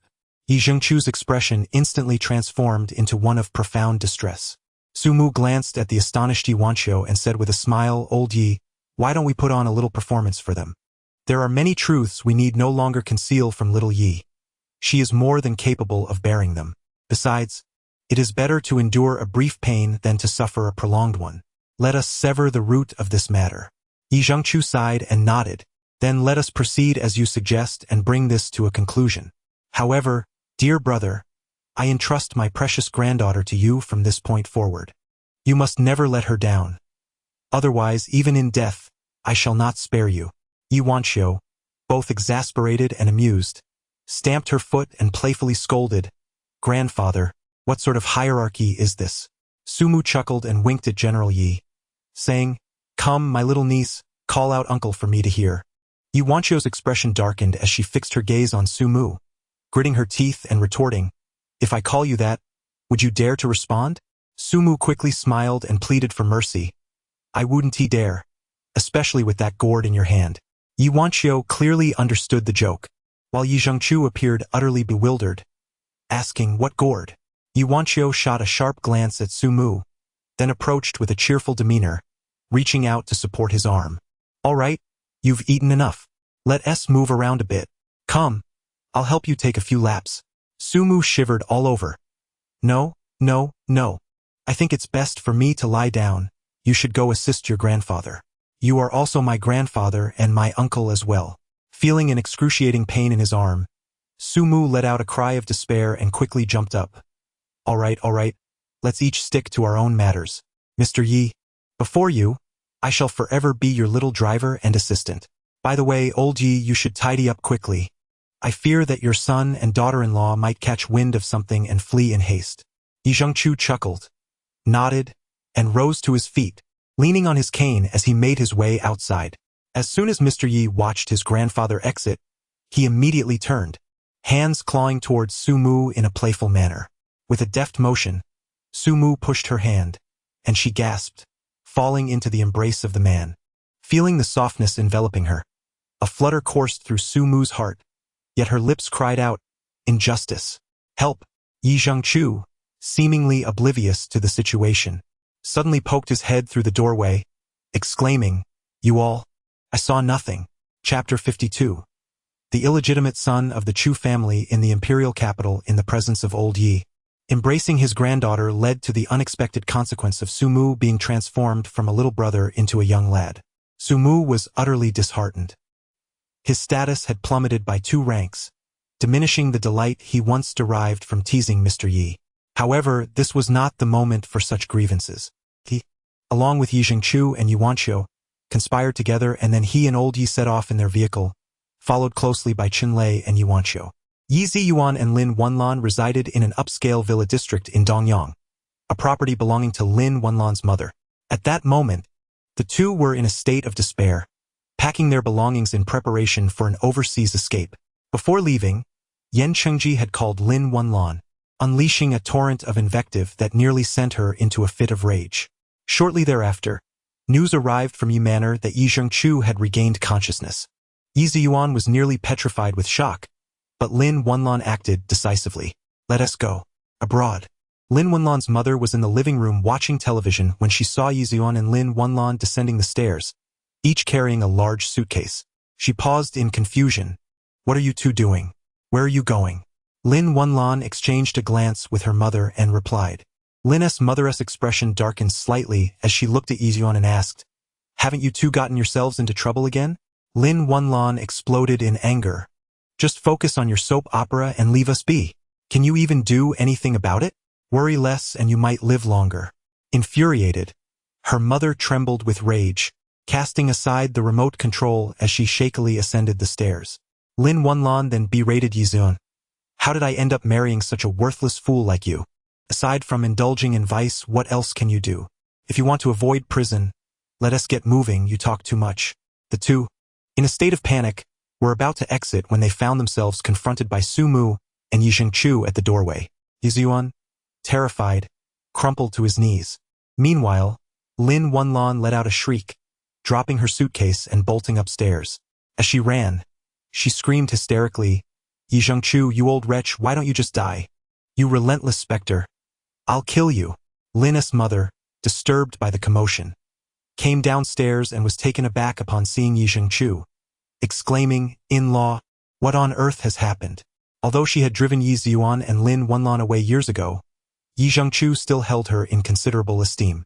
A dear in-law, if you wish to know what has transpired, you ought to inquire with your daughter. Yi Zhengchu, playing the role of the stern figure, bellowed with a face full of fury. Su Mu, go eliminate that vile woman. Su Mu charged up the stairs and swiftly seized Lin Wenlan by her hair, dragging her down. Yi Ziyuan was paralyzed with fear, while Lin Wenlan unleashed a torrent of obscenities, vehemently hurling insults. Without a word, Su Mu delivered several resounding slaps. Lin's mother was fully aware of her daughter's character, yet witnessing her being struck by a junior in her presence was utterly intolerable. You there, cease this at once. Yi Zhengchu, how dare you bring your people to my home and act so brazenly? Do you truly believe my Lin family has fallen to such a state? If you do not provide me with an explanation today, I, as an elder, shall not let this matter rest. Yi Zhengchu let out a cold laugh, commanding, Su Mu, eliminate that venomous woman. Su Mu smiled as he nodded, reaching out to grasp Lin Wenlan by the neck, slowly tightening his grip. Lin Wenlan struggled fiercely, her face contorted like a vengeful spirit, eventually resorting to a torrent of curses. Lin's mother, overwhelmed with tears, cried out, Stop, Yi Zhengchu, what has Wenlan done? Do you intend to kill her? Yi Zhengchu sneered as he recounted the events, leaving Lin's mother in shock. She trembled in fury, pointing an accusing finger at Lin Wenlan, exclaiming, Have you lost your mind? This is your father-in-law, do you wish to take his life? You. Lin Wenlan erupted into laughter. My father-in-law? This old wretch would rather bestow all his riches upon a stranger than grant a single penny to his own son. Yi Ziyuan, you are the epitome of a coward. Speak up. I was truly blind to have married such a man. Yi Zhengchu, your family is filled with worthless scoundrels, including you, old wretch. Do you genuinely believe that your secrets remain hidden? I scoff. I know everything. Ha ha ha, do you think it is I who desires your demise? No. There are those who have paid for your life. Yi Zhengchu's expression darkened, his grip on the cane nearly causing it to splinter. As he gazed upon the frenzied Lin Wenlan, he finally sighed, his demeanor seemingly crumbling. Who is it? Reveal the true culprit, and I shall spare you. Lin Wenlan's laughter echoed like a malevolent specter. Old man, do you truly think no one knows your identity? A bastard child? Your mother was merely a mistress. Ha ha ha. Yi Zhengchu, I also know that your real name is Chu Zhengye, a bastard of the Chu family from the capital, hunted like a stray dog, ultimately hiding in Dongyang under an assumed name, living like a turtle withdrawing into its shell. Yi Zhengchu, Yi Ziyuan, and Lin's mother were all taken aback, their expressions frozen in shock. Suddenly, Yi Ziyuan leapt up in joy, while Yi Zhengchu's eyelids twitched in fury as he roared, Vile woman, I will kill you. With that, he drew a shimmering sword from his cane and charged at Lin Wenlan. Terrified, Lin Wenlan screamed, finally understanding fear. Just then, a shrill cry echoed from the doorway. Grandfather, stop! Yi Wangqiu rushed in, positioning herself protectively in front of Lin Wenlan. her face streaked with tears as she pleaded, "Grandfather, no matter her faults, she is still my mother. How could I bear to witness you take her life?" Seeing a savior, Lin Wunlan regained her confidence, taunting Yi Zhengchu with a sneer. "Old man, if you have the courage, go ahead and kill her first, then come for me." Lin's mother glared in disbelief. "Lin Wunlan, you are nothing but a beast." Lin Wunlan cackled, smoothing her hair. "Indeed, I am a beast. Without your wretched brood, where would the little beasts come from?" Lin's mother's face turned pale, and she staggered, nearly collapsing. Su Mu, overwhelmed by compassion, staggered forward and gently assisted Lin's mother to sit on the sofa. At that moment, an unexpected turn of events unfolded. Ye Zhengchu, With a slender sword in hand, had aimed it directly at Lin Wunlan's chest. However, Yi Wanqiu rushed forth, positioning herself in front of Lin Wunlan. To everyone's astonishment, Lin Wunlan forcefully pushed Yi Wanqiu from behind. Yi Zhengchu was utterly unprepared to retract his strike. With a piercing scream, Yi Wanqiu found herself on the brink of death. This shocking scene left everyone in disbelief. Chun Lei was taken aback, unable to react swiftly, and his strength was insufficient. Meanwhile, Su Mu had just seated Lin's mother and was too far away to intervene, rendered powerless as he watched his own grandfather poised to take Yi Wanqiu's life. Su Mu couldn't help but feel his eyes widen in disbelief. At this critical moment, a bullet struck with unparalleled precision, severing the fine sword held by Yi Zhengchu, cleaving it cleanly in two. Yi Wanqiu lunged into her grandfather's embrace. Su Mu, filled with rage, kicked Lin Wunlan fiercely, exclaiming, "Even a tiger does not harm its own cubs. I will kill you." Lin Wunlan let out a wretched scream as Su Mu's foot struck her face, sending her rolling over 10 meters, blood spilling from her mouth, crying out in agony. Chapter 53. The identity of Yi Zhengchu. At the moment when Yi Wanqiu faced the imminent threat of death, Su Mu nearly erupted with rage. He felt an overwhelming sense of relief for having preemptively arranged for the night owl. Truly, he was once the world's foremost assassin. This miraculous shot, if it were to be executed by Su Mu, would be no less remarkable. The angle, precision, distance, and timing were all executed with unparalleled finesse. A moment too soon or too late would have led to a tragic outcome. After kicking Lin Wunlan aside, Su Mu, engulfed in murderous intent, lunged forward, seizing her by the throat, and bellowed, "Are you even human? You are worse than a beast." He intended to slowly torment this venomous woman, allowing her to experience what true death threats felt like. His 5 fingers gradually tightened, and Lin Wunlan's eyes bulged like those of a dying fish, on the brink of asphyxiation. Finally, Yi Wanqiu tremulously implored, "Su Mu, please, let her go." Su Mu was filled with rage. "She wants to kill you. She wants to kill your grandfather." Yi Wanqiu wept bitterly. "But she is, after all, the one who gave me life. She is my mother." Su Mu, filled with rage, exclaimed, "Silence. This venomous woman deserves her fate."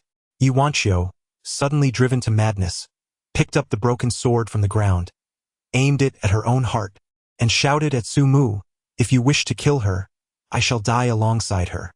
Su Mu was filled with a tumult of emotions. How could he bear to watch Yi Wanqiu perish?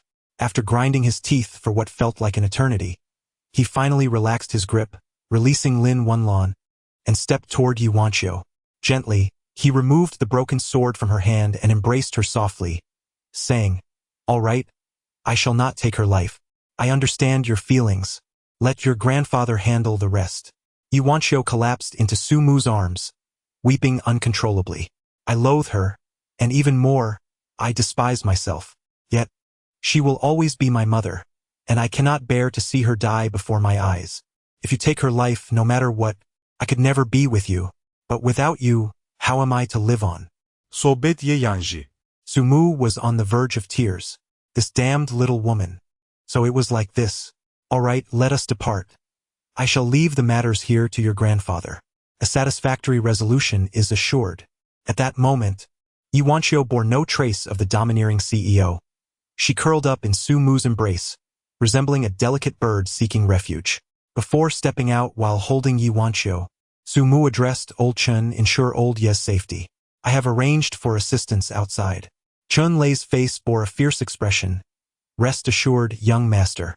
Su Xiao has transformed into a son-in-law, and Su Mu cannot help but feel a twinge of joy in his heart. Upon returning to the Guanyue villa, Yuanqiu feels a pang of sorrow, and tears inevitably begin to fall. Su Mu tenderly reached out to wipe the corner of her eye and softly inquired, "What troubles you?" Yuanqiu shook her head and replied, "Just now, I overheard Lin Wenlan mention that grandfather is from the esteemed Chu family in the capital, and I—" A sigh escaped Su Mu's lips as he resolved to reveal the intricacies of this matter to Yuanqiu. He possessed knowledge of the situation. Yi Jingchu's identity was far too sensitive and intricate. Chu Nan was the seventh heir in line from the illustrious Chu family of the imperial capital, a family that undoubtedly ranks among the most elite in the realm of aristocracy. In the world of nobility, genuine scions either languish as perpetual layabouts, mere vessels for family lineage, or they must strive to carve out their own niche through merit.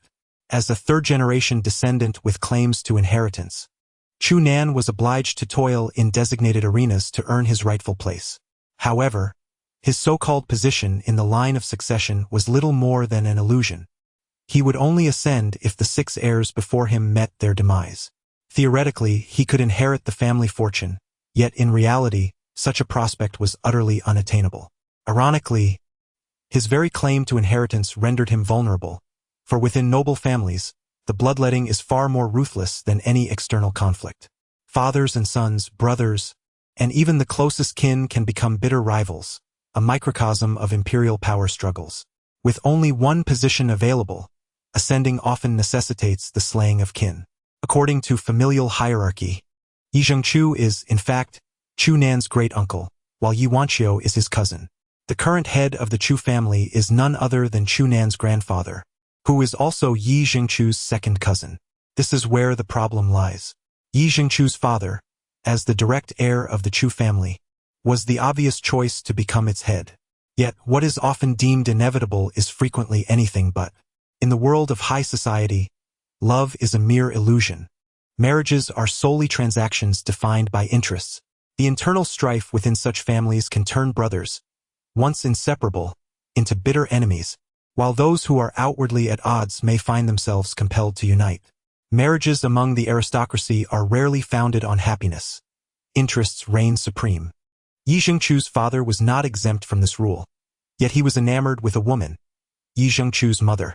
Constrained by familial expectations, he was forced to marry a woman chosen by his family, resulting in the birth of a son. Yet, he ultimately married Yi Jingchu's mother abroad, effectively relinquishing his claim to the family inheritance.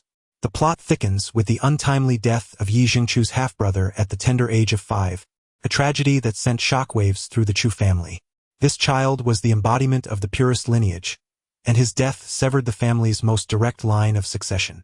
Alas, his life was tragically cut short when Yi Jingchu was merely 10 years old. The greater issue arose.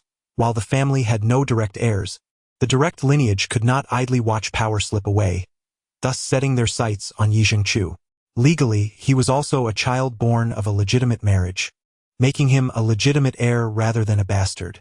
Consequently, the Chu family was engulfed in turmoil, leading to Yi Jingchu and his mother fleeing the imperial capital, adopting new identities. Meanwhile, the second branch of the Chu family ascended to power, causing the family to plummet several ranks among the 9 prominent families of the Inner Sea. Yi Jingchu's existence posed a ticking time bomb for the current head of the Chu family, for he inherently possessed the right to inherit, being a legitimate heir. This entanglement extended to another noble family, the Chun family, as Yi Jingchu's father's legitimate wife was the eldest daughter of the Chun clan. Once ranked below the Chu family, the Chun family had now surpassed them in status. After absorbing this shocking narrative, Yuanqiu stood frozen, gazing at Su Mu with fear in her eyes, asking, "Who exactly seeks to harm my grandfather?" Su Mu offered a wry smile, expressing uncertainty. It could potentially be the Chu family, given the matters of inheritance. Alternatively, it might be the Chun family, motivated by the long-standing enmity of their eldest daughter. It is also likely that someone is attempting to exploit the chaos for greater gain. In Chapter 54, as the dishes were served, he held General Yi, providing comfort for an extended period until she finally succumbed to a deep slumber in his embrace. The events of the day had greatly unsettled her. Sumu gently tapped her acupoint before making a call to Yishao. Your marksmanship has become rather lackluster. I apologize for the reputation you once held. On the other end of the line, Yishao scoffed, 10 million for a month. What more do you wish to acquire? Sumu chuckled lightly, then shifted the conversation. Recently, I've been pondering. I have a strong sense that there is an unseen hand manipulating matters behind the Yi family. This situation is far from straightforward. The night owl on the other end of the line fell silent for a moment before uttering two words. Increase the payment. Sumu hung up the phone without uttering a word. He felt it was inappropriate to involve himself further in Lin Wenlan's affairs, trusting that Yi Jingchu would manage the situation adeptly. By the time Yi Wanqiu awoke from her slumber, it was already the following morning. Sumu had already prepared breakfast. Today was Saturday, and Ning Yan did not have to work. After the three of them finished their meal, Sumu took charge of tidying up the kitchen while Ning Yan went upstairs to keep company with the somewhat listless Yi Wanqiu. As noon approached, Ning Yan suggested dining out, followed by an afternoon of shopping, during which they could also take Sumu to view the premises for the clinic they intended to open. Upon hearing the words shopping, Sumu's expression soured with a hint of bitterness. Nonetheless, he resolved to accompany his partner, for a man must not express reluctance. Gritting his teeth, he steeled himself for the endeavor. Half an hour later, Sumu drove the trio to the most bustling commercial district in Dongyang. With their impressive figures and striking beauty, General Manager Yi and Professor Ning stood out as the epitome of allure on this street. In contrast, Sumu, clad in inexpensive attire, paled in comparison. However, flanked by General Manager Yi on one side and Professor Ning on the other, he could not help but bask in the envy of onlookers. Professor Ning, with her graceful elegance, occasionally turned to converse with General Manager Yi, inevitably brushing against Sumu. To outsiders, it appeared as though he was reveling in the company of two captivating women, inciting a mix of admiration and jealousy from passers-by. The new heaven and earth in the heart of Dongyang boasted nearly every world-renowned luxury brand, earning its reputation as one of the top 5 elite shopping districts in the nation. The clientele here were either affluent or aristocratic. Today, General Manager Yi donned a casual ensemble, featuring a light yellow stretchy t-shirt paired with form-fitting jeans. Meanwhile, Professor Ning exuded a mature sophistication in her elegant, short-sleeved dress, leaving Sumu somewhat dazed by her presence. As they entered new heaven and earth, the eyes of numerous admirers, both seasoned and youthful, were drawn to them, whispering judgments about Sumu, assuming him to be a kept man. Such disdain. Was there truly a wealthy woman so young? It was evident to them that he was merely a trophy boy, not worthy of respect. In an effort to alleviate her frustrations, Yi Wanqiu indulged in a shopping spree, leaving Sumu to assume the role of her beleaguered bag carrier. Boss, he lamented, didn't we agree to dine first? Even a hard-working ox deserves to fill its belly before toiling away.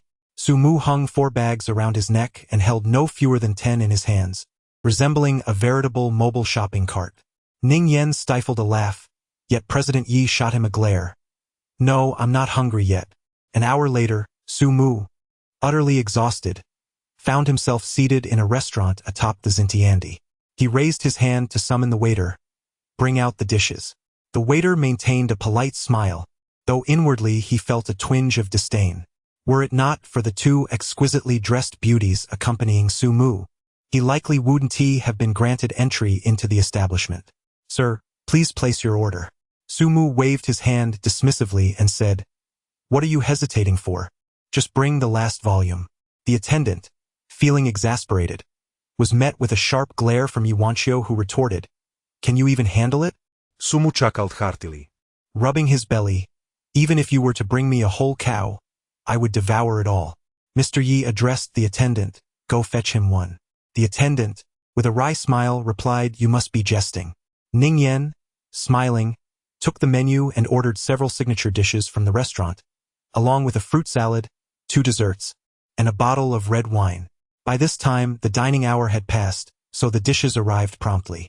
Sumu paid no heed to his image as he ravenously indulged in his meal.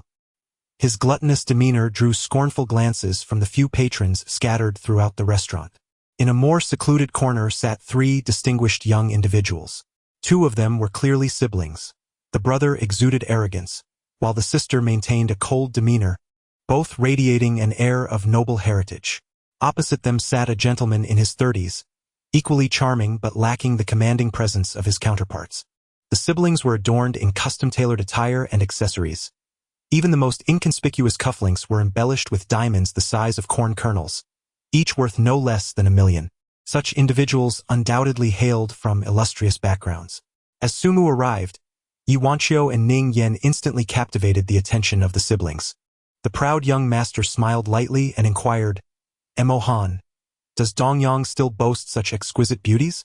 Mo Han, the fourth among Dongyang's 4 prominent young men, responded with a hint of deference, 13 Xiao, they are the renowned beauties of Dongyang, one named Yuanqiu and the other Ning Yen. 13 Xiao's gaze settled on Sumu, and he remarked dismissively, "And who is that fellow in the cheap attire?"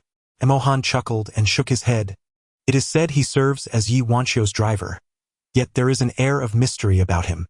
He has recently made waves in Dongyang, trampling the prestige of Qin Peiyang and Bai Zihua, and even bested Zhao Maoting's bodyguard in a confrontation. Quite audacious, indeed." A playful glint appeared in 13 Xiao's eyes as he queried, "If I were to approach them, do you think they would decline my advances?" Mo Han felt a twinge of disdain, though he dared not show it. The siblings were descendants of the prestigious Mo family from the capital. Despite being illegitimate, they belonged to the direct line carrying a noble status.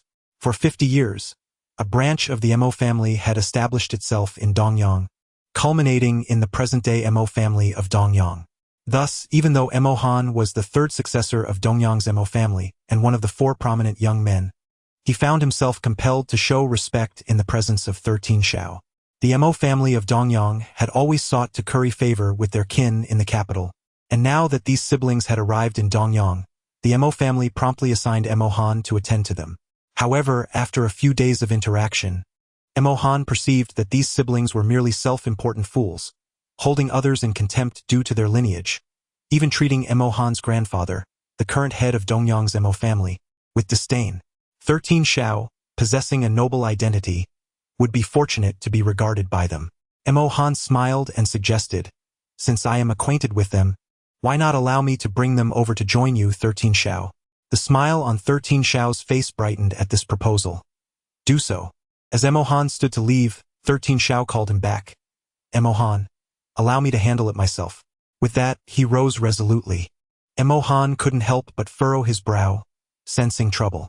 Among the 4 prominent young men, he had yet to engage with Sumu. From the moment Sumu made a name for himself at the Xingchen restaurant, Mo Han had been discreetly observing him. The more he watched, the more astonished he became. Zhao Maoting had suffered a humiliating defeat without retaliation, and Bai Zihua had reportedly knelt before this individual in public at Dongyang University. Initially, he dismissed it as mere rumor, but upon further inquiry, he discovered it to be true. How could the esteemed heir of the Bai family publicly kneel? Moreover, the Bai family showed no reaction. It was said that Bai Zihua's authority had even been significantly enhanced afterward.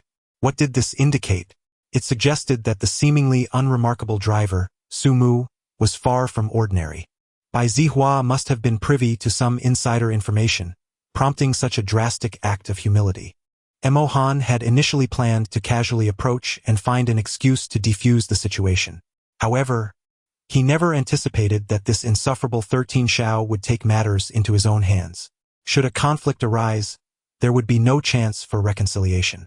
Furthermore, the Mo family of Dongyang had long sought to ingratiate themselves with the Mo family of the capital. If 13 Xiao were to suffer embarrassment, it could jeopardize their ambitions. As Mo Han silently lamented, 13 Xiao had already approached Sumu. Adopting an air of self-importance, he flashed a charming smile. Addressing Yi Wanqiu and Ning Yen, "Ladies, might I have the pleasure of making your acquaintance?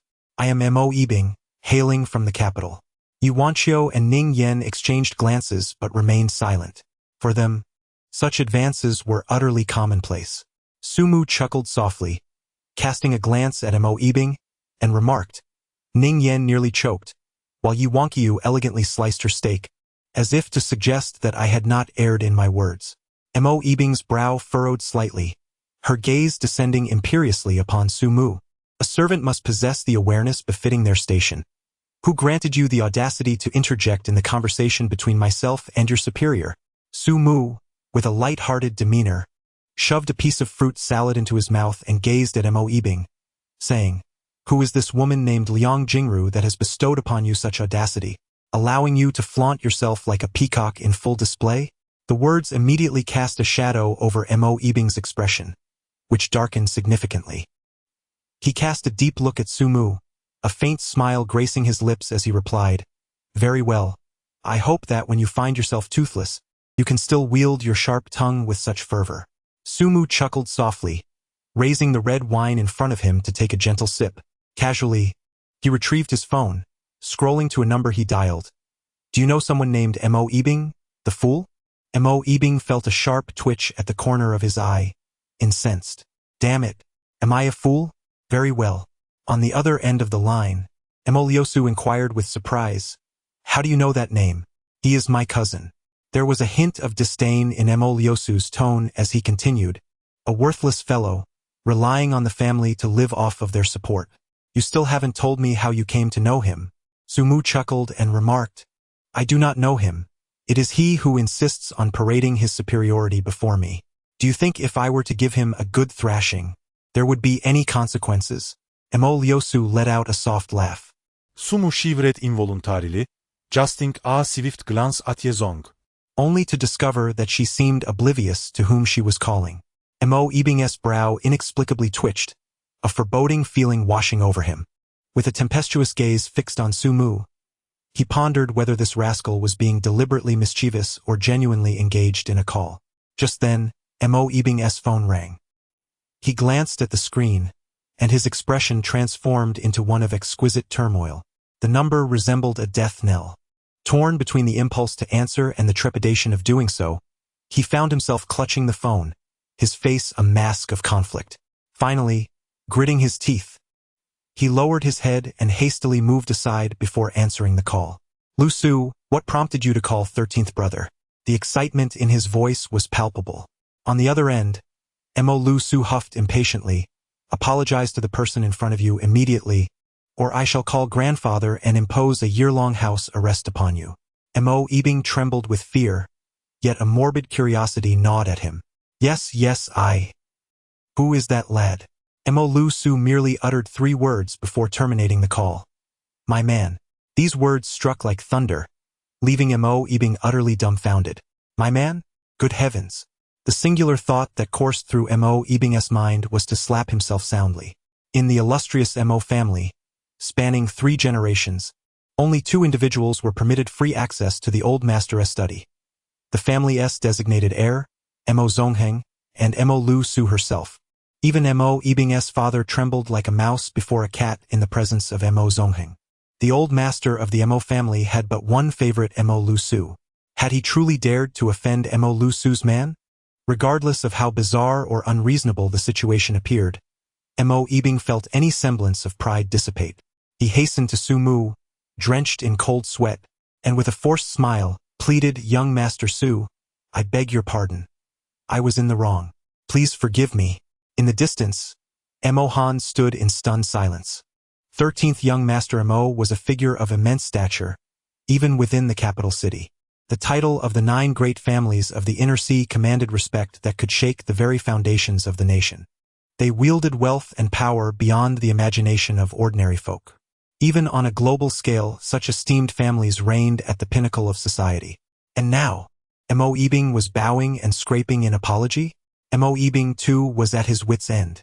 Of all people to offend, he had crossed paths with the Mo family's little princess, someone who could whimsically pull the old master's beard at family gatherings. Although he was nominally her cousin, the disparity in their status within the Mo family was insurmountable.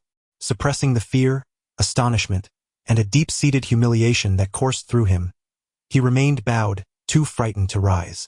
Yuanqiu and Ning Yan exchanged astonished glances at Su Mu, and soon, Ning Yan broke into a knowing smile. Yuanqiu furrowed her brow and emitted a soft hum of discontent. Su Mu cast a glance at Mo Yibing, who was drenched in cold sweat, and curled his lip. Is it truly so amusing to bully others? If you were to use your right hand to grasp your left ear while spinning 3 times in place, shouting I am a fool thrice, I might consider forgiving you. What say you? Puffed, puffed. The wine in the mouths of President Yi and Professor Ning could no longer be contained and erupted forth, unfortunately drenching Su Mu in the process. You all. Chapter 56. I am still a child. Mo Yibing, thoroughly humiliated, hastily departed the restaurant with his sister, who had come to provoke him.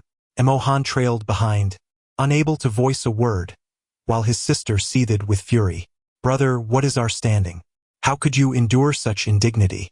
This cannot stand. I must avenge you.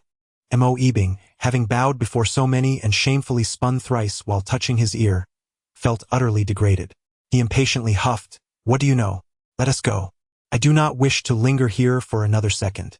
His sister attempted to protest, but he resignedly murmured, Do you know who just called me?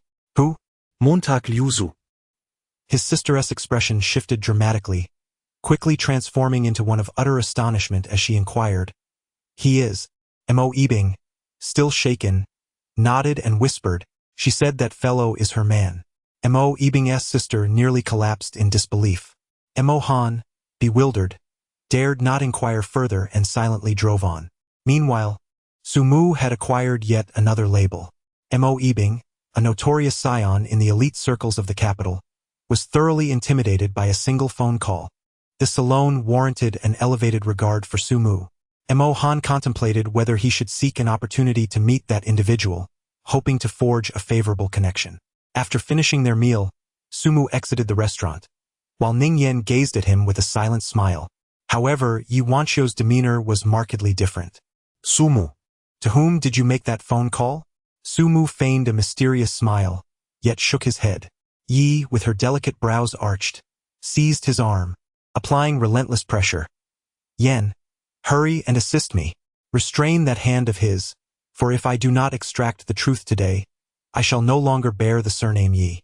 Ning Yan felt a faint blush rise to her cheeks and retorted, Your playful banter has nothing to do with me. Yi Wanqiu shot her a glare. What playful banter? This loathsome man is of no interest to me, but he must be dealt with. Will you lend a hand? With no choice, Ning Yan, her face flushed, gently grasped Su Mu's other arm. Yet, rather than aiding Yi, it felt more akin to giving Su Mu a playful scratch. The scene was undeniably captivating. 2 stunning beauties playfully engaging with a man burdened by an array of shopping bags, leaving the onlookers nearly drooling at the sight. Su Mu finally comprehended the meaning of experiencing pain intertwined with pleasure. Yi, the president, was truly exerting pressure, as if her nails were about to sink into his flesh. However, what was Professor Ning suggesting? If you wish to touch, then do so openly. What is the purpose of this furtive brushing against one another? If you possess the courage, then come inside. Oh no, exert your grip.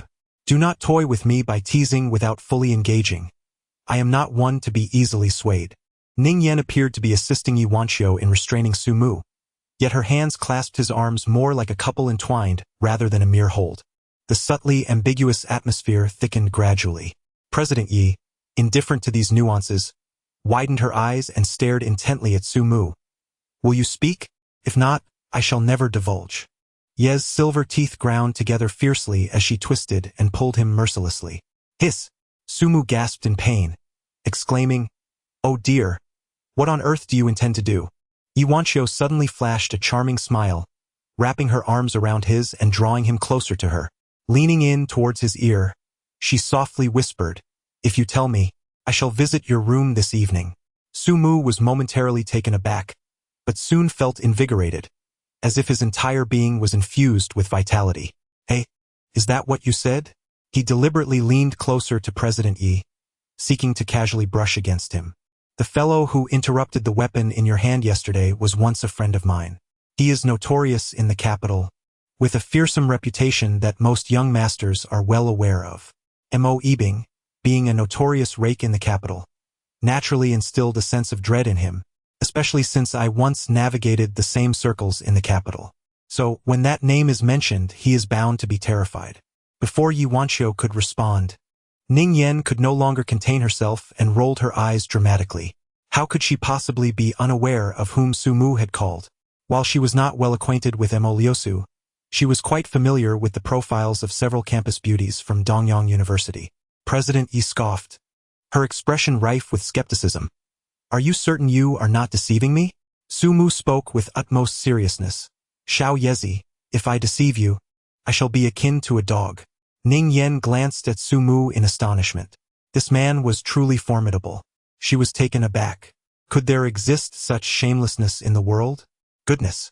To possess such a blatant disregard for moral boundaries, and yet I find myself somewhat drawn to him? How absurd. What am I even contemplating? Yi Wanqiu, convinced she had unraveled the truth, promptly lost interest and disdainfully cast aside Sumu's arm. Let us depart. I have no desire to linger. I will take you to observe the location and ambience of the clinic. Sumu, with an exuberant demeanor, hurriedly followed, chuckling softly. Xiao Yezi, about what you mentioned earlier. Tonight, Yi Wanqiu, with an expression of utmost seriousness, nodded and replied, this evening, I will go to the room and help you discard the clothes you no longer need. It felt as though a bucket of icy water had been splashed upon Sumu's fervent heart, nearly causing him to collapse on the spot. Goodness, this is truly unfair. You are being too harsh, President Yi. I am but a child who has just turned 300 months old. Does your conscience not ache? Ning Yan, trailing behind, struggled to suppress the urge to deliver a swift kick to the shameless rascal before her. Had he spoken incorrectly? Not at all. At 25, he was precisely 300 months old after all. With a heart full of grievances, the human shopping cart descended to the garage, where President Yi and Professor Ning began loading his belongings into the car. Sumu plopped down in the back seat, sticking out his tongue and adopting a defeated expression, proclaiming the car shall not move. I am on strike. With a disdainful curl of her lip, President Yi took the wheel, while Ning Yan, on the opposite side of the vehicle, opened the rear door. Upon discovering Sumu sprawled out like a dead dog, she was taken aback and, in her irritation, lightly tapped his head.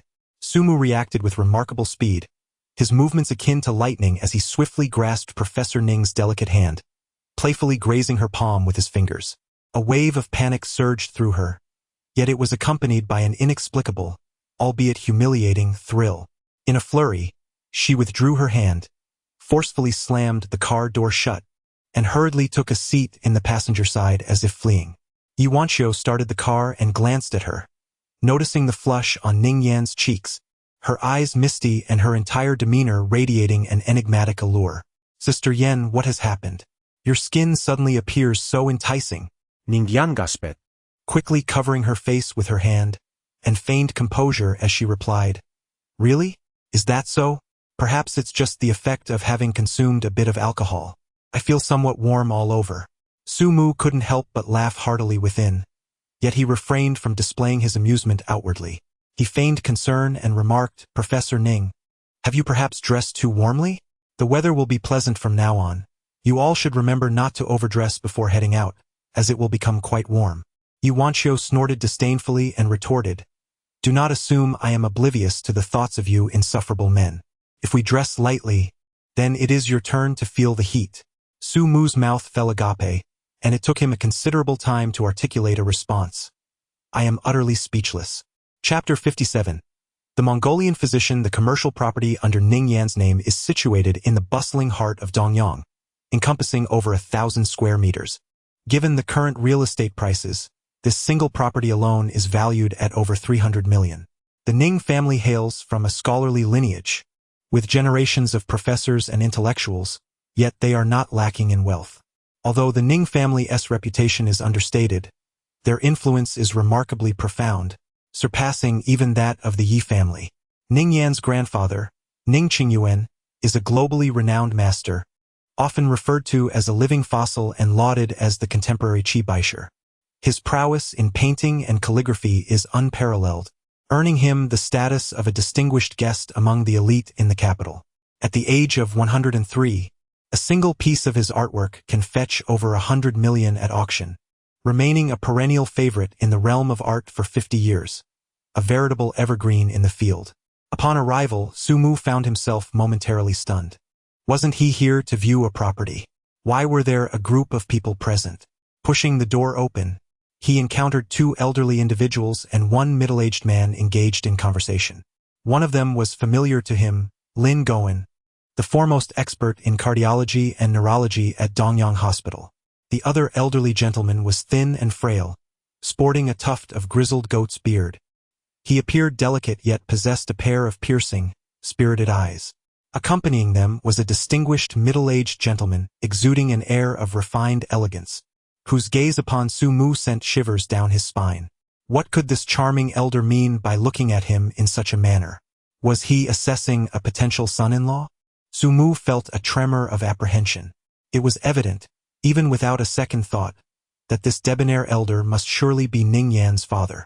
Within the materials possessed by Su Mu, it is noted that Ning Qingyuan is currently residing in seclusion in Dongyang, while Ning Yan's father, Ning Erxian, holds the esteemed position of dean at the College of Arts in the Imperial Capital University, renowned as a distinguished professor in the country. King Lao, Siang. Allow me to introduce you, Lin Goen said warmly, taking Su Mu by the hand. This is the young Su, the divine healer. Ning Erxian smiled faintly and nodded at Su Mu, saying, "You must be Su Mu. Indeed, a remarkable young man, a paragon of talent. I am Ning Erxian, the father of Ning Yan." Su Mu quickly nodded and bowed, extending his hand. "Professor Ning, greetings." Ning Erxian regarded him with a smile that was not quite a smile, yet did not reciprocate the handshake. "What did you call me?" Su Mu suddenly realized and quickly glanced at Ning Yan, then warmly grasped the hand of the elderly gentleman. "Good day, uncle," he said. Ning Erxian let out a hearty laugh. This young man is quite astute. Yi Wanxiu and Ning Yan, standing to the side, had completely faded into the background. Su Mu, adept at reading the room, sensed a subtle shift. This was indeed a trap. Professor Ning and General Manager Yi, you have conspired against me. The notion of jointly opening a clinic is merely a faude, clearly instigated by someone lurking in the shadows. Could either be Lin Goen or that old fellow Qing Lao. Perhaps the Ning family is also involved in this scheme. When Lin Goen gazed at Su Mu, it was akin to a lecherous old man beholding a stunning beauty, his eyes gleaming with desire. Ha, Asian, you have no idea. Xiao Yan's terminal illness has baffled experts worldwide. Yet our little Su, the divine physician, has managed to cure her. That night, I witnessed a miraculous medical event unfold before my very eyes.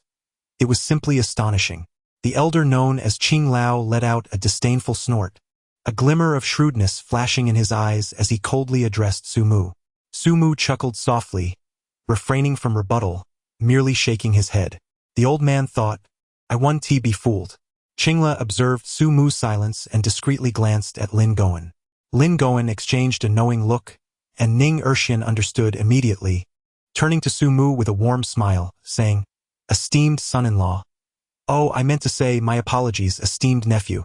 Yi Wanxiu nearly pierced her high heels into the ground in shock, while Ning Yan felt utterly mortified. Su Mu was taken aback. "Uncle, is this your first impression? You are so direct. I would love to call you father-in-law, but could you not be so upfront? At least wait until we are alone. I would have happily obliged. Now, addressing me in front of Xiao Yi, is this appropriate? Can I assume you are jeopardizing the purity of my love with Xiao Yi? Oh dear, this love that has only just begun to blossom, will it be stifled in its springtime?" The esteemed professor, with an unusually thick skin, turned and retrieved a bag of brown liquid from his briefcase, handing it to Su Mu. "As your uncle, I find myself increasingly fatigued in middle age.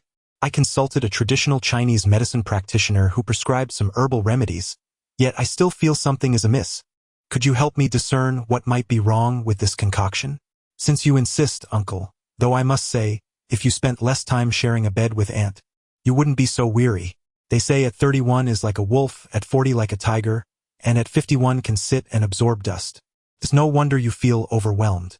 He chuckled as he took the bag, giving it a shake before bringing it to his nose for a sniff, grinning as he remarked, "Uncle, this prescription must have come from a Mongolian doctor, hasn't it?" Ning Erxian was momentarily stunned, offering an awkward smile. The elderly gentleman, known as Qing Lao, paled at the comment. "A Mongolian doctor? You little rascal! How dare you mock me as such? This infuriates me." Lin Goen could only shake his head in amusement. Yuanqiu and Ning Yan stifled their laughter, trembling with suppressed giggles, afraid to laugh out loud.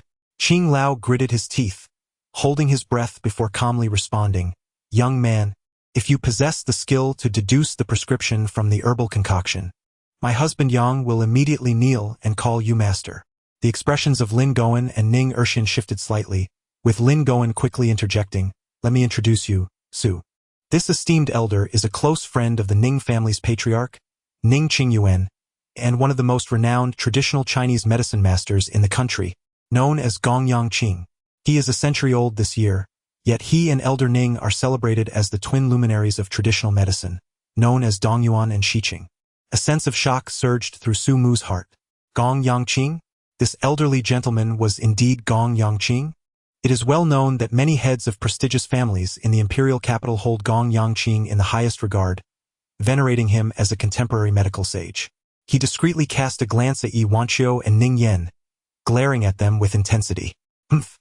No matter how esteemed you may be as a medical sage, before Brother Mu, even sages must bow in deference." Grasping the bag of traditional Chinese medicine in his hand, he inhaled its aroma and cheerfully announced, "Elder, I shall now present my humble offering." He swiftly recited the names of the herbs, even specifying their quantities. Gong Yangqing's eyes widened in astonishment.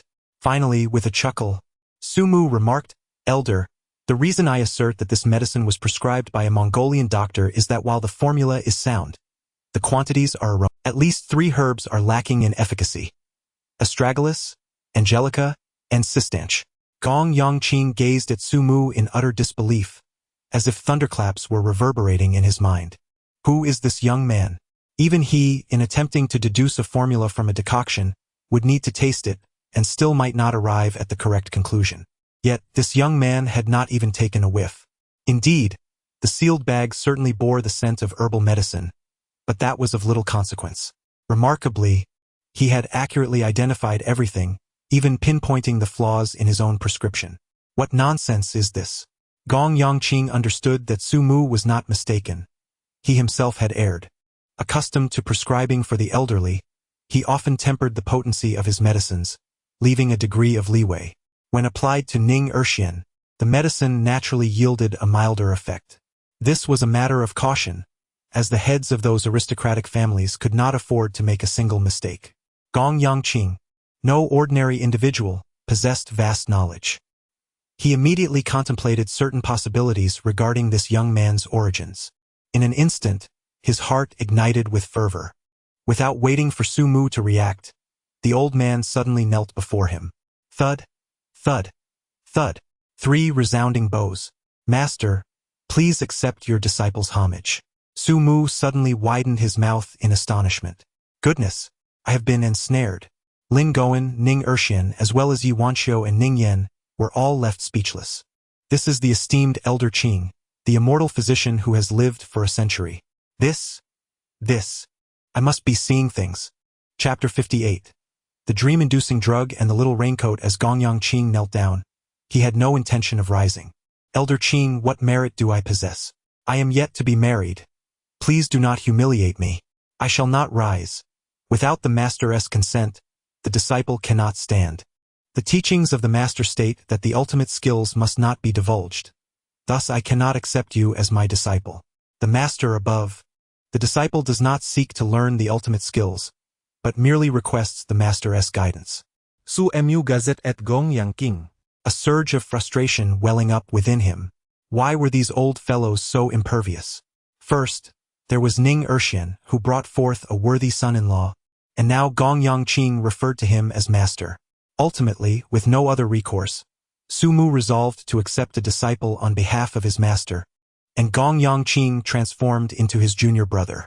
Since he was to accept a disciple in place of his master, a ceremonial gift was imperative. Thus, Su Mu imparted to him 3 techniques of acupuncture. Gong Yangqing was utterly elated, trembling with excitement. This is the long-lost divine needle of the green bag, said to have been originally created by Hua himself, the 72 techniques of the divine needle. Brother, our sect is truly. Su Mu gazed at the excited Gong Yangqing and sighed. "Do not inquire. If you do, I shall remain silent." No matter how cunning a hunter may be, they cannot outwit these old foxes. Yet, how could Sumu possibly concede so easily? Junior apprentice, see here, this clinic lacks a centerpiece of distinction. Your presence alone would serve as a golden emblem. Thus, would Gong Yongqing dare to refuse? No, he would not. In truth, he yearned to cling to Sumu daily, eager to master the art of the 72 routes of the Qing Nong Divine Needle. Consequently, the subsequent matters became considerably simpler. The clinic would indeed open, with Gong Yongqing assuming the leading role while Sumu, in principle, would refrain from direct involvement. However, should Gong Yongqing find himself uncertain, it would be imperative for his senior brother to step in. The shares were also restructured. General Manager Yi and Professor Ning each held 25%, with the remaining 50% divided among Sumu, Gong Yongqing, and Lin Gowen. With Lin Gowen's extensive connections and Gong Yongqing's exceptional medical skills, their collaboration flourished. Everyone was content, save for General Manager Yi, who felt a tinge of displeasure. She had never intended to grant shares to Sumu. A man must be kept firmly in hand. An excess of wealth equates to wings sprouting from one's back, allowing for flight. Upon returning home, General Manager Yi was still somewhat irate. Seizing the opportunity while Professor Ning was bathing upstairs, she tugged at Sumu's ear and sternly demanded, "Speak. Do you harbor any feelings for Sister Yen?" Sumu felt a tremor in his heart, yet his expression remained solemn and earnest. "President Yi, a gentleman seeks a virtuous partner through proper means. I believe it is best for me to be both your driver and boyfriend. As for the notion of straddling two boats, as a distinguished figure, I, Sumu, would never stoop to such behavior. You are the luminous moonlight in my heart. Without you, I would feel a profound sense of unease." Yi Wanchio's palm tingled, but she managed to resist the urge to scratch it. I can't be bothered to waste my breath on you. Just remember this. If you dare to provoke Sister Yen, I won't let you off easily." With that, President Yi sashayed up the stairs, her movements exuding an enchanting allure. Observing her captivating silhouette, Sumu smirked. This little vixen. Her walk is becoming increasingly exaggerated. If she has the audacity to sleep separately, let us see if I dare to climb through the window in the middle of the night. Sumu was taken aback, bursting into a hearty laugh. "I recall you mentioning this afternoon that you would come to my room tonight to help me sort my clothes." Instantly, yese gaze filikeret. And a faint blush crept onto her cheeks. Glowering at Sumu, she gritted her teeth and declared with an air of defiance, "Just wait and see if I dare to go." With that, she suddenly flashed a charming smile and added, "If you have the courage, come to my room. If you dare to come, I shall indulge you just this once." Sumu was filled with exuberance, his entire being brimming with excitement. "Is this truly what you asserted?" he inquired. President Yi let out a soft snort, narrowing his eyes as he cast a glance in his direction, coldly stating, "As long as you dare to come." Sumu let out a dry laugh twice, then winked at Yi Wanchio and said, "I need to prepare 2 items, but I'm unsure if I have them at home." "2 items? What are they? This lecherous fellow, what does he mean? What do you need to prepare?" Sumu let out a few dry laughs, his gaze darting quickly over the exquisite curves of General Manager Ye's figure. He assessed that, at this moment, even if he were to tease her a little more, she would likely not be overly angered. Thus, he boldly declared, "It's the same kind of drug, and naturally, it's the same kind of raincoat." In an instant, General Manager Yi comprehended the implication of his words, feeling a mix of embarrassment and fury, alongside a peculiar sensation. "You lecherous fool. Why don't you just perish?" she exploded in rage. She pursued Sumu around the living room several times, ultimately exhausting herself to the point of perspiration. Finally, panting heavily, she pointed at the grinning Sumu and scolded, "You come here this instant. Don't even think about dodging. If I don't get to vent my anger on you tonight, we shall play until dawn." Little Yezi, how do you wish to play?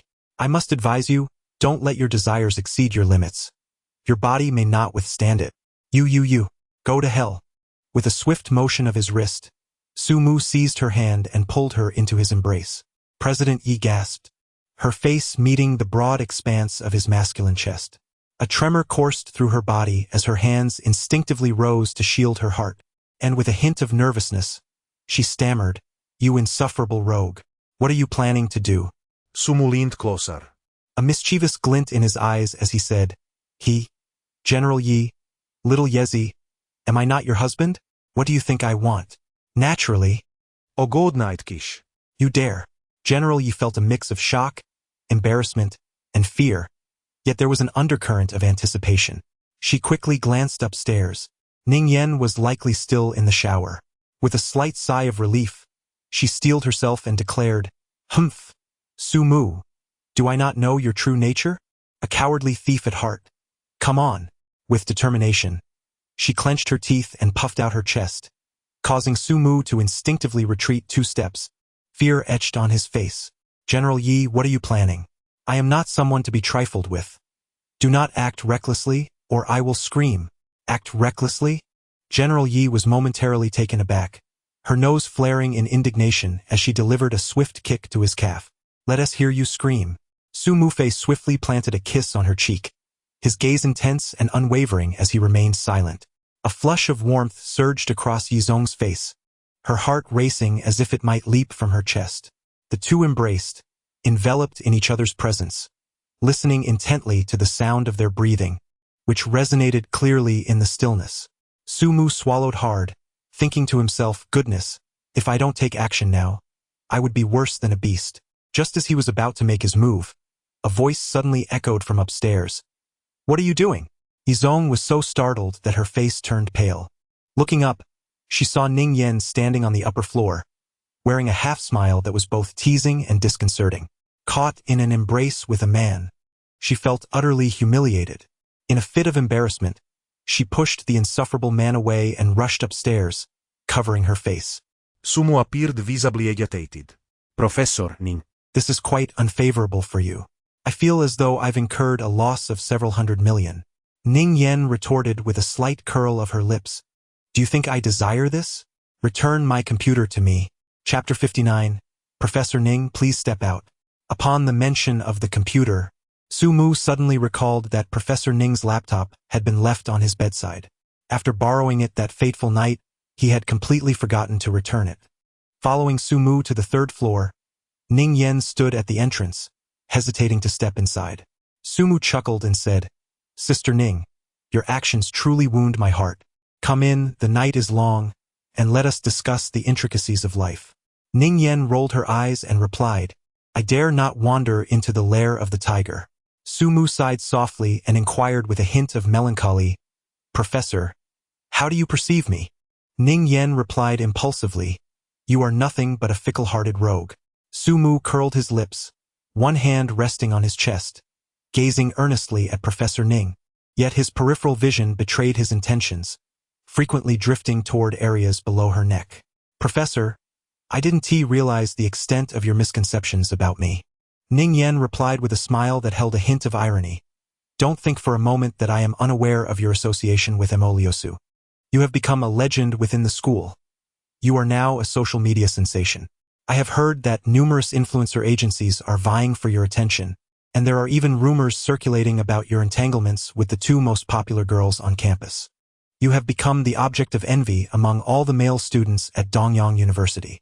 Su Mu was momentarily taken aback. He casually grabbed his computer, opened it, and squatted by the bedside to browse. Ning Yen had unknowingly stood behind him, leaning in to glance as well. Fresh from a shower, she donned a delicate pale pink nightgown, the neckline slightly loose. Goodness! How infuriating! This bunch of brutes is simply driven by envy and jealousy. Ning Yen initially felt amused, but upon locking eyes with Su Mu, she immediately sensed something amiss. This lecher. He was peeping at her. What does he mean by goodness? He clearly is. A sudden twist was his forte. If a mere glance did not constitute irrefutable evidence, then the drool dribbling from the corner of that rogue's mouth served as the best proof. The more Ning Yen pondered, the angrier she became, her lovely face flushing crimson. One hand hastily covered her neckline, while the other clenched into a fist, which she then swung with all her might. And oh, how forceful it was! The punch landed squarely on his nose. It was akin to a burst of flavors from a tipped-over dish, a chaotic mix of sweet, sour, bitter, and spicy, all hitting her senses in an instant. Tears welled up in Sumu's eyes, and 2 warm streams of blood flowed from her nose. You wicked woman! Are you attempting to murder your own husband? Ning Yen trembled with a mix of rage and humiliation, gritting her teeth as she exclaimed, "Bah, you shameless wretch! Are you bleeding?" Professor Ning immediately became flustered. "Sumu, are you all right? I am so sorry. I should not have struck you so hard." Observing Professor Ning's frantic movements, her nightgown fluttered wildly, swaying to and fro. The blood from Sumu's nose gushed out uncontrollably. Oh dear, what should I do? Ning Yen was on the verge of tears from anxiety. Sumu hastily covered his nose, reaching behind his neck to staunch the flow of blood. With a grin, he said, "Sister Ning, fret not. This is my inaugural moment of bleeding before you, a memory worthy of a lifetime. Do not forget it." Ning Yen retorted sharply, "Memorize this nonsense? Hurry and wash up. The sight of that blood is utterly frightening." Sumu chuckled softly. Expressing his belief in the principle of reciprocity. "If that's the case, should I not reserve your first for myself?" If Ning Yen still failed to realize she was being teased once more, she would not deserve the persona of an academic elite. "You? Perish!" Just then, a series of resounding footsteps echoed from the entrance. President Yi intentionally made a loud noise with her slippers. "Sumu, I have arrived. Why are you not hastening to greet me?" Sumu and Ning Yen suddenly froze in place. Ning Yen, terrified to the core, acted impulsively and leaped into the open wardrobe, leaving Sumu utterly speechless. How swift! Such a maneuver! Goodness! My dear, isn't this akin to hiding one's silver with a blatant display? We could have stood here openly, retrieving the computer with such simplicity. If discovered, it would surely become quite the spectacle. Sumu felt utterly desolate, on the verge of tears. Oh women, why must you always complicate the simplest of matters? It is exhausting yet exhilarating. He hurried to the bathroom to splash his face with water. Yuanchio had arrived at the doorway but did not enter. Instead, she peered curiously inside before leaning against the doorframe, arms crossed, regarding him with a defiant expression. "I keep my promises, and I'm here to sort out your clothes." The moment she uttered those words, Ning Yen, hidden within the wardrobe, nearly fainted in fright. She had regretted her decision to hide the instant she leaped inside. Why had she chosen to conceal herself? Sumu wiped his face, pretending to have just finished his morning routine, and cheerfully said, "All right, everything is in the wardrobe. Please tidy it up earnestly. By the way, could you also wash the 3 pairs of stinky socks and 4 pairs of shorts inside?" Yuanchio immediately displayed a look of disgust, exclaiming, "How revolting! What kind of habit is that?" Sumu chuckled. What a despicable man! Though his face bore a grin, his heart was filled with expletives. "Oh Buddha, please protect me. Little Yi, do not venture towards the wardrobe, or it will be a monumental embarrassment." Yet, as fate would have it, President Yi truly approached the wardrobe. Sumu was taken aback. In a flash of inspiration, he conceived a sudden idea. He swiftly embraced Director Yi from behind. Today, it was evident that Director Yi had come prepared, clad in a rather modest and oversized pajama set, and after her bath, she was fully armored in her undergarments. She was on guard against this insolent rogue. However, she did not anticipate that he would take such audacious action, causing her to struggle while softly exclaiming, "What are you doing? You!" "I'm going to scream." Sumu felt a stir in his heart and chuckled. "Go ahead. Call out."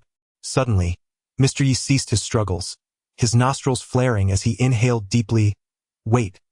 Why is there a fragrance in your room reminiscent of Sister Yen?" In the wardrobe, Ning Yen felt as though a thunderclap had struck beside her ear, leaving her utterly shaken. Sumu was taken aback, yet he maintained a facade of composure on his face. With a mischievous grin, he wrapped his arms around Mr. Ye's waist, deliberately attempting to reach upward. "Professor Ning is in my wardrobe. Shall we take a look?" However, Mr. Yi would not allow him to succeed, swiftly blocking his mischievous hands with a goddess-like defensive maneuver. With a powerful bend at the waist, she delivered a sharp elbow strike. With a cry of dismay, Sumu clutched his abdomen and collapsed onto the bed. "You wretched woman, do you wish for the Su family to be left without descendants?" Yuanchio's maneuver left Sumu in a state of despair, teetering between life and death, with sorrowful tears unshed. Yi, brimming with pride, surveyed the room like a peacock, her head held high as she approached Sumu. With a haughty gaze locked onto his eyes, she softly declared, "Remember, this is the consequence of summoning me to tidy your space. Now sleep well, good night." With that, she swiftly pressed a kiss upon his lips and dashed out of the room. Sumu found himself in a state of exasperation, bemused by the tactics of carrot and stick.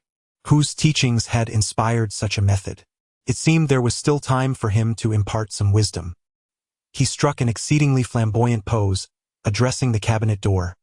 "Professor Ning, do come out. The alarm has been lifted." Chapter 60.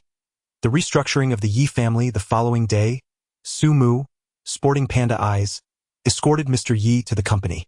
Upon arrival, he immediately sensed an unusual atmosphere.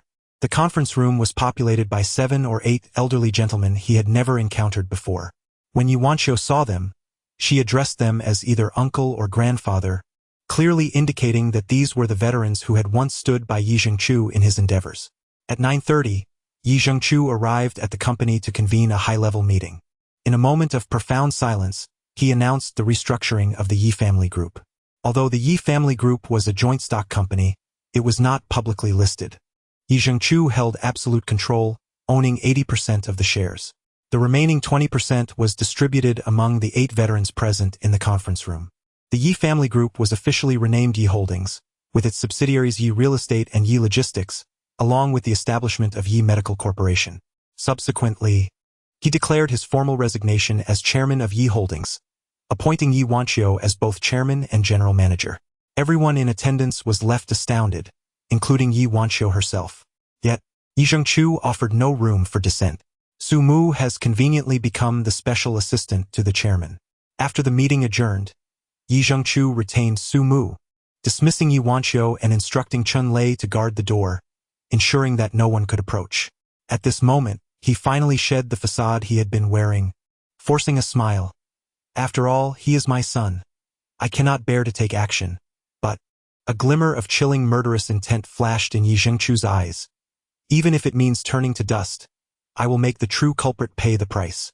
Sumu carelessly propped his legs upon the conference table, yawning incessantly. "Old Yi, it's not that I look down on you. Your current strength truly cannot exact revenge." Yi Zhengqiu chuckled softly, "But you still have your younger brother, don't you? Can you bear to see my precious granddaughter suffer from now on? You cannot, for you are not that kind of person." Sumu smiled mysteriously and said, "Old Yi, how much longer do you intend to keep your story from me?" Yi Zhengqiu was momentarily taken aback, and then his expression grew slightly awkward as he replied, "Haven't you already heard everything? Why ask again? It's all just trivial, long-forgotten tales." Sumu snorted disdainfully, while Yi Zhengqiu immediately swore an oath, saying, "Rest assured, my dear brother, the Yi family's holdings are nothing less than the dowry for my granddaughter. You may take it whenever you wish. What could I possibly deceive you about? I only hope that, in the future, you will look after me in my old age, and not abandon me in a nursing home to spend my twilight years in solitude."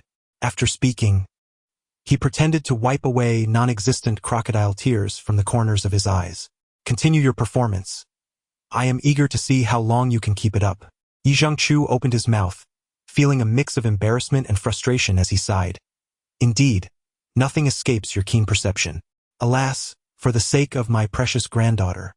Feel free to inquire. Today, I shall reveal all the secrets that weigh on my heart."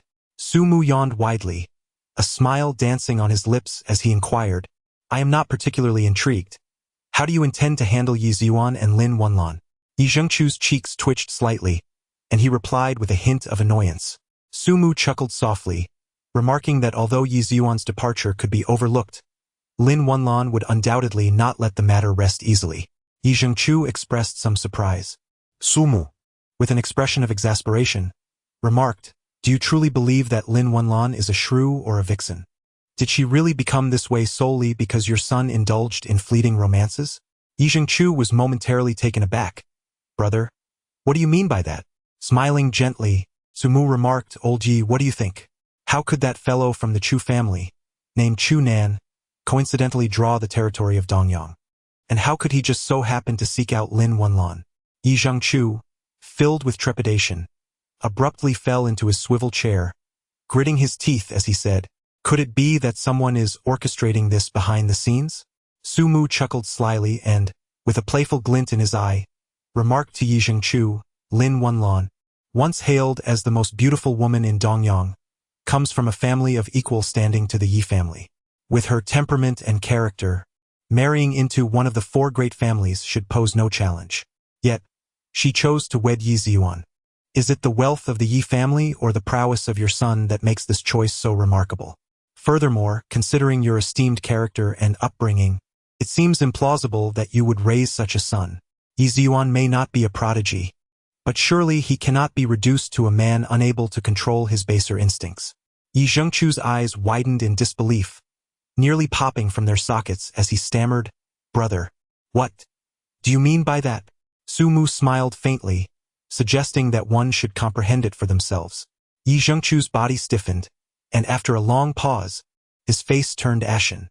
With gritted teeth, he exclaimed, "If this is the case, then they are truly ruthless. Chu Zhengxiong, how dare you destroy me? You are annihilating the Yi family." Chu Zhengxiong, the current head of the Chu family in the imperial capital, is the grandfather of Chu Nan. Su-mu smiled disdainfully and remarked with contempt, "Old Yi, even with your toes, you should realize it cannot possibly be Chu Zhengxiong." Yi Zhengchu's gaze flickered as he replied coldly, "Why not?" Su-mu rolled her eyes dramatically and remarked, "Are you some sort of encyclopedia? Use your brain, my dear brother Yi. You and Chu Zhengxiong are cousins. Your granddaughter and Chu Nan are also cousins. Would he truly send Chu Nan to pursue Yi Wanqiu? If word got out, wouldn't that tarnish the family name?" Yi Zhengchu felt cold sweat trickling down his forehead as he pondered. Indeed, if not Chu Zhengxiong, then who else could it be? The Qin family? That woman from years ago harbored a deep-seated hatred for my mother. It must be her. Su-mu was nearly at a loss for words. "You old fool, you're already half in the grave. How many years has that Chan family member been dead?" Yi Zhengchu awkwardly rose and approached Su-mu, inquiring with a tone of deference. Su-mu was almost tempted to smash the old face before him. "Old fool, do you take me for a breeding boar? What do you mean by just 3? How many did you originally intend? A football team, perhaps? You are incorrigible." With a cold sneer, Su-mu said calmly, "The Chu family may not hold you in high regard, especially considering you have only one granddaughter, which inherently diminishes your threat. I believe that harming Yi Ziyuan may have been orchestrated with the consent of Chu Zhengxiong. However, I am convinced that a far greater conspiracy lurks behind this, one aimed at the entire Chu family. To say nothing of the rest, should something truly happen between Chu Nan and the young lady Yi, the reputation of the Chu family would be irreparably tarnished. You must understand the significance of reputation among the 9 great families of the Inner Sea." In Su-mu's eyes, a flicker of brilliance ignited as he forcefully struck the table with his hand, uttering in a low voice, "This is a scheme aimed at the 9 great families of the Inner Sea of the imperial capital, designed to incite discord among them." And then, Yi Zheng was left dumbfounded, his back prickling with cold sweat as a chill coursed through him. He leaped to his feet, exclaiming loudly, "Prepare everything. I intend to take my precious granddaughter and emigrate. I shall not be involved any longer." Su's words were exceedingly terrifying, leaving Lao Yi utterly petrified. Su-mu chuckled softly. "Old Yi, you have been entangled in this game since the day you were born. Do you wish to escape now? Ha, unless it is in ashes." Yi Zhengchu stumbled slightly at his feet. Chapter 61. Conducting a client follow-up after bidding farewell to the burdened Yi Zhengchu, Yi Wanqiu summoned Su-mu to her office. "What did you discuss with Grandpa? How could the conversation last so long?" Su-mu chuckled softly. Leaning in closer with half of his face, "Kiss me and I'll tell you." To everyone's surprise, Mr. Yi did not display his usual anger today. A rare blush graced his cheeks as he regarded Su-mu with a half-smile, saying, "Assistant Su, congratulations." Su-mu was taken aback. "Congratulations on what?" President Yi maintained his expression, stepping back a couple of paces to scrutinize Su-mu from head to toe. "From this day forth, you shall serve as the special assistant to the chairman of Yi Holdings, with an annual salary in the tens of millions. Shouldn't that warrant congratulations?" Su-mu's intuition was not particularly sharp. He immediately approached with a smile, saying, "Little Yezi, no matter how high I fly, the strings are still in your hands. I dare not become arrogant. I am not proud at all. President Yi gently tapped his chest with her finger, lowering her voice to a seductive whisper. Last night, I pondered over it and felt something was amiss. Tell me, why is there a lingering fragrance of Sister Yen in your room? Su Mu's heart raced with a sudden jolt of fear. What does this mean? Has the truth been revealed? Impossible. Professor Ning would never foolishly disclose such matters. Little Yezi, I am unaware of what you speak. President Ye's eyes sparkled with a seductive glint, a smile lingering on her lips. Is that so? Su Mu's expression turned grave. Indeed. Suddenly, President Ye's brows furrowed, and with a firm grip on his clothing, she yanked him forward, bringing their faces tantalizingly close. Do you dare deceive me? Last night, Sister Yen used my shower gel, a rather niche product. Even in the entirety of Dongyang, no more than 10 individuals would likely utilize it. So, why does that distinct scent linger in your room? Su Mu closed his eyes for a while before finally opening them, bearing an expression that suggested he was ready to lay everything bare.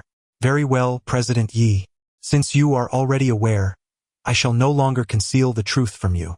At that moment, President Ye's heart suddenly felt a rush of panic. Su Mu feigned an expression of deep remorse, exclaiming, I confess, it was I who stealthily entered your room and used a bit of your shower gel.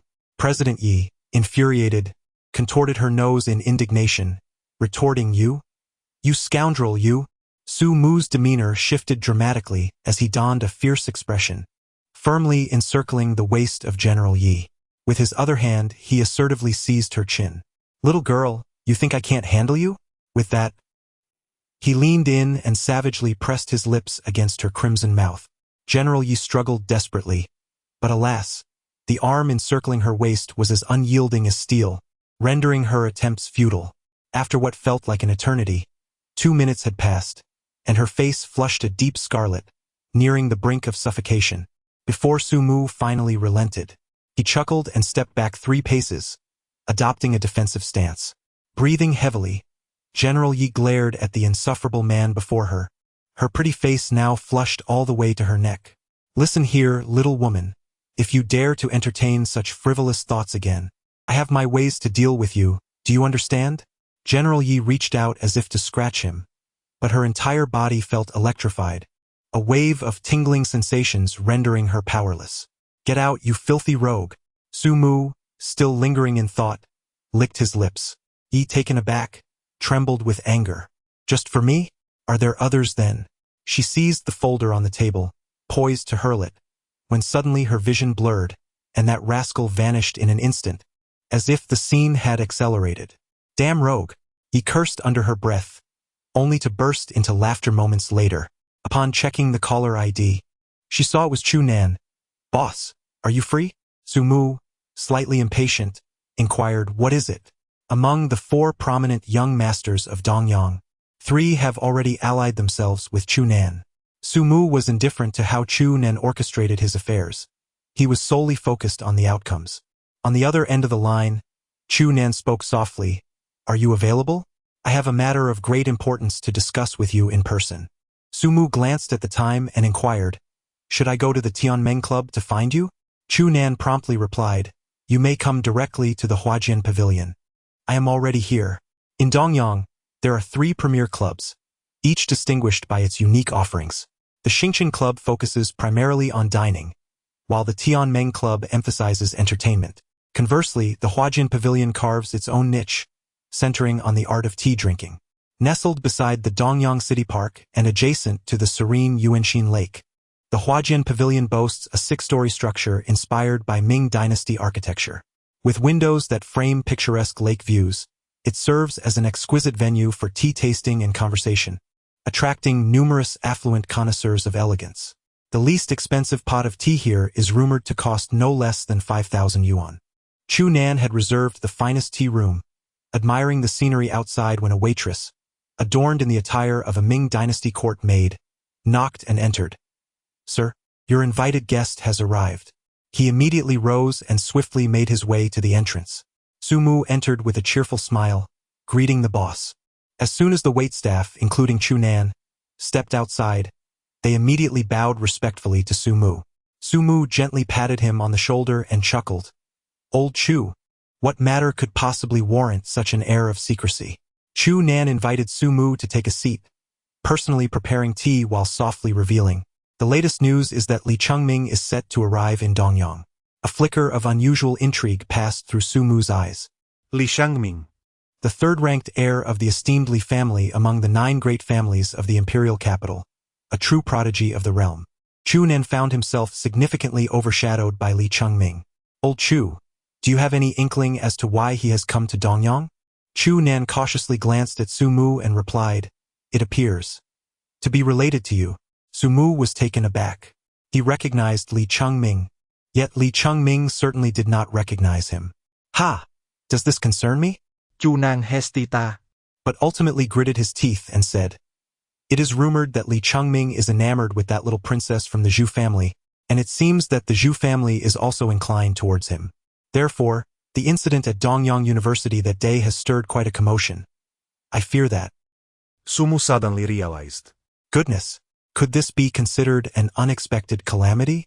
After singing a song, he was unexpectedly kissed, igniting an inexplicable fire within him. And as if that were not enough, someone was actually jealous. The other party's background was quite formidable. Are they here to cause him trouble? Surely not. To this day, he has yet to even meet that Zhu Ruerue. Su Mu felt increasingly frustrated. He lifted a steaming cup of tea before him and downed it in one go. Ah, old Chu, how have your discussions with Zhao Muting and Bai Zihua progressed? Chu Nan immediately displayed an eager expression, stating, we have finalized the terms and are prepared to rally around our leader. Starting from Dongyang, we aim to unify the region in 2 years and advance towards the capital within 5. Su Mu nearly spat out a mouthful of tea. Old Chu, what an appetite you have. I offer you my spiritual support. However, Su Mu reconsidered. Having to protect these fellows, the goal didn't seem too distant after all. First, let us address the immediate issue. Since Li Chengming has arrived, he certainly didn't come merely for sightseeing. Does it have anything to do with Yi Zhengchu? Chapter 62. The scoundrel who starts and abandons at Dongyang University. In the girls' dormitory building, gossip about Zhu Ruerue and Mo Liusu was spreading like wildfire. Zhu Ruerue and Chen Xian'er lay on the bed, engrossed in their tablets, scrolling through posts. Ruerue, you've broken a record, Chen Xian'er exclaimed, setting down her tablet with a beaming expression of envy. You are now a sensation across the National University Alliance. Zhu Ruerue huffed, pouting slightly. If I find out which fool spread that post, I will surely crush his eggs. Chen Xian'er blushed and shot her a glare. After several days of fervor, the video of Su Mu singing not only maintained its popularity but grew even more sensational. The post was forcefully pinned to the top, holding the number 1 position since the forum's inception, a record for all sections. While the girls maintained a semblance of decorum, the boys were less restrained. With their usual boredom, they seized the moment to indulge in gossip. Su Mu embraced Mo Liusu, kissing Zhu Ruerue. And the image has long since become a meme for many. Beneath these 2 posts lie hundreds of newly created threads, all pertaining to the aforementioned topics. Behind every goddess you yearn for, there exists a man who, in his dreams, is nauseated by her presence. This post serves as a tribute to my lost youth, reflecting on the school beauties we once pursued together. Along with the scoundrel Su, the latest revelations unfold a tale of rivalry between Mo, the school beauty, and Ruerue, the empress. Exclusive and confidential, Ruerue fiercely claims her love, while Mo is left in tears. Breaking news suggests that Ruerue may be carrying the child of the scoundrel Su. An exclusive and scandalous update reveals that this cad is juggling 3 affairs, with Professor Ning succumbing to his charm, while students refer to the scoundrel Su as their matriarch. Zhu Ruerue, inexplicably furious, threw her tablet onto the bed with a flourish, her exquisite face contorted in anger. These rascals, spreading rumors for no reason. It infuriates me. Chen Xian'er inquired with a smile. Are you jealous? Ruerue, seizing a plush toy from the bed, hurled it in response. Puffed. Me? Jealous? I am merely indignant. No, Xian'er, we must confront Mo Liusu. Chen Xian'er looked at Zhu Ruerue in shock. Are you out of your mind? Are we really going to stage a rivalry over a man? Ruerue, seething with rage, lunged forward.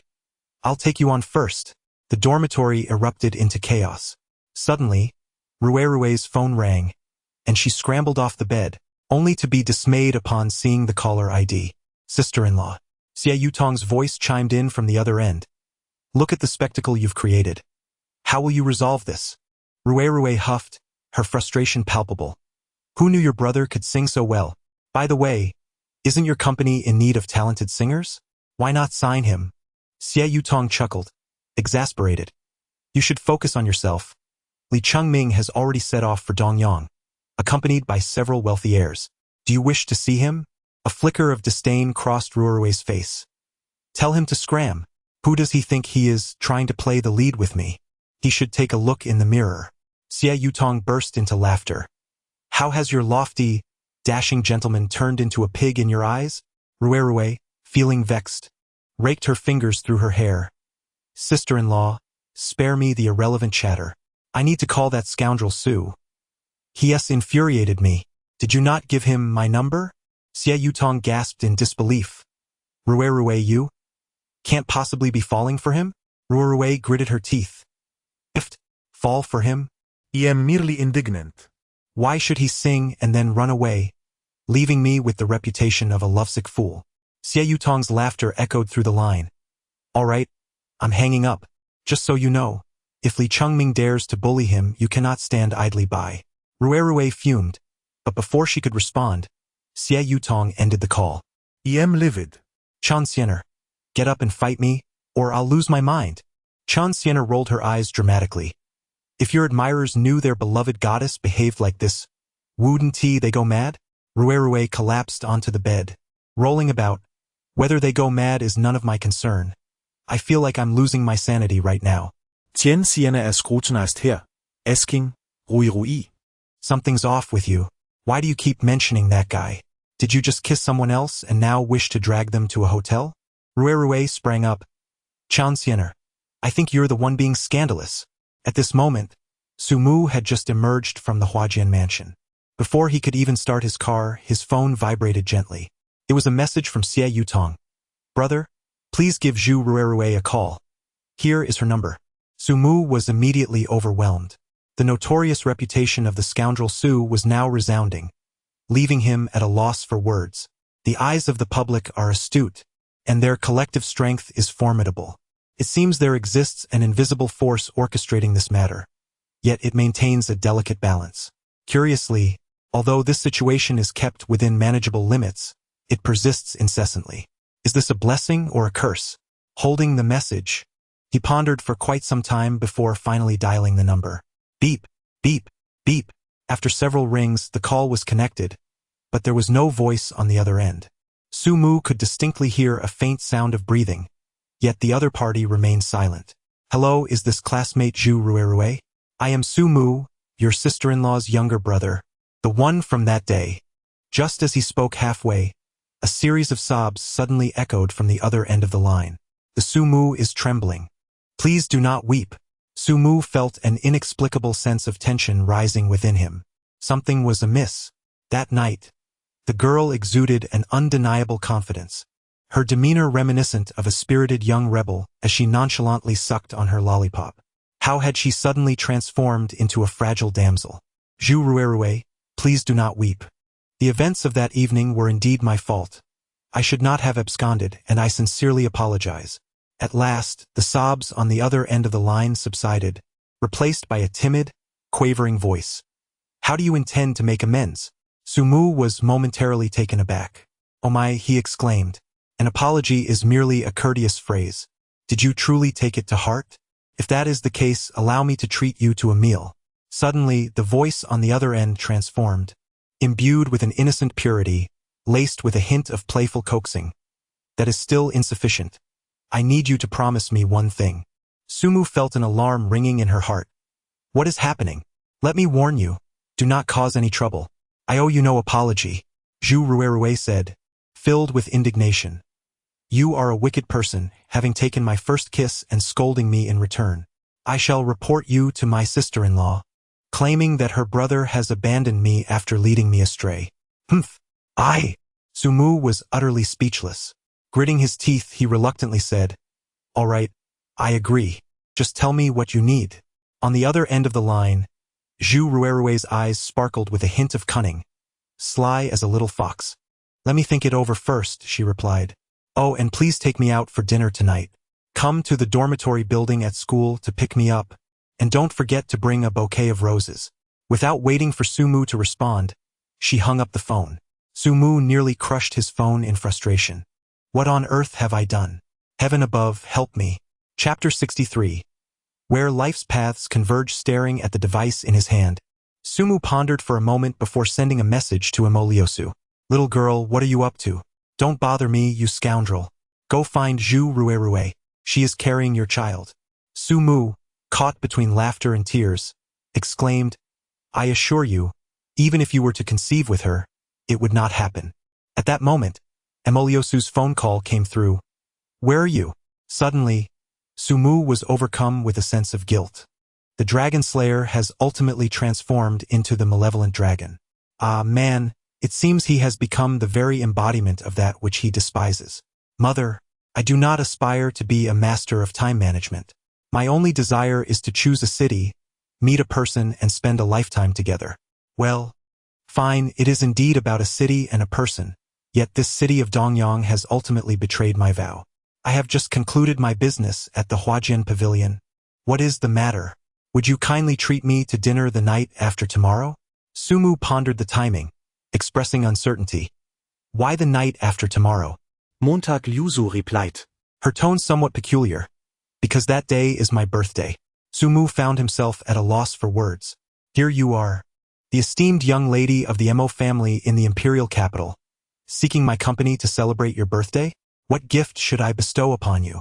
Something feels amiss. Do you not wish to spend your birthday with me? Sumu replied decisively, "Yes." The expression of Emo Lyosu seemed to plunge into profound sorrow in an instant. Indeed, all men are alike. They only see the joy of the new, oblivious to the tears of the old. I apologize, I should not have reacted this way. Her voice was truly heart-wrenching, evoking tears from those who listened and sorrow from those who heard. Sumu felt a shiver run down his spine. This was precisely the sentiment he had just encountered with Zhu Ruerue. Woman, your title is actress. There are only those who misname you, not a name that is mischosen. I have consented. Hee, little girl, I was merely teasing you. Understood, the night after tomorrow, right? Where do you wish to celebrate your birthday? And what gifts do you desire?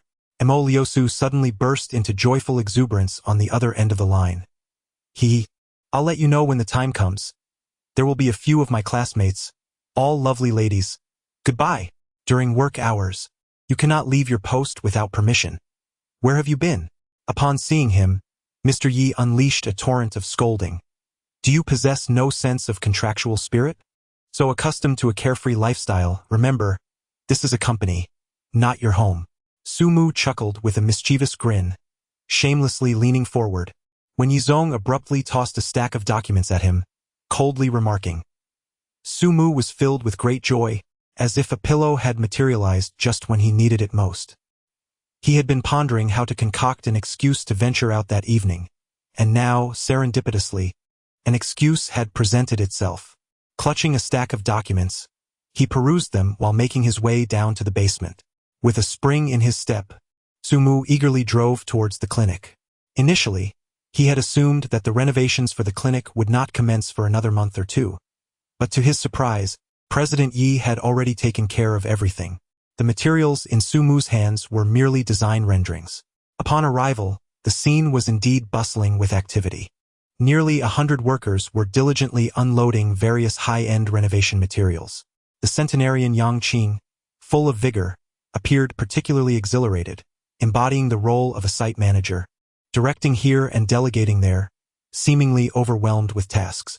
Upon seeing Sumu, the old man hurried over, exclaiming, "Senior brother, you have finally arrived. Your presence has instilled confidence in me." The younger brother's flattery hit the mark perfectly. Sumu, with an expression of grave seriousness, slammed the renovation blueprint onto Gong Yangqing's hands and said, "Junior brother, I must criticize you. Are you unable to handle such a trivial matter? You know, I have been diligently delving into the profound art of the 72 pathways of the divine needle, and I am at a crucial juncture in my breakthrough. Do you still wish to learn? Gong Yangqing, with his keen and discerning eyes capable of penetrating the hearts of many, found himself at a loss before Su Mu. Su Mu chuckled, casually draping his arm over Gong Yangqing's shoulder, and said, "Junior brother, you know me well. I am currently serving as a special assistant to the Yi group. If Mr. Yi were to call or come in person." Gong Yangqing nodded vigorously, understanding the implication. I get it. Don't worry, senior brother. I know exactly what to say and will ensure that the young lady doesn't detect any flaws. Good junior brother, I have high hopes for you. The future of our sect's 72 routes of the Qing Nong divine needle rests upon your shoulders. Just then, several vans screeched to a halt outside the clinic. A group of arrogant individuals stepped out, led by a man in his 30s, exuding an air of menace. Who is the boss? I demand he come out.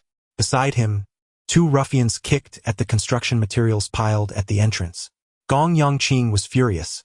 Despite the old man's frail appearance, he possessed a formidable temper. Su Mu extended his hand to halt him, advancing to stand before him with a cheerful smile, inquiring, I am the boss, esteemed gentleman. What brings you here? The man grinned broadly and replied, Boss, congratulations on your prosperity. My surname is Shen. You may call me Boss Shen. From this moment forth, you are required to pay a monthly fee. Observing the scale of your enterprise, the cost is 50,000 per month, to be prepaid for a year, totaling 600,000. Would you prefer to settle this by card or in cash? Su Mu almost burst into laughter. Is he really encountering the legendary protection fee? What era is this? How can such ridiculous things still occur?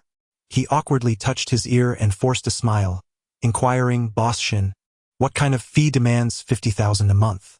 Which department are you from? Fire safety, health, or the community? A menacing thug beside Boss Shin pointed at Su Mu and scolded, Kid, are you looking for trouble? You should inquire around about who my boss is. Once you pay, if any issues arise, my boss will take care of it for you. But if you refuse to pay, well, don't expect to continue here. Su Mu chuckled in disbelief, exclaiming, I've encountered roughness before, but never to this extent. Is this it? You dare to demand protection fees? With so many gangster films out there, one would think you'd take the time to educate yourselves. Now be gone. I can't be bothered to enlighten you. Big Boss Shin, infuriated, fixed a cold gaze on Su Mu and declared, Listen here, the price has just gone up 100,000 a month. Not a penny less. Otherwise, you'll be shown the door. With that, he waved his hand. From the other two vehicles, over 20 thugs surged forward in unison. Among them was a man with one hand wrapped in white bandages, dangling from his neck, and a long scar etched across his face. Shun, brimming with arrogance, smirked and said, Kid, my boss has just arrived. Prepare to suffer a financial loss to avert disaster. Well, a familiar face. Su Muduin felt a sudden warmth. Oh my, what a coincidence it is to meet you here, Zhu Lauda. It's been a few days, and I've missed you dearly. With a thud, the previously stern Zhu Lauda plummeted to the ground, bursting into tears. Young master, I was merely passing by. I don't know them. Boo-hoo. In that instant, all the ruffians froze, their bodies rigid, mouths agape as if they could fit a goose egg inside. The formidable Zhu Lauda, renowned throughout Dongyang Road, had actually been so frightened that he wet his pants? Lauda Shin stared blankly at the scene before him, his legs trembling uncontrollably. Chapter 64. Is this not the scoundrel Su? A group of ruffians had all fallen into the role of laborers. From now on, they were to report every morning at 8 and could leave only at 7 in the evening, continuing this way until the renovations were complete. Zhu Lauda, having narrowly escaped death, worked with fervor, not daring to change out of his soiled trousers. On Dongyang Road, he was still a figure of considerable renown. However, it was all relative to whom he was compared. The seemingly jovial old man before him was truly capable of taking a life. Moreover, the head of the Bai family appeared like a mere subordinate in his presence. How did Zhu Lauda lose those fingers of his? The fact that he had survived that day was already a stroke of good fortune. Little did he expect to run into this again today. He was truly stubborn. Zhu Laoda resolved to seek the counsel of a fortune-teller to break his streak of misfortune.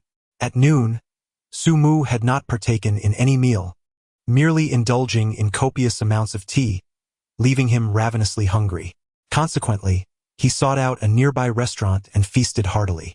After his repast, he lingered in the establishment, observing the beauty around him, before finally timing his departure with precision.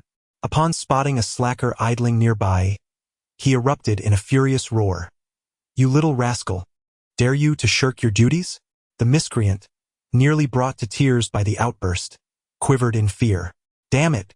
I've toiled all afternoon on the most strenuous tasks, not even afforded a 5-minute respite.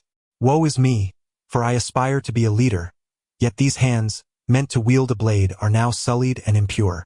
After a moment of contemplation, he waved down a rental car and drove to Dongyang University, arriving at the girls' dormitory. He resolved that roses were an impossibility for Zhu Ruerue, now and forever.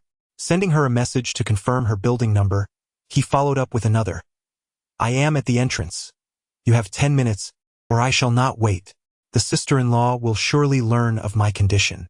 Su Mu gritted his teeth in frustration. He waited in a state of utter agitation for a full half-hour before Zhu Ruerue finally descended the stairs. Su Mu could not deny that this girl was simply breathtaking. Even with his extensive experience with women, Zhu Ruerue still effortlessly held the title of the most beautiful. However, when it came to her figure, what use were those long legs? What significance did the golden ratio hold? Yet, all she possessed were a pair of B-cups. In his youth, he failed to appreciate the allure of mature women, mistakenly valuing youthful appearances. She was not to his taste. It was still his beloved Xiao Yezi, Professor Ning, who truly epitomized the ideal woman. Zhu Ruerue styled her lustrous black hair into an elegant updo, casually secured with a translucent green hairpin, showcasing her delicate, slender neck. Her face was adorned with subtle makeup, exquisitely applied, and her lips shimmered with a hint of pink gloss, all while she playfully sucked on a lollipop. She wore a sleeveless elastic t-shirt on top, paired with ultra-short denim shorts that barely reached her hips, and completed the look with a pair of sneakers. Those long legs were straight and slender, radiating the lustrous sheen of the finest jade. It must be said, even though Su Mu claimed to be indifferent, he found himself utterly captivated. Goodness, this girl was truly a darling of the heavens. Comparing people could be infuriating. A pair of B-cups, in fact, was not insignificant. No wonder she was hailed as the campus beauty of Dongyang University. Su Mu's gaze swept over the verdant hairpin adorning Zhu Ruerue's head, causing a sharp pang in his heart. What a prodigal waste! This hairpin was nothing less than an exquisite piece made of the finest glass-type emerald jade. Renowned as the Emperor's Green, this top-tier jade variety stands as the pinnacle among precious jades. Such a piece, crafted into a bracelet, would command a starting price of no less than 100 million. At last year's Kadi's spring auction, a jade pendant measuring 3 centimeters in width, 5 centimeters in length, and 7 millimeters in thickness fetched an astounding price of 90 million. The hairpin upon this young lady's head, being of the glass type and measuring 15 centimeters in length, is a rarity that would never ordinarily be fashioned into a hairpin, as it would squander a significant amount of material truly extravagant. Thus, despite her lack of any other adornments, that single hairpin alone is valued at a minimum of 200 million. Those unacquainted with its worth might mistakenly believe it to be a mere plastic ornament. Is this the grandeur of the princess of the Zhu family from the Hangul era? Alas, how the disparity among people can be utterly infuriating. A sense of helplessness welled up within Su Mu. He had never harbored concerns about whether someone might covet Zhu Ruerue, the princess of the Hangul Zhu family, for how could she possibly lack formidable protectors? Moreover, the strength of her guardians was undoubtedly unfathomable. The moment Su Mu laid eyes on Zhu Ruerue, it felt as though an unseen gaze had locked onto him from the shadows. This was a superlative powerhouse, one that even he regarded with a degree of trepidation. Despite this being only their second encounter, Zhu Ruerue exhibited no signs of unfamiliarity, even leaning affectionately towards Su Mu. Su Mu hastily evaded. His expression one of caution as he inquired, "What do you intend to do?" Zhu Ruerue suddenly froze in place, her visage resembling that of a sorrowful maiden. as she delicately pinched her lollipop, resembling a wronged little wife. Do you despise me? During her absence, no one had paid heed to Sumu. Yet, upon her arrival, the attention of all around shifted to her and Sumu. Oh my, is that not the scoundrel Su? Our Rue is indeed pursuing him. Regardless of gender, everyone cast sidelong glances, some even retrieving their phones to discreetly capture the moment. To be fair, Zhu Rue undoubtedly epitomized the pinnacle of public aesthetic standards. A stunning beauty par excellence. With a mere beckon of her finger, it was likely that every male at Dongyang University would be utterly captivated. Sumu found himself unable to relish such an indulgence. Firstly, her identity was exceedingly intimidating.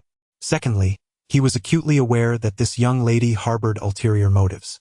Please, don't be angry, all right? After all, I am a girl, and I must wear makeup when I go out. The surrounding boys were practically itching to rush forward and deliver a torrent of blows to the scoundrel Su. Just look at our campus beauty, pouting and acting coy, while he displays such blatant disdain. It infuriates me to no end. No, I cannot tolerate this. I shall challenge the rogue Su to a duel. Sumu sensed the hostile gazes directed at him from all around, and a wave of unease washed over his heart. All right, enough of this. Let us go. What would you like to eat? Allow me to treat you to a meal as an apology, he offered. Zhu Ruerue promptly broke into a smile and moved closer to Sumu. Sumu, however, remained on high alert, maintaining a distance of over a meter from her. Zhu Ruerue attempted several times to close the gap but ultimately abandoned her efforts. Her mood seemed to improve significantly as she continuously licked her lollipop, mumbling incoherently while conversing with Sumu. Are you studying vocal music? No. Then are you studying medicine? Not at all. Why then? Do you sing so beautifully and possess such remarkable medical skills? I am a genius. I am a genius too. We are a match made in heaven. Sumu stumbled slightly, urging, please, tell me quickly what you desire. Zhu Ruerue smiled charmingly. I wish to stroll through the streets and then indulge in the hot pot you and Emoliosu enjoyed that evening.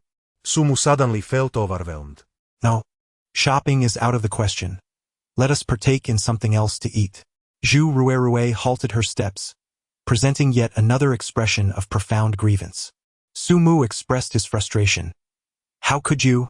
You insult me, sobi. Sumu had no choice but to concede, shopping instead of indulging in hot pot. Zhu Ruerue chuckled gleefully and made a victorious gesture towards Sumu. Sumu is feeling exasperated. Once again he has fallen into a trap. The girl's intention was merely to indulge in shopping. When did I become so easily deceived? It is time for some self-reflection. Sumu remained unaware that Zhu Ruoruo had discreetly sent a message outside. Chapter 65 The Royal Family. Xie Yutong stood by the window, her exquisite face displaying little emotion. She was the esteemed matriarch of the Zhu family, yet her husband had passed away. Her daughter remained in a deep coma, though her condition was surprisingly stable, and her recovery was astonishingly rapid. The Zhu family possessed the finest medical resources in the world. Every physician was a top expert. After reviewing the video of Zhu Yi's emergency treatment, the doctors were collectively rendered speechless. A child enduring such a devastating accident would undoubtedly suffer immensely upon awakening. Thus, it was deemed preferable for her to heal in her unconscious state. Each day, a medical team monitored her condition, and based on their assessments, it was determined that within a month, the little princess of the Zhu family would not only fully recover, but also experience a transformation in her constitution. Upon learning this, Xie Yutong's gratitude towards Sumu deepened immeasurably. This was also the reason she sought to unite her sister-in-law with Sumu. In terms of repayment, having Sumu marry Zhu Ruoruo would elevate him to great heights. From a perspective of benefit, Sumu's medical expertise would serve as a safeguard for all the core members of the Zhu family. Regarding Sumu's identity as a dragon tamer, Xie Yutong considered it inconsequential. The Zhu family held the stature to make such claims. The illustrious Zhu family of Hanggu was not without its ancient martial arts masters, all of whom were extraordinary. Yet even they could not achieve what Sumu had accomplished. Gazing out at the scenery, Xie Yutong became increasingly resolute in her intention to bring Sumu and Zhu Ruoruo together. This was the Zhu family's ancestral home, Yongla Hall, located at the northern end of the capital's central axis, covering an area exceeding 50,000 square meters, with over 50 standalone courtyards. The entire estate consisted of more than 900 rooms, each reflecting the pinnacle of Eastern artistic mastery. From the perspective of an ordinary person, the security of the Zhu family's estate might not appear formidable. However, it boasted 3 layers of defenses, each more terrifying than the last. No one could breach these defenses, at least not for the time being. Her phone vibrated gently, and upon checking it, a wry smile graced her lips. Her whimsical sister-in-law was indeed a force to be reckoned with. Her brother was in for quite the challenge. Turning with a smile, she looked at her daughter, who resembled a slumbering beauty, and a glimmer of profound resolve flickered in her eyes. Those who dared to harm her daughter should not blame her for being ruthless. On the surface, Xia Yutong was a prominent star, with no one aware that she was the matriarch of the Hanggu Zhu family, owning a leading entertainment company with numerous stars under her wing, a true industry titan. However, she held another identity. She commanded the most secretive faction of the Hanggu Zhu family's hidden guards, known as the Genie. This power was originally wielded by her late husband, Zhu Qingzhao. Following his passing, it should have been returned to the family head. Yet Zhu Jianxin, the head of the Zhu family, entrusted control to Xia Yutong to safeguard Zhu Yi. This highlighted how cherished Zhu Yi was within the Zhu family. Now, there were audacious enough to attempt an assassination on her. The room was Zhu Yi's bedroom, a lavish space of 100 square meters. The grand bed, resembling a national treasure, appeared adorably stout yet was crafted from golden silk nanmu. If collectors outside knew that the Zhu family used such materials to cater to a little girl, they would surely be aghast. Just the materials for this bed alone were valued in the hundreds of millions. Along the walls stood an extensive row of bookshelves filled with original fairy tales and classics suitable for children, all in their untranslated forms. The expansive floor-to-ceiling windows housed 2 exquisite pots of orchids, each worth millions, planted in a remarkable blue and white porcelain pot from the Changhua period, a treasure beyond valuation. Over a decade ago, a teacup-sized Changhua chicken cup fetched an astronomical price of 300 million at auction. The ceiling of the bedroom featured a specially designed natural crystal chandelier with 3,600 crystals, crafted by a world-class design team specifically for Zhu Yi, reportedly causing envy in Zhu Ruoruo. This chandelier could adjust its lighting to create various atmospheres based on the little owner's mood, fairy tale world, dreamy sky, mysterious ocean, and so forth. Just the design fee for this chandelier amounted to $10 million. The carpet was made from an extraordinarily rare fur, woven by over 100 top Persian carpet masters over a year and a half. Such precious fur alone, in a collar form, was a luxury worth millions. Zhu Yi had 4 dedicated maids and 2 nannies, living a life of opulence that ordinary people could scarcely imagine. Xia Yutong gazed affectionately at her daughter, who was like a delicate porcelain doll, sighed softly, and quietly stepped outside. At the doorway, 4 maids stood like statues, hands folded at their waists, their posture impeccably straight. They had remained motionless for over an hour. "Xiaohong, you may go rest," Xia Yutong instructed. The 4 maids simultaneously knelt in a coordinated gesture of respect, responding, "Yes, madam." They then filed out silently, their movements flawless. These maids were the descendants of an esteemed family that had served the Zhu family for centuries. Although they appeared merely as maids, their lineage might very well belong to a prominent clan. Xia Yutong traversed the halls and arrived at the back garden of the Zhu family estate, standing before a somewhat dilapidated small courtyard. An elderly steward clad in a black robe, with a face lined with wrinkles and hair as white as snow, had long awaited her arrival. "Madam, the family head is expecting you," he announced. Xia Yutong smiled at the old steward and followed him inside.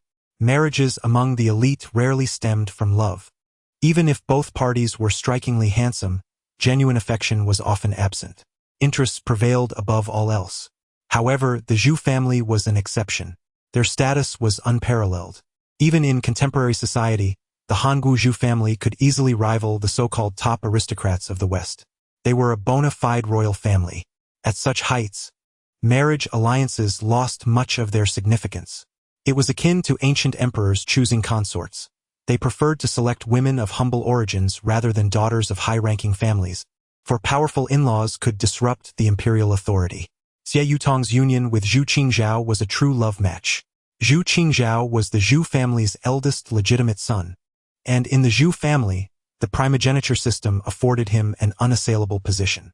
Regardless of whether Zhu Qingzhao's wife bore him sons or whether he maintained 1,000 mistresses with countless illegitimate offspring, none would possess any inheritance rights. Xie Yutong was Zhu Qingzhao's sole wife, and their daughter, Zhu Yi, fundamentally held the rights of inheritance within the Zhu family, although women could not inherit the family estate.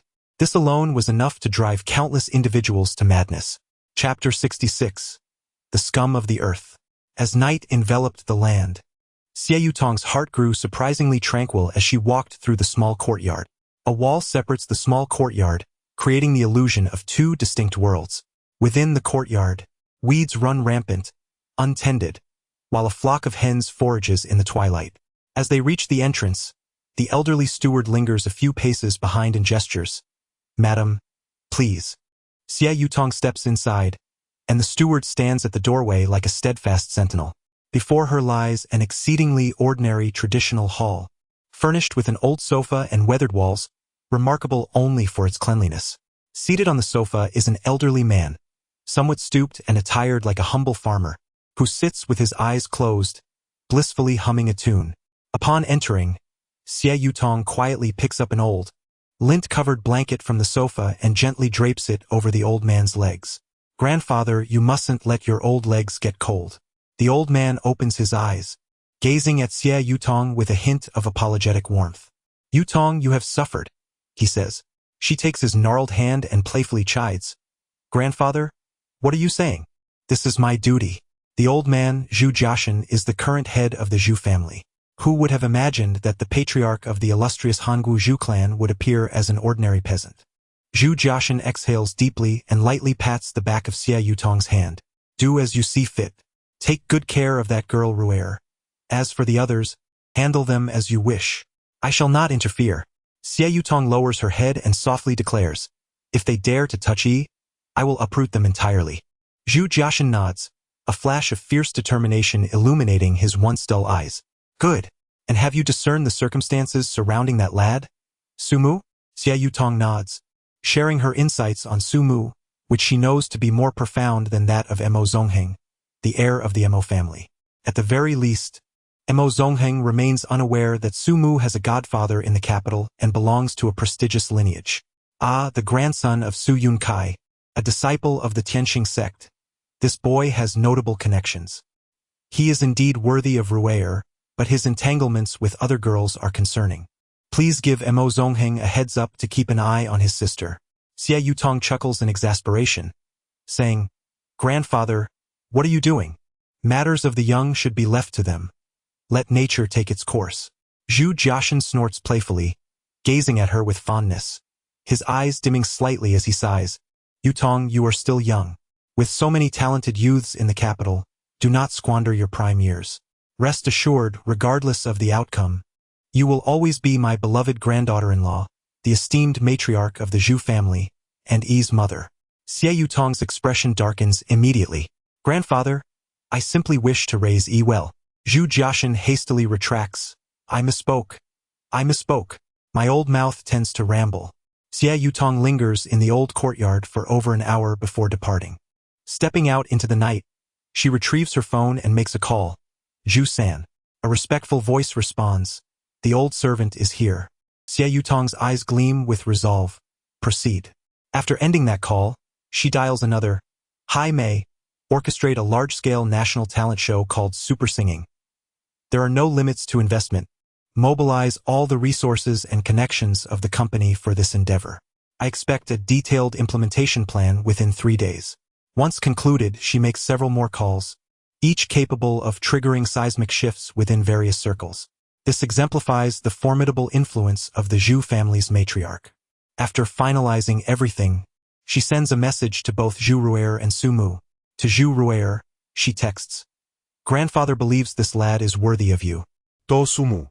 She sends. At this moment, Zhu Ru'er is enjoying herself, utterly unconcerned with the gazes of others. Handsome men and beautiful women attract attention wherever they go, especially so in the vicinity of the school where most patrons are students. Who does not recognize the Empress Rueer? The notorious Su Mu by her side is equally well known. Su Mu was utterly disinterested. However, it was fortunate that Zhu Ruerue was merely browsing and purchasing nothing, which slightly lifted his spirits. At least he would not have to transform into a human shopping cart again. As he glanced at the time, ready to speak, his phone vibrated gently. It was a message from Xie Yutong. Almost simultaneously, Zhu Ruerue's phone chimed as well.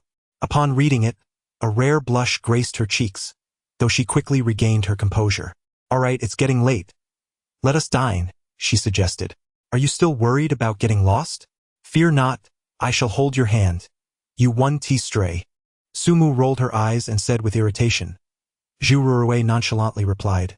Su Mu could only give a thumbs up to Zhu Ruerue. "Girl, you are impressive. With your wealth, you are entitled to this kind of audacity." In truth, he felt a tinge of apprehension about encountering someone he ought to avoid, for that would surely lead to an awkward situation. After all, he had experienced the formidable gossiping skills of these students firsthand. There is a saying, what one fears tends to manifest. "Su Mu, what are you doing?" Upon hearing that voice, Su Mu's hair stood on end. Su Mu was on the verge of tears. Ah, life, truly, where can one escape encounters? Today, Professor Ning still donned a dress, though it was a charming, pale yellow, short-sleeved pleated garment, her hair cascading elegantly over her shoulders, making it impossible to perceive her as an educator. She resembled a student instead. Her mature and sophisticated aura, coupled with her striking figure, rendered her the center of attention wherever she roamed.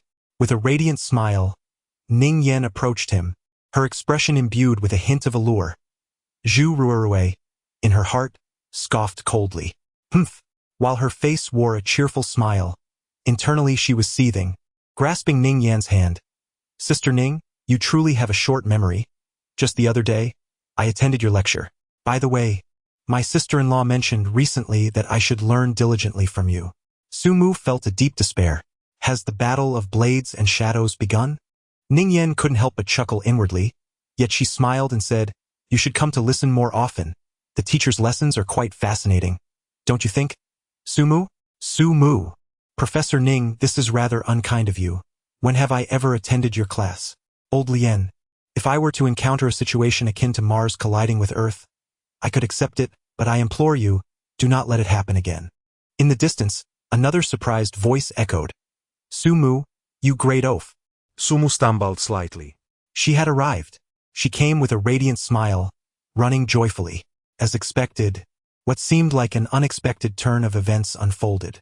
Emoliosu, resembling a lively oriole, darted directly towards Su Mu. Zhu Ruerue and Ning Yan, perhaps sharing a silent understanding, subtly shifted closer together, perfectly positioning themselves between Emoliosu and Su Mu. A minute later, this classic scene ignited a frenzy on the Dongyang University Forum. Everyone was in an uproar. 3 women vying for a man? A student-teacher showdown? The scoundrel truly deserves the label of a scoundrel. Chapter 67. Abduction. Su Mu felt a surge of tears welling up. Did he not consult the almanac before stepping out today? Nevertheless, it mattered little. He sought out a nearby restaurant and, just before entering, remarked, "Wait for me for 2 minutes."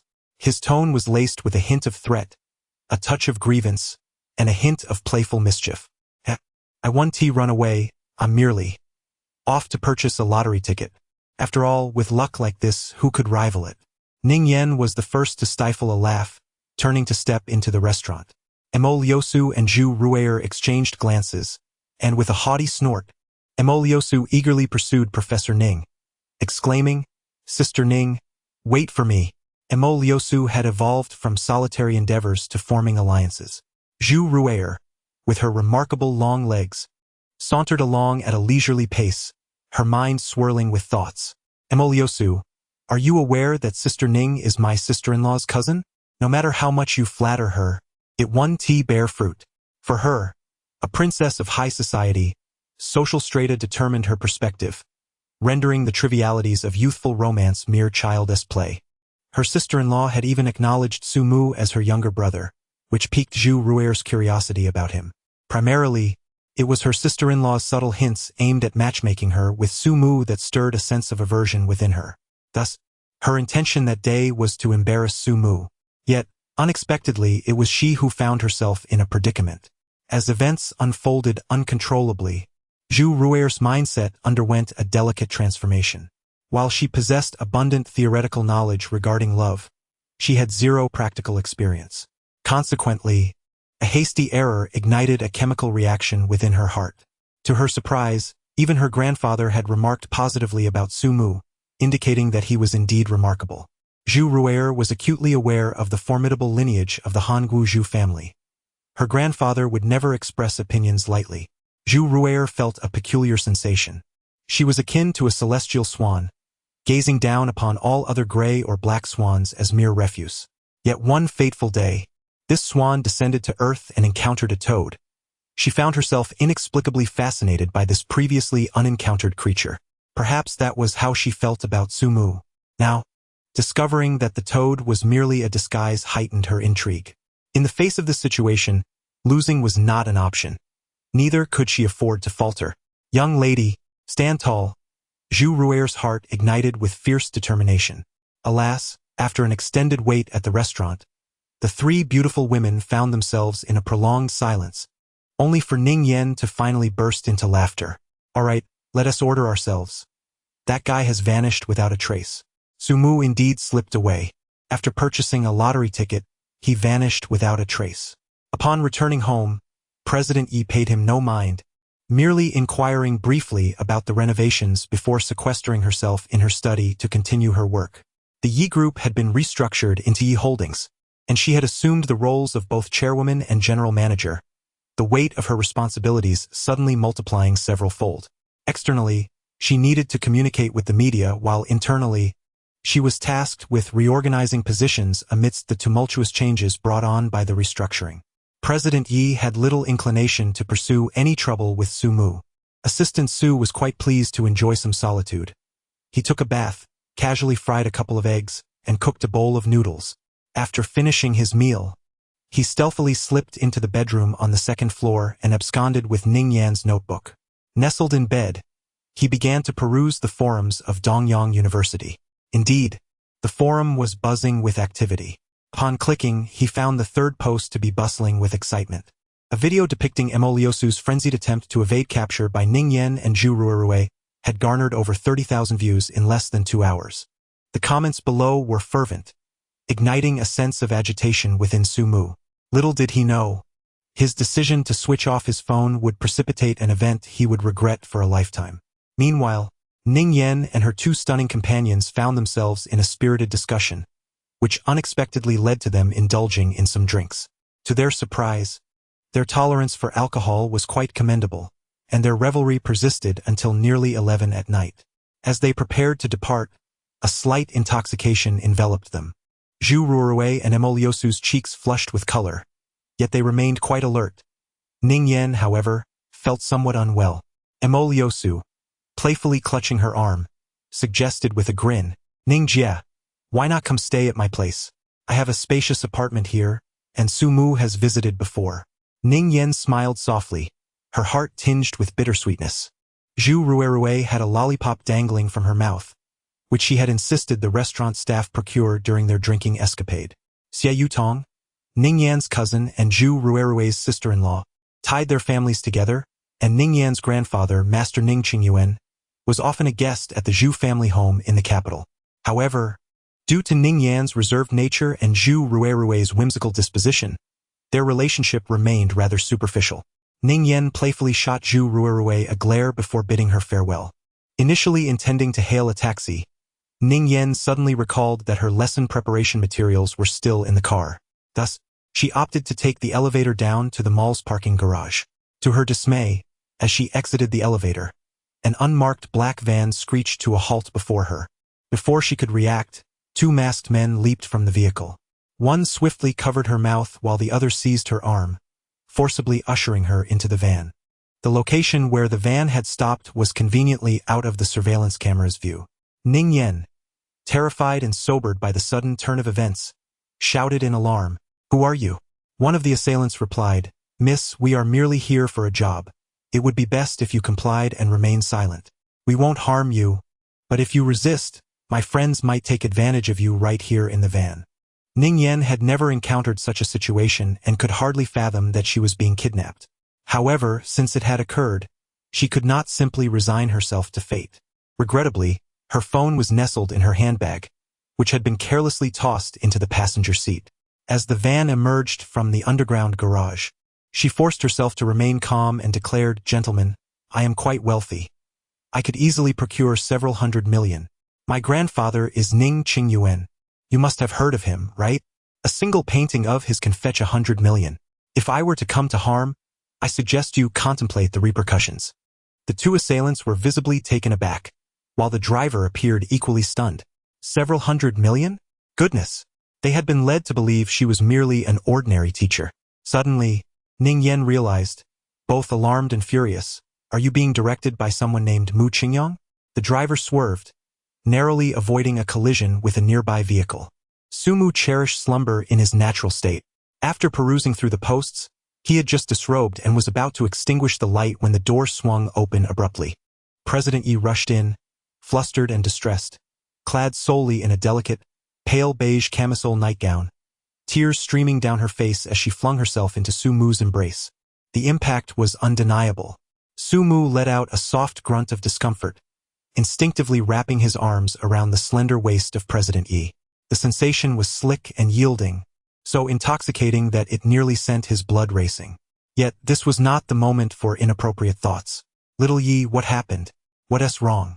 President Yi clung tightly to Sumu's bare upper body, tears streaming down her face as she cried, "Sumu, Sister Yan has been kidnapped. You must save her quickly.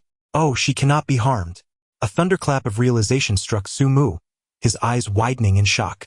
He abruptly pushed President Yi away, hastily dressing himself while growling, "How could you not notice I was undressed?" In her distress, President Yi suddenly became aware of his state, embarrassment and sorrow mingling as she covered her eyes, weeping even more pitifully, "You scoundrel! Why aren't you wearing clothes? How was I to know?" Within 10 seconds, Sumu was fully dressed. He grabbed his phone only to slap himself in frustration. His device was powered off. While descending the stairs, he turned it on and checked his messages. Indeed, there were several from Night Owl, complete with coordinates. He could not afford to console President Yi. Seizing his car keys, he dashed to the garage. Moments later. President Yi's Aston Martin roared to life and sped away. Upon connecting with Night Owl, Sumu barked, "Why Haven T, you made a move." From the other end, Night Owl scoffed, "How do you know I Haven T acted? If I hadn't T, how would you have the coordinates?" Sumudu was momentarily rendered speechless, yet his frustration remained unabated. He scolded, What I meant was that you should directly rescue her." Yishao chuckled lightly and replied, "In that situation, it would not be appropriate for me to go. It is best that you do. Make haste, lest that girl be stripped of her dignity, and then you would truly suffer the loss." With that, Yishao abruptly ended the call. Sumu felt an immense sense of relief wash over him. As long as there was no threat to life, everything else could be negotiated. However, he was soon engulfed by a surge of righteous fury. The Night Owl refrained from intervening, indicating that the adversary was likely a mere petty criminal, unworthy of his attention. Yet, considering the nature of the crime, it became evident that the individual responsible for abducting Professor Ning was now within reach.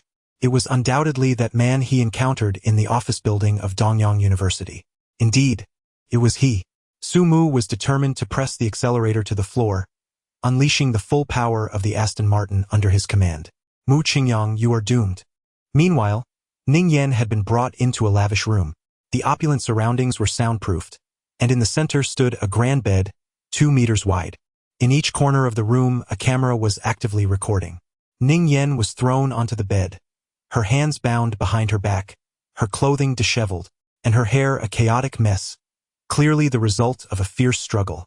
Beside the bed sat an oddly shaped soft chair, where a handsome man in a bathrobe reclined. Who else but Mu Qingyang, who had persistently pursued Ning Yan? If it were just him, Ning Yan would not have felt such intense anger and humiliation.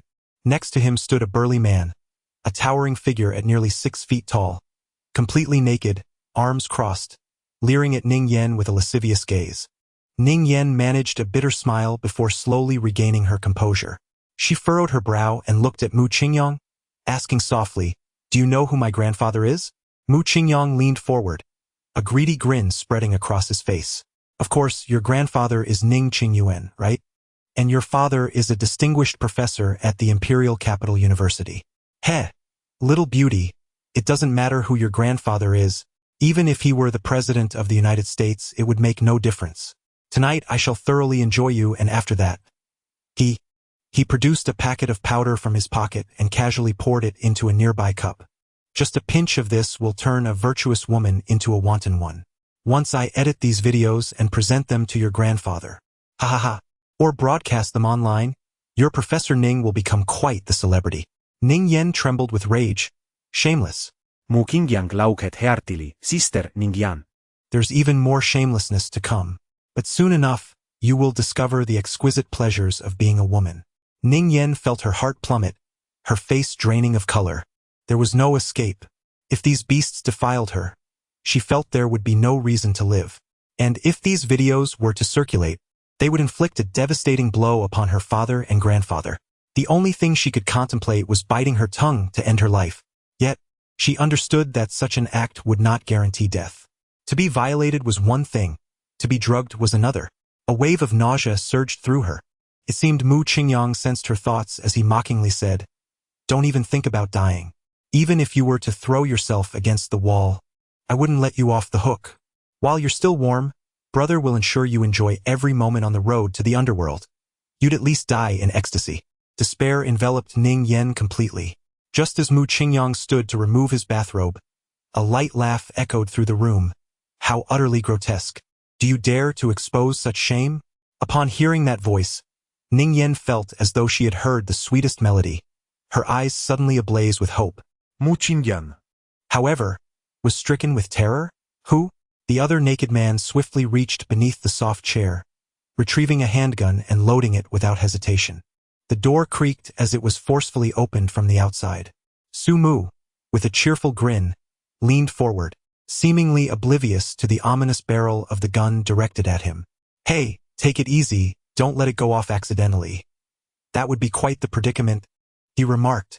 After saying this, he cautiously pushed the door open, raised his hands and stepped inside. Upon seeing him, Mu Qingyang felt a surge of rage, a fierce determination igniting within him.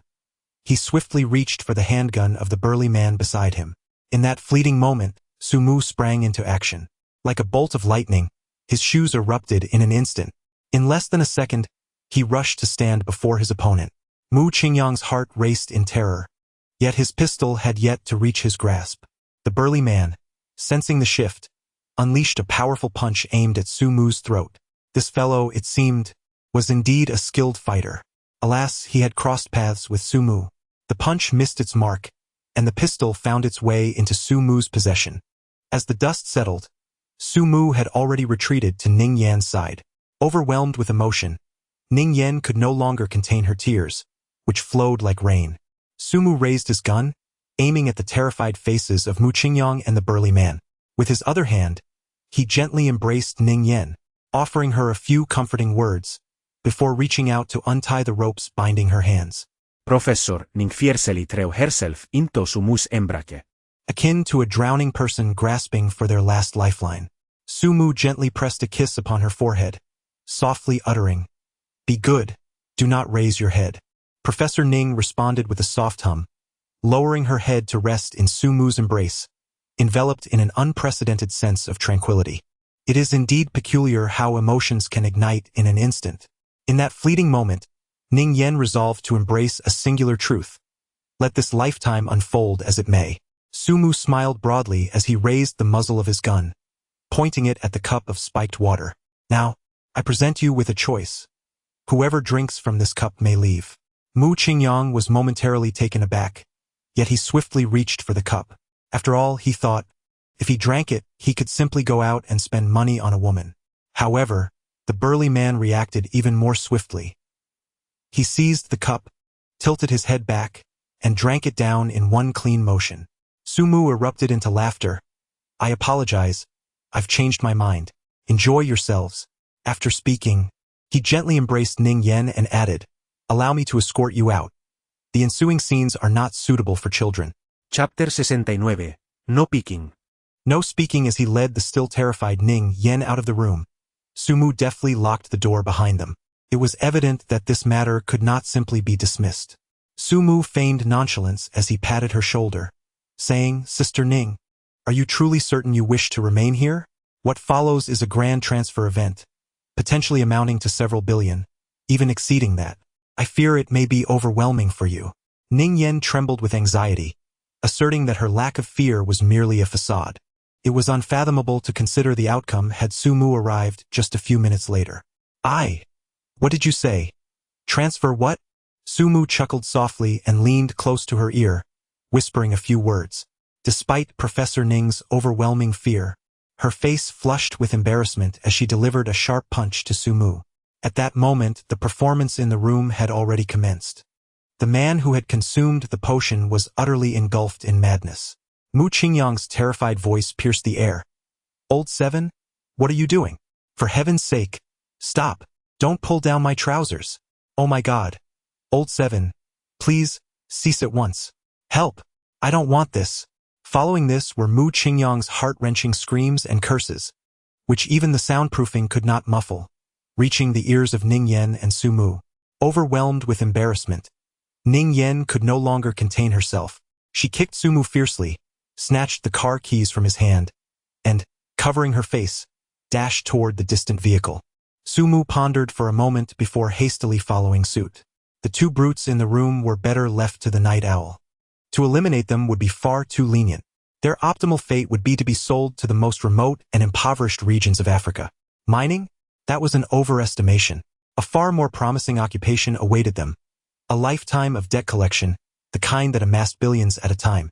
After Sumu departed, Yuanqiu remained in a state of trepidation, curled up on the sofa, her spirit in disarray.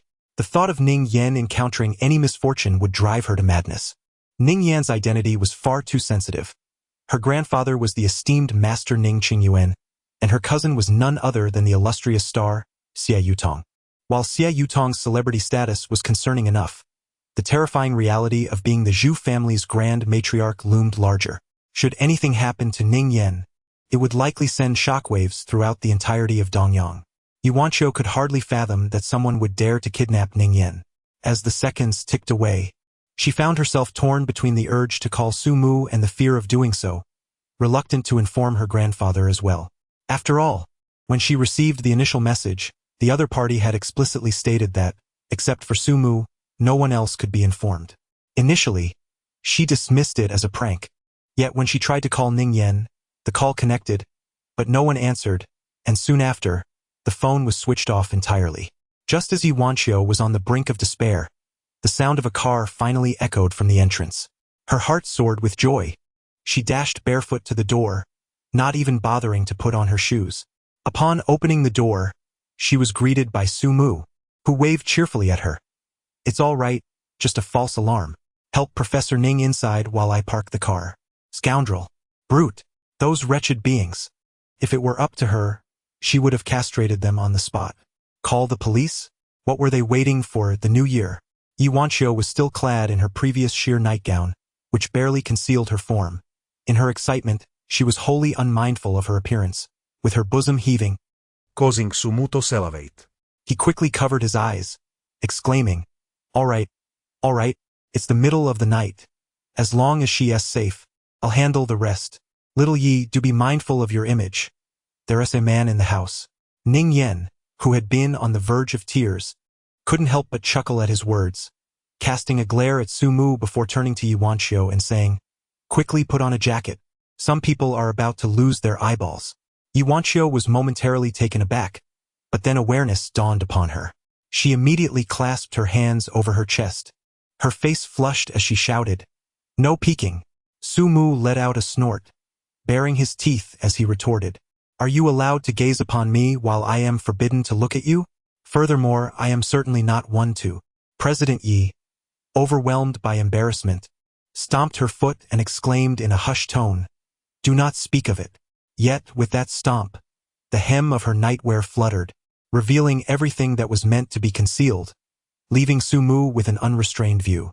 Sumu's heart thudded violently, an alarming rhythm that sent blood gushing from his nostrils. Infuriated, he clasped his nose with one hand while cursing under his breath, stumbling up the stairs. Woman, you are utterly excessive. Must you flaunt such allure? Don't you dare cause chaos. Observing Su Mu's hunched figure as he ascended while covering his face, Yi, for reasons unknown, felt a swell of pride within her. Humph, I refuse to believe I cannot tempt you. Is my figure not enticing enough? Before long, detailed information about Mu Qingyang and his family arrived on his phone. Mu Qingyang's father, Mu Tianbua, was a formidable figure in Dongyang, a powerful player in real estate with connections that spanned both the legitimate and the illicit. Mu Qingyang, a few years older than Ning Yan, was a lecturer at the Dongyang University School of Fine Arts, his reputation marred by past misdeeds. 3 years prior, he had been embroiled in a scandal, coercing a student into sexual favors in exchange for her diploma. The uproar was quelled only when Mu Tianbua intervened, using wealth to silence the girl, who subsequently claimed to suffer from mental illness, thus burying the incident. Nevertheless, many faculty members at Dongyang University were well aware of Mu Qingyang's despicable character. He had pursued Ning Yan for years, drawn both by her status as the university's most beautiful lecturer and the potential to forge a connection with Ning Qingyuan, the renowned grandson-in-law of the contemporary master Qi Baisher, who was also an esteemed painter. Securing Ning Yan would grant him unprecedented influence and power, enabling the Mu family to ascend to new heights, compelling the 4 great families of Dongyang to bow before them. This evening, his madness was driven by a misguided belief that he had seized the cultural elite's vulnerabilities, humiliating Ning Yan and capturing video evidence to wield against her, leaving her with no choice but to submit to his will. Among the messages Night Owl sent to Su Mu was a crucial piece of intelligence. Mu Tianbua was the true mastermind orchestrating these events. Just as Su Mu was preparing to message Yi, she entered the room. Her gaze pierced through him like 2 sharp blades. Then, her eyes reddened, and tears cascaded down her cheeks. Su Mu, I am so scared. If it weren't for you. Su Mu lay on the bed in a daze, but Yi Zong shot him a fierce glare and, biting her lip, began to weep. You scoundrel, do you not know? Will you not hold me? Su Mu's heart swelled with delight at the unexpected turn of events. He chuckled heartily, executing a nimble leap akin to a carp breaking the surface of the water, and embraced Ms. Yi, planting a fervent kiss upon her smooth forehead. Little Yi, he exclaimed, this is what you wished for, so you cannot reprimand me. By the way, are you not concerned that I might be bare once more? Why don't you just vanish? Ms. Yi retorted, reaching out as if to scold him, but her hand faltered midway. She wiped away her tears and huffed. Tell me, did you bully Sister Yen this evening? Su Mu was taken aback and exclaimed, how have I bullied her? Do not speak carelessly. You scoundrel, remember this. If you dare to flirt with Sister Yen, I shall not let you off easily. What did you just say? Su Mu pretended not to hear and tilted his head slightly. Yi, blushing fiercely, spat softly and said with utmost tenderness, Su Mu, from now on, will you call me Little Yi? Su Mu felt a surge of pride in her heart. Yet she spoke, well, you see, I believe it is better to address you as Director Yi in the company. After all, I am merely your assistant. No, regardless of the circumstances, you must always call me Little Yi. Even when my teeth have all fallen out, you must still refer to me as Little Yi. Su Mu shivered all over, yet his heart quivered gently. Little girl, you think so far ahead. How could I ever bear to part with you? Chapter 70. Do you know who I am? Mu Tianbua felt somewhat distracted today. Long ago, he had learned that his son, Mu Qingyang, was pursuing a female teacher named Ning Yan. After Mu Qingyang showed him Ning Yan's photograph, he couldn't help but salivate. She was truly a stunning beauty. Later, upon discovering Ning Yan's background, that she was the only granddaughter of Ning Qingyuan, Mu Tianbua's mind began to race.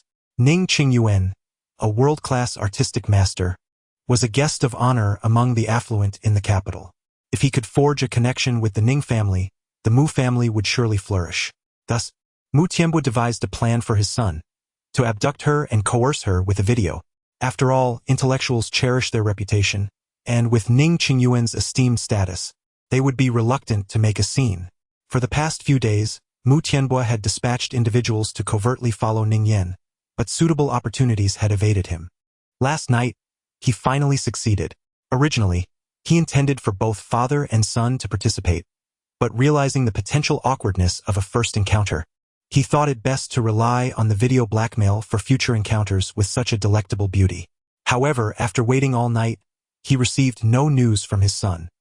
He assumed his son was simply fatigued.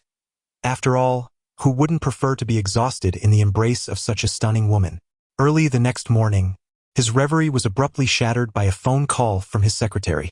Her once sultry voice now tinged with urgency. "Mr. Mu, it's bad news. A large group from the tax bureau has arrived, claiming they want to conduct an audit." Mu Tianbo was taken aback and leapt from his bed. "Who are they? Ask them to clarify. Tell them I'm a friend of their superior." In Dongyang, Mu Tianbo was a figure of significance, adept at navigating both the legitimate and the underbelly of society. His wealth had not been built upon honest dealings. His network was extensive, and he had always received advance warnings of any impending issues, managing to evade trouble every time. His secretary, with a mournful tone, replied, "It's no use, Mr. Mu. They said if we don't open the door in 10 minutes, they'll call the police to break it down." Furious, Mu Tianbo shouted, "Who dares take such liberties? Just wait." He hung up and quickly dialed another number. "You have reached a number that is temporarily out of service." Mu Tianbo's heart sank. This number belonged to a crucial contact within his network. Restless, he called his secretary again. "Delay them. I'm on my way."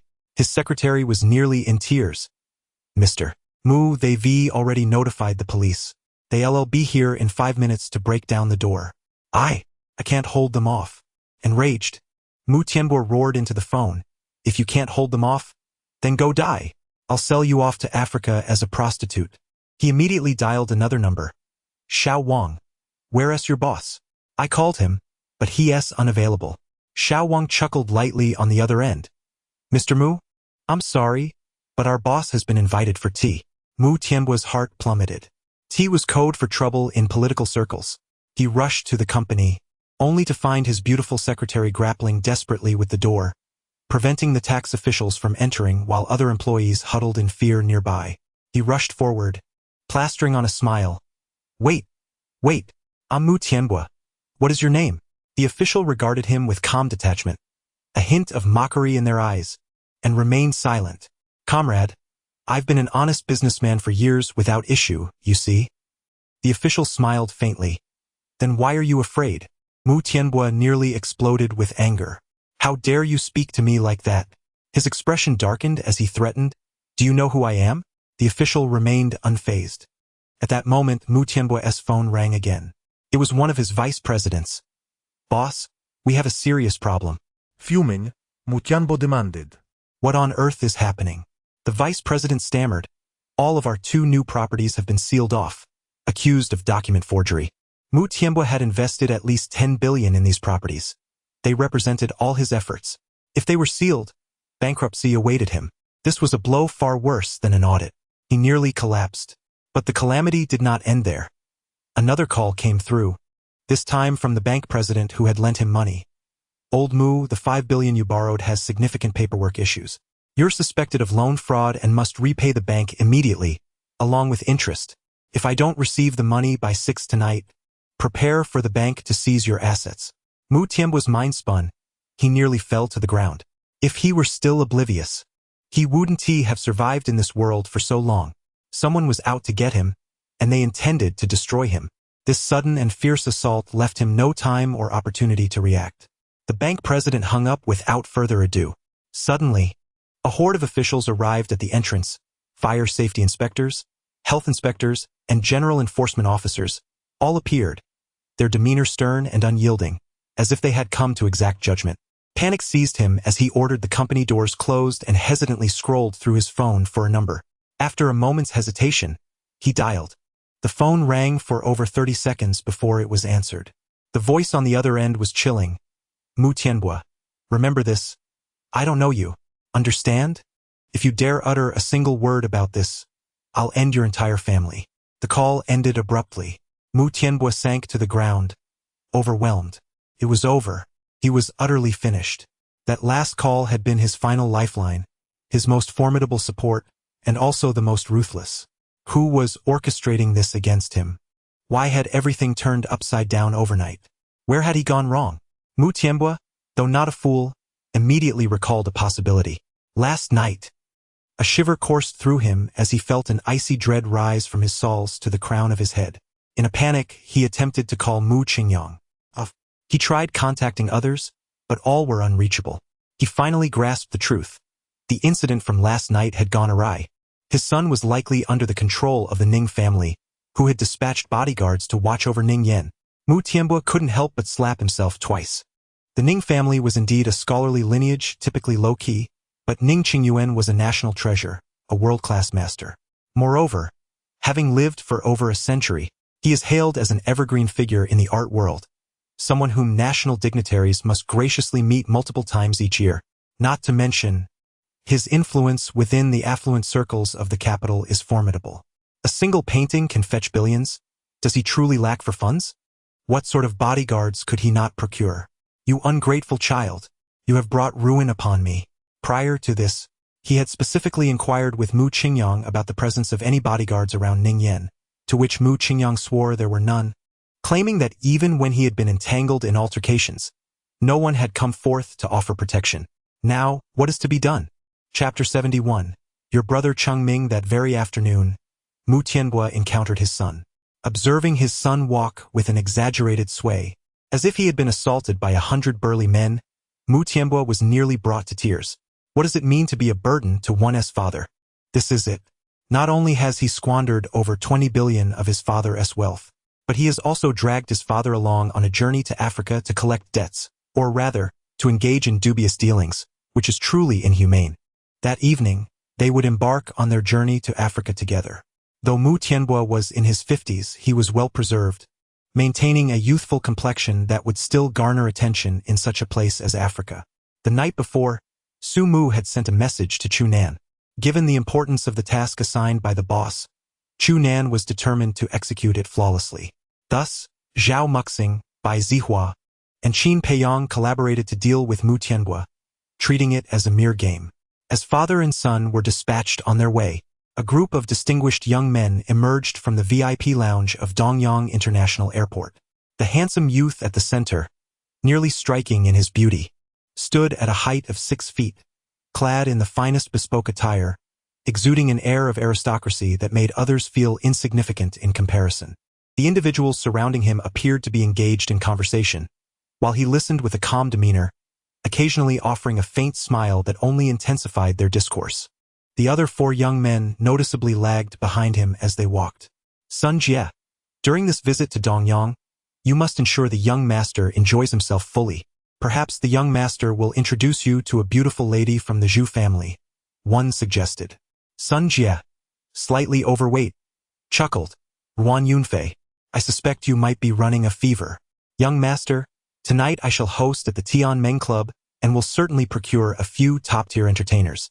A slender young man with deep-set eyes laughed heartily, gauging the young master's mood before adding, it all depends on the young master's plans today. We wouldn't want to impede his rendezvous with the Zhu family princess.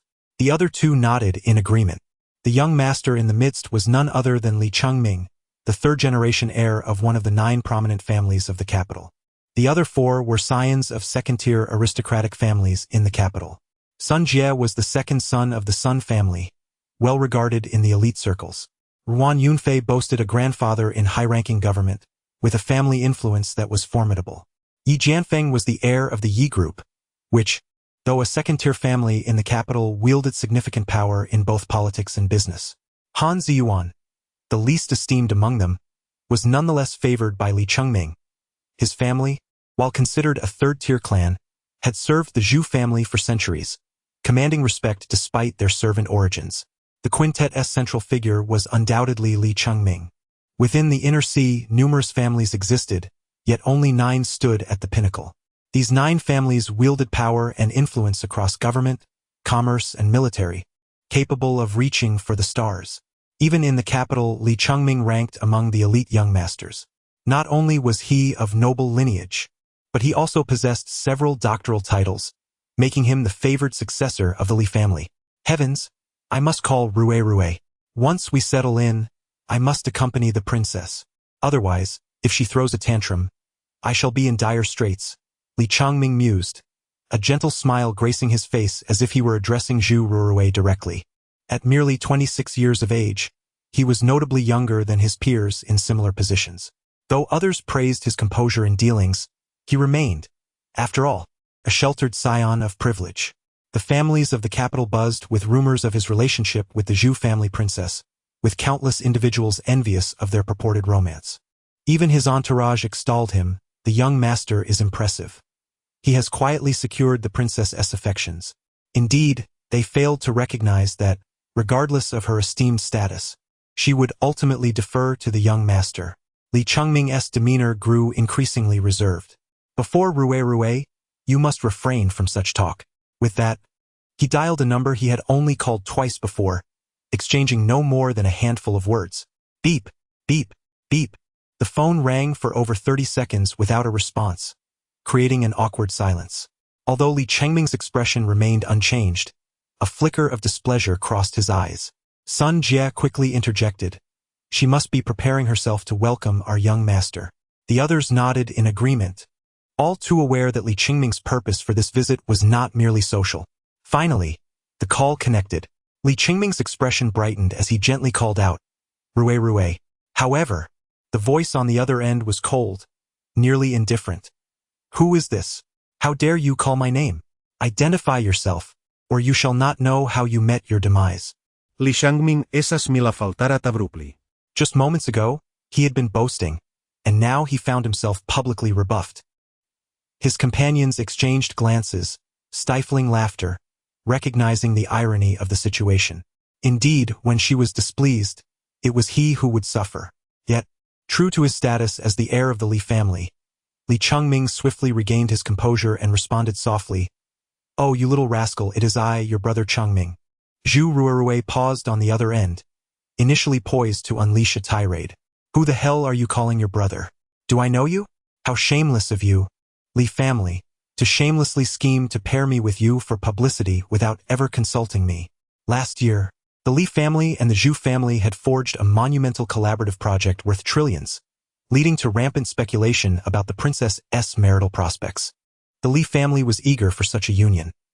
Whenever questioned, they maintained an air of mystery, allowing rumors to flourish, suggesting that a marriage was imminent. However, when the video of Zhu Ruirui kissing Su Mu surfaced, the Li family could no longer remain passive. How dare he? They fumed. Who is this fellow? Embracing the eldest daughter of the Mo family while kissing the Zhu family princess? This is a direct affront to our dignity. They could not tolerate this. Thus, Li Changming was dispatched. In the capital, the atmosphere is rife with uncertainty. Even the slightest stir could potentially ignite a seismic upheaval. The Li family finds themselves restless, while the Mo family remains composed, seemingly untouched by the turmoil surrounding them. The contrasting stances of these two families have undoubtedly drawn the attention of many lurking in the shadows. Li Changming's journey to Dongyang carries immense significance.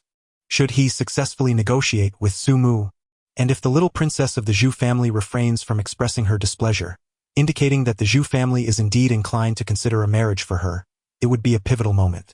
Conversely, if Zhu Ruirui intervenes during the discussions with Su Mu, it would bring disgrace upon the Li family. Thus, Zhu Ruirui's disposition is of paramount importance. Ah, it's my dear brother Changming. What brings you to call me? Do you miss me?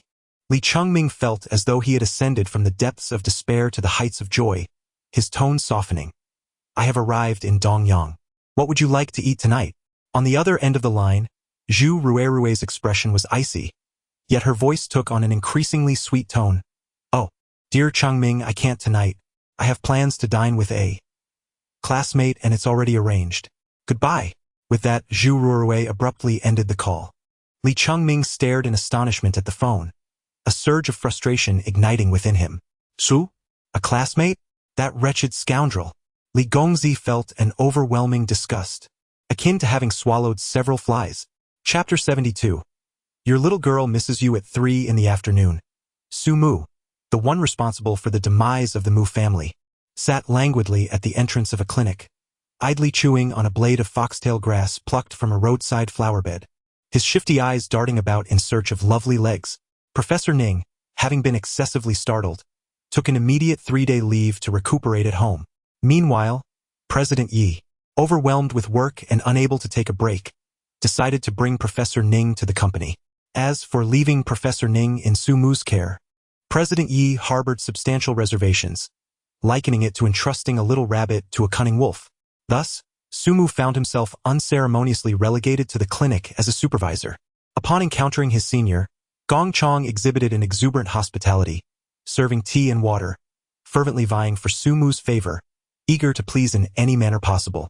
The gang led by Boss Zhu worked particularly diligently that day. Even in the absence of items to transport, they remained industrious. Every half hour, a few ruffians would sweep the street outside the clinic, leaving it so immaculate that passers-by felt reluctant to tread upon it. Other nearby merchants applauded this initiative, lauding the exemplary conduct of such a neighbor in Dongyang. Even Sumu felt a twinge of sympathy, contemplating whether to recruit these individuals to prevent them from bullying others. Look, they labor without compensation, even bringing their own water. How splendid! Perhaps he should refrain from being overly stingy. Sumu rose from his seat with a pat on his back and addressed a young ruffian, instructing him to bring along 2 companions.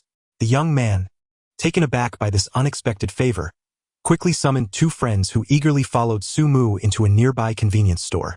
Meanwhile, Boss Zhu, with his arm draped casually, observed the trio with envy and resentment. Determined to make a good impression on Sumu, he worked even harder that day. Brothers, the young master is treating us. The gang members were filled with excitement. Though a mere bottle of water costing only a few yuan, it was treasured as a symbol of appreciation and recognition. Oh dear, what if we can't bear to drink it? One of Zhu's subordinates, eager to please, eagerly opened a bottle and handed it to the boss, only to receive a swift kick in return. In Zhu's eyes, Sumu was undoubtedly an extraordinary figure. He must be the scion of a prominent family from the capital, disguising himself as a humble driver for the sake of love. Otherwise, how could the head of the Bai family appear so meek before him? This notion was reinforced when Zhu recalled a phone conversation he had overheard not long ago. Old Chu, you've worked hard. Ensure that the person arrives safely in Africa without any harassment along the way. Inform Zhao Muting, Bai Zihua. And Qin Pei Yang that if this matter is handled well, I'll treat them to skewers when I have time. Zhu nearly lost control of himself upon hearing those names. Zhao Muting, Bai Zihua, Qin Pei Yang? Just mere 3 fellows? He had prided himself on being worldly, only to realize that in the presence of Sumu, he was nothing but a frog at the bottom of a well. The total for 6 boxes of water came to 520 yuan, causing Sumu to wince at the thought of his dwindling balance. Had he known, he would have opted for the 1 yuan bottles instead. As he approached the cashier, he donned what he believed to be his most charming smile and, with a mischievous glint in his eye, said, "Little sister, you are far more adorable today than yesterday.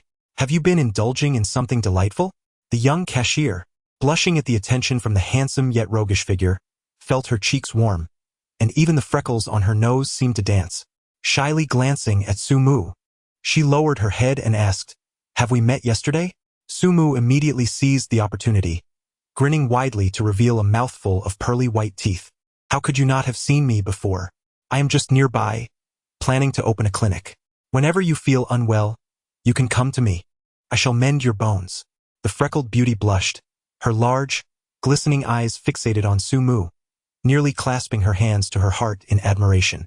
"Wow, you're a doctor? My mother always said I must marry a doctor someday." Alas, this situation had spiraled out of control. Sumu felt a shiver run through him. Was it worth stirring the innocent feelings of a young girl for merely a few dozen yuan? Would he still be able to navigate this place afterward? Perhaps it was best to settle the matter and depart.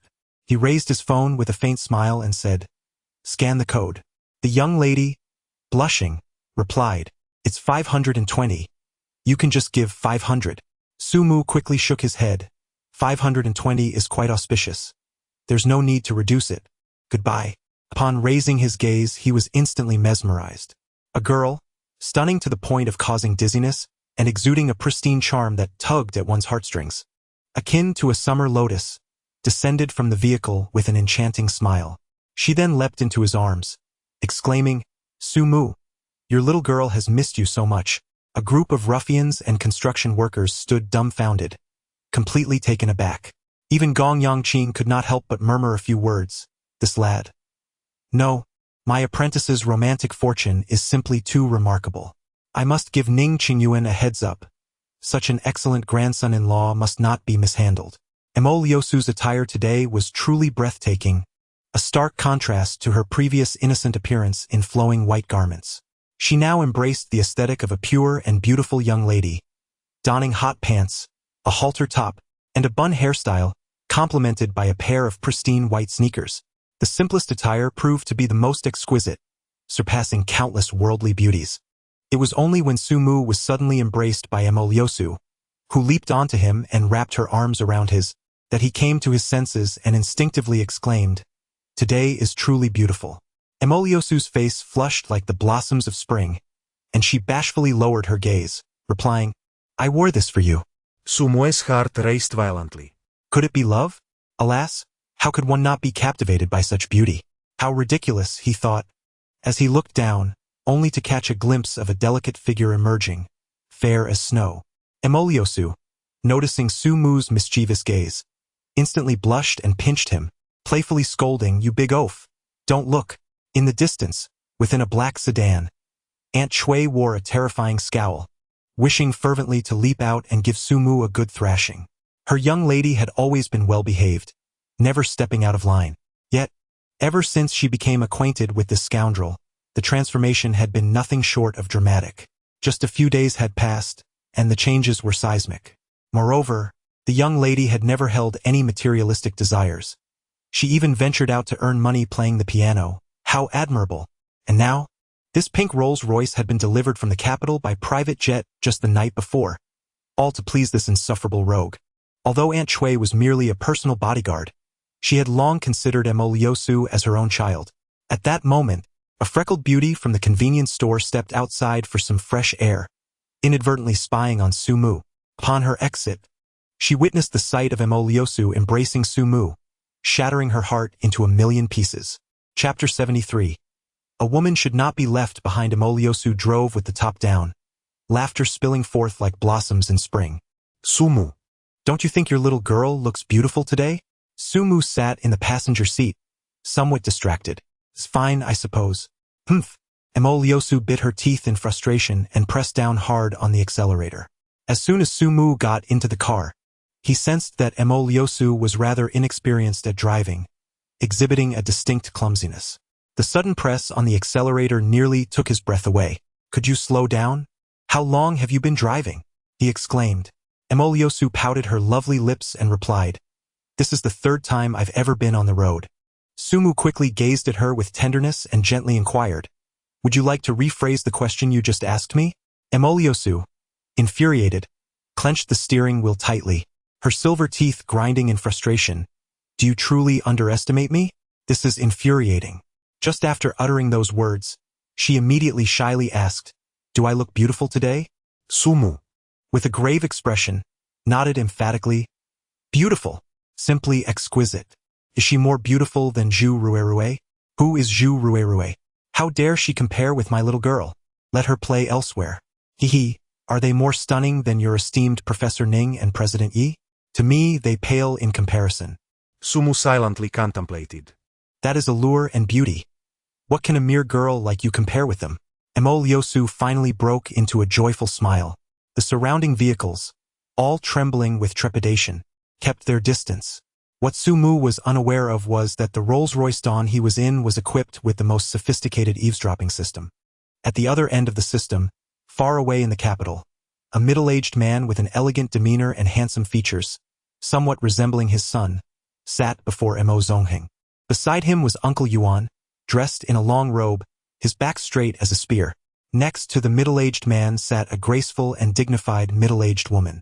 This couple, Mo Ruhai and Chuani, were Mo Zongheng's parents. The expressions on their faces were quite telling. Mo Ruhai frowned slightly, casting a reproachful glance at his son, and said with a hint of acidity, "Listen to what they are saying. This rascal has actually deceived your sister completely. Alas, it's true that a girl should not be kept too close. Zongheng, why aren't you keeping an eye on her? If this continues, what will happen?" Where did this boy come from? Chu-Ani, however, smiled gently, playfully swatting her husband's hand, and remarked, "It's perfectly normal for a girl to develop feelings for a boy at her age. As long as she doesn't act recklessly, why must we be so strict?" Mo Ruhai snorted. Yet Chu-Ani reached for a document in front of her and resumed reading, saying, "The identity of a dragon rider does suggest that the young man is not a simple character. Is it true that he plays the piano exceptionally well?" Mo Zongheng sighed in resignation. "Mother, this boy is quite the oddity. From what I know, he was invited as a mysterious masked guest at a Richard Clayderman piano concert held at the Golden Hall in Vienna one year. I have found the video, and he is at a world-class level. You have also seen the video of him singing." Mo Zongheng shook his head with a faint smile. "He is also remarkably skilled in medicine. Apart from being a bit of a flirt, I can't find any significant flaws. If Lu Su truly likes him, he could indeed be a good match." Mo Ruhai's expression darkened. "I absolutely do not permit it." Mo Zongheng replied with a smile. "Father, are you aware that the young princess of the Zhu family has already obtained the old master Zhu's tacit approval to pursue that young man?" Mo Ruhai was taken aback. "How is that possible?" Mo Zongheng merely smiled in silence. Chu-Ani was equally astonished. In the capital, which family could rival the Zhu family, which had stood strong for centuries? Moreover, they had previously been part of the royal lineage. The young princess of the Zhu family, to put it bluntly, had already reached the pinnacle of what a mortal could achieve in this world. Even the emperor's daughter would find it difficult to marry. Whoever she marries would be considered a step down. The only alternative would be to marry into the Habsburg family in the West. Perhaps only that family could compare with the Zhu family of Hongwu. However, that was utterly impossible. The Zhu family, such a proud lineage, could never allow their daughters to marry foreigners. Mo Ruhai, suppressing his shock, asked, "Why?" Mo Zongheng shook his head with a smile. "I too wish to know. By the way, father, you have met Ning Yan. Her grandfather is Ning Qingyuan. It is said that Uncle Ning Erxian specifically visited Su Mu and jokingly referred to him as a son-in-law. Uncle Ning seems to be quite fond of him." Mo Ruhai's anger flared instantly. "What does Ning Erxian want? He once vied for your mother with me, and now he seeks to compete for a son-in-law?" Chu-Ani blushed but couldn't help but chuckle, while Mo Zongheng awkwardly smiled. In that moment, both Mo Ruhai and Chu-Ani sat up straight, astonished. Mo Ruhai reproached his son. "Why didn't you mention this sooner?" Mo Zongheng was equally shocked.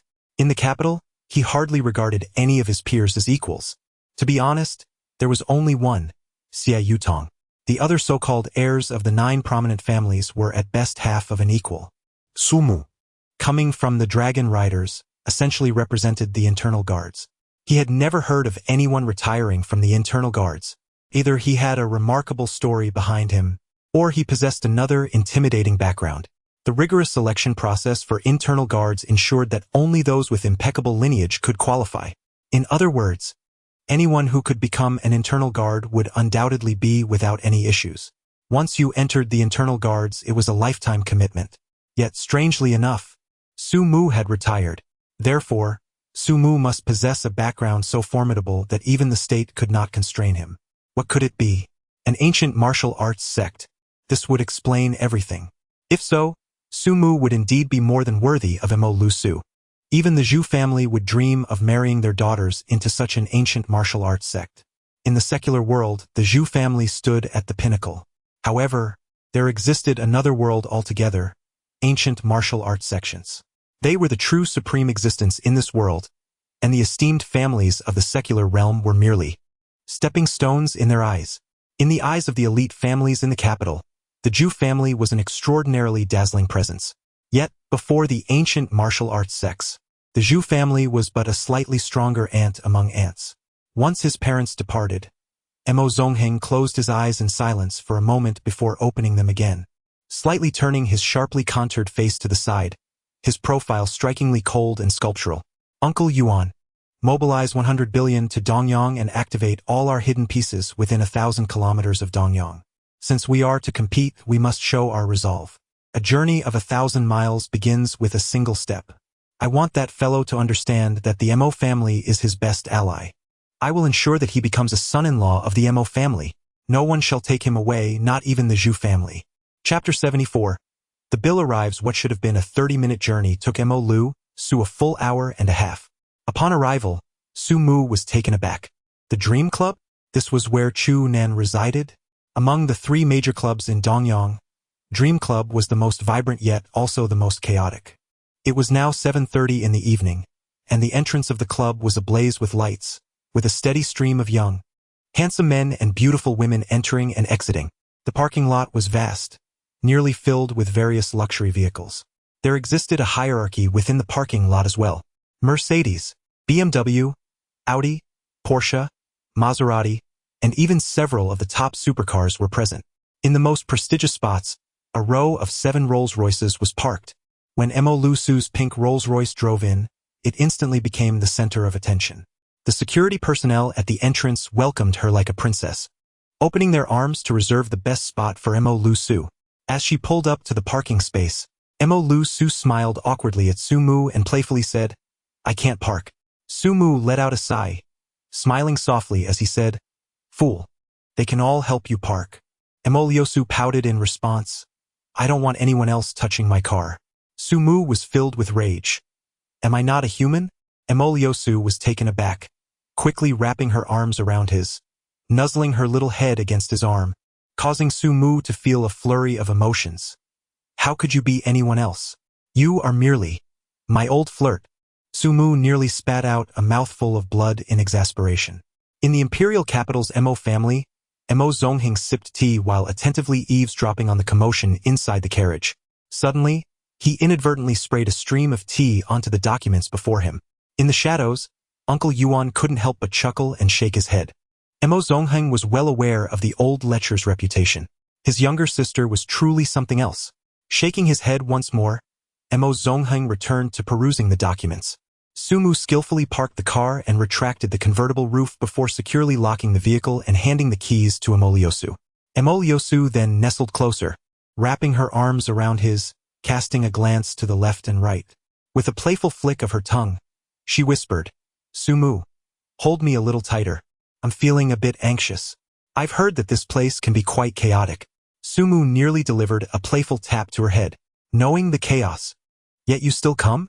A little girl like you should be more prudent." The young girl replied, "Surely it cannot be just the 2 of us tonight? Aren't you celebrating your birthday? Shouldn't you invite a few friends?" Mo Su wore an expression of utter confidence. "They have all arrived. I simply had to come and fetch you. See how reluctant I am to part with you." Su mu rollet heiress dramatical. Allowing her companion to cling to her arm as they entered. The Tianmeng Club boasted numerous entertaining venues, yet the most vibrant was undoubtedly the slow dance bar. This establishment was the largest, finest, and most opulent slow dance bar in Dongyang. It comprised 2 levels. The lower floor featured scattered tables and booths, while the upper floor housed the VIP area. The minimum expenditure for scattered tables was 1,000, while booths required a minimum spend of 8,000, and the VIP area commenced at 80,000. Mo Su's friends frequently frequented this venue for dancing, rendering them quite familiar with the surroundings. They sought out a well-acquainted manager and secured a booth on the first floor, which offered a fairly decent view. Upon entry, Mo Su instinctively nestled into Su Mu's embrace. The pulsating music, the dim, enchanting multicolored lights, and the throngs of handsome men and beautiful women coalesced to create a lavish nightlife experience. Su Mu couldn't help but chuckle quietly. It was evident that this girl had always been a well-behaved young lady, likely having never set foot in such a place before. They were seated at booth number 18. Mo Su tiptoed and whispered loudly in Su Mu's ear, "However, I have no idea where booth 18 is." Su Mu playfully flicked her bun and summoned a waiter. Soon, the waiter escorted the 2 to their destination. 5 exquisitely adorned young ladies, radiating vibrancy and charm, rose in unison, joyfully waving at Su Mu. One of them approached, extending her hand with a lively demeanor, exclaiming, "Goddess of song, it is an honor to finally meet you." The girl, clearly inebriated, had a rosy complexion, her eyes glistening with admiration as they gazed upon him. Mo Su, with a beaming smile, released Su Mu and began introducing each of them, causing him to tremble with anticipation. These 5 young women were Mo Su's roommates and friends, either violinists or vocal music students, all fervent admirers of his talent. Su Mu and Mo Su were situated in the central position, surrounded by a circle of stunning beauties, the only man among them, undoubtedly inciting envy in countless onlookers. Casting a glance around, Su-mu then surveyed the table. There were 2 nearly empty bottles of Ace of Spades and a few fruit platters that were almost depleted, likely due to the minimum consumption requirement of the booth. With a smile, he picked up the small spotlight on the table. The waiter promptly approached. "Bring me 4 more bottles of this champagne, and a bottle of Louis XIII as well." The waiter was elated. This was an order exceeding 50,000, enough to grant access to the exclusive VIP area on the 2nd floor. Emoliosu, brimming with excitement and curiosity, obediently sat beside Su-mu, occasionally exchanging whispers with friends on the other side, their laughter filling the air with joy. A few girls raised their glasses for a toast with Emoliosu before taking turns to offer toasts to Su-mu. Su-mu was open to all comers, and the atmosphere soon became vibrant. With the pulsating music, several young women rose to sway their bodies, igniting a spark of excitement within Emoliosu. Before long, a group of nightclub butterflies, clad in bunny costumes and brandishing lightboards, began serving drinks, accompanied by the launch of 2 fireworks, leaving the surrounding patrons drooling with envy. What a show-off! If you have the guts, go to the 2nd floor. On the VIP level, Chu Nan, Zhao Muting, Bai Zihua, and Qin Peiyang were enjoying their drinks. Chu Nan inadvertently turned to glance below, just in time to see the bunny girls pouring drinks. He was momentarily taken aback. Zhao Muting teased, "Young Master Nan, what is the matter? Did you spot a beauty or perhaps an acquaintance?" Chu Nan hastily rose, declaring, "Let us go downstairs. The boss is below." Like eager rabbits, Zhao Muting and the others sprang up. "What the heck? Does the boss also enjoy the nightlife?" Following Chu Nan down to the 1st floor, he paused to address a beautiful waitress assigned to serve them, saying, "Please bring our drinks down, and also order 2 bottles of the 2018 La Roman E Conti and 4 bottles of Mot Chandon Esprit du Cle Brut." The waitress nearly swooned with excitement. Both wines were extraordinarily expensive. The 2018 Roman E Conti sold here for 500,000 per bottle, while the Mots Esprit du Cle was the king of champagnes, priced at 99,999. This order amounted to a staggering 1,400,000. The world of the wealthy indeed operates with a sense of indulgence. She was profoundly astonished. Who were these individuals seated below? She was no stranger to Dongyang's 4 young masters, and this young Master Chu resided in the most prestigious suite of the Tian Men Club, where the other 3 young masters had to pay him deference. Yet, why was he placing such importance on an ordinary guest in the common area? An even more shocking scene unfolded as Chu Nan straightened his clothes while passing by, while Zhao Muting and his companions behaved as obediently as schoolchildren. As Su-mu raised his head, 4 individuals suddenly appeared before him, startling 5 young women who momentarily believed they were being approached by suitors. Su-mu couldn't help but burst into laughter, exclaiming, "The time to settle the bill has come. Please, take a seat. Today is my little girl's birthday, and I implore you all to support my brother." In Chapter 75, titled "This is My First Time," Emoliosu did not recognize Chu Nan. However, how could Chu Nan not recognize her? Upon seeing the eldest daughter of the Mo family sitting beside the boss, he nearly leaped from his seat. Goodness! The exhilaration coursed through him, his hands trembling. "Boss, if we're talking about boldness, you certainly take the cake. But have you considered your brother's feelings while walking this tightrope?" With the princess of the Zhu family on his left, the eldest daughter of the Mo family on his right, and the granddaughter of Master Ning Qingyuan in between, the most infuriating part was that the most beautiful woman in Dongyang, reputed to be his fiancée Yi, was also present. How are we supposed to carry on under such circumstances? Zhao Mufing had encountered Su-mu for the 3rd time and appeared somewhat reserved, hesitant to act too freely. Fortunately, Su-mu was a master of atmosphere, and with just a few words, everyone was soon at ease. As the drinks ordered by Chu Nan were brought over, nearly the entire hive of the slow-motion bar staff came together to present the libations. Spending over $1 million on drinks surely warranted quite the spectacle. Today, Su-mu found himself in a state of shock. The pain he felt was so intense that it seemed to constrict his heart. What a reckless expenditure. Over $1 million could have served me well. Emoliosu's 5 friends were equally stunned, left in a daze for quite some time before regaining their composure. Coming from affluent families, They each received a monthly allowance of 20 to 30,000. Yet the thought of spending over 50,000 on a single bottle of wine felt excessively extravagant. Well then, let us revel in the moment, my dear sisters. Do not claim that your brother neglects you. Among the four present, if any of you have taken a liking to someone, pursue them with fervor. However, I must forewarn you, these gentlemen are not of commendable character. Beware of becoming entangled with scoundrels. The first girl to greet Sumu was named Xiao Yu, a vivacious spirit who quickly retorted, "Oh, song god, are they truly worse than you? You have been known to juggle 3 boats at once."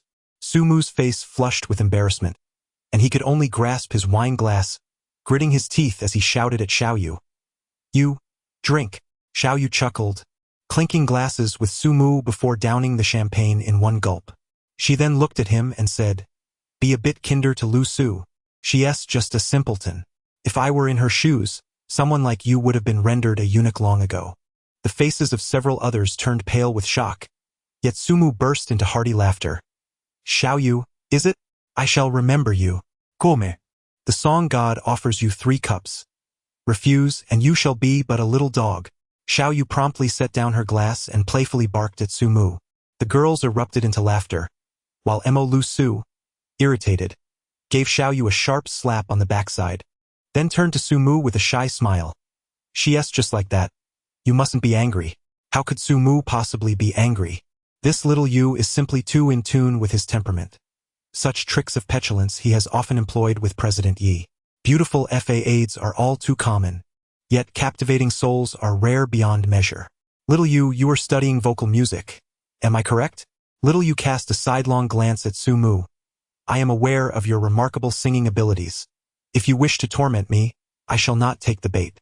Sumu faced his first defeat, leaving him in a state of discontent as he sought solace in the company of a few men from Chu Nan over drinks. The atmosphere soon lifted, and the envious glances from those around them vanished completely upon recognizing the identities of Zhao Muting and his companions. The only lingering sentiment was curiosity. Who, exactly, was the man in their midst? The 4 prominent young masters of Dongyang had collectively come to accompany him. As the men indulged in their libations, the women took to the dance floor. Mo Lu Shu, led by Xiao Yu and her friends, found herself in the center of the dance floor, her face flushed with excitement, embodying a sense of exhilaration. "Sumu, it's my birthday today. Have you prepared a gift?" Sumu smiled mysteriously, leaning closer to her ear and whispering, "Can you guess?" The exquisite visage of Mo Lyosu was alight with anticipation, causing a pang of guilt to surge within Sumu's heart. Goodness, how fortunate he was to remember just in time. He reached into his pocket, retrieving a small box, and presented it to her. Mo Lyosu, overwhelmed with joy, nearly leaped from her seat. "Are you proposing? I accept." Sumu nearly lost his balance and fell to the ground. He opened the small box, revealing a pair of exquisitely crafted earrings. "Wow, they are truly beautiful. How did you know I wanted a pair of earrings?" she exclaimed eagerly. "Hurry, put them on me." Mo Lyosu's cheeks flushed a delicate pink as she playfully wrapped her arms around Sumu's, her eyes brimming with anticipation. Sumu chuckled softly. Shaking his head before picking up a delicate earring, he gently pinched her tender earlobe, teasingly remarking, "This is my first time, you know." With a serious expression, Mo Lyosu gazed at him and replied, "This is also my first time." Sumu deftly adorned her ears with the earrings, then playfully flicked the bun atop her head, grinning mischievously. "Does this mean we have both given our firsts to each other?" Mo Lyosu was taken aback, her cheeks flushed with embarrassment, yet she bravely met his gaze, her eyes shimmering as if they could conjure water. Suddenly, the old rogue, inexplicably moved, leaned in gently to press his lips against her dewy red ones, a mere brush like a dragonfly touching water. Montag Liusu was momentarily stund. She gazed at Sumu, and suddenly, tears began to stream down her cheeks. Now it was Sumu's turn to be dumbfounded, and he hurriedly exclaimed, "I'm sorry, it was unintentional." Mo Lyosu's eyes widened in surprise, and miraculously, her tears ceased. "What do you mean? If it was unintentional, then it was casual, right? Sumu, you scoundrel, you have stolen my first kiss." Sumu felt a surge of panic in his heart and stammered, No, how could I be so casual? I did it on purpose. Emo Lyosu, resembling a small tigress, placed her hands on her hips and fixed him with a fierce, bewildered gaze. Are you truly intentional or merely casual? Speak. If you dare deceive me, you shall face dire consequences. I. Sumu, defeated, raised a white flag in surrender, uttering, I was wrong. Emo Lyosu let out a hum, extending her finger to point at his nose, and declared, do not move. Since you acknowledge your mistake, you must accept the consequences. Go to the center stage and perform a dance for me, sensual and enchanting. Only then shall I grant you my forgiveness. Sumu nearly bit down on the delicate, elongated fingers of Emo Lyosu. You must be dreaming. A faint flush rose to Emo Lyosu's cheeks. She was too close to Sumu, and even in the dim light, he could clearly discern the fine, sparse down on her face. Then I shall adopt a different form of punishment, Emo Lyosu declared, suddenly planting a swift kiss on Sumu's lips. Now it was Sumu's turn to be taken aback. The group of Chunan and others, seemingly engrossed in their drinks, had actually been focused on Sumu all along. As Sumu kissed Emo Lyosu, Chunan nearly crushed the glass in his hand. Boss, enough of this. Have you considered our capacity to endure your antics? Emo Lyosu, the eldest daughter of the Emo family, was renowned in the upper echelons of the capital for her demure demeanor. Since meeting you, what has she become? Frequenting nightclubs, donning spaghetti straps and hot pants? Upon witnessing Emo Lyosu kiss Sumu, Chunan almost shattered the glass he held. What the hell? Enough! I've borne far too much for someone my age. Let it be whatever it shall be.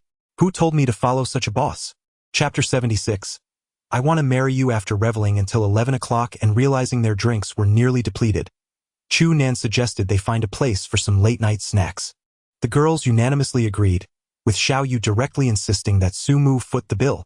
Sumu smiled mischievously and said, I will take you to a delightful place, undoubtedly something you have never tasted before.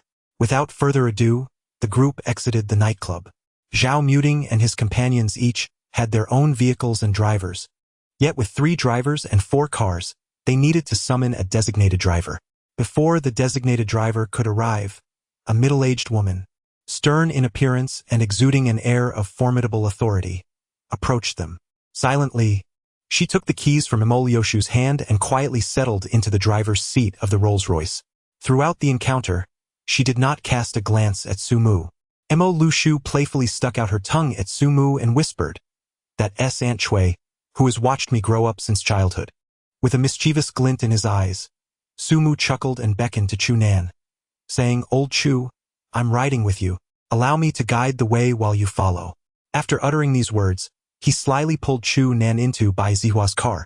Qin Peiyong and Zhao Muting shared a vehicle, while the remaining 2 cars accommodated 5 young ladies each. Bai Zihua drove a Bentley Continental GT, and Zhao Muting's Rolls-Royce Phantom was reserved for the ladies. Qin Peiyong cruised in a Lamborghini Revent N, perfectly matching Zhao Muting's style. Lastly, Emo Lyosu's pink Rolls-Royce Wraith trailed at the rear of the convoy. Sumu led the way, navigating through a maze of twists and turns until they arrived at the most remote area of the urban-rural fringe in the southern part of Dongyang City. The followers behind were on the verge of madness, their expressions mirroring that of Chu Nan and Bai Zihua, who wore looks of utter disbelief. Finally, Bai Zihua could no longer contain himself and cautiously inquired, Boss, you wouldn't be bringing us here for skewers, would you? Sumu, with an expression of utter certainty, remarked, What else is there to do in the dead of night if not to indulge in skewered delicacies? Allow me to share that there is a roadside stall nearby, renowned for its authentic lamb skewers. Their lamb kidneys are simply exquisite. By the way, Lao Bai, I notice your complexion is rather pallid. Could it be a sign of kidney deficiency? Perfect timing to replenish your strength. I shall treat you to 10 skewers of lamb kidneys today. Bai Zihua immediately flushed with vigor, exclaiming, Boss, I am not deficient. Sumu smiled faintly. It's better to be prudent. Let's add 10 more skewers to solidify our choices. Bai Zihua was nearly moved to tears. This area boasts Dongyang's most renowned night market, which, as dusk falls, teems with throngs of people. The street dedicated to barbecues is particularly favored by the local laborers and those of lesser means. A bottle of beer costs merely 5 yuan, while the cheapest skewers are a mere 1 yuan each. For just 20 or 30 yuan, one can enjoy a delightful meal that is both economical and delicious. The moment the 4 luxurious vehicles belonging to Su Mu and his companions made their appearance, they commanded an undeniable presence. The least expensive among them was priced at 5 million. Even a blind person could discern their opulence, and it was wise to keep a safe distance upon encountering such cars. A mere accidental bump could cost one a fortune, equivalent to the price of a house. Truly, they were not to be trifled with. As the 4 cars came to a halt in front of a roadside lamb barbecue stall, a dazzling array of handsome men and beautiful women disembarked, causing an uproar throughout the entire street. Su Mu greeted the boss with a cheerful smile, directly arranging 2 white steel tables side by side on the roadside, encircled by a circle of small stools. The few young ladies accompanying Xiao Yu were relatively unperturbed, as there were street barbecue stalls near Dongyang University. However, the 4 boys from Chunan were utterly bewildered. After all, they were the heirs of a prestigious conglomerate worth billions, accustomed to drinking only imported water. To have them sitting on small stools, clutching beers while skewering meat, this was utterly incongruous. The onlookers showed little interest in these wealthy young heirs. Their attention was captivated by the 6 beautiful ladies, including Emo Liusu and Xiao Yu. Such breathtaking beauties radiated youthful exuberance, and their mere presence made them the most striking figures in the vicinity. Emo Liusu obediently took a seat beside Su Mu, with Xiao Yu on her right, while the other 4 girls arranged themselves interspersely with the 4 boys from Chunan. Su Mu instructed the boss to keep an eye on things, and then ordered 10 boxes of chilled beer. With a swift motion, he popped open a bottle and tilted his head back, gulping down a mouthful with immense satisfaction. This is the most comfortable way to enjoy it, Lao Chu. Have one. You're sure to appreciate it. Expensive doesn't tea always equate to better taste? Chunan, feeling somewhat reluctant, opened a bottle and took a sip, nearly choking on the bitterness. The taste was incredibly sharp, yet he managed to swallow it down, experiencing a refreshing sensation that brought an inexplicable sense of liberation. Momentarily taken aback, he took another sip. Wow, this is quite good, he exclaimed. Lao Zhao, Lao Bai, Lao Qin, come on, let us have a toast. We can't let Su look down on us. Little Yu, grinning, swiftly opened her own bottle, ensuring each girl had one in hand. Ladies, let us join in too. We can't let these arrogant men underestimate us. Lu Su, you don't have to join if you're not up for it. Just take it easy. Su Mu nearly burst into laughter. She can't drink? What you perceive as a little white rabbit is, in fact, a formidable gray wolf. Emoliosu discreetly shot Su Mu a glare, her meaning unmistakable. If you dare to expose my secret, beware of my wrath. Without uttering a word, she picked up a bottle of beer and clinked it with Xiao Yu's. I can drink? Come, let us indulge together. Soon, the boss brought out several plates of boiled peanuts and fresh edamame. The group, having consumed copious amounts of alcohol, began to feast heartily. Fresh lamb skewers arrived in succession, and the atmosphere gradually became electrifying. The scorching meat skewers paired with the icy beer created an exhilarating sensation. Starting with Xiao Yu, everyone began to toast Su Mu, seemingly intent on targeting him in retaliation for his stingy choice of dining at such a humble stall. Su Mu welcomed all with open arms, downing bottle after bottle of beer without a hint of disturbance in his belly. Aside from a slight flush on his cheeks, he exhibited no change whatsoever. Emoliosu sat obediently beside him, frequently offering him beer and skewers, even disregarding the pungent aroma to peel garlic for him. This scene infuriated Aunt Chui from afar, causing her to seethe with rage. This little rascal is utterly exasperating. I can no longer contain myself. If I do not descend to teach him a lesson, I shall not feel at ease. Her husband, silently swallowing hard beside her, advised, you are no match for him. Do not embarrass yourself, dear. Instead, why not let me go down and grill a few skewers? The taste seems quite delightful. The man could only manage a sheepish smile, saying, I was merely jesting. Such unhealthy fare should be consumed sparingly, if at all. Gulp. Aunt Chui nearly crushed the steering wheel in frustration. Are you swallowing? The man quickly shook his head, insisting, no, I merely gulped out of reflex. Aunt Chui ground her teeth in anger. Reflex? Are you a dog? At that moment, Emoliosu approached with a steaming plate of skewers and 2 bottles of beer in hand. Aunt Chui, Uncle Nan, please have some. Aunt Chui's face instantly softened with affection. Thank you, young lady. Uncle Nan eagerly reached out to take them, his face alight with pleasure, so fragrant. Young lady, you truly understand me. Alas, once a man is married, he is not his own master. Even eating must be regulated. Aunt Chui wanted to explode but dared not, her face turning crimson. I wish to marry you. Su Mu was in the midst of swallowing something, nearly choking. Are you insane? Moliusu replied earnestly, no. I simply wish to keep you in check. Chapter 77. Rock, Paper, Scissors. Su Xiaoyu is the dearest friend and roommate of Emoliosu at Dongyang University. She is a stunning beauty, akin to a campus goddess, with a vivacious and straightforward personality. From the very beginning, she harbored strong disapproval towards Su Mu. Which girl would be pleased to witness the man her close friend admires engaging in fickle affections and entanglements with several women? Upon discovering Su Mu's unfaithful nature, she vehemently chastised Emoliosu. Yet, Emoliosu, with a sweet smile, insisted, my feelings for him are my own business, unrelated to him. This infuriated Su Xiaoyu to the point of feeling her chest expand with indignation. In truth, Su Xiaoyu harbored a rather complex sentiment towards Su Mu. She scorned his character yet envied his talents. As the atmosphere intensified, Su Xiaoyu provocatively gazed at Su Mu and remarked, scoundrel. The singing god. Drinking like this is dull. Why not let me and my friends entertain you with some games? Emoliosu felt a twinge of guilt, while the other 4 girls eagerly clapped in agreement. Su Mu immediately sensed the foul play afoot. Ah! These young ladies must have conspired beforehand, intent on humiliating him as a means to vent their frustrations over his romantic entanglements. Chu Nan promptly led the charge, exclaiming, young Master Mu, let us indulge in some fun. If you lose, you must drink. But for the girls, no alcohol. It's unwise to overindulge. Instead, the one who loses must plant a kiss on you. What do you say? Ha ha ha. Zhao Mu Ting quickly echoed. I wholeheartedly support Nan Xiao's proposal. Young Master Mu, you cannot back down. Qin Peiyong deliberately chuckled, but we must clarify the terms of the kiss. Where exactly will it be? Bai Zihua chided playfully. Are you foolish? Of course, it's on the cheek. Do you expect a kiss on the lips? Su Xiaoyu and her sisters were somewhat taken aback. How had the rhythm been so drastically altered? This was not the plan they had envisioned. What significance did a mere kiss hold? This group of despicable men, seemingly well-mannered yet truly nothing more than wolves in sheep's clothing. The so-called 4 young masters of Dongyang? They were more akin to 4 ruffians.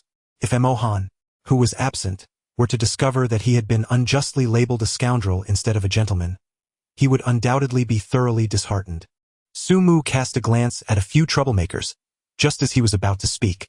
However, Su Xiaoyu gritted her teeth, seized the bottle of wine before her, and declared with fervor, who is afraid of whom? It's merely a kiss. Consider it a practice session for a few years down the line. Come on. Whoever doesn't join is a little pup. Chu Nan and the others were momentarily taken aback, then burst into hearty laughter. Emoliosu, too, was laughing so hard her face turned crimson, and she playfully smacked Su Xiaoyu on the back. Su Mu was in such distress that he felt like vomiting blood. This evening, he had engaged in several clandestine encounters with the young lady, each culminating in her victory. That statement was quite harsh. Having been an orphan for 25 years, he suddenly found himself confronted by a group of unexpected maternal figures. Who could possibly endure such a turn of events? He managed a faint smile before turning to the proprietor, saying, Boss, bring me 10 cases of ice-cold beer, and set them down behind me. The proprietor, grinning, went off to fetch the drinks. Su Mu then cast a casual glance at several young women, exuding an air of nonchalance. Bring it on. Regardless of the game you play, if I win even once today, I will consider it a loss. This proclamation was rather convoluted, yet Su Xiaoyu responded swiftly, indignantly exclaiming, Playboy Su, don't assume we can't handle a loss.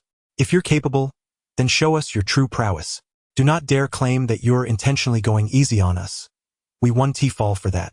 Chu Nan, ever the instigator, chimed in, Exactly, young Master Mu. How can you be so inconsiderate? You ought to give the ladies a fair gaming experience. Miss Lu Su, I trust you 1T mind, will you? Mo Lu Su's cheeks flushed a delicate hue, her eyes sparkling with brilliance. She was already aware of Chu Nan's identity but chose not to reveal it. Of course, I wouldn't mind at all, Su Mu. I also wish to participate. Let us have 6 of us challenge you alone. Do you dare accept? With the collective challenge, Su Mu found himself compelled to concede, raising his hands in surrender. To be honest, I'm not particularly skilled at games. I can only manage rock, paper, scissors. If we play that, I might just scrape by for a while, but the rest I absolutely refuse to engage in. Su Yao fixed her gaze intently on Su Mu. Declaring, then let us engage in this game. Since we are playing for such high stakes, if you lose, you must drink 3 bottles. If we lose, we shall simply kiss your son once. After speaking, Su Xiaoyu regarded Su Mu with a triumphant expression, her eyes brimming with provocation. The temperament of Su Mu is quite intense. Come, let us begin. You shall be placed at the very end. Su Mu pointed at Su Xiaoyu and then, with a cheerful smile, said to Emoliosu, you are second to last. The game begins with the girl, next to Su Xiaoyu and Chu Nan. Rock, paper, scissors. Su Mu and she were akin to scissors, engaged in the timeless game of rock, paper, scissors. The second round, 2, ended in a stalemate, heightening the tension in the atmosphere. The third round also resulted in a draw. All eyes were fixed upon the hands of the 2 contenders. The girl's movements grew increasingly swift, while Su Mu maintained a facade of utmost seriousness, though inwardly, he was delighting in the unfolding spectacle. How quaint, he mused. Their speed was but a sluggish performance in comparison to his own prowess. Victory was his to claim, defeat merely a choice, and draws were orchestrated to leave them questioning their very existence. Ultimately, in the 9th round, Su Mu succumbed to defeat. The girl let out a triumphant shriek, her fists clenched in exhilaration as she nearly doubled over in laughter, her jubilant leaps captivating the onlookers, leaving them in awe. Su Mu effortlessly lifted 3 bottles of beer and opened them. It is time to showcase some genuine skill. He tilted his head back and consumed them in one go. In a mere 3 seconds, 1 bottle was emptied. In total, he finished all 3 bottles in 9 seconds. Chu Nan and the others stood there, utterly astonished. Goodness! Does Mu Xiao have a water pump inside him? Indeed, Chu Nan was no novice himself. His master was an ancient martial artist, and he possessed formidable strength. For him, consuming 5 or 6 jin of baijiu was hardly a challenge. However, this evening he too felt the effects of alcohol. Yet Su Mu's method of drinking was simply terrifying. While at the slow shake bar, Su Mu had already indulged significantly, having consumed nearly half of the spirits ordered in the VIP area. Now, at this barbecue stall, he had downed at least 30 bottles of beer on his own. The astonishing part was that he had never once visited the restroom. This capacity for digestion was utterly astounding. Only Chu Nan understood the reason behind it and was left in disbelief. The proprietor, through the use of true energy, had neutralized the alcohol and water. True energy was undoubtedly a hallmark of ancient martial artists. What kind of formidable background does this proprietor possess? Why does he choose to mingle in the mundane world? Su Mu has already commenced a competition with the second girl, and the outcome is all too apparent. He has suffered yet another defeat. Having lost 4 times in succession, he has downed 12 bottles of beer. When it was Emoliosu's turn, Su Mu effortlessly eliminated her in an instant. Huh? Emoliosu was momentarily taken aback, her expression bewildered. Then, pouting adorably, she gazed at Su Mu, her cheeks growing increasingly flushed. Su Mu, with a cheeky tilt of his head, pointed to his own weathered visage and said, "Come on, give me a kiss." This scene ignited a fiery wrath in Aunt Shui from a distance, who exclaimed, "You shameless cur." Meanwhile, her husband leisurely savored his skewers while sipping wine, wearing an expression of admiration. This lad is truly gifted. Aunt Shui finally erupted in anger. "Get the hell away from me." Chapter 78. Shocking news amidst the uproar. Emoliosu swiftly planted a kiss on Su Mu's face. Su Xiaoyu scoffed softly, clenching her fist in a provocative manner and declared, "It's my turn now." Su Mu chuckled and shook his head with a playful smile. "The game ends here, classmate Xiaoyu. I shall not grant you the opportunity to deliberately kiss me." Su Xiaoyu was utterly dumbfounded. What kind of man could be so shameless to this extent? Oh my heavens! This is driving me insane. Su Mu was undoubtedly deliberate in his actions.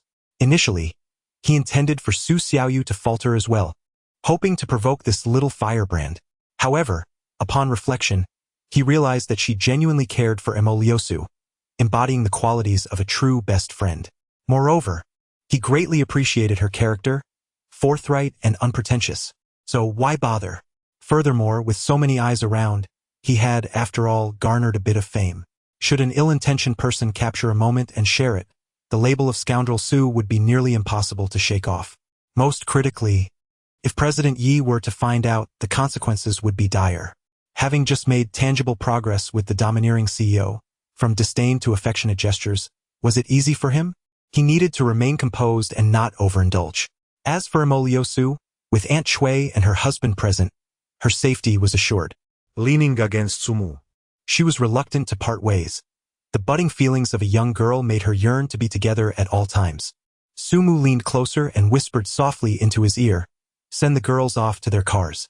Watching as Zhao Muting's driver followed behind Mo Liusu's vehicle, Su Mu then turned to glance at Chu Nan and the others, smiling as he said, "Well, I was just saying yesterday afternoon that we should find a time to gather together. Unexpectedly, we encountered this opportunity last night. There is no better day than today. I have something to discuss." The four of them immediately set down their skewers and bottles, adopting a serious demeanor. The situation in the capital is rather intricate at present. Lao Chu, your arrival in Dongyang could be considered fortuitous. I have a plan, and if it comes to fruition, not only could you ascend to the position of family head, but there is also the possibility of taking an even greater leap. Chu Nan's inebriation dissipated entirely as he gazed at Su Mu with fervor, saying, "Boss, please tell us what we should do." Logically, having the four of them should be sufficient, but such a scenario would necessitate the downfall of the Mo family. The mere suggestion sent chills down Zhao Muting and the other spines.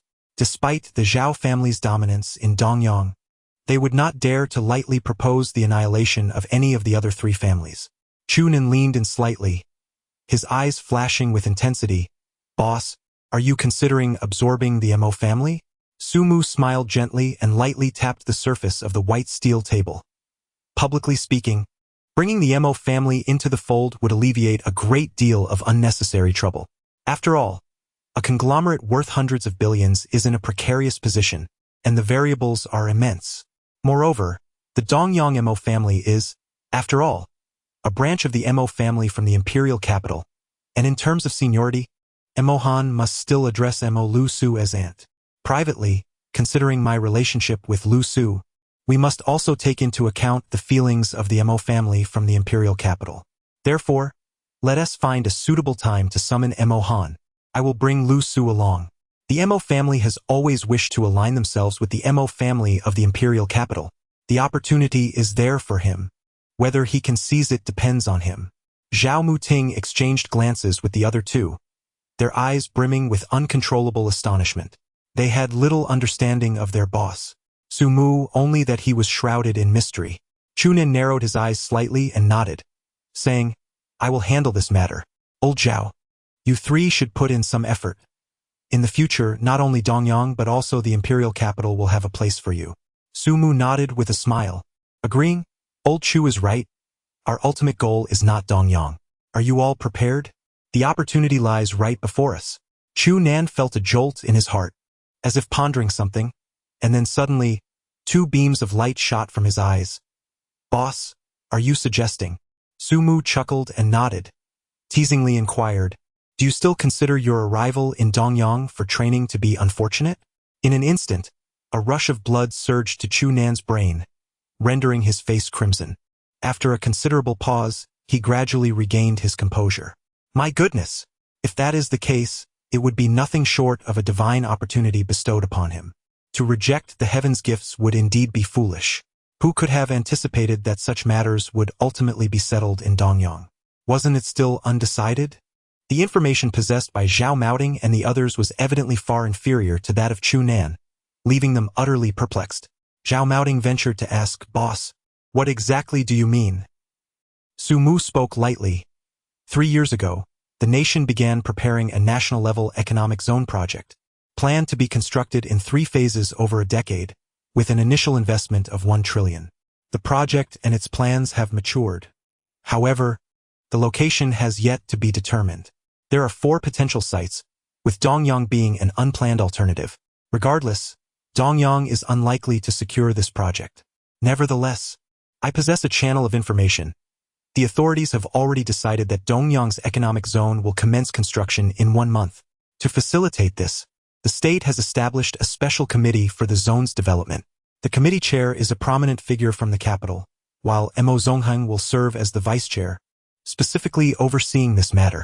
Naturally, such a significant undertaking involves multiple stakeholders, and the relationships within this context are invariably intricate. Sumu gazed at Chunen. A gentle smile gracing his lips. I will devise a means to secure your position within the construction committee. When the time comes, you shall partake in a project worth 200 billion, while your 4 families will collectively receive 800 billion. The remaining 200 billion will serve my purposes. Zhao Muting and the others were left astounded, their jaws nearly dropping in disbelief. This revelation was utterly staggering.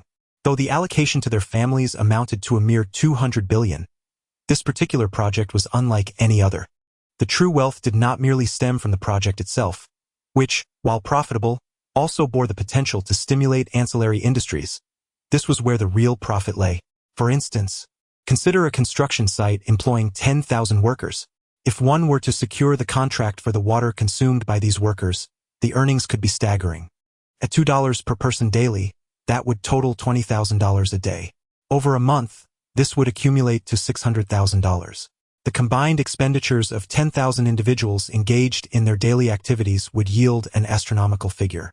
Should this information become public, virtually every major corporation in the nation would vie for a share of the spoils, employing every conceivable tactic to do so. The construction endeavor would merely be the beginning. The true significance lay in establishing a stronghold within this economic zone. The 4 esteemed families of Dongyang were poised to reap the rewards first. Junang. Invigorated by the grand vision painted by Su Mu, felt an overwhelming urge to kneel in gratitude. If he could indeed join the construction committee, his standing within the family would undoubtedly ascend significantly. Chapter 79. The Yi Group press conference. After the gathering concluded, Zhao Muting's driver escorted Su Mu to the entrance of the villa. It was already 2:30 in the morning, and Su Mu hesitated to knock on the door. The following morning, upon awakening, he shivered as a sudden realization struck him. Today, there was an exceedingly important event that required his presence. He leapt from his bed. Glancing at the time, it was only 9 o'clock, and he breathed a sigh of relief. Just as he finished washing up, a knock resounded at the door. Professor Ning stood outside, one hand carrying a suit bag, the other clutching a box, with a tie draped over her arm. The events of the previous evening seemed to have faded into the past, yet her gaze toward Su Mu flickered with uncertainty, avoiding direct eye contact. She lowered her head slightly and spoke softly. At 11:30 this morning, the Yi Group will hold a press conference, and your presence is imperative. This is your attire. Su Mu chuckled softly as he opened the gift. Upon noticing Ning Yen preparing to leave, he quickly blinked his eyes at her and confessed, I cannot tie a tie. Would you do it for me? Professor Ning replied with a gentle turning away. Only then did Su Mu put on his trousers and slip into his shirt. In silence, Ning Yen began to assist him, first deftly tying his tie, then draping his jacket over his shoulders and smoothing out the hem of his shirt. Glancing at him from behind, Professor Ning's gaze became somewhat entranced, and a faint blush graced her cheeks. Su Mu turned around, brimming with pride, and inquired, Am I handsome? Professor Ning smiled faintly and replied, Such vanity. Suddenly, Su Mu opened his arms and embraced her tightly, startling Professor Ning into a pallor of shock.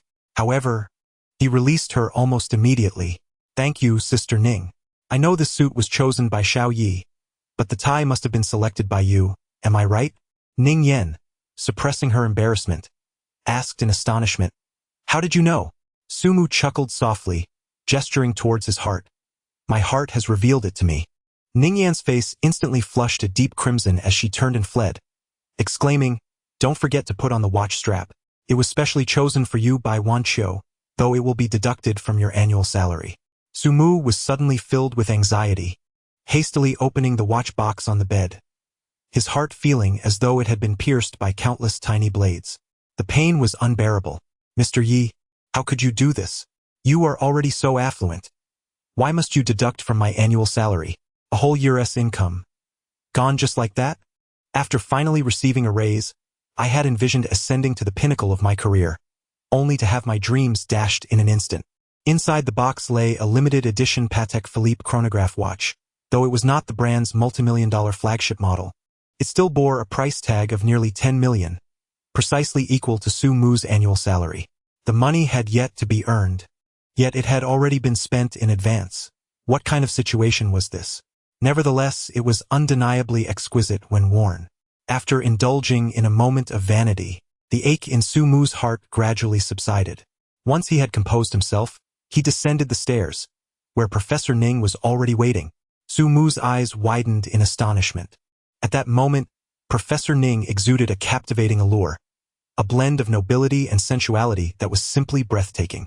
She adorned a petite dress crafted from silk, which gracefully clung to her voluptuous form, accentuating her exquisite curves.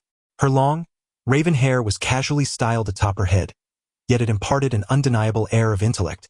Around her swan-like neck, she wore a string of pristine white pearls. Ning, must you be so enchanting? Are you intent on making me drool? Ning shot him a charming glare, grasping her handbag as she replied, "Let us go.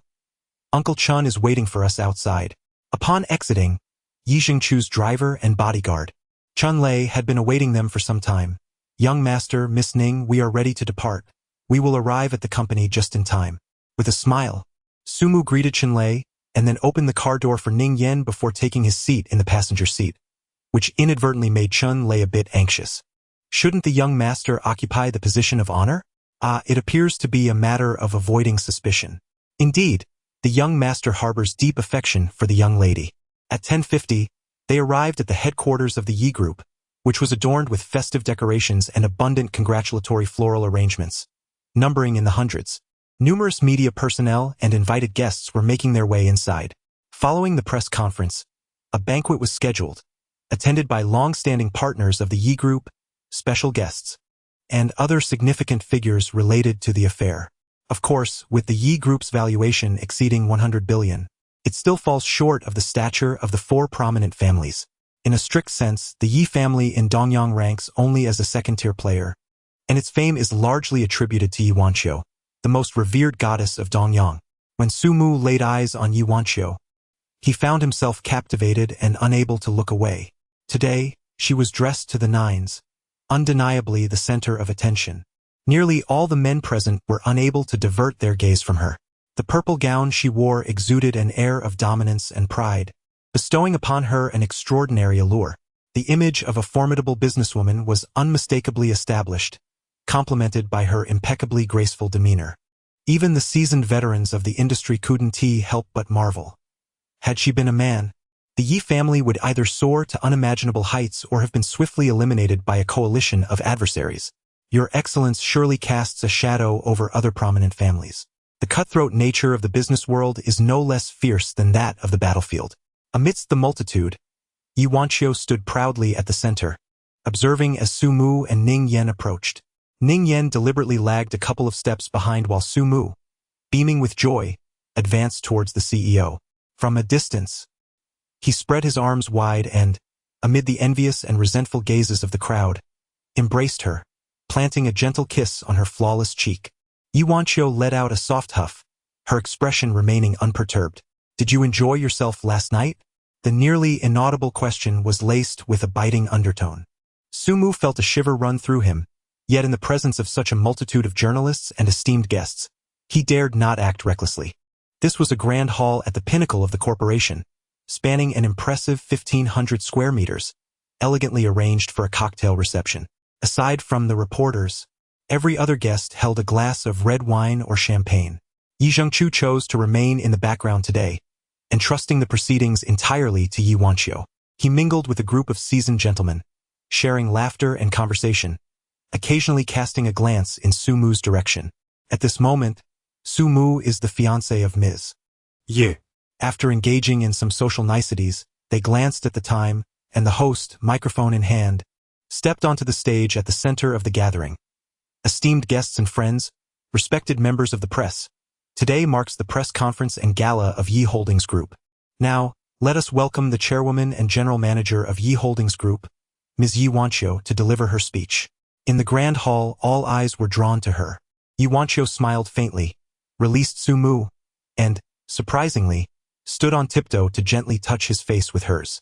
At that moment, Su Mu was the center of attention. Just as Yi Wanqiu was about to ascend the stage, a voice called out, "Wait!" Chapter 80.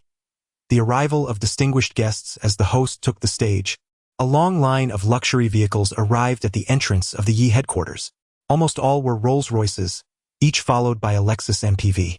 The manager of the security department stood in stunned silence. He was responsible for security and order today. All the invited journalists and guests had arrived, except for those with valid reasons for their absence. This sudden appearance. Goodness, the four young masters of Dongyang have made their entrance together? And who else is following behind? With the utterance of wait, the atmosphere at the gala shifted, and everyone was taken aback. Could it be that someone was seeking trouble with Ye Holdings today? It wouldn't be surprising. Every business has its adversaries, and competition abounds in the marketplace. Upon closer inspection, the crowd's eyes widened in astonishment. Goodness, today, Yi Wanqiu had specifically hired a professional planning company to ensure the press conference went smoothly and without error. Two individuals stood at the entrance, specially designated to announce the arrivals. As a group entered, their booming voices resonated.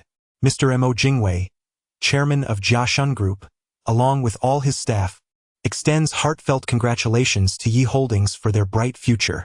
Mr. Bai Qiming, chairman of Qingyun Group, along with all his staff, congratulates Ye Holdings on their grand aspirations. Mr. Qin Taiping, chairman of Yuanhu Group, along with all his staff, wishes Ye Holdings prosperous business endeavors. Mr. Zhao Haud, chairman of Shiwang Group, along with all his staff, congratulates Ye Holdings on their glorious prospects. The four young masters of Dongyang made a grand appearance at the press conference of Ye Holdings. The journalists went into a frenzy, their cameras focused intently on the four gentlemen. Zhao Muting and his companions walked in side by side, making their way to Yi Wanqiu. "Wanqiu, congratulations. Our goddess has surpassed us. Indeed, I'm still a vice president, while you've become a chairwoman. No more calling your name. I must now address you as Director Yi." Among the four young masters, apart from Qin Peiyong, all were suitors of Yi Wanqiu, yet their thoughts had shifted, especially with Su Mu standing beside her.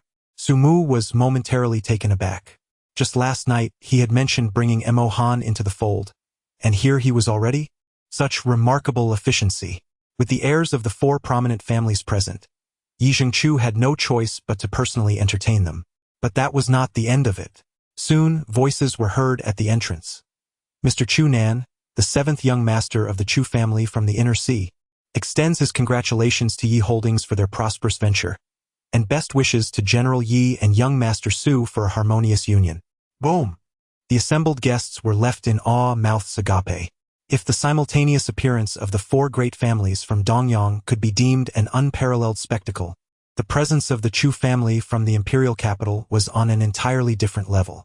There were numerous illustrious Chu families in the capital, but with the addition of Inner Sea, this was truly the formidable Chu family. Chu Nan entered with a beaming countenance. He first nodded at Su Mu before approaching Yi Wanqiu, extending his hand with a warm smile, saying, "Wanqiu, we meet again. Rest assured, the past was merely a misunderstanding. From now on, should you find yourself in need of my assistance, do not hesitate to ask." Yi Wanqiu was equally bewildered. Chu Nang, The very instigator who nearly led the Yi family to ruin was here to offer congratulations? What on earth had transpired? Next, more well-wishers arrived. Mr. Mo Zongheng, the young master of the Mo family from the Inner Sea, congratulates Yi Holdings on their grand opening and has sent the Mo family's young lady to pay her respects. The guests, who had just closed their mouths, gaped once again in astonishment. How had the Yi family acquired such profound connections? If that were the case, how could they still be regarded merely as a second-tier family? This was utterly confounding. Mo Liusu reappeared today, embracing her previous image of a demure young lady, clad in flowing white garments. her long hair cascading down her shoulders as she approached gracefully. She did not even glance at Sumu but walked directly to Yuanchio with a sweet smile, exclaiming, "Sister Yi, you look absolutely stunning." Yuanchio quickly took her hand and replied with a smile, "You are the beautiful one. Be sure to drink a bit more later. I know you can hold your liquor well." This elicited a faint blush on Emoliosu's cheeks. But the surprises were not over yet. The young lady of the Hangwu Zhu family, representing the Zhu family, extended her congratulations to Yi Holdings for their successful opening and flourishing business, personally coming to convey her best wishes. Sumu stumbled slightly, exclaiming, "What on earth are you all doing? I nearly forgot that today marks the press conference of Yi Holdings. How is it that each of you seems to be in the know? And you even come to offer congratulations? This is hardly a celebration. It feels more like a gathering of the three kings." Sister ning professor ning. Seeks no conflict with the world, yet the other three are certainly no pushovers. Yi is undeniably domineering, and as for the sweet and innocent Lusu, I scoff. That young lady possesses more cunning than one might expect. And what of Zhu Ruerue? She might as well have the words, "I have a bad temper and a peculiar disposition," emblazoned across her forehead. Is she truly here? Is there anything good about this? Is this a press conference or a battlefield? Even Chu Nan gazes at Sumu with an ambiguous expression. A buzz of discussion ensued. The Hangwu Zhu family? When did another Hangwu Zhu family emerge? Are they particularly formidable? Why are they positioned at the back? The order of congratulations holds immense significance, akin to how the most esteemed guests make their appearances last. The majority present were oblivious to the Hangwu Zhu family, while those who were aware would certainly keep it to themselves. The murmurs gradually subsided as a group entered through the doorway. Chu Nang, Accompanied by the four prominent young masters, swiftly approached to greet them. All eyes turned toward the entrance. Sumu was no exception. Then he was taken aback. Shortly thereafter, his arm was ensnared by a pair of hands, and the fingernails began to gradually dig into his flesh. Sumu felt utterly despondent, on the verge of tears. "Zhu Ruerue, you are truly here to disrupt the atmosphere. Why, pray tell, do you adorn yourself so beautifully? Are you not aware that you overshadow the occasion?" At the entrance, a woman of breathtaking beauty strolled forth, her allure beyond the confines of mere words. Perfect. It was simply perfection. A flawless figure, an exquisite visage, an impeccable demeanor, everything was nothing short of perfection. Zhu Ruerue approached, clad in a resplendent white palace gown. Adorning her hair was a solitary imperial green jade hairpin. The flowing gauze danced around her, accentuating every aspect of her form with exquisite precision. Gone was the playful charm of her once lollipop-laden smile. Instead, her expression radiated elegance, naturally exuding an air of unparalleled nobility, yet devoid of any arrogance. Her gaze conveyed youthful vibrancy, tinged with a subtle allure, and a wisdom that pierced through the hearts of those around her. Time seemed to stand still. Sumu could not help but admire. If this girl were to pursue an acting career, she would undoubtedly be a true diva. It is no wonder that the princess of the Zhu family possesses such an aura. Otherwise, it would indeed be a rarity. In that moment, the foremost goddess of Dongyang was utterly eclipsed. Yuansu's hands clutched Sumu's arm tightly, her feet pressing down so hard that it brought her pain. A voice seemed to roar within her heart. "You are ruining the scene. How dare you disrupt this?" Yet on her face, there was an exceptionally warm and affectionate smile as she forcibly led Sumu forward. Before Zhu Ruerue could utter a word, she reached out and grasped Zhu Ruerue's small hand, exclaiming, "Sister, you have finally arrived." Zhu Ruerue stood there in stunned silence, questioning if she had misheard. Sumu almost stumbled. "Have you two met? And your sister?" Chapter 81. A stroke of good fortune, the attendees of today's press conference held by Yes Holdings Group were not particularly high profile. After all, the Yi family is merely a 100 billion level enterprise. Above the Yi family, there are at least 10 companies in Dongyang with assets in the hundreds of billions. At the pinnacle, there are the 4 illustrious families of the 1,000 billion level. However, the grandeur and sophistication of this press conference reached unprecedented heights. The 4 prominent families sent their heirs to represent them. The Chu family and the Mo family from the imperial capital dispatched significant figures. Most notably, The Hanggu Zhu family made an appearance. Although the majority of people were unaware of the Zhu family, they were not blind. The attitude of young Master Chu towards them was almost one of reverence. What does this imply? It indicates that the Zhu family status is undoubtedly superior to that of the Chu family. What defines luxury? This is it. The press conference for Ye's Holdings today is bound to make headlines tomorrow, creating a sensation in Dongyang. The atmosphere was electric, with everyone present brimming with excitement. Yet, Sumu remained unfazed. who are the enchanting twin beauties of Dongyang? They are Yi Wanqiu and Ning Yan. One is a gifted lady, the other a financial prodigy. Now, with the emergence of Emo Liusu, who matches them in grace, appearance, and figure, the impact is already staggering. But then, an even more astonishing presence arrived. Zhu Ruirui's entrance was nothing short of a showstopper. The other three stunning women had to concede to her brilliance. Yet Yi Wanqiu chose to confront the challenge head-on. As she spoke, her commanding aura was nothing short of formidable. Zhu Ruirui gritted her teeth. Today, she intended to maintain a composed demeanor. However, that was simply impossible. Sister, today is your moment of joy. How could I, as your sister, not be here? Su Mu specifically instructed me that you are a sister whom I must respect, so I shouldn't stand on ceremony.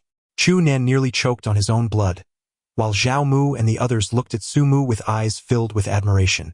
What does it mean to be formidable? This is it. I should probably keep my distance. Even a deaf person could discern the sparks flying between these two young ladies. I hope no innocent bystanders get hurt in the ensuing clash. President Yi gritted his teeth in frustration, yet his face remained adorned with an exceptionally warm smile. Just don't stand on ceremony when it comes to that guy. But you cannot refer to him as Su Mu. According to me, you must call him brother-in-law. Really? Zhu Ruirui exclaimed in astonishment, covering her mouth with her fair hand, her innocent eyes wide open. Then, with a light laugh, she replied, "But he told me he is my sister-in-law's younger brother, and that siblings and sisters-in-law should definitely not stand on ceremony, so just call him by his name." Having said that, Zhu Ruirui turned to Su Mu, blushing slightly, and winked. "Isn't that what you said, Su Mu?" Su Mu smiled awkwardly, feeling a chill run down his back. "You continue weaving your tales. I shall merely observe," he remarked.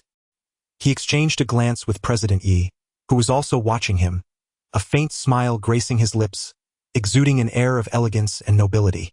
Yet, Su Mu discerned a palpable threat lurking beneath that demeanor. "Old Chu, I believe I've had a bit too much to drink. Would you accompany me to the restroom?" Chu Nin shuddered, casting a pleading glance at Su Mu. At that moment, Emo Liusu inexplicably found her way to Su Mu's side, affectionately wrapping her arm around his, exclaiming, "Brother Su, thank you for celebrating my birthday with me last night and for the beautiful gift. I shall wear it every day from now on." Simultaneously, 3 pairs of eyes, charged with an aura of hostility, bore down upon them. Even the usually unperturbed Professor Ning was not exempt from this tension. He approached Emo Liusu with a gentle smile, taking her hand and saying, "Liusu, was yesterday your birthday? How could you not inform me? Such behavior deserves a reprimand." Emo Liusu had no choice but to release her hold on Su Mu's arm. President Yi maintained a smile on his face, yet his gaze towards Su Mu was chillingly intense. "Come here, the ribbon-cutting ceremony is about to commence. As my fiancé, you are required to stand beside me." With a chuckle, Su Mu swiftly approached Yi Wanqiu's side. The host on stage, adept at reading the room, knew that the moment to shine had arrived. A new dilemma had emerged. The originally scheduled VIPs for the ribbon-cutting ceremony had to be dismissed. There were only 5 positions available. 1 for Yi Wanqiu, 1 for an official representative, and the remaining 3 for the most esteemed partners of Yi Holdings. With the arrival of the 4 prominent young masters, aside from Yi Wanqiu, no one else was deemed worthy to take the stage. The collaboration of the 4 young masters of Yi Holdings for the ribbon-cutting was bound to make headlines.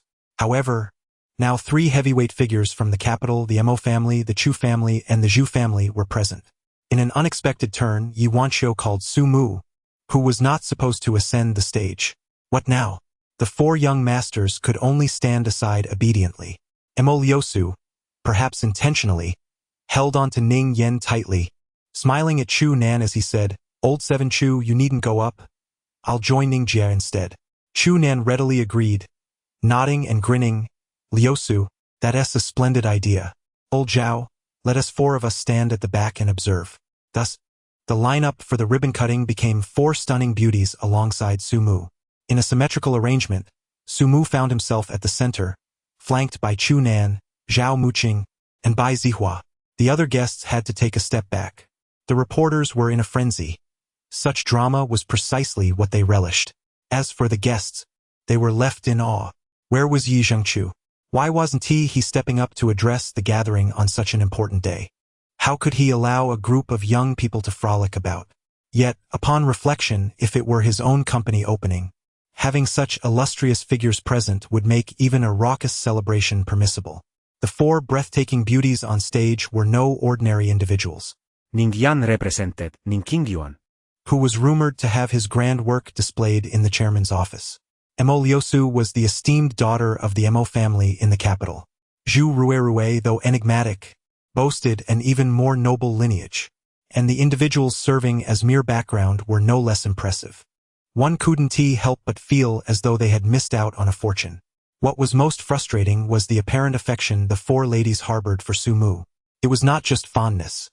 It was an unmistakable, uncontainable affection. Why wasn't it directed at me? To encounter such a captivating figure with a figure so alluring, an air of nobility, and unparalleled beauty would be a joy in any context. Yet why did these 4 beauties seem so drawn to this mere chauffeur? Was there some secret to enhancing allure in being a driver?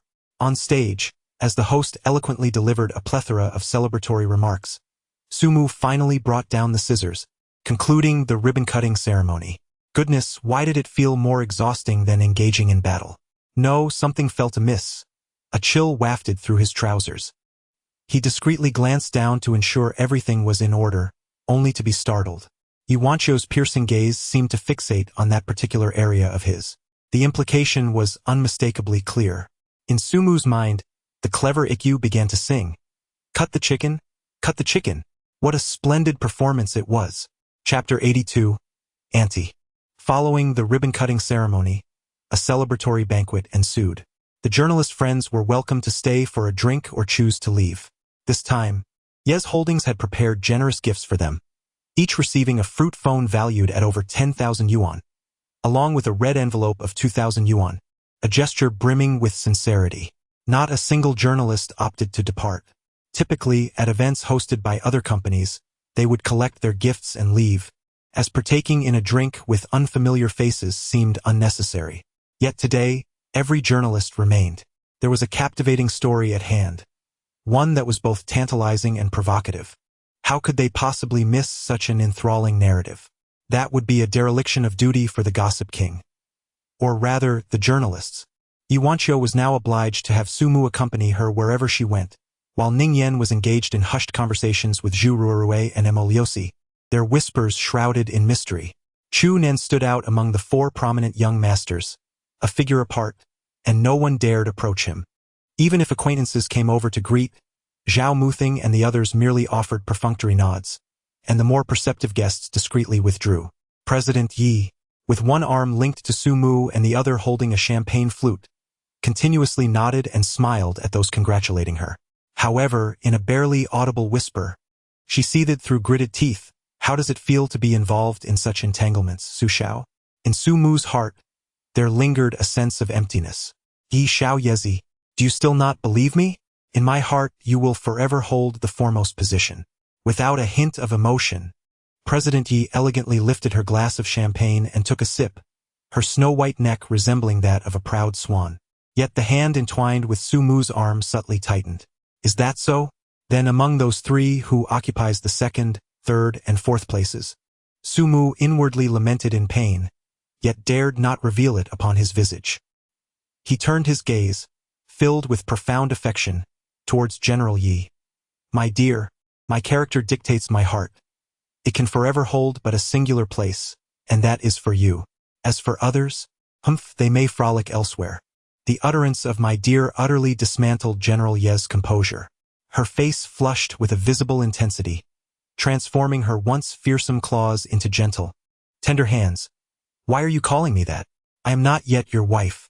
Su Mu secretly curled his lip. Little girl, it seems you have long harbored ulterior motives towards me. What do you mean by not yet?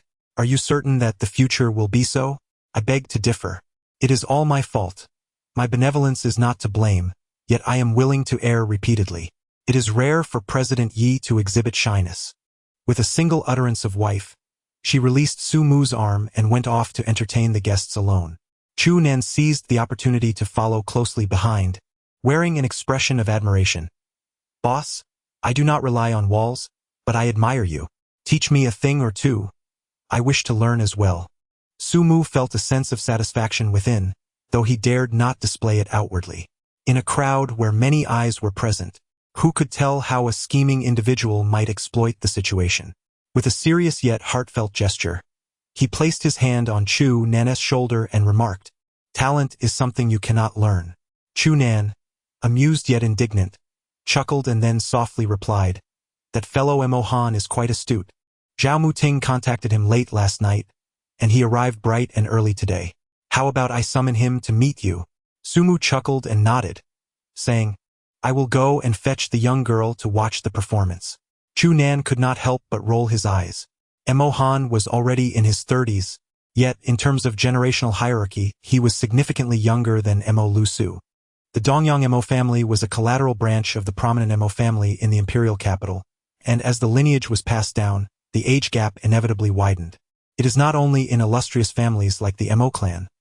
Even in rural areas today, many grandfathers have 7 or 8 children, leading to a scenario where the oldest grandchild and the youngest son can be only a few years apart. Brother-in-law. Su Mu shivered slightly, but soon regained his composure. He nodded at Zhu Ruerue with a hint of formality. "Good little sister-in-law, so obedient. One day your brother-in-law will buy you some candy." With that, he directly took Mo Liusu's hand and walked away. "Little Liusu, come, let me introduce you to someone, and perhaps find a sense of elderhood in the process." Mo Liusu responded obediently, casting a proud glance at the visibly distressed Zhu Ruerue. Ning Yen smiled silently, adopting an air of indifference. Chu Nan had already summoned Zhao Muxing and the others. Upon seeing Mo Liusu, Mo Han felt a mix of nervousness and excitement. What the Mo family sought was merely a return to their roots, wasn't it? The vast wealth was but a fleeting illusion. With the prestigious Mo family name in the imperial capital's inner sea, fortune seemed the least valuable of possessions. Straightening his attire with utmost seriousness, Mo Han respectfully bowed to Mo Liusu, addressing her as aunt. The term, aunt, made Mo Liusu feel a bit flustered, though the children in the family called her that. They were, after all, just children. Despite Mo Han's typically calm demeanor, hearing those words nearly brought him to tears with excitement. It was a matter of conscience. He had nearly offended Su Mu over the matter of returning to their roots due to Mo Yibing. At that time, he hadn't even uttered an apology, simply following Mo Yibing away. Now, Su Mu treated him this way, truly exemplifying the principle of repaying kindness with kindness. He quickly lowered his hands, overwhelmed with gratitude, and said, "Thank you, aunt. In the future, if you need anything in Dongyang, your nephew will be at your service without hesitation." Montag Liusu smiled faintly. Her cheeks tinged with a hint of crimson as she stole a glance at Su Mu and replied, "I am content with just having brother Su." Mo Han, being the astute individual he was, immediately responded with a grin, "Indeed, indeed, with young Master Su around, I shall strive to bring you something fresh and delightful every day. I will leave it to young Master Su to deliver it to you." Mo Liusu's eyes sparkled instantly. Her big nephew's words had struck a chord deep within her. Just as she was seeking an excuse, this was simply perfect. Su Mu found himself in a predicament, akin to digging his own grave. What am I doing? Am I seeking the guidance of my elders or courting trouble? I have yet to gain any advantage, yet I find myself tasting defeat. Mo Han, as your elder brother, I must admonish you. At over 30 years of age, your demeanor remains so impetuous. Take, for instance, the last incident. A mere side branch of the Mo family reduced you to a sycophant. The dignity of the 4 great young masters of Dongyang has been utterly tarnished. Let this be a lesson learned. Mo Han, realizing the gravity of the situation, immediately donned a smiling facade, replying, "Su Shao, I understand. I will strive to ensure that I do not bring shame to my brothers, nor to you, Su Shao. Su Mu's expression darkened. What did you call me? Emohan was taken aback. Young Master Su? Su Mu smiled faintly, a smile that was both playful and enigmatic as he gazed at him. Let me ask you once more, what do you call me? Emohan suddenly realized little uncle. Emo Yosu, feeling a rush of embarrassment, covered her face and turned to flee, while Chu Nan and the others burst into hearty laughter. Su Mu felt a surge of blood rise to his lips, yet he forcefully suppressed it. In a fit of exasperation, he exclaimed, "For heaven's sake, call me uncle." Chapter 83. The powerful dragon of the imperial capital Mischief has an uncanny ability to swiftly bridge the gap between individuals. After the jest, Emohan quickly grew familiar with Su Mu, even joining Zhao Muting and the others in calling him boss. Su Mu revealed to him the matter of the economic special zone. Emohan and Zhao Muting were not much different. In an instant, fervor surged through their veins. He contemplated far more than Zhao Muting and the others. Wasn't the Zhao family a prime example? The main branch of the Zhao family resided in the capital, while its branches spread across the nation. Even the main branch in the capital could only be considered a second-tier family. Yet the Zhao family's prominent West King group was undeniably the foremost in Dongyang. The strength of the Dongyang Zhao family equated to that of the other three great families combined. Therefore, behind the scenes, the other three families were undoubtedly reluctant to witness the reuniting of the Dongyang Mo family. This was also the reason why Mo Han seldom associated with the other three. Naturally, Zhao Muting acted according to his own whims, while Bai Zihua and Qin Peiyang formed their own factions, leaving Mo Han in a subordinate position, which was only to be expected. Su Mu spoke as if addressing a matter of utmost simplicity. Zhao Muti first expressed, "I have no objections. I merely require a bit of time. After all, as you are well aware, not everyone prefers to let cash languish idly in their accounts, as it contradicts the nature of a businessman." Bai Zihua appeared to bear the least burden of all. Mo Han, too, felt no pressure whatsoever. Upon returning, he could easily present his little aunt to his grandfather. Let alone 200 billion, even 500 billion would pose no insurmountable challenge. Conversely, Qin Peiyang and Chu Nan found themselves in a rather uncomfortable predicament. Particularly for Chu Nan, regret gnawed at his heart, causing him considerable distress. How splendid it would have been had he not conspired with Lin Wenlan against the Yi group. The attempt to outsmart had backfired, resulting in a staggering loss of 50 billion. As merely the seventh heir in the Chu family line, his financial resources were entirely self-generated. Once he received funds, he was obligated to provide favors, and should he fall prey to scheming, it was not inconceivable that he might even lose his current position. In the realm of high society, familial bonds hold little weight. Self-interest reigns supreme. Just as Chu Nan wrestled with his turmoil, his phone vibrated slightly. Upon inspection, he discovered a message. After reading it, his countenance darkened significantly. "Boss, there is a rather unfortunate matter at hand." In Su Mu's eyes, two bright glimmers emerged as he wore a peculiar smile. "You cannot be serious. Is it that Li Chengming who intends to disrupt my affairs at this moment?" Chu Nan responded with a bittersweet smile, nodding in affirmation. "Indeed, he has arrived, and it would be inappropriate for me to remain here." Su Mu smiled and nodded, gesturing towards the back door. "You should leave with old Zhao and the others. If things escalate, it will be quite difficult for you." Chu Nan slowly nodded in agreement. "Then we shall inform General Yi that we are departing. Boss, please take care." Zhao Muxing pondered for a moment, then turned to Su Mu with a sincere expression. "Boss, I wish to stay." Bai Zihua smiled softly. "Muxing, why are you interrupting me?" Qin Peiyang added, "I will not leave either." Noticing the attention of others upon him, Mo Han shrugged and raised his hands. "Why are you looking at me? I never said I was leaving." Su Mu suddenly burst into laughter. "All right. Let us engage in a battle of wits against this formidable dragon of the capital." Chu Nan, with a wry smile, shook his head and turned to leave. He truly did not belong in this place. Should matters spiral out of control, it could jeopardize the delicate relationship between the Chu and Li families. The young masters of the capital have their own set of rules. The capital is entirely distinct from the magical city. In the magical city, wealth is omnipotent. However, That is not the case in the capital. In the capital, wealth merely marks one as a nouveau riche, forever unable to assimilate into the elite circles. Each echelon, level, and industry within the capital boasts its own exclusive circles. The concepts of insiders and outsiders first gain traction in the capital. Within the inner sea of the capital, the 9 great families represent the pinnacle of social hierarchy. Their circle is the most prestigious power nexus in the capital and indeed the entire nation. The descendants of the 9 families rely on the prestige of this circle to assert their status and identity. Should a conflict arise between insiders and outsiders, and a member of the inner circle is found siding with outsiders, the situation becomes rather amusing. At best, it can be seen as a display of hostility. At worst, it is deemed a betrayal of the circle, directly impacting the family involved. This explains why the young masters of the capital often reveal their identities before engaging in confrontations. The disparity in status compels others to retreat. There is little thrill in stepping on someone beneath one's station. Barely a minute after Chu Nan departed, several individuals entered the banquet hall. Li Chengming, the young master of the Li family from the inner sea of the capital, arrived to extend his congratulations.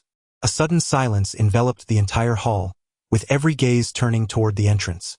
No one's entrance could rival that of Li Chengming. Even Zhu Ruirui paled in comparison.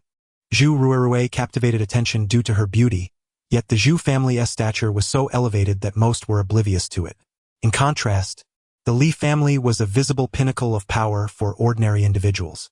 And who could truly bear the title of young master? It could only rightfully belong to a genuine heir, the legitimate firstborn. Li Chengming's demeanor eclipsed that of Chu Nan, as he was indeed the authentic successor. His mere presence commanded respect. Accompanying him were 4 young men, all exuding an extraordinary aura. From the moment he entered, Li Chengming's gaze fixated on Zhu Ruirui, dismissing everyone else entirely. As for Yi Wanqiu, the host, he regarded her with indifference. A mere 100 billion level company hardly warranted any semblance of respect. He swiftly approached Zhu Ruirui, affectionately calling out, "Ruirui."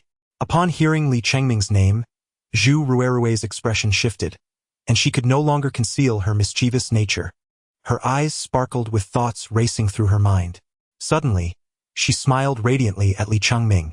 This smile was akin to a myriad of flowers blooming in the midst of winter, captivating not only Li Chengming and his entourage but also those nearby, leaving them momentarily entranced. "Chengming, what brings you here?" Initially, Li Chengming was quite sullen, but he immediately brightened at her words. He refrained from displaying too much arrogance, instead adopting a facade of modesty with a carefully crafted smile, gently responding, "I came to see you." Zhu Ruirui nearly retched at his words. How shameless, she thought. You dare utter such things? Instantly losing interest in feigning politeness, even her desire to spur him into conflict with Su Mu evaporated.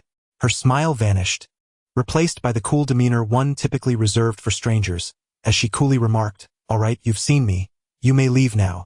Li Chengming was taken aback, utterly bewildered by Zhu Ruirui's drastic change in demeanor. At that moment, a cheerful voice rang out from behind. "Oh, what a lively scene!" Zhu Ruirui instantly beamed and dashed towards the source of the voice, exclaiming, "Su Mu, where have you been?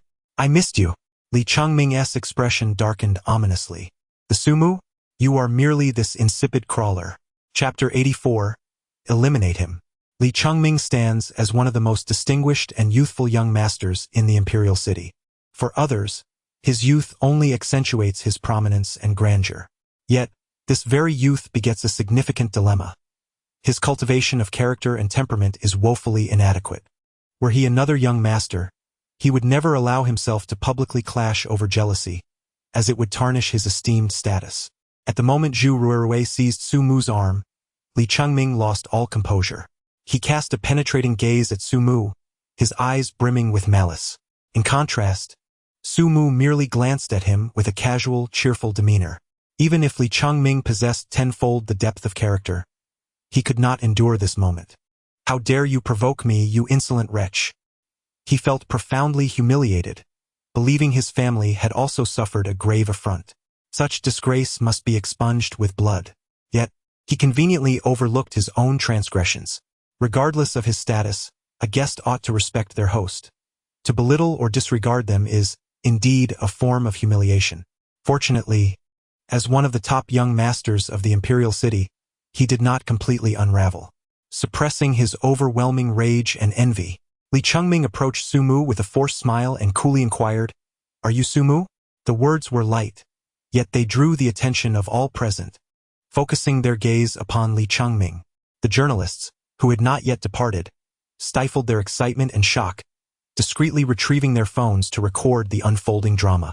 Finally, the moment had arrived. I am glad I did not relinquish hope. Unbeknownst to Li Chengming, he had already forfeited the poise befitting a young master of a prestigious family. Elegance, pride, and nobility had all but vanished. His smile was painfully strained. In truth, Su Mu has long been cursing under his breath. What is an undeserved calamity? I merely sang a song and achieved a modicum of fame. How did I provoke you, Li Chengming? Pray, do not claim that I have stolen your romantic interest. Someone like Zhu Ruirue, is she truly within your reach? Moreover, I have consistently maintained a passive role, with my sister-in-law taking the initiative throughout. While I am aware of my own shortcomings, I abide by a code of conduct. My principle is simple. Do not initiate, do not refuse, and do not take responsibility. Gently extricating his arm from Zhu Ruirue's embrace, Su Mu smiled and looked at Li Chengming, saying, I am not Su Mu. You have mistaken me for someone else. Li Chengming's expression darkened abruptly, followed by a cold smirk playing on his lips. Then who are you? Su Mu pointed at his own nose, remarking, This is indeed a profound question. My identity is of no consequence. A name is merely a moniker for an individual. Thus, you may refer to me as Li Chengming. In an instant, Li Chengming's expression darkened ominously, his gaze turning fierce and menacing. What are you, to dare act so brazenly in my presence? The defiance in his eyes revealed the unyielding arrogance of the Li family from the inner sea of the imperial capital. He gestured towards Su Mu, his handsome visage twisted into a cruel and sinister smile. Eliminate him. The entire hall fell into a stunned silence. Eliminate him? To commit such an act in broad daylight, amidst a throng of journalists. How audacious! After uttering those 3 words, an eerie calm descended upon Li Chengming, as all traces of malice vanished. He regained the poised demeanor befitting a top young master of the imperial capital, though a palpable mockery and pity flickered in his eyes. Pathetic insect, lowly ant, you shall never comprehend that no matter your abilities, talents, or looks, you remain but a mere pest beneath my heel. This world does not operate on merit alone. One's lineage determines their altitude. Talent? Ha! The command to eliminate him was issued without the need for a second's thought. What could transpire in a single second? A world-class sprinter can cover 13 meters in that time. This is the limit of an ordinary individual. Yet, for an ancient martial artist, such a limit is but a jest. An average ancient martial artist can achieve a staggering 50 meters in a second, while a top-tier martial artist can effortlessly soar 100 meters in the same span. True essence is a phenomenon beyond the grasp of science, akin to traversing a subspace, enabling one to disregard air resistance. It is indeed miraculous. Do not inquire further, for no answers shall be given. Li Chengming's status necessitates the presence of an exceptionally powerful ancient warrior as his bodyguard. Much like Mo Liusu, who is perpetually accompanied by Aunt Chui and her husband, along with brother Jiu from the bar, and even the covert operatives of the Mo family, her protection is served by an entire system dedicated to her alone. Despite being the most favored young lady of the Mo family, her significance pales in comparison to Mo Zongheng, the future head of the family, the very foundation of the Mo clan. For families of such stature, the strongest protective forces are reserved solely for the head and the heir. Uncle Yuan, by Mo Zongheng's side, represents one of the Mo family's elite combatants. Li Chengming's standing is on par with Mo Zongheng's. Hence, it is unfathomable for him to venture out without an elite guardian in tow. The Li family allows him to parade around with a retinue of followers, not even utilizing a private jet, which only signifies their unshakable confidence. And from where does this confidence stem? It is self-evident. As Li Chengming's words echoed, time seemed to freeze. A hazy shadow suddenly materialized before him, lunging towards Su Mu in a fraction of a second. Su Mu's pupils constricted to the size of a needle's tip in an instant. Truly worthy of the Li family, Their actions embody a thunderous intent to kill. Alas, you remain utterly oblivious to the trump card that I possess.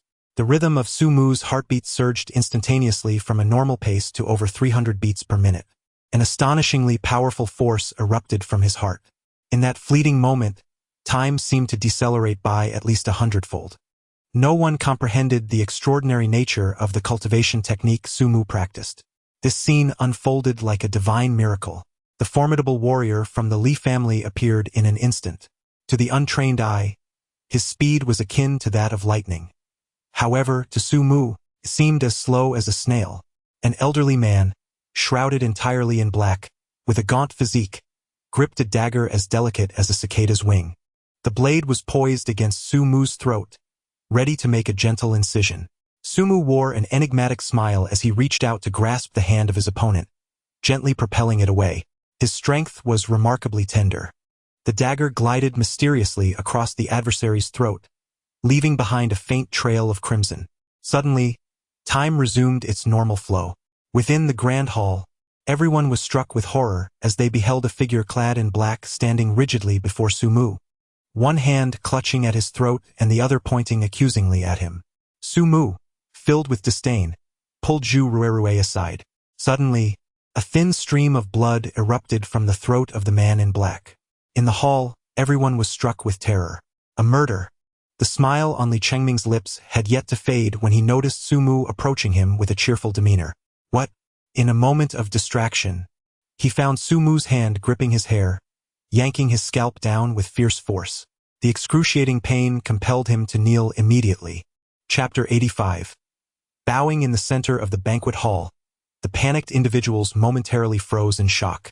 Zhao Muqing, Bai Zihua, Qin Peiyong, and Mo Han were all rendered speechless, their souls seemingly escaping their bodies. Cold sweat drenched their backs. It was over. The four henchmen surrounding Li Chengming were nearly paralyzed with fear. In a position of utter humiliation, Li Chengming knelt before Su Mu, who continued to grip his scalp, pressing his head forcefully toward the ground. Li Chengming could only brace himself with both hands against the floor in a desperate attempt to resist. A voice filled with ultimate humiliation erupted from his throat. Su Mu, you shall pay. Do you dare to insult the Li family? Su Mu maintained a posture that was half smiling, half serious, and nonchalantly remarked, "What kind of logic is this?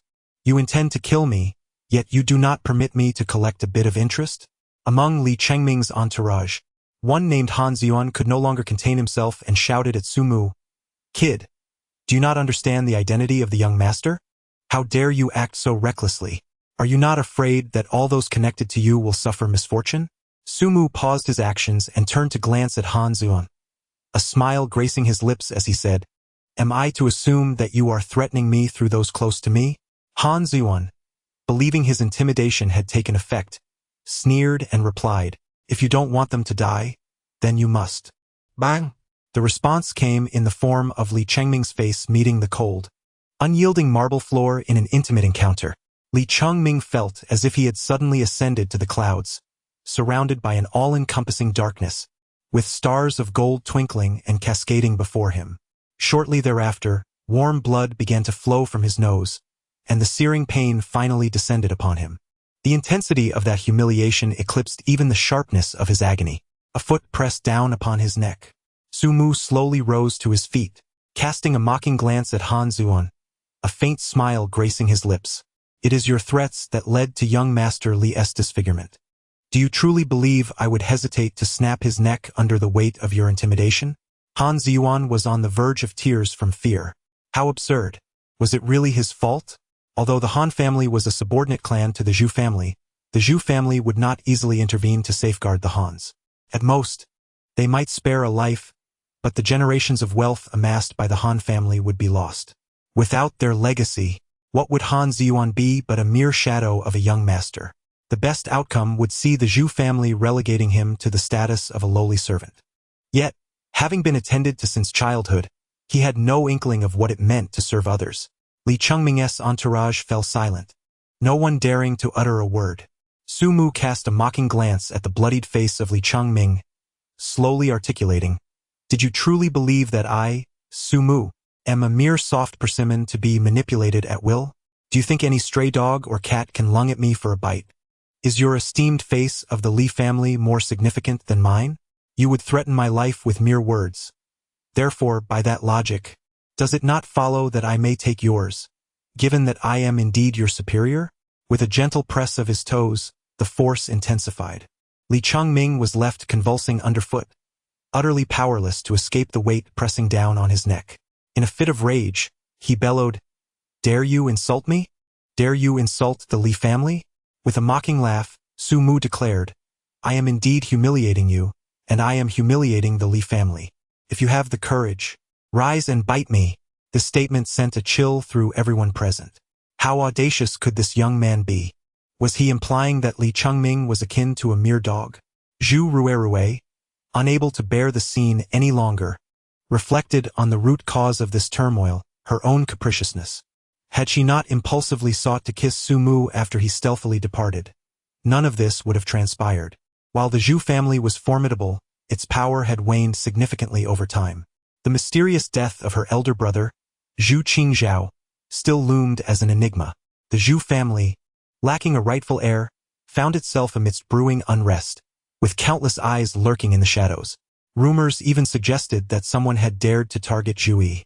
Should they entirely offend the Li family, the repercussions would be dire. With their profound resources, a conflict would spell considerable hardship for the Zhu family. Zhu Ruerue was whimsical, yet not naive. Indeed, she was more astute than most. Capriciousness bore consequences, but when those consequences exceeded a certain threshold, it transcended mere whimsy. Su Mu. As Zhu Ruerue began to speak, Su Mu's expression darkened abruptly, and he coldly interjected, "Silence.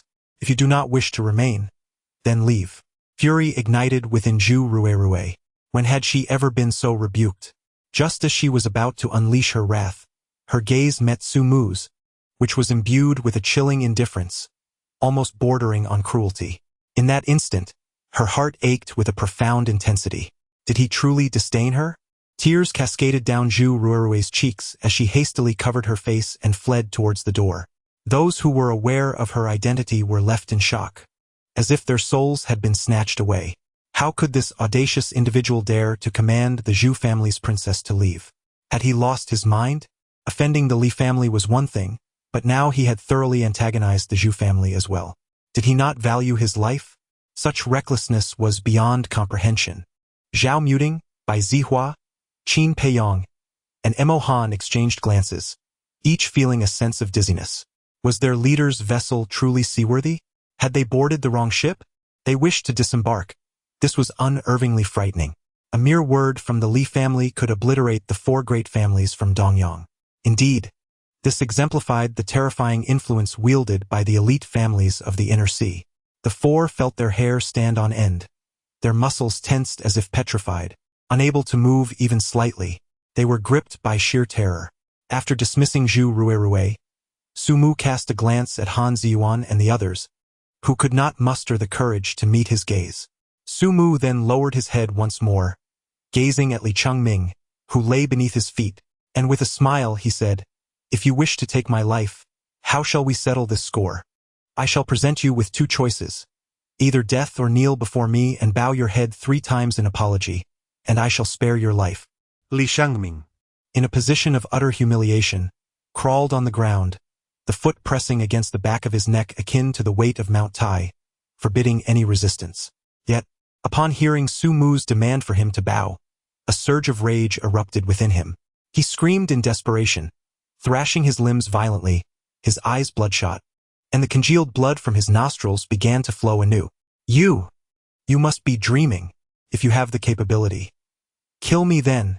Su Mu remained as serene as a gentle breeze under a clear sky, yet the foot pressing upon Li Chengming's neck felt akin to a colossal hydraulic press, incessantly and gradually intensifying its force.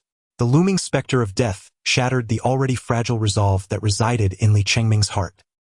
His fury stemmed not only from the imminent peril but also from Su Mu's blatant disregard for the esteemed Li family name, upon which he relied.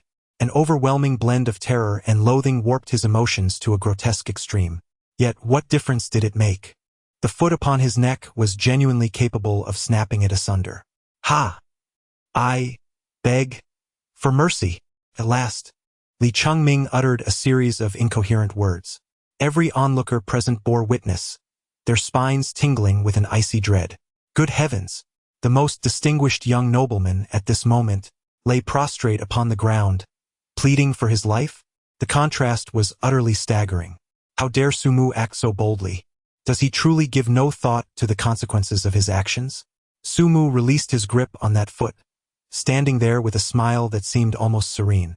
Li Chengming struggled to rise, his face smeared with blood, droplets of crimson cascading onto the pristine white ground, a sight both jarring and poignant. Thud, thud, thud. Chapter 86. The Fusong ninja. After bowing, Li Chengming suddenly broke into a manic grin, his body giving way as he collapsed onto the ground. Han Ziyuan and the others, bereft of hope, rushed to his side. Ruan Yunfei and Yi Jianfeng assisted him in standing, while Han Ziyuan's eyes reflected utter despair as he glanced at Sumu's unsettling smile. Do you truly believe today marks your moment of glory? Are you reveling in your triumph? Your fate is sealed, along with that of everyone around you. Brace yourself, for the retribution from the Li family will arrive swifter than you can fathom. Sumu chuckled and shrugged, saying, I shall wait, but there is something I must convey to young Master Li. Sumu gazed at Li Chengming's face, which was nearly disfigured, and spoke with utmost seriousness. You can come to me for anything I have done. I will take responsibility for it all. So, Sumu raised his hand and smiled enigmatically. I have no objections. Let the 9 great families of the Inner Sea exchange a spot. Even in his current state, Li Chengming could not help but burst into hearty laughter upon hearing those words. His laughter was so resounding that it ultimately led to a bout of violent coughing, spurred by a nosebleed. After casting a glance at Sumu, Li Chengming gritted his teeth and said, Let us depart. It wasn't until Li Chengming and his entourage had exited that the guests in the living room finally came to their senses. A wave of murmurs erupted. The journalists began to gather their belongings, quietly making their exit. They were the most astute of individuals, initially waiting to witness the spectacle, which they had indeed received. However, given the nature of the commotion, they would not dare to disseminate it further. It was evident to even the simplest minds that if footage of the Li family's heir being humiliated were to circulate, the Li family would be furious and would effortlessly trace the source of the leak. Thus, this matter would remain locked within their hearts. The other guests attending the Yi Group's press conference also began to take their leave, many not even bothering to bid farewell to Yuanqiu, as if avoiding a plague. The consensus was clear. The Yi Group was finished. The Yi Group had essentially been sentenced to death. No one could rescue the Yi family, not even the Zhu family. Firstly, what reason did the Zhu family have to intervene? Secondly, what could the Yi family possibly offer the Zhu family? The humiliation inflicted upon the Li family by Sumu had already become a mortal enmity. As for determining who was right or wrong from the onset, there was no need for such entanglements. How could the exalted Li family explain themselves to the ant-like Yi family? Have you ever seen someone crush an ant and then feel the need to explain to the other ants? In just a few minutes, the once crowded room was left entirely empty. At that moment, who would dare to linger? The risk of being targeted by others was too great, potentially leading to ruin. Eventually, even the personnel from the planning company hired by Yi Wanqiu fled without a trace. In the vast hall, only Sumu, Yi Zhengqiu, Yi Wanqiu, Mo Liusu, Ning Yan, the 4 young masters, and a lifeless body remained. Mo Liusu's expression turned grave as she quietly approached Sumu, her worry evident as she said, I should call my brother and grandfather, if they intervene. Sumu smiled gently at her, shaking his head as he said, Little Liusu, you need not concern yourself with this matter, nor should you intervene. I will handle it well. He then turned towards Chun Lei, who stood at a distance, and Chun Lei swallowed hard, nodding in agreement. Yet, Yi Zhengqiu maintained a composed expression. After softly reassuring Yi Wanqiu a few times, he cast a fierce glare at Sumu and scolded, You troublemaker, and by the way, what did you call me? Sumu grinned, Old Yi. Yi Zhengqiu struck the ground fiercely with his cane. Repeat that once more. Sumu gently touched the back of his head and cast a glance at Yi Wanqiu. Despite the weight of her thoughts, President Yi couldn't help but feel a slight blush creep onto her face, lowering her gaze in bashfulness. Hehehe, old man. You seem to be unaware of the rules. A change of address requires a fee. If you refuse to pay, I shall find it rather embarrassing. Yi Zhengqiu trembled as he attempted to draw the sword hidden within his cane, ready to deliver a fierce blow to this rascal. All right, I shall comply.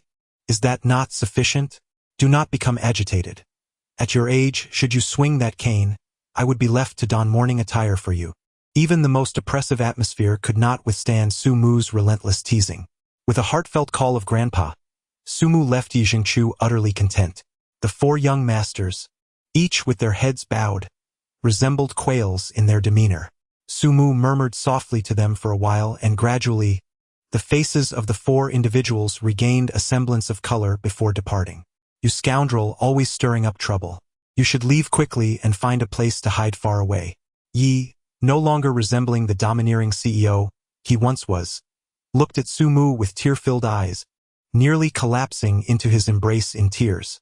Su Mu swiftly embraced her with concern, then smiled at Emo Liusu and said, "Little Liusu, could you kindly share your brother's phone number with me?" Without a moment's hesitation, Emo Liusu retrieved her phone and sent Su Mu her brother's private number. Su Mu gazed at Ning Yen and observed her hesitation to speak, her eyes filled with deep concern and worry.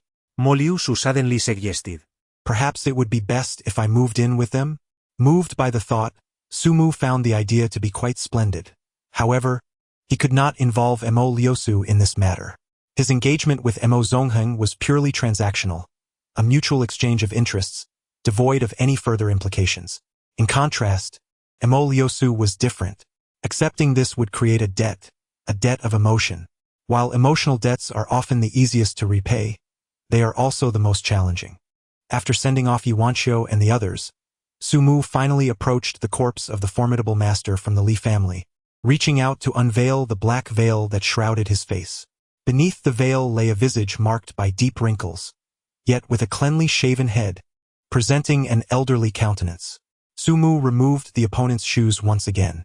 The opponent's big toe was distinctly separated from the other four toes, and notably, the big toe was considerably larger than that of an average person. Su Mu chuckled. Indeed, when heaven offers a path, one chooses to ignore it. Yet when hell presents no entrance, one insists on forcing their way in. The Li family? Ha ha ha! Who could have imagined that the most elite and enigmatic super-expert was not a member of the ancient martial arts sects of Huaxia, but rather a ninja from the land of the rising sun, furthermore the highest echelon among them. The shadow. It was not that the Li family lacked caution. Rather, Li Hengming had gravely miscalculated Su Mu's prowess. A shadow ninja is undeniably among the most formidable super-experts. In fact, a shadow ninja may even be more terrifying than an ancient martial artist of the same caliber. For while ancient martial artists disdain assassination, ninjas have mastered the art of stealth and lethality. From the lifeless hand of the fallen shadow ninja, Su Mu seized a dagger as delicate as a butterfly's wing. Su Mu could not help but exclaim, "What a treasure! The ancient forging techniques of the Japanese truly warrant such admiration." Chapter 87. Irresistible interests. If the first half of the Yi Group's press conference was akin to paradise, the latter half plunged into the depths of hell. The opening left the entire Dongyang in astonishment, yet the conclusion paralyzed the city with fear. Initially, videos circulated widely, but once Li Chengming made his entrance, everything came to a halt. Everyone was eager to uncover the cause of this cataclysmic upheaval, a phenomenon potent enough to obliterate all present. Who would dare to speak recklessly? Nevertheless, the rumors surrounding Su Mu grew increasingly fantastical, ultimately coalescing into a singular question. Who exactly is he? Countless individuals racked their brains, unable to fathom an answer. Yuanqiu's sudden announcement of an engagement was already enough to capture attention. However, her fiancé was nothing short of a scoundrel, juggling multiple relationships. Remarkably, Yuanqiu seemed indifferent to this scandal, which only intensified public curiosity. Yet, a more alarming development ensued. Whether on the Dongyang University Forum, the National University Alliance platform, or social media, all images and videos relating to Su Mu vanished without a trace, as if he had never existed at all. This strange occurrence unfolded merely 3 hours after the conclusion of the Yi Group's press conference, in a dilapidated neighborhood of Dongyang City. Su Mu beamed at the disgruntled night owl, tossing a card towards him. I've raised the price to 500 million a year. That's quite a sum, isn't it? Night Owl did not reach for the card but shook his head in response. Let's focus on surviving first. What are your plans? You are well aware of my capabilities. Against ancient martial artists, even long-range sniping may prove ineffective. A glimmer of amusement flickered in Sumu's eyes as he spoke languidly. To excel in one's craft, one must first sharpen their tools. After this matter is settled, I shall introduce you to someone and provide you with a firearm. With that, he retrieved his phone and scrolled to the number sent to him by Mo Lu Shu. After contemplating for a considerable time, he finally made the call. The phone did not connect immediately. Sumu's lips, however, were perpetually adorned with a confident smile. At last, a voice emerged from the other end of the line, that of Mo Zongheng. What do you require of me? What can you do for me? Sumu rose and walked into another room. Half an hour later, he emerged with a smile, having hung up the phone. I leave Dongyang in your hands. I must depart for a few days. Night Owl felt a shock of disbelief. Once the world's top assassin, his reputation had been forged through the completion of seemingly impossible assassination missions. Since his debut, he had never tasted failure. The lone exception was his encounter with Sumu. Prior to that, he had successfully eliminated several formidable ancient martial artists, beings who transcended the understanding of ordinary people. Yet, he had triumphed. He vividly recalled the incident from years ago when he attempted to assassinate Sumu. His marksmanship was among the top 3 globally. He had chosen to strike from a kilometer away, employing the most advanced sniper rifle. However, at the moment the bullet was about to strike Sumu, he merely tilted his head oddly. The fatal shot missed. Subsequently, he fell victim to Sumu's counterattack, who spared his life but left him to lurk in Dongyang for 3 years. Why Dongyang?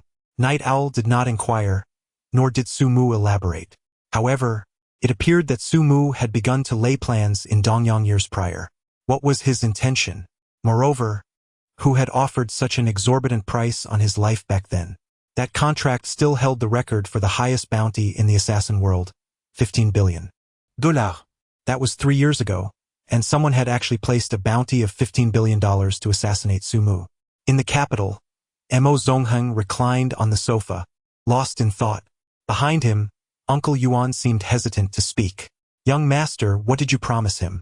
Mo Zongheng paused, a slight smile gracing his lips as he replied, It's quite an intriguing matter. This fellow is exceedingly interesting. Uncle Yuan furrowed his brow and slowly said, He should seek out Madame Zhu of the Zhu family. Wouldn't he that be? Mo Zongheng continued, He is prouder than I anticipated. So even in desperation, he would not turn to Xie Yutong. He has offered me irresistible benefits. Thus I must reciprocate with sincerity. With that, Mo Zongheng's expression turned suddenly cold. From now on, I require all intelligence regarding Sumu from the Li family, down to the smallest detail, including Li Chengming, who is still in Dongyang. Uncle Yuan gasped in shock. Young master, are you not concerned that the Li family, upon discovering this, will wage war against the Mo family? Mo Zongheng smiled faintly. That also requires the Li family to continue existing.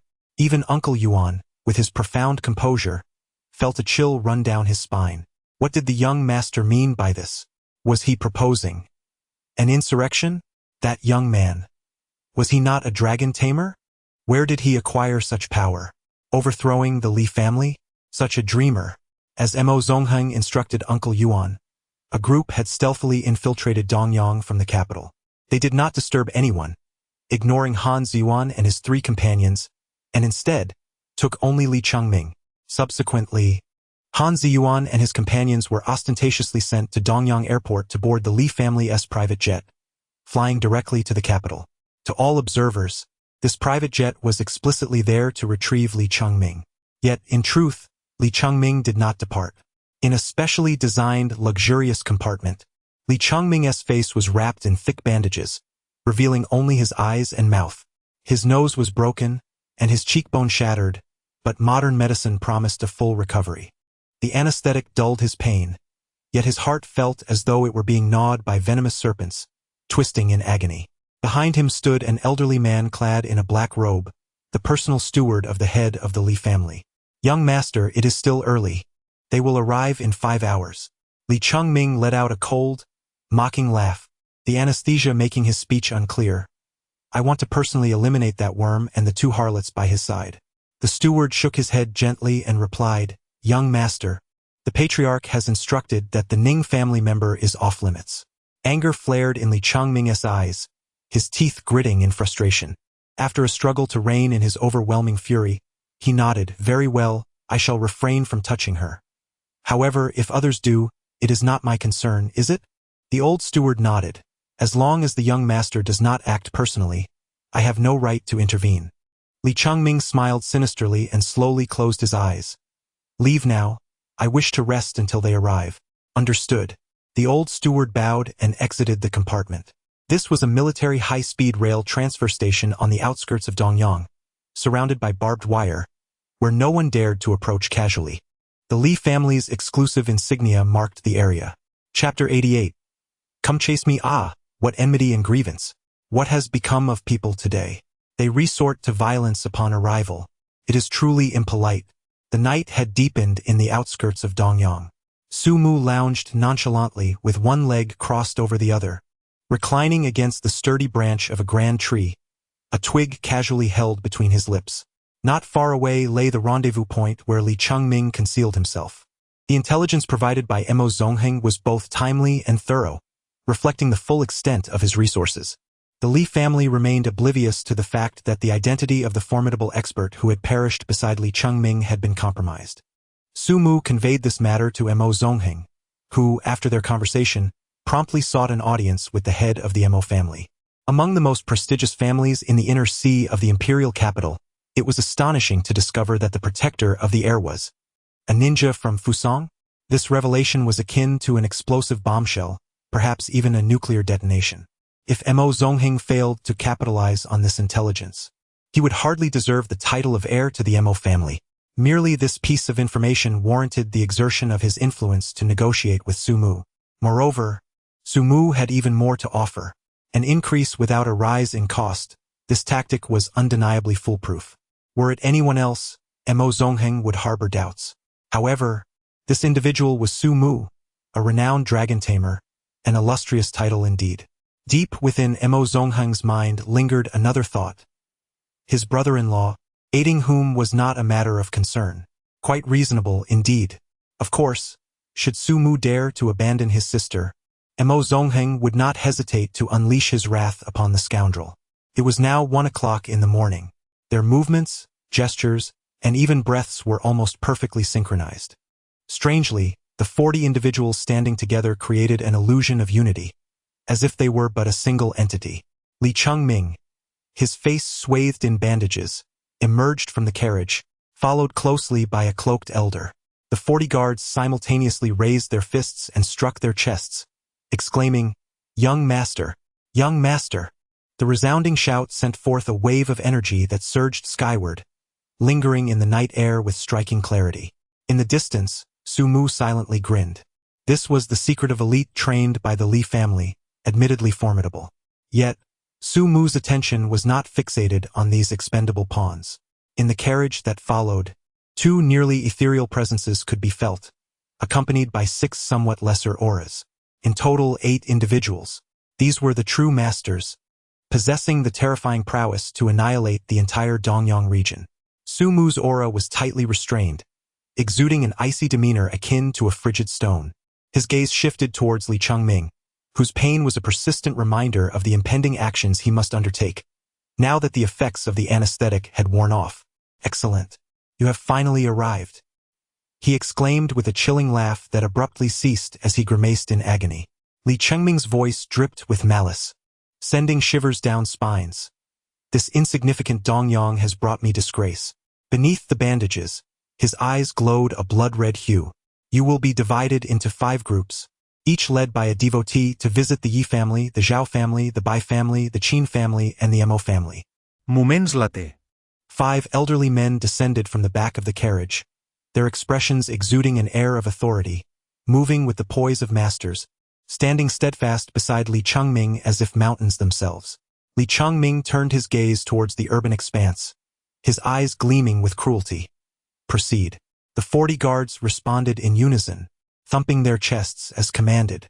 Their echoes shattered the midnight silence, startling a flock of birds into flight. Just then, a languid voice punctured the stillness.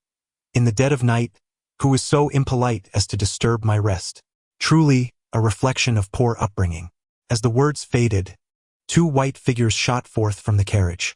The rush of air was monumental, leaving behind 2 stark white trails against the night sky. Swift, incredibly swift. This transpired in the blink of an eye. Surrounding Li Chengming, an elder appeared on each side, while the 40 guards swiftly dispersed, their movements graceful and fluid. In the eerie silence, even the startled birds seemed to vanish. For a moment, the connection point was enveloped in an uncanny calm. 2 figures clad in snow-white robes, their long white hair cascading down their shoulders, stood shoulder to shoulder. One of them spoke coldly, his tone foreboding. "Friend, step forth. Why hide in the shadows?" Almost a minute passed before the elder let out a chilling smile. "What audacious miscreant dares to be so insolent?" A raspy chuckle echoed. "Grandson, you are quite disobedient. Do you believe I won't spank you?" The elder in white to the left erupted in fury. Seeking death, he stepped forward, covering 10 meters in an instant, seemingly vanishing into thin air, only to reappear in a flash with a light-hearted laugh trailing behind, followed by a piercing sound of air being sliced. "Dear grandson, you've wasted your years all for naught. Farewell." As his words concluded, a white figure plummeted from the depths of darkness, crashing like a ragged cloth among the guards, scattering their previously unified formation into disarray. Gasps of astonishment filled the air. The other elder in white swiftly caught the fallen figure, a howl of anguish escaping his lips. "Junior brother, damned beast, perish." The fallen had a long gash across his throat, a sight that foretold his demise. Amidst the chaos, the elder brother soared into the sky. "Come out and face me." The once stern voice morphed into a mocking tone. "You pursue me, catch me, and I shall let you. Ha ha ha, eat dust." Li Chengming suddenly felt as if he were witnessing a ghost, his body trembling as waves of agonized